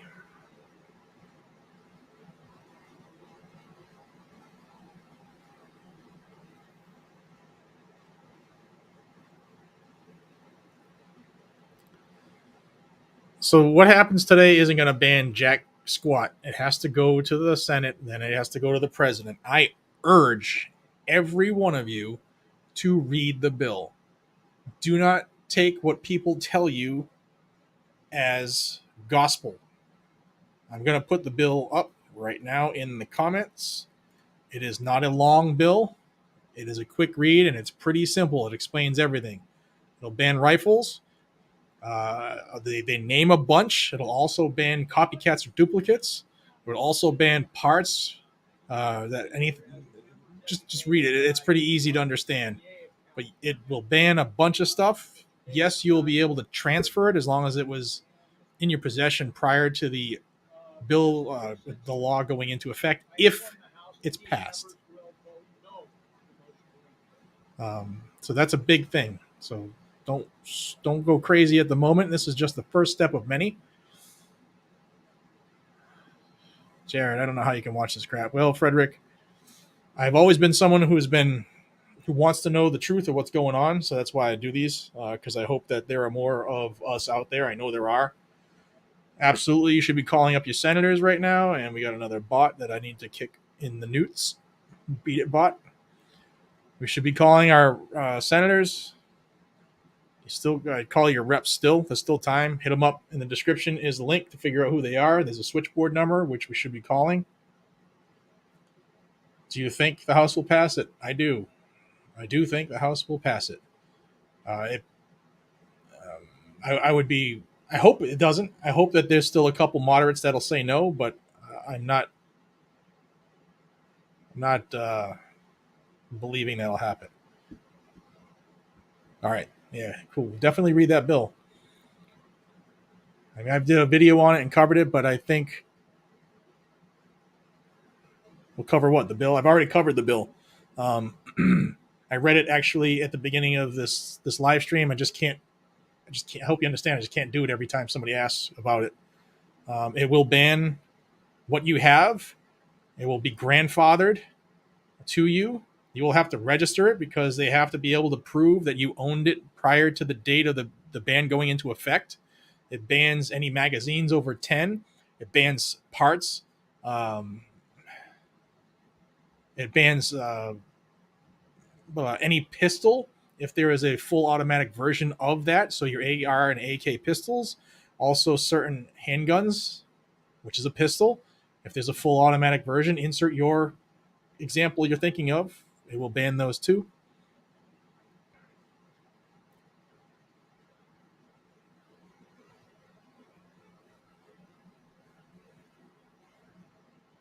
I'm tired, y'all. I'm sorry. I just and I'm hot. I just turned on the air conditioner. Hopefully it's not too loud because it was getting too hot in here. Like I was getting ornery with these idiots talking. Thank you. So yeah, I don't want you guys and gals to stress too much about is what's it going to ban today. Is nothing will be banned today. Nothing. It will have to go to the Senate, and I think if we do what we're supposed to do, we can kill this in the Senate. You need to put enough pressure on our senators. If you haven't done it, start doing it now. We don't want them to get enough votes to overcome the filibuster. That's the next step should this pass today.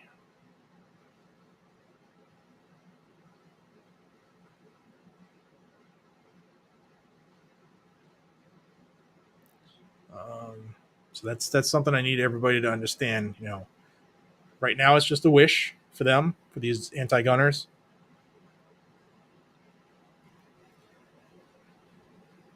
It's got a little way to go still first. Thank you, Joseph.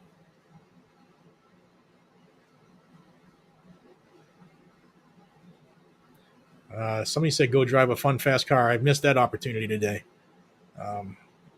I am meeting somebody out tonight, though, somebody's coming to meet me up tonight from a different state.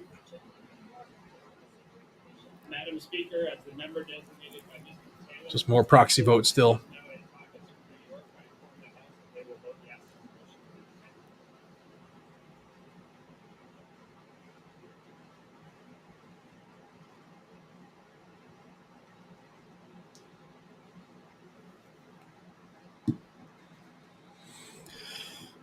How many of y'all?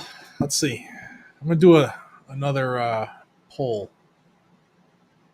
Let's see. I don't even remember how to do this.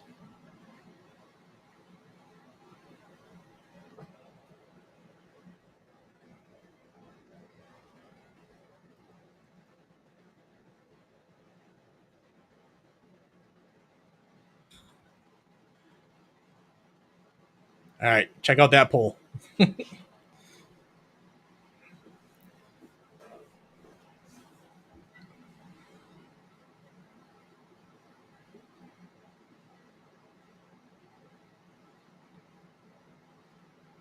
Oop, did I find another one?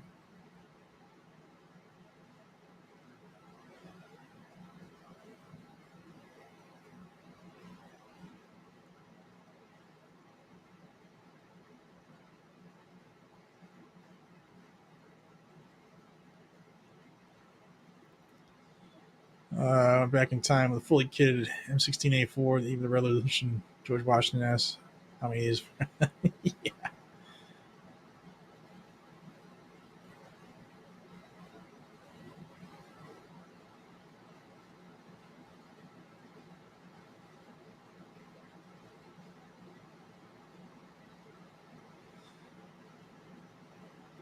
All right. So I see I understand your confusion. I'll find that if I can get this thing to stop refreshing. Okay. So John, 1302 was 1808 under the rules change. They had to vote to take it up.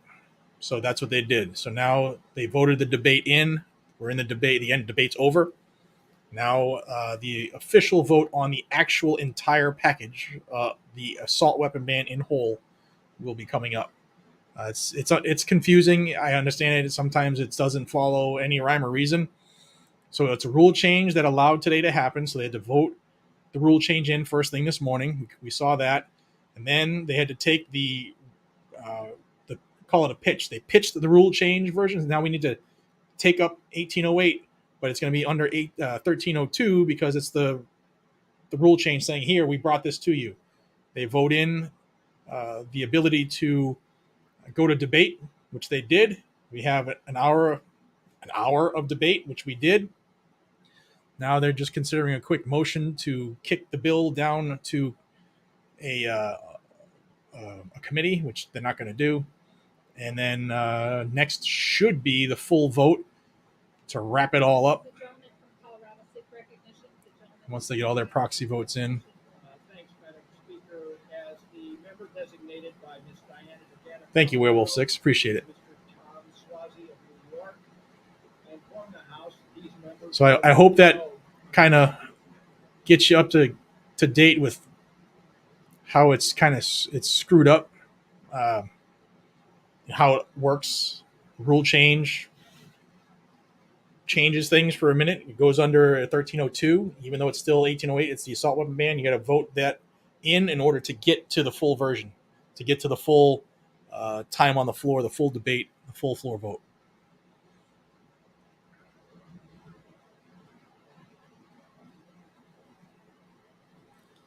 Continue to hit the like button, please. Share it. And subscribe if you haven't already, please. Help the channel continue to get the word out.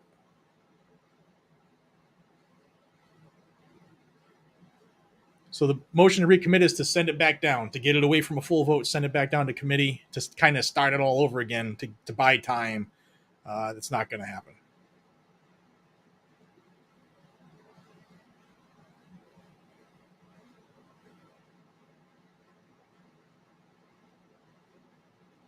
How often can you contact your reps? As many times as you want. They work for you. You are their employer.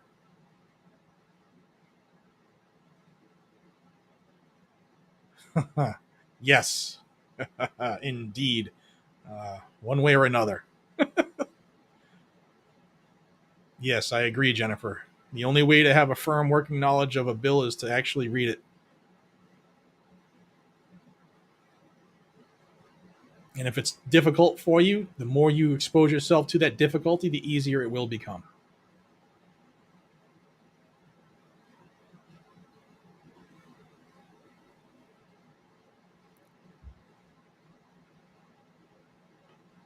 Try it.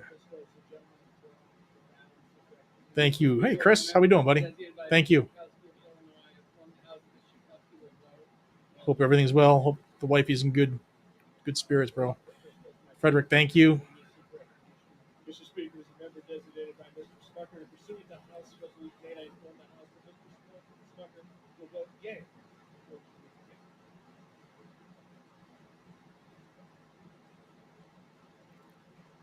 Been here about 3 different times today, though.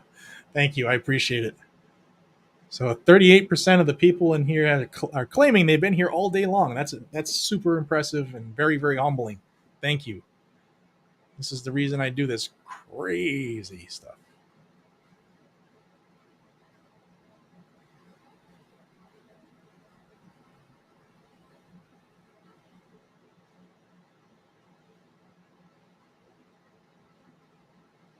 Let's see. As a member designated by Ms. Blunt Rochester, Mr. Beasy, I inform the House that Ms. Blunt Rochester, Mr. Beasy will vote no on the motion to reconsider. I think of a weapons mass destruction. Well, we don't have those. That's not what a gun is. Was ordered today, tomorrow, or just prior to the Senate presidential signing, and still be legally received weeks after the ban. If the ban were to go all the way through and be, once the effective date is reached, anything after that is would be a no-go.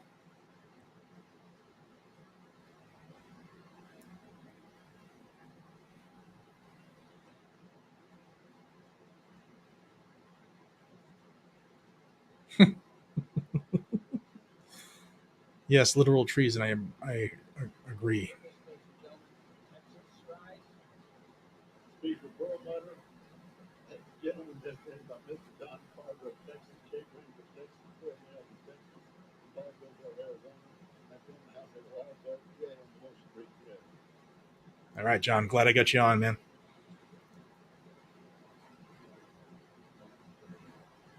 Thank you, sir. Appreciate it.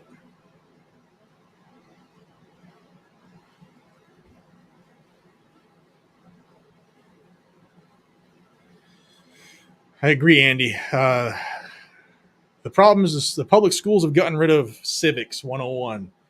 We used to teach in schools the entire process and how it works. They don't teach it anymore, and it's now on the individuals to learn the most basic part of being an American is how do we pass law, how do we draft legislation, how do votes work. It's something we all should take pride in learning as soon as possible if it's something you're not comfortable with, because it's how this country operates. And they use that fact that a lot of people aren't up to date with it against us daily. Mr. Speaker, happy birthday.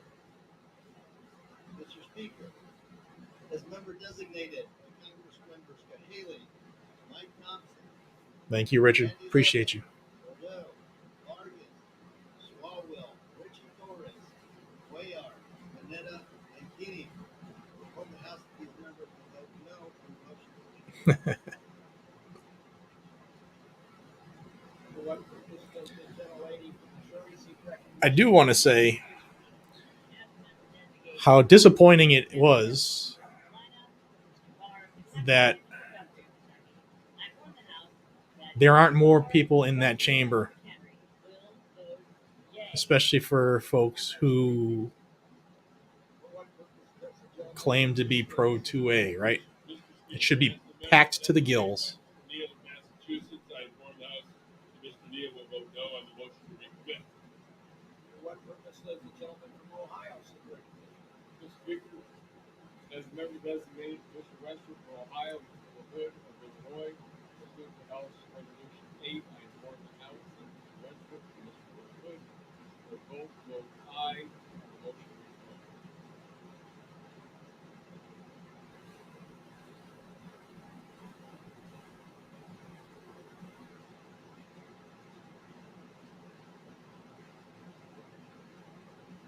Thank you, Ruben. Thank you, buddy.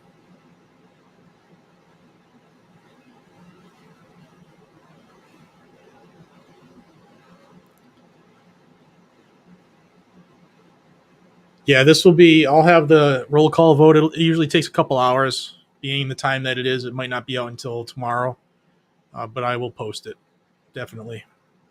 For what purpose does the gentlelady from New Hampshire seek recognition? Mr. Speaker. Mr. Speaker. Jim, thank you. Appreciate it.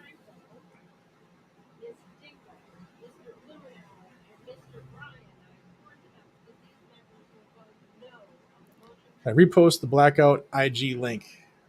The web link wasn't working. Yeah.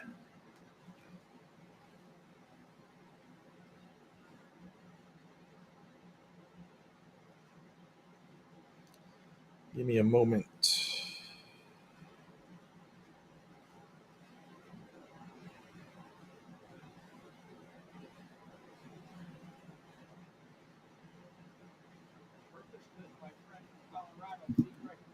I will be putting that in the comments right now.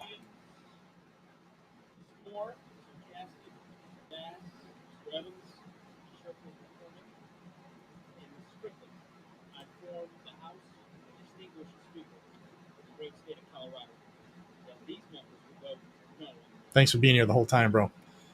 Started at 9. You're the crazy one. Yeah. You can say that again. 8:55 to be exact. Thanks. Appreciate you.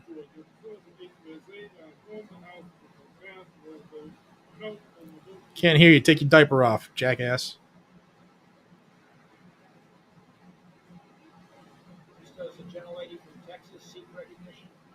Mr. Speaker, as a member designated by Ms. Freer of California and Ms. Lippert from Memphis of New Mexico, I inform the House that these members will vote no on the motion to recommit. Thank you, Mr. For what purpose does the gentleman from Louisiana seek recognition? Bad history indeed. Member designated by Representative Manchester, Louisiana. I inform the House of Representative Johnson will vote yes on the motion to recommit. Thank you, Brian. Appreciate you being here, man. I'm so hungry.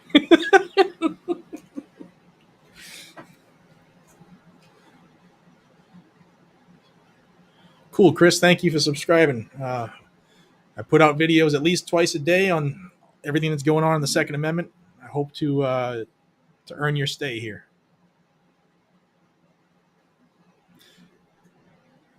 Rocky, I remember that. Raise your hands if you remember the Reading Rainbow and when they talked about passing a bill.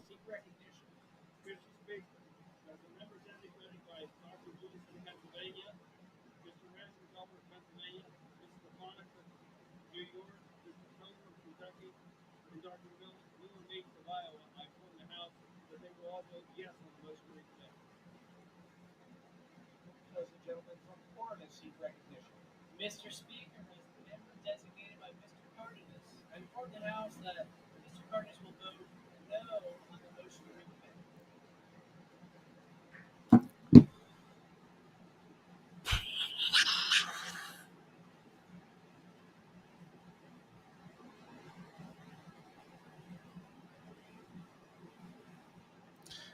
Yeah, that's what takes up most of the time. They should have to keep their selves in the chamber. Yeah, man. Civics. I used to love civics class. Obviously, otherwise I wouldn't be sitting there watching this drool fest. Have a good evening at work, Nero. Thanks for staying. Coffee is gross. Are you crazy? I used to think so. I didn't drink it until 20 years into my career. I couldn't stand it. Now I can't live without it. Could be whenever the committee actually meets and takes it up. Spot on, Sean.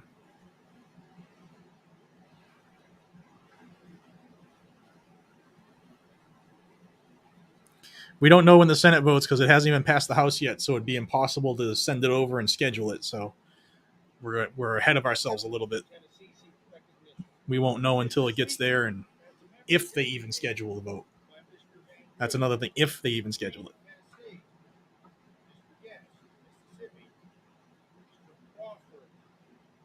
Thank you, Jamie.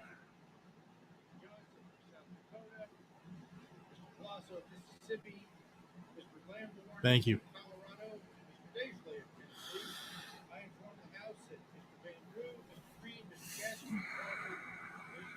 Master Jeff, I will definitely be in Texas for the USCC Expo in October. I'll be there for the three or 4 days. I'll be there for the whole thing.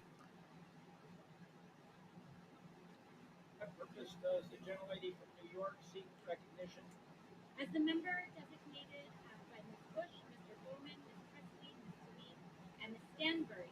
I informed the House that these members will vote no on the motion to recommit. Spider, we've gone over that one too a few times. There's so many different factors on that. How long does it take to get to the Supreme Court if it gets through and passes to become a law? First, that's the big hurdle. Next hurdle, the first hurdle is about to come up, the full vote for the bill. If they pass that, then it goes to the Senate. If it even gets to a vote in the Senate, that's the next hurdle. First hurdle in the Senate would be scheduling. The second one would be, do they get the 60 votes to overcome the filibuster to invoke cloture? Then the next was, if they get that, they usually get the full vote, but that's another hurdle. Then it would have to go to the president and be signed. And then only then, once it becomes law, can the law be challenged as unconstitutional. Then the next hurdle for it would be a temporary injunction or a restraining order, depending on the method of attack. And then how long would it take to get through the legal system to get in front of the Supreme Court? So with that all said, because it's a loaded question, there's a lot to it. Then how long does it take to get to the Supreme Court, and what is the makeup of the court when it gets to it? It still would have to go to district, appellate, 3-judge panel, en banc, Supreme Court. The makeup could be drastically different by the time it gets there, and that's what they're hoping for if this even gets that far. So again, we're getting a little bit ahead of ourselves, but that's the steps. It's a very involved process, a lot to it. But the Supreme Court, as it is made up today, I think they would shart all over this bill.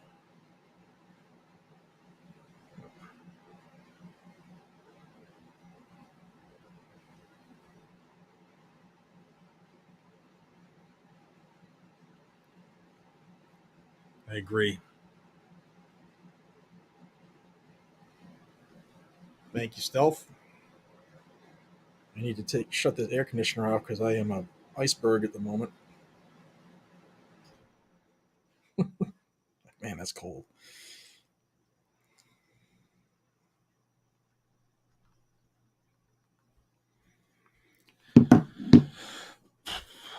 All right.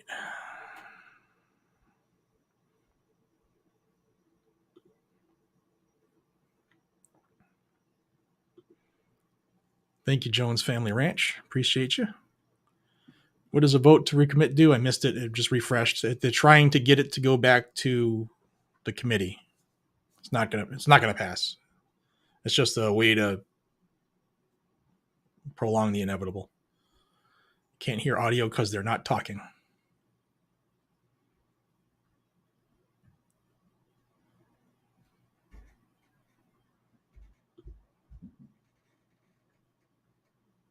Yes, some people are so committed they bring their kids to work. Some people aren't there. Some people decided not to show up today. And it probably would have been nice to have some of them speak, I would imagine. Do you have muted on purpose? Yes, because it's just proxy votes. We don't need to know who's voting and stuff like that because it's going to pass. Yes, I have been doing that all day long. When it gets to the actual vote for the bill, we were definitely going to listen to that. This is just to kick it down to the committee. It's not going to happen. So it's a waste of your listening, waste of your time just to listen to it. I'm just a bill. I saw that. Where is it? Boom. How many people remember that? That was awesome. That's when they actually taught civics, man.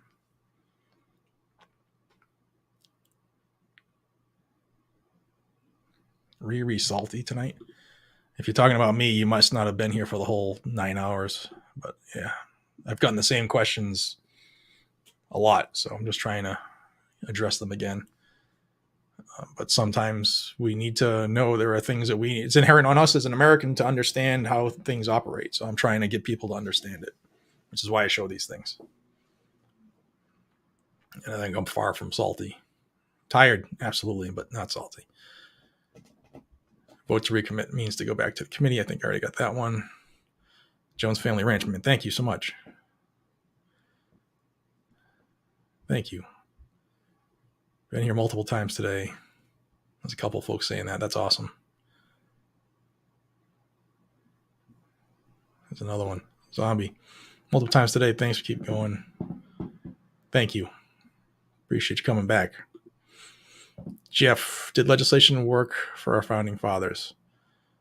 Some of it did. After the fact. They're the ones who created the system. So. But if you're saying from the king, yeah, no, that wasn't really legislation, though. That was rule of a monarch.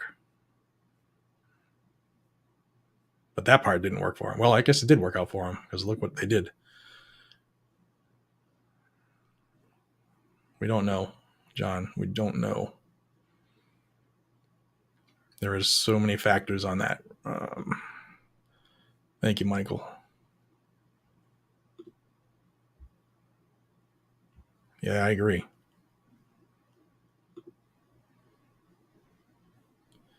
Yeah, the assault weapon ban didn't get anything done the first time, other than they made them feel good for a decade. Thank you, HPA. Appreciate you.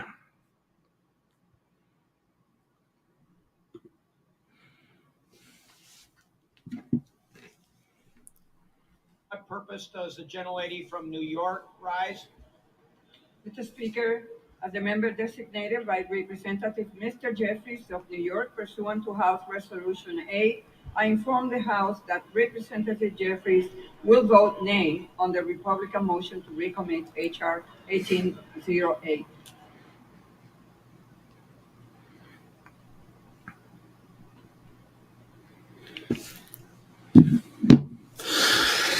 There's no way to tell.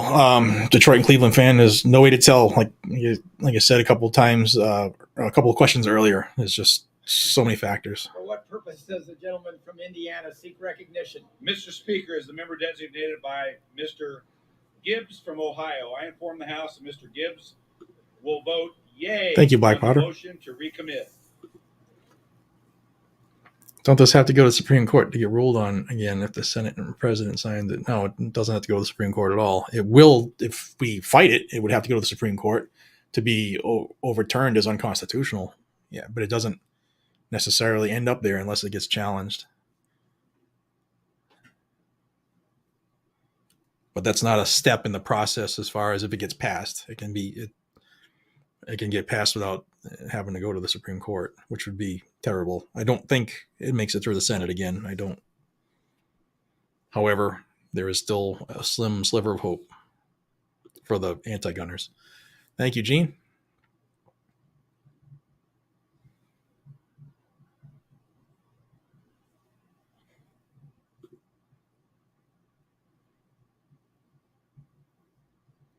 Yeah, seriously. Marcos. They're going after everything that made America great. Now they're finally coming after us. From Florida seek recognition. Mr. Speaker, as the member designated by Mr. Christ and Lawson of Florida, and Mr. Deutsch of Florida, Ms. Rice, Carolyn Maloney of New York, and Mr. Smith of Washington, I inform the House that these members will vote nay on the motion to recommit. Thank you, Brandon. I appreciate that, bro. It means a lot. Thank you, Richard. Appreciate y'all being here. Explain the chart.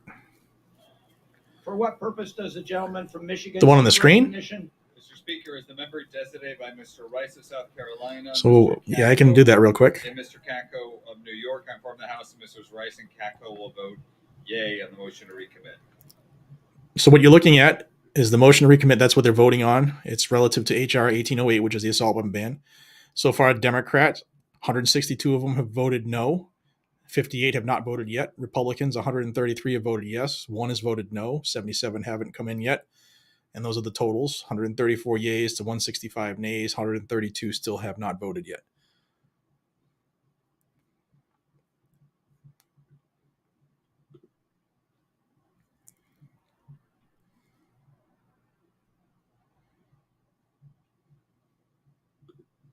Or be really good with 1 or 2, right? For what purpose does the gentleman from Texas seek recognition? Mr. Speaker, as a member designated by Mr. Babin of Texas, I inform that. Thank you, Sunshine. Appreciate you. Appreciate you.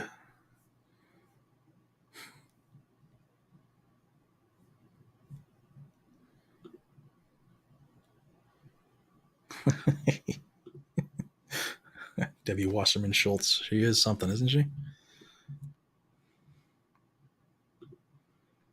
Thank you, Minuteman. That's very kind of you. 3 Dems, they probably don't care about this part here. You'll see, you probably would, if you see them again at all, it would be at the end when we vote on the entire 1808 as a whole. Thank you, Tommy, man. Appreciate you. So for what purpose does a gentlelady? Yes, Adam. Correct. Mr. Speaker, as a member designated by Mr. Gonzalez of Texas and Mr. Hearn of Oklahoma, I inform the House that Mr. Hearn and Mr. Gonzalez will vote aye on the motion to recommit.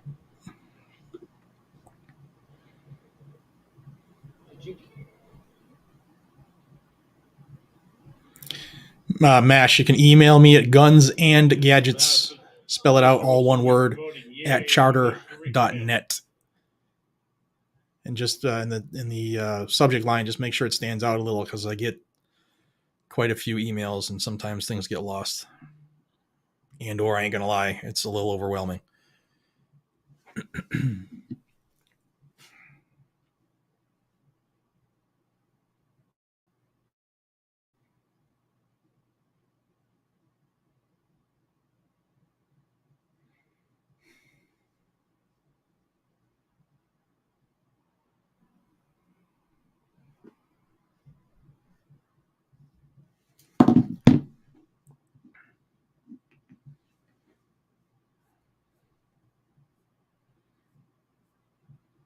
Does a gentleman from Utah seek recognition?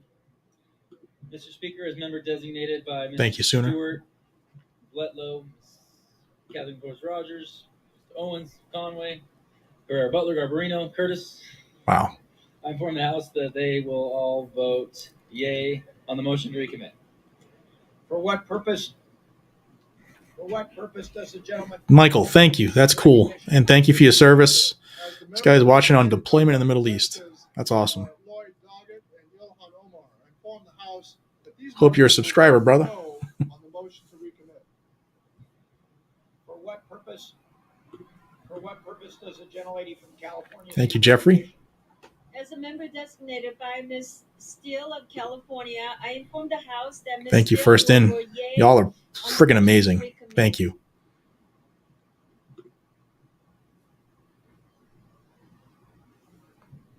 Yeah, Double Dog. I sure hope it does die, man. I really do. Hit those senators next if this goes through tonight. Why don't they care about the timer? The timer was the time limit for the people who are remote to vote on the app, if you will. That's what that timer was for. The rest of the time is if somebody's remote or proxy voting and they had prior approval, then they tell the people who are their proxies how they're going to vote. That's the time. It takes time to call them, and even though you know how they're going to vote.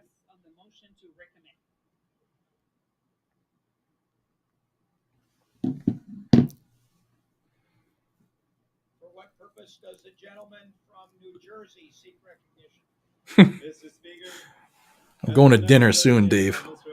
Soon. Ann Kirkpatrick, Mr. Jerry McNerney, Miss Eddie Bernice Johnson, Miss Pramila Jaya. RTK, that's hard to know. There are bills that have gone over to the Senate that have been sitting there since the first day of the session. So it all depends on if Chuck Schumer knows he's going to get the votes or not, and how astute he will be to try to pass it. There's so many variants. How many years did Tesla batteries last? How much to replace them? I don't know how long they last. I'll tell you that I just watched a video with a Tesla that has over 1 million miles already, and there are numerous ones with over 300,000 miles still in operation.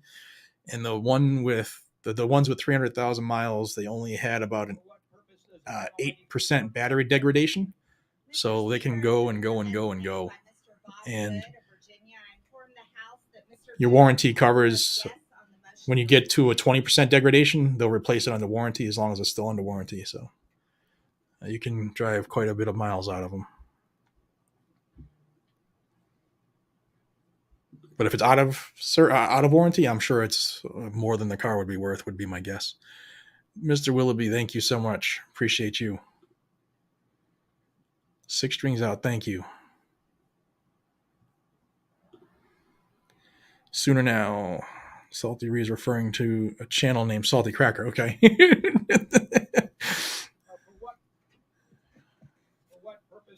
Cool. All right. All right. I was like, I didn't think I was being that bad.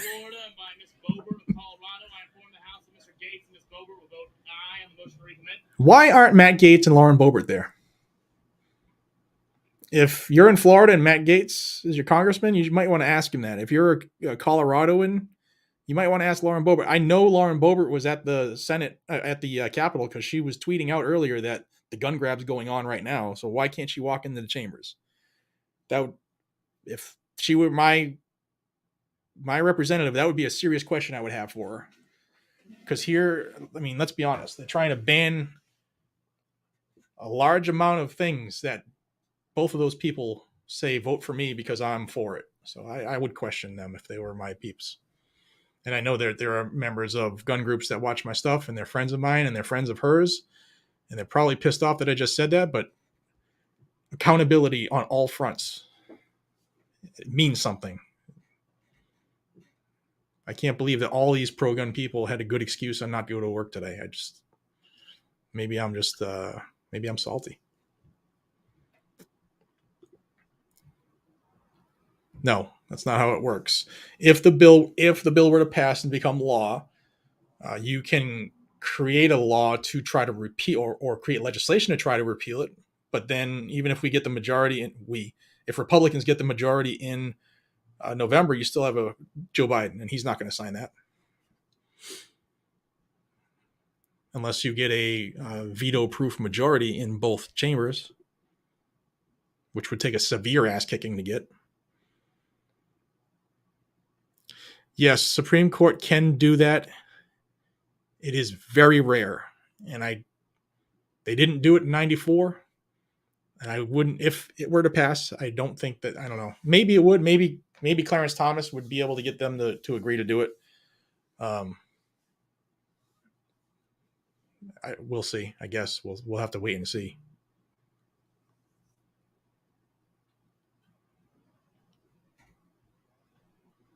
Yeah, I agree with you, Prometheus.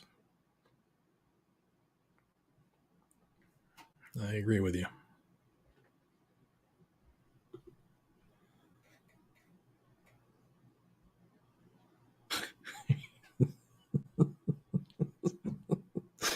Oh, that's good. That's good.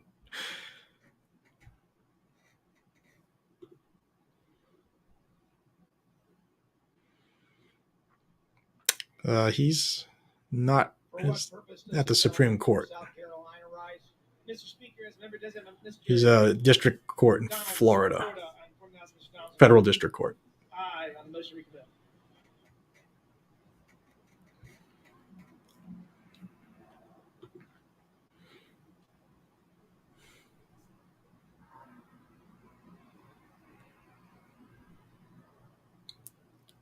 Thank you, Gwen. Appreciate you being here the entire time. Appreciate it.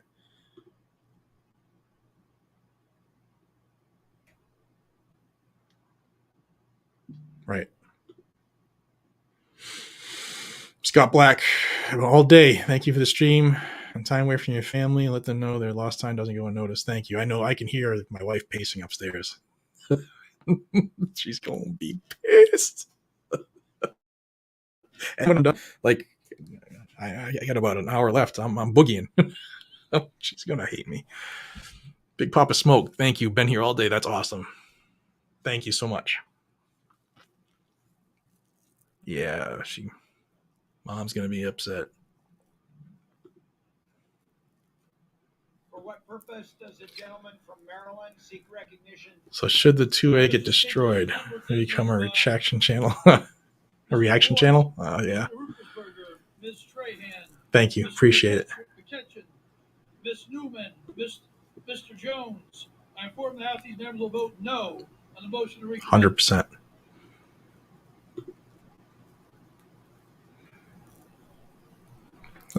That's August was when they were supposed to do it. So soon. You know, that last comment about being proficient, I used to be somebody who liked, I got several items of our interest. And the one person who got me to say, you know what, maybe I should just be really proficient at one or two of these items was Reed Hendricks. Reed down at Valor Ridge, man. Solid dude.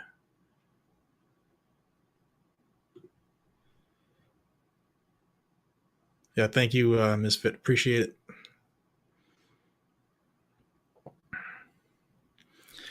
All right, if y'all haven't done it, please just do me a solid. There's a link in the pinned comment. It's going to open up to Instagram for Doc. He's our roaster at Blackout Coffee. He's looking to see if there's interest for Christmas time of 2 gift crates with 1 year's worth of coffee. You're not committing to buying it.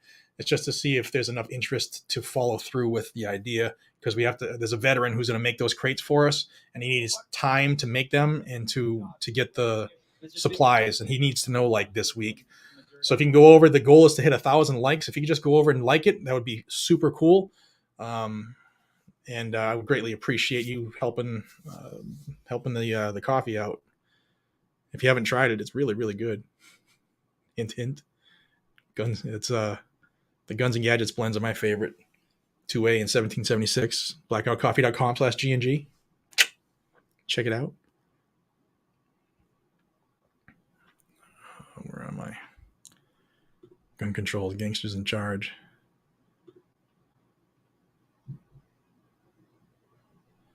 That's something to think about there, Rhett. Agree, Angry Lion. Agree.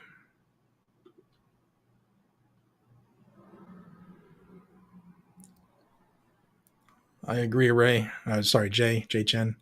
My eyes are crossing now. Pretty tight. That's a good one.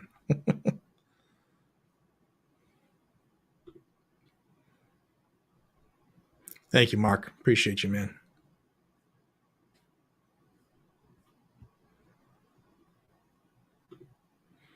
Thank you, Jonathan. I don't put these on unless y'all watch it, so thank you, especially 9 hours and 17 minutes of it. So thank you so much for being here. Here we go. It's wrapping up for this part.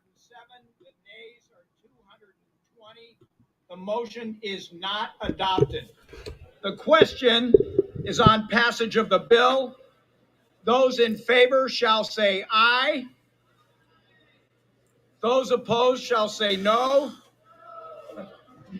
In the opinion of the chair, the ayes have it.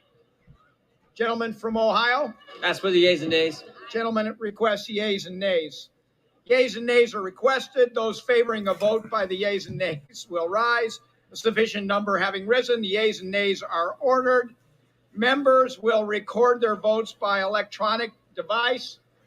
This is a 5-minute vote. Yeah, right. This is the final vote, y'all, for the bill. This is for the assault weapon ban For what passage. purpose does the gentlelady from Georgia seek recognition?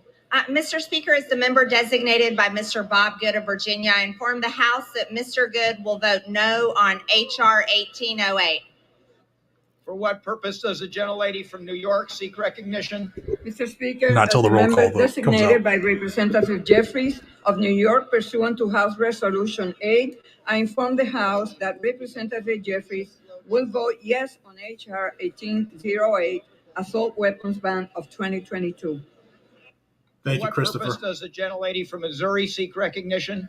Mr. Speaker, as a member designated by Mr. McHenry of North Carolina, Thank you for Mr. your Barr service. of Kentucky, and Mr. Guthrie of Kentucky, I inform the House that Mr. Barr, Mr. Guthrie, and Mr. McHenry will vote nay on H.R. 1808. For what purpose does the gentleman from California seek recognition? Mr. Speaker, as a member designated by Congress members Cahaley, Mike Thompson, Andy Levin, Bordeaux, Vargas, Swalwell, Richie Torres, Panetta, and Keating. I inform the House that these members will vote yes on H.R. 1808. Member Henry Cuellar. I inform the House that Mr. Cuellar will vote no on H.R. 1808. For what purpose does the gentleman from Pennsylvania seek recognition? Mr. Speaker, as a member designated by Mr. Smucker of Pennsylvania, I inform the House that Mr. Smucker will vote Thank you, no Ricky. on H.R. 1808. For what purpose does the gentleman from New Jersey seek recognition? Mr. Speaker, as the member designated by Ms. Ann Kirkpatrick, Mr. Jerry Thank you, McNerney, Stephen.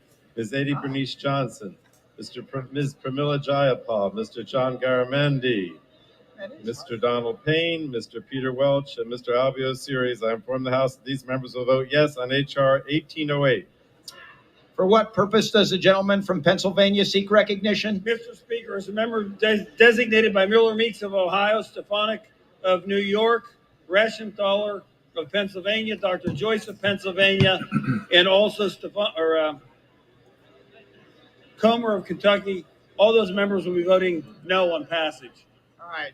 For what purpose does the gentlelady from Thank you, Texas Brent. Appreciate seek you. recognition? Mr. Speaker, as a member designated by Ms. Spear of California, Ms. Legger Fernandez of New Mexico, inform the House that these members will vote yes on H.R. 1808. Thank you, Mr. Speaker. Thank you, Odin For Armory. what purpose Appreciate does y'all. the gentleman from Michigan seek recognition? Mr. Speaker, as the member designated by Mr. Kinzinger of Illinois, Mr. Rice of South Carolina, Mr. Katko of New York, I inform the House that Mr. Kinzinger, Rice, and Katko will vote nay on H.R. 1808.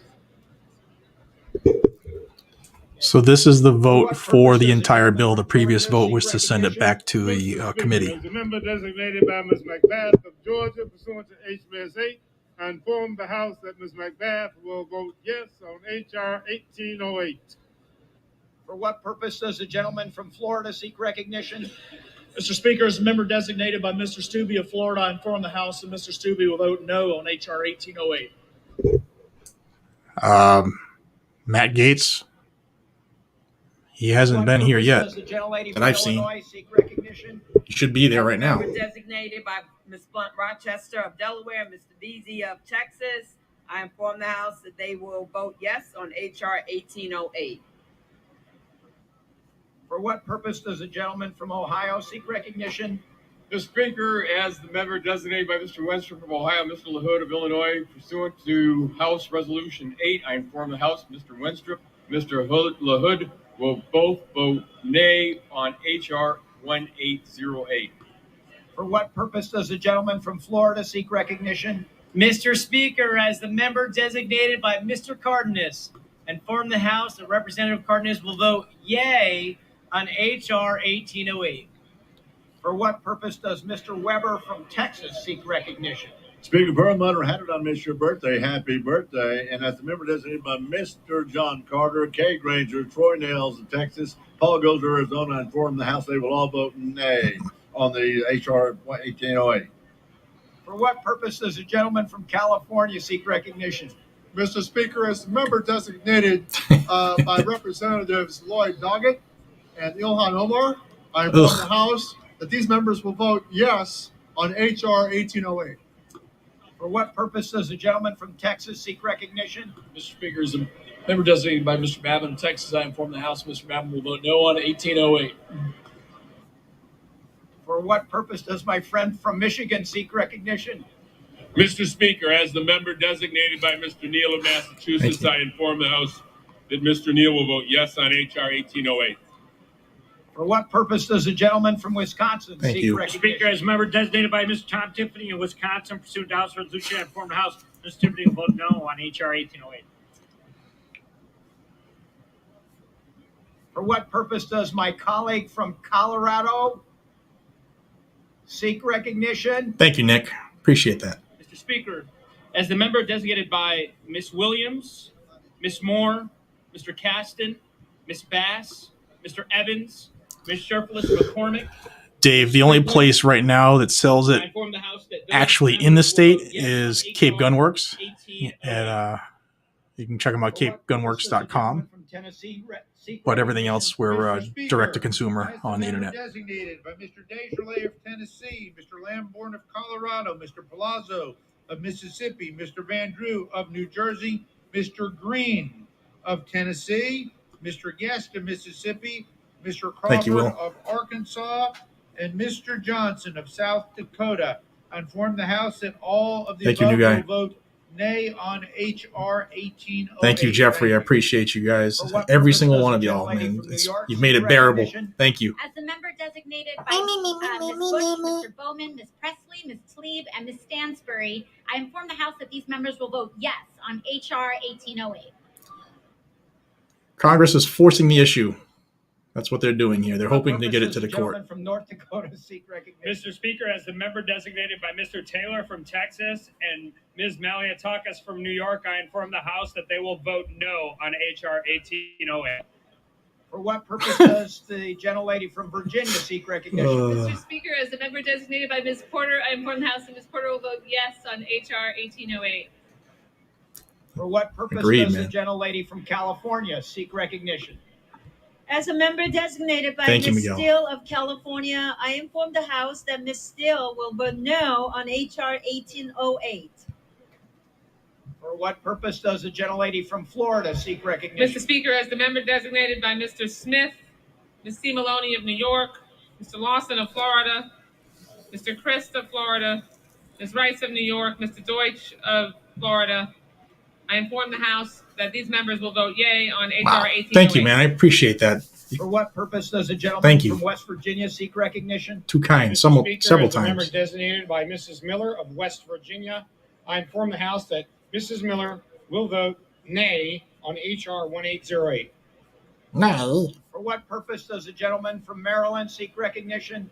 Mr. Speaker, as a member designated by Mr. Boyle, Mr. Rupersberger, Mr. McKeechin, Mr. Jones, Ms. Trahan, Ms. Newman. Thank you, Jim. I inform the House those members will vote yea on H.R. 1808. Thank you, Brent. We got something developing here if you look. From Louisiana seek recognition. Mr. Speaker, as a member designated by Representative Mike Johnson, Louisiana, I inform the House Representative Johnson will vote no on H.R. 1808. For what purpose does the gentlelady from New Hampshire rise? Mr. Speaker, as the member designated by Ms. So if you look at the tallies, let me turn this down a smidge. Pay attention now. We have 4 Democrats that voted no for it. And if I remembered right, there was 1 Republican that voted yes. For what purpose does the gentleman This bears watching. Mr. Speaker, as a member designated by Mr. Wilson of South Carolina, inform the House that Mr. Wilson be voting nay on H.R. 1808.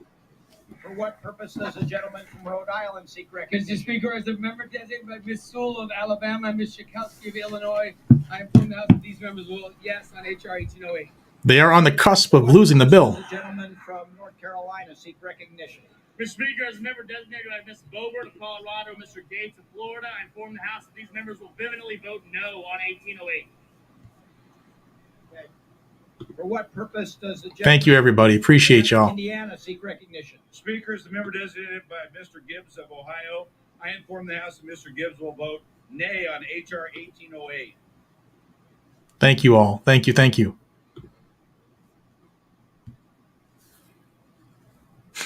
What purpose does the gentleman rise? Mr. Speaker, as member designated for Stewart, Letlow, McMorris, Rogers, Owens, Conway, Herrera, Butler, Garbarino, and Curtis, I inform the House that they will vote on H.R. 1808. Oof. They're right there. Purpose does the gentleman from Indiana rise? Because of that 1 Republican. They're right there. Lorski and Ms. Sparks, both of Indiana. I inform the House that Lorski and Ms. Sparks will vote 1808. We might kill this bill today in the House. Gentleman from Colorado rise. Thank you, Mr. Speaker. As a member designated by Ms. Diana DeGette of Colorado, Mr. Mark Desanye of California, Mr. Seth Moulton of Massachusetts, Mr. Tom Swazi of New York, and Mr. David Scott of Georgia, I inform the House that these members will vote yes. Simple majority is 218. What purpose does the gentleman from Oklahoma seek recognition? Mr. Speaker, as a member designated by Mr. Gonzalez of Texas, I inform the House that Mr. Gonzalez will vote no on H.R. 1808. What purpose does the gentlelady from Florida seek recognition? Mr. Speaker, as the member designated by Mr. Waltz of Florida and Mr. Jimenez of Florida, I inform the House that these members will vote no on H.R. 1808. Thank you. This is going to be really close. South Carolina seek recognition. Mr. Speaker, as member designated by Mr. Donalds of Florida. Thank you, Phil. Mr. Donalds vote nay on H.R. 1808.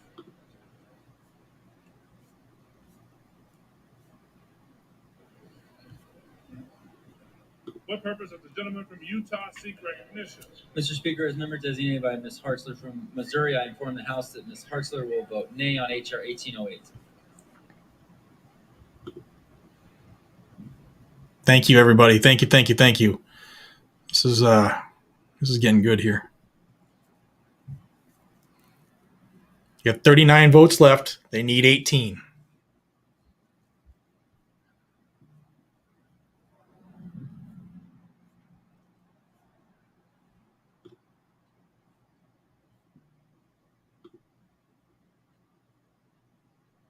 Thank you, Stephen. I appreciate you.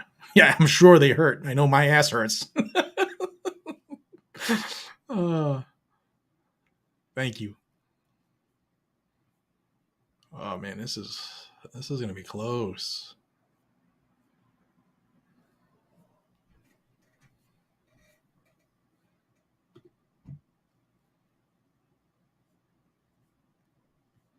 That's right.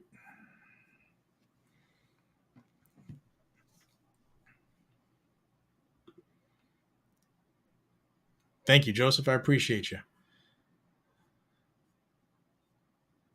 Just for those who might not have heard me, after this bill, I'm done for the night. I can't do the second bill because there's no telling when they'll take it up. And I do have to meet somebody who's driving from Pennsylvania to meet me, and it's probably about a half hour away. So, Armed Scuba Steve, thank you. Y'all have been just like so generous tonight. Thank you. This isn't the reason I do this, but thank you so much. Y'all are fucking fantastic. You guys are the best 2A audience there is.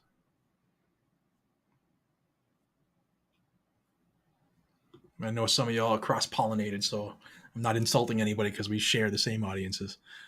As active duty MP, the bill scares me how close it is. Yeah, it's really close. 19 votes left. They need 9 more to get a simple majority.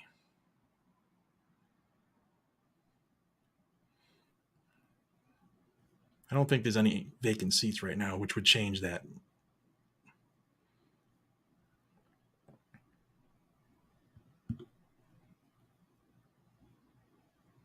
Thank you. I appreciate you.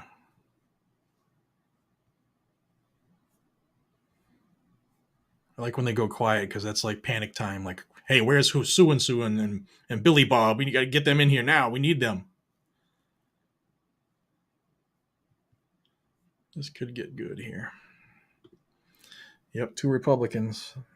And when I do have the roll call vote, I will put it out. We'll know. I wasn't writing down everybody who voted yay and no, but we'll know it really quick though. I'm sure FPC and GOA will have it ripping ready to go if they don't have it out already. Thank you, Chris.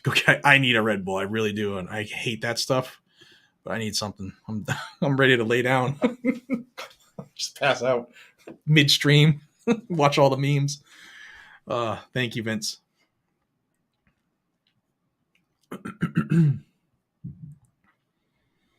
Yeah, truer words have never been spoken. Happy wife, happy life. Keep them happy. Keep them happy. Thank you, Jerry King.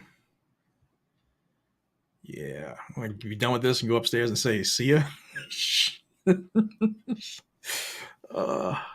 Simpson, thank you. Simpson Production. Appreciate you. Does Blackout sell? Yes, we do.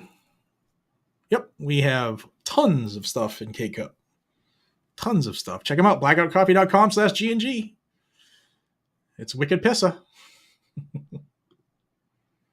217. They need one more. There's 2 votes left. All right, let me get this off the screen. Off the screen. Drum roll. Drum roll. Brrr.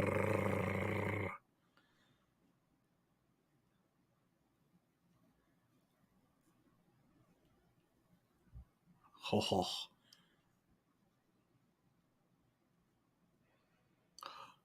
Ho.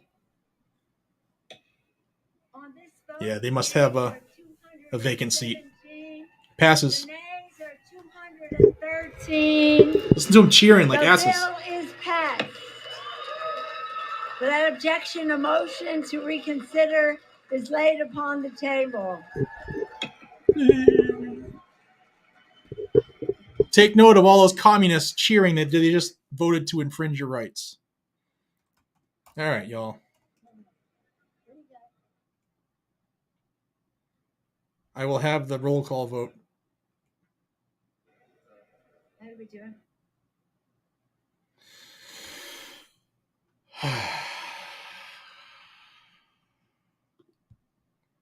Thank you, Reload. Appreciate you. Guys and gals, I can't thank you enough for hanging around with me for this history. We actually watched history.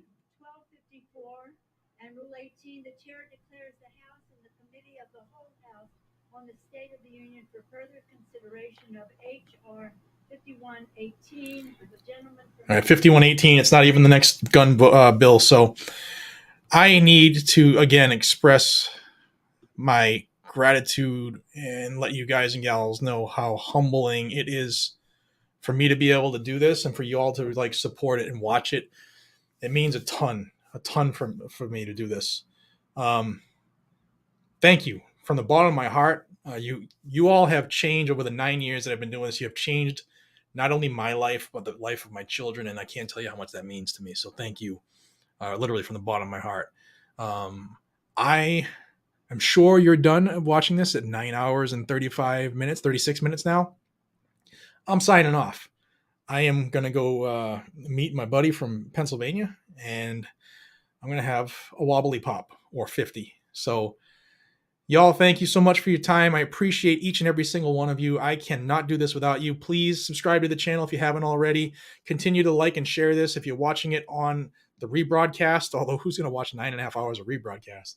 But this is something that people need to watch. This is literally history in the making of communists voting to take away our God-given right, one that we do not get from them, so they can't take it away from us. With that said, y'all, be safe, stay vigilant, carry a gun to keep you, your friends, your family, your community safe, whether or not the Democrats like it. I will see you tomorrow. There's no way I'm doing a second video today. Have a fantastic evening, and thank you all again from the bottom of my heart. It means so much. See you on the next one. Take care.